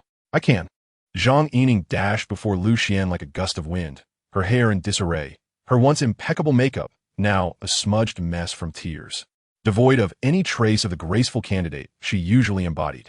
At that moment, she was oblivious to the growing crowd around them, nor did she care about the phones quietly raised to capture the scene, fixated on Lu Xian as if he were a lifeline. Lu Xian, please. Do not release my father's name. I will beg him. I will make him help you, I promise. Her voice was hoarse, dripping with desperation, as tears streamed down her face like pearls from a broken string. Lu Xian regarded her with an impassive expression, his gaze as frigid as ice. I've already given you one chance. He paused, his tone devoid of any emotion. It is your own failure, as well as your father's inability to recognize the gravity of the situation. Surrounding whispers surged like a tidal wave, growing louder and clearer. Wow. Is that the ruthless Lu Xian who publicly confronted his cheating ex-girlfriend? What drama unfolds today? Exclaimed a bespectacled boy, nudging his companion, his voice tinged with excitement. An ISNT, that Zhang Yining, who almost became our department's flower? Why is she crying like this? Has she been dumped? It seems Zhang Yining is pursuing Lu Xian, which is understandable. Just look at how handsome he is. I saw him driving a BMW M4 last time. It's a limited edition. What girl would he be smitten by such a rich and handsome guy? Remarked a fashionably dressed girl, her tone dripping with envy. Come on, stop. You'll never learn how to fight in a divine showdown like this. A nearby boy shook his head, feigning profundity. In a distant corner, someone scoffed. Exactly. That is our once unattainable goddess, now reduced to groveling like a puppy in front of a wealthy heir. These harsh remarks pierced Zhang Yining's heart like needles. She was painfully aware of her current predicament and humiliation. Yet, compared to the potential ruin of her family and reputation, what did a little face-saving matter? As she gazed at Lucien's striking yet frosty visage, the last flicker of hope within her extinguished. This man truly meant what he said. He was unyielding and offered her no leeway. Clenching her jaw, she cast aside any semblance of dignity or pride, ignoring the flashing cameras around her. With a thud, Zhang Yining collapsed to her knees on the unforgiving concrete, the pain shooting through her as her knees hit the ground. But her face contorted into an even more abject plea. "Lucien, please, just one more chance. I'll tie my father up if I must make him help you." She clung desperately to Lucien's leg, her face a mess of tears and snot. Her voice cracking, "Please, don't ruin me, don't destroy my family." This act of desperation sent shockwaves through the onlookers. Silence fell, followed by a chorus of gasps and stifled exclamations. "No way. She is really kneeling. My God, Zhang Yining is actually begging Lucien. What kind of extraordinary person is he to wield such power?" This was big news. Absolutely monumental. "Quick, take pictures." I've already thought of a headline. "The Storm of Yin University. Former goddess pleads on her knees for love." Your title is weak. It should be shocking. The mysterious charisma of Yin University's Lucien forces the flower candidate to bow down. In an instant, phones and cameras were aimed at the dramatic scene. The sounds of shutters and recording notifications filling the air. Students who had hesitated about posting on social media were now invigorated. Fingers flying over screens to capture this annual spectacle. The speed of information dissemination on the internet was astounding. Just moments prior, an anonymous post by Lucien regarding Zhang Yining's falsified college entrance exam scores had gone viral, dominating trending lists and causing a stir in both academic circles and among onlookers. However, in this moment, the tide had turned. Zhang Yining's earth-shattering meal, with its explosive visual impact and topicality, swiftly overshadowed the previous academic scandal. New trending topics emerged with even greater momentum. Zhang Yining kneels in public to plead for a relationship. Lucien, the man who brought a goddess to her knees. The annual romantic drama of Yin University, the goddess's downfall. Those who had previously expressed outrage over academic corruption were momentarily blinded by the sudden trend shift. Flooding into this new arena, amazed and reveling in the gossip, Lucien looked down at Zhang Yining, who was clinging to his leg and weeping profusely, his expression still placid, as if this momentous scene, capable of stirring the entire school and beyond, was merely a tedious farce. He simply lifted his foot slightly, gesturing for her to release him. Feeling the undeniable pressure, despair deepened within Zhang Yining. Outside the cafe, the crowd buzzed with excitement. "No way. She really knelt down. Am I dreaming?" A boy rubbed his eyes and nudged his companion. "Old Wang, pinch me." The boy named Wang gasped, forgetting the meat bun in his hand. "Who is this Lucien? How come I never realized he was this impressive?" Among the crowd, many boys pounded their chests, hearts shattered like dumpling filling. "That's Zhang Yining, the goddess who usually looks down on everyone, now reduced to dust. My youth is over," lamented a bespectacled boy, his voice tinged with anguish. "How can my Yining goddess do this?" Yet, contrasting voices emerged. A group of girls huddled together, whispering, "I think Zhang Yining is quite brave. What is wrong with lowering herself for love?" Argued a girl with twin ponytails, her eyes sparkling with romantic ideals. "Exactly. And don't you think Lucien is really handsome? He was too low-key during the school prince selection. If he had stood out, there would have been no competition," said another girl, nodding in agreement. "Handsome he may be, but this is too much," another girl scoffed. "It feels like a drama, too over the top." A wave of discussion surged, some sympathetic, others perplexed or scornful, and many simply reveling in the spectacle. Lucien found himself at the very heart of the cacophony.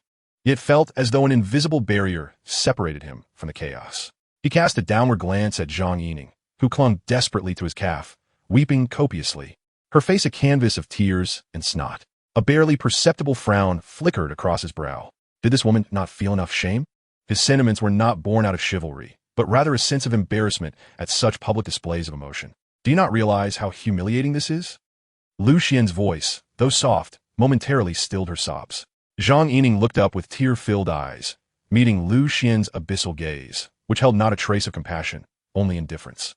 A shiver coursed through her, a chill far more piercing than the pain from her knees colliding with the ground. "Get up immediately." Lucien's tone remained flat, yet carried an unmistakable authority. "Return to your father and resolve this matter at once." He paused briefly, his eyes sweeping over Zhang Yining's tear-streaked visage, a hint of sardonic amusement curling at the corners of his lips. "Do not blame me for not granting you another chance. This is your final opportunity." These words, spoken in a hushed tone as if shared between lovers, bore the weight of 1,000 burdens, resonating only for Zhang Yining's ears. Each syllable struck her heart like a hammer. She trembled, as if jolted by a faint electric current. In that moment, instinct for survival eclipsed all feelings of shame and humiliation. Lucian, visibly impatient, flicked his leg. The force was minimal, yet sufficient to loosen Zhang Yining's grip. Without casting her another glance, he turned to weave through the throng, intent on leaving. Lucian, Zhang Yining cried out, disregarding the sharp pain in her knees as she scrambled to her feet. She understood that she must grasp this last straw of hope. The crowd, witnessing the unfolding drama, erupted into a chorus of jeers and mockery as one of the main characters prepared to exit. Goodness, Lucian is too handsome.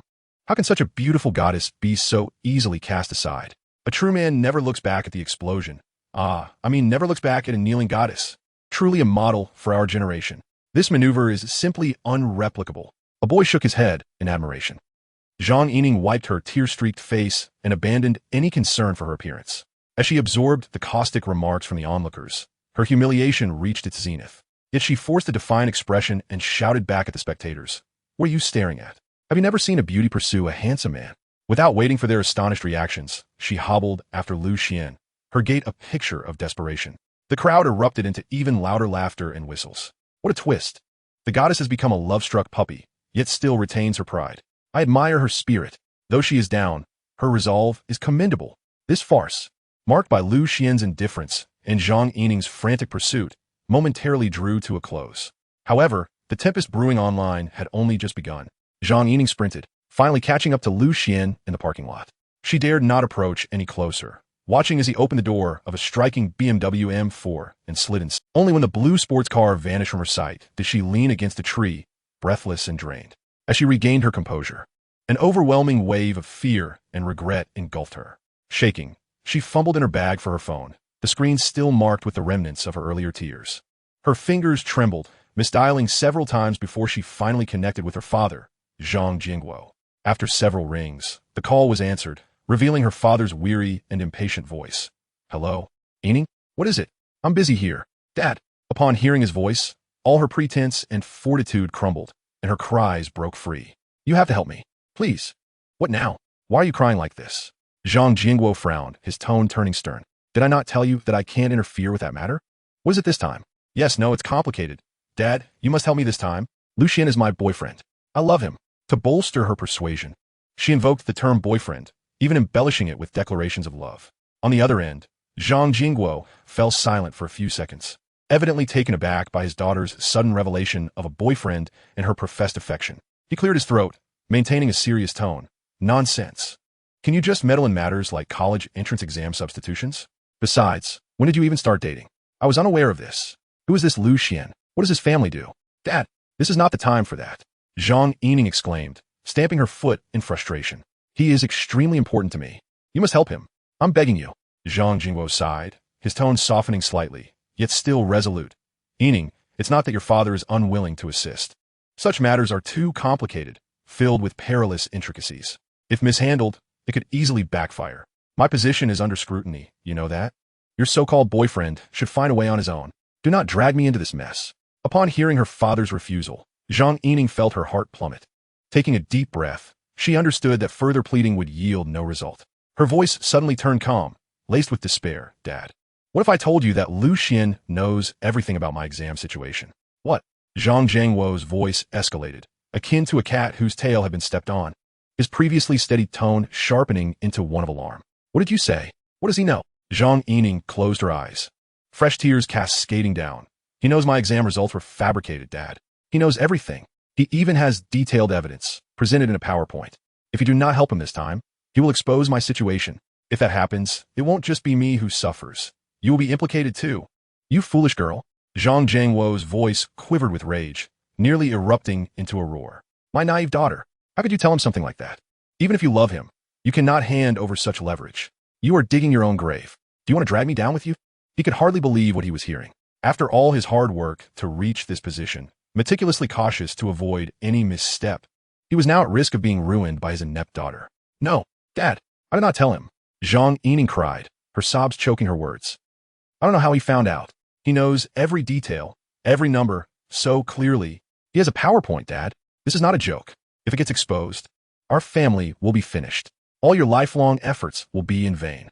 Listening to his daughter's terrified and desperate pleas, Zhang Jingguo felt as though the world were spinning around him. A PowerPoint evidence. What kind of person was this Lu Xian to possess such intricate and confidential information? A chill surged through him, reaching the very core of his being. For the first time, his hand gripping the phone trembled uncontrollably. He realized that this time, they were truly embroiled in a grave situation. Chapter 83. 1353 Instances of Beneficial Exchange. The BMW M4 was parked steadily in a secluded corner near Yenjing University. Lu Xian turned off the engine, resting one hand on the steering wheel while his fingertips absent-mindedly tapped against it. With the other hand, he retrieved his phone. The screen illuminated, and he opened the familiar black icon of the Scandal app. Zhang Yining's father, Zhang Jingguo. A faint, cold smile curved at the corners of Lu Xian's lips. The image of Zhang Yining, weeping profusely and kneeling in desperate supplication at the cafe entrance, remained vividly etched in his mind, all pointing towards this vice director of the Education Bureau. Let me see just how pristine you truly are, vice director, Lu Xian murmured to himself. Selecting the slightly portly official portrait of Zhang Jingguo that he had saved earlier and uploaded it, a ghostly blue halo flickered on the phone screen. Ding! A new analyzable target has been detected. Analyzing target information, please wait.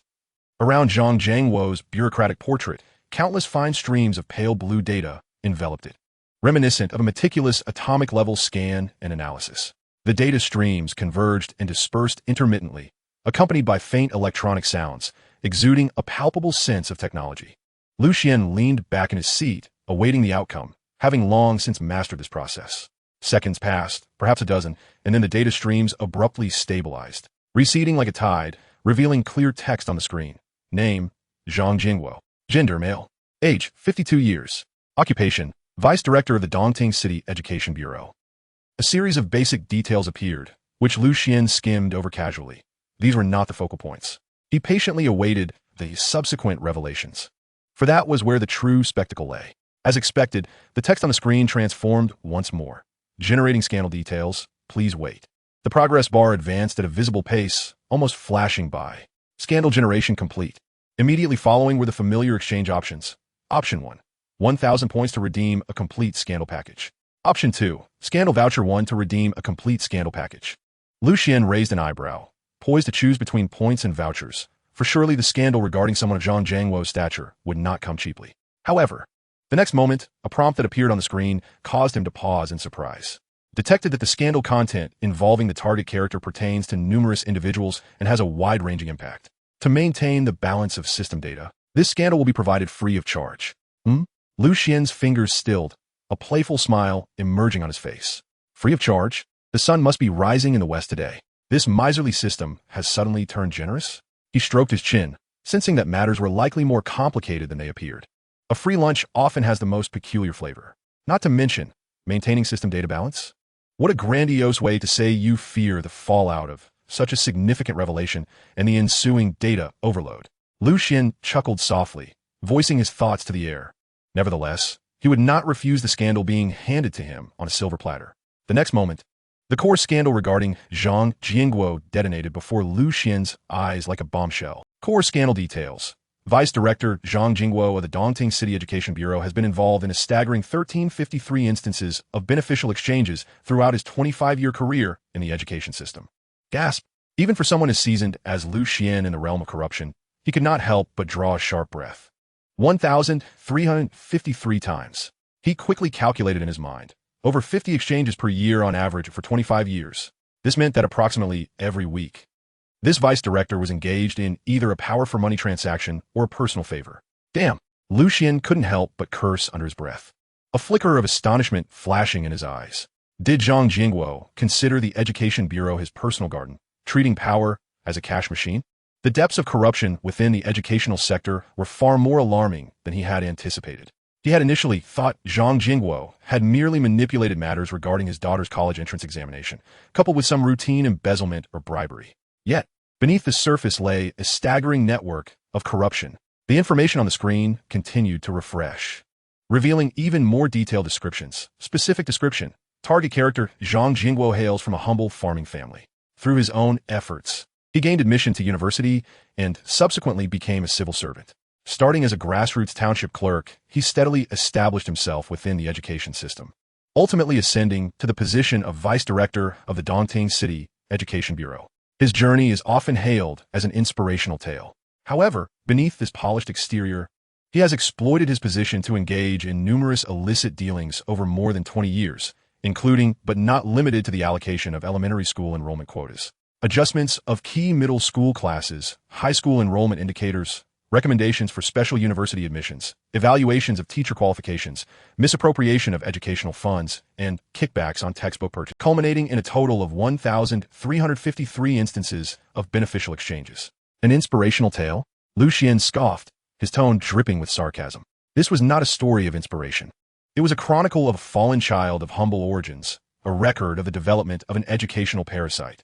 He could almost envision the countless helpless sighs of families behind those 1353 transactions, the fates of numerous students being manipulated, and the yearning eyes for knowledge being obscured. An unadulterated parasite. Xuan's gaze turned icy. Even more shocking was the scale of the scandal report generated by the system. This scandal has been automatically organized into a PPT format, totaling 888 pages, containing detailed written records, photocopies of relevant receipts, bank transaction screenshots, summaries of recorded calls, key relational diagrams, and some segments of visual materials. 14,888 pages. As Xuan gazed at this figure, he felt a throbbing in his temples. This was no mere PPT. It was akin to an encyclopedia chronicling Zhang Jiangwo's life of crime. On average, each instance of beneficial exchange had nearly 10 pages of supporting materials. The level of detail was astonishing. System, you have truly spared no expense this time. Xuan scrolled through the thumbnails of the PPT, quickly flipping through several pages. Images, tables, densely packed text. Each page exuded undeniable evidence. He noted a detail. In the records of specific transactions, the names, photos, and video footage of the other parties involved in the exchanges with Zhang Jiangwo were heavily obscured, leaving only Zhang Jiangwo as a clear target. Oh, you even noticed censor? Xuan raised an eyebrow. What does this mean? Are you afraid I might expose the entire network of relationships within the Dongting City education sector in one fell swoop, and your server can't handle it? Then he reconsidered, thinking that perhaps the system had its own ulterior motives. System prompt: to avoid triggering widespread social panic and uncontrollable chain reactions. This free scandal pertains solely to the core target character Zhang Jiangwo. Information regarding other involved parties has been obscured. If the host wishes to obtain complete scandals on specific related individuals, the standard exchange process must still be followed. This system is dedicated to precise strikes and opposes indiscriminate collateral damage. While a precise strike opposed to collateral damage, Xuan found himself amused by the system's cunning maneuver. In plain terms, it was merely concerned that I might exploit too much for free, impacting your future point income, right? Truly a shrewd merchant system that waits for the rabbit to emerge before releasing the hawk. However, he also comprehended that merely the incriminating evidence against Zhang Jiangwo was already sufficient to create a monumental upheaval. Xuan inhaled deeply and extinguished the glow of his phone screen. The interior of the car was once again shrouded in silence. Yet within his heart, tumultuous waves were surging. Zhang Jiangwo, the deputy director of the Education Bureau, had been implicated in 353 instances of illicit exchanges, with over 14,000 pages of evidence. Initially, he had simply sought Zhang Jiangwo's assistance in resolving the matter of his cousin's college entrance examination score being tampered with. It was now evident that this deputy director was unlikely to safeguard his own position. He had merely intended to extract a small concession. Yet Zhang Jiangwo insisted on posturing. Leaning back against the chair, Xuan closed his eyes, the cold curve of his lips becoming increasingly pronounced. He pondered whether this grand gift was something Deputy Director Zhang could withstand. He could already envision the transformation of that bureaucratic smile into something far more spectacular when a portion of this hefty present was silently delivered before Zhang Jiangwo. Chapter 84. Underestimating Xuan's capabilities. Xuan delicately tapped his fingertips on the phone screen, meticulously selecting a page from the extensive presentation comprising 888 slides. Before capturing a screenshot, the content was succinct, featuring a somewhat blurry surveillance image accompanied by a few lines of explanatory text, chronicling an amiable conversation half a month ago between Zhang Jiangwo, the deputy director of the Education Bureau of Dongting City, and an acquaintance in a private room of an upscale tea house. This encounter ultimately facilitated the resolution of a prestigious elementary school admission issue for the child of that acquaintance. In comparison to the startling 353 instances of illicit exchanges. This matter seemed trivial. Lu Xian opted for a recent incident to awaken Zhang Jingguo's memory, fearing that the deputy director might forget previous transgressions. Given the multitude of dealings he had conducted over the years, he sent the screenshot to Zhang Yining via social media, accompanied by a brief message. Let your father see this scene. Does it not seem familiar to him? My patience is limited. I hope to see a satisfactory resolution to my cousin's matter by tomorrow. You know me, I am impatient and dislike waiting. The message was successfully sent. Meanwhile, Zhang Yining had just begun to recover from the nightmare of publicly kneeling, hiding in the bathroom of her dormitory, splashing cold water on her tear-streaked face. The phone emitted a soft ding, startling her to the point where she nearly dropped it into the sink.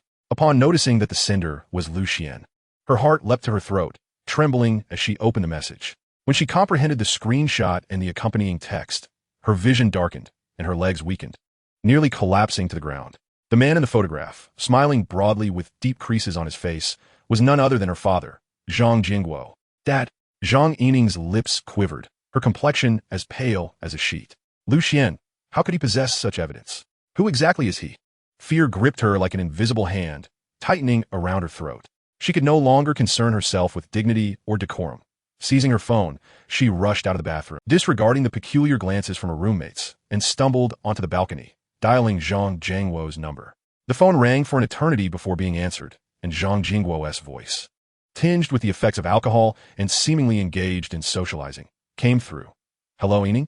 It's late. What is the matter? I'm quite busy right now. His tone bore a hint of irritation at being disturbed.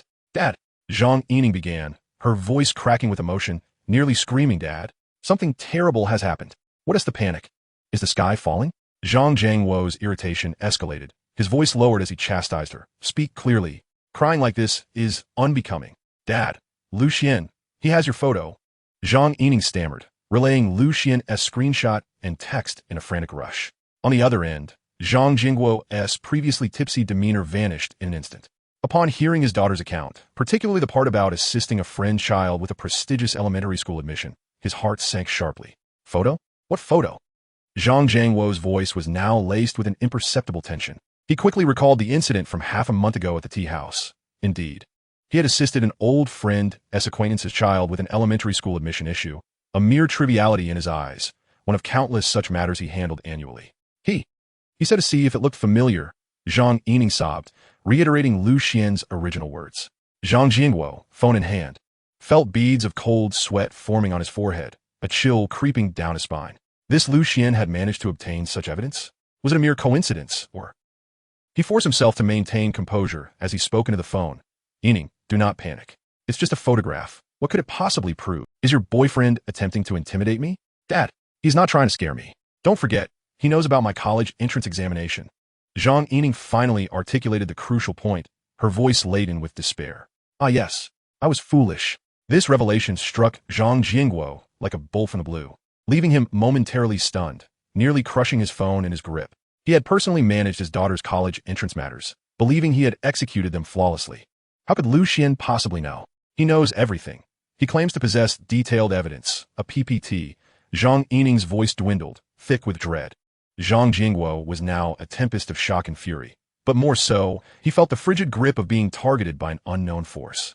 He fell silent for a few seconds, his mind racing. This Lu Xian was undoubtedly formidable. Yining, provide me with his contact information. No, tell him I wish to meet him. I will book a flight immediately and head to Yanjing tonight. I want to see just what kind of person he truly is. Zhang Jingguo's voice darkened, imbued with the weight of authority cultivated over years of political maneuvering. He calculated that a mere university student, even armed with some evidence, could hardly stir significant trouble. After decades in the political arena, he had witnessed countless scenarios.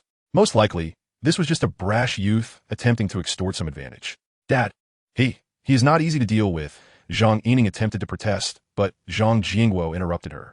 Enough. You need not concern yourself. Send me your location. I will come directly to your school, and you will take me to meet him. Zhang Jingguo's tone brooked no dissent. A mere brat. How could I not handle him? Rest assured, with your father here, I shall ensure that those so-called secrets remain buried within him tonight. After hanging up, Zhang Jingguo immediately instructed his secretary to book the next available flight to Yanjing. Simultaneously, he leveraged his connections within the education system to procure Lu Xian's academic records. Minutes later, A detailed dossier on Lu Xian arrived on his phone. Lu Xian, male, 19 years old, a freshman in the computer science department at Yenjing University. Zhang Jingguo scrutinized the document, frowning increasingly as he read. Upon reaching the section detailing his family background, which stated that his parents were ordinary farmers and their financial situation was precarious, barely escaping poverty recently, his furrowed brow suddenly relaxed, and a cold smile crept onto his lips. I thought he was someone of significance. Turns out he is just a poor student? The burdens that had weighed on Zhang Jingguo's mind lifted considerably. In his view, this impoverished, powerless young man would be the easiest to manage. A little financial incentive to silence him or a touch of pressure would suffice to make him compliant. A mere youth, recently liberated from poverty, dares to play tricks before me? How foolishly oblivious. Zhang Jingguo let out a cold snort, a flicker of disdain and ruthlessness flashing in his eyes. He had already devised 7 or 8 strategies to ensure Lu Xian's compliance. As for his daughter's mention of some PowerPoint presentation and detailed evidence, he hardly took it to heart. Most likely, this young man had heard some rumors from an unknown source and embellished them in an attempt at extortion. Assisting a friend's child in securing an elementary school spot is but a trifling matter. Even if it were somehow exposed, what could it amount to? At worst, it would be deemed an improper operation, easily suppressed with a bit of maneuvering. He remained blissfully unaware that what Lu Xian had sent him was merely the tip of the iceberg, an appetizer. The main course, comprising over 14,000 pages, held the potential to obliterate not only his entire career, but also the latter half of his life. Zhang Yining, still ensnared in overwhelming dread, had been unable to clearly convey to her father the terrifying aspects of Lu Xian, nor had she articulated the near-miraculous tactics and the cold, merciless nature of his character. In her eyes, her father, as the deputy director, held a position of great authority and was surely capable of resolving any dilemma.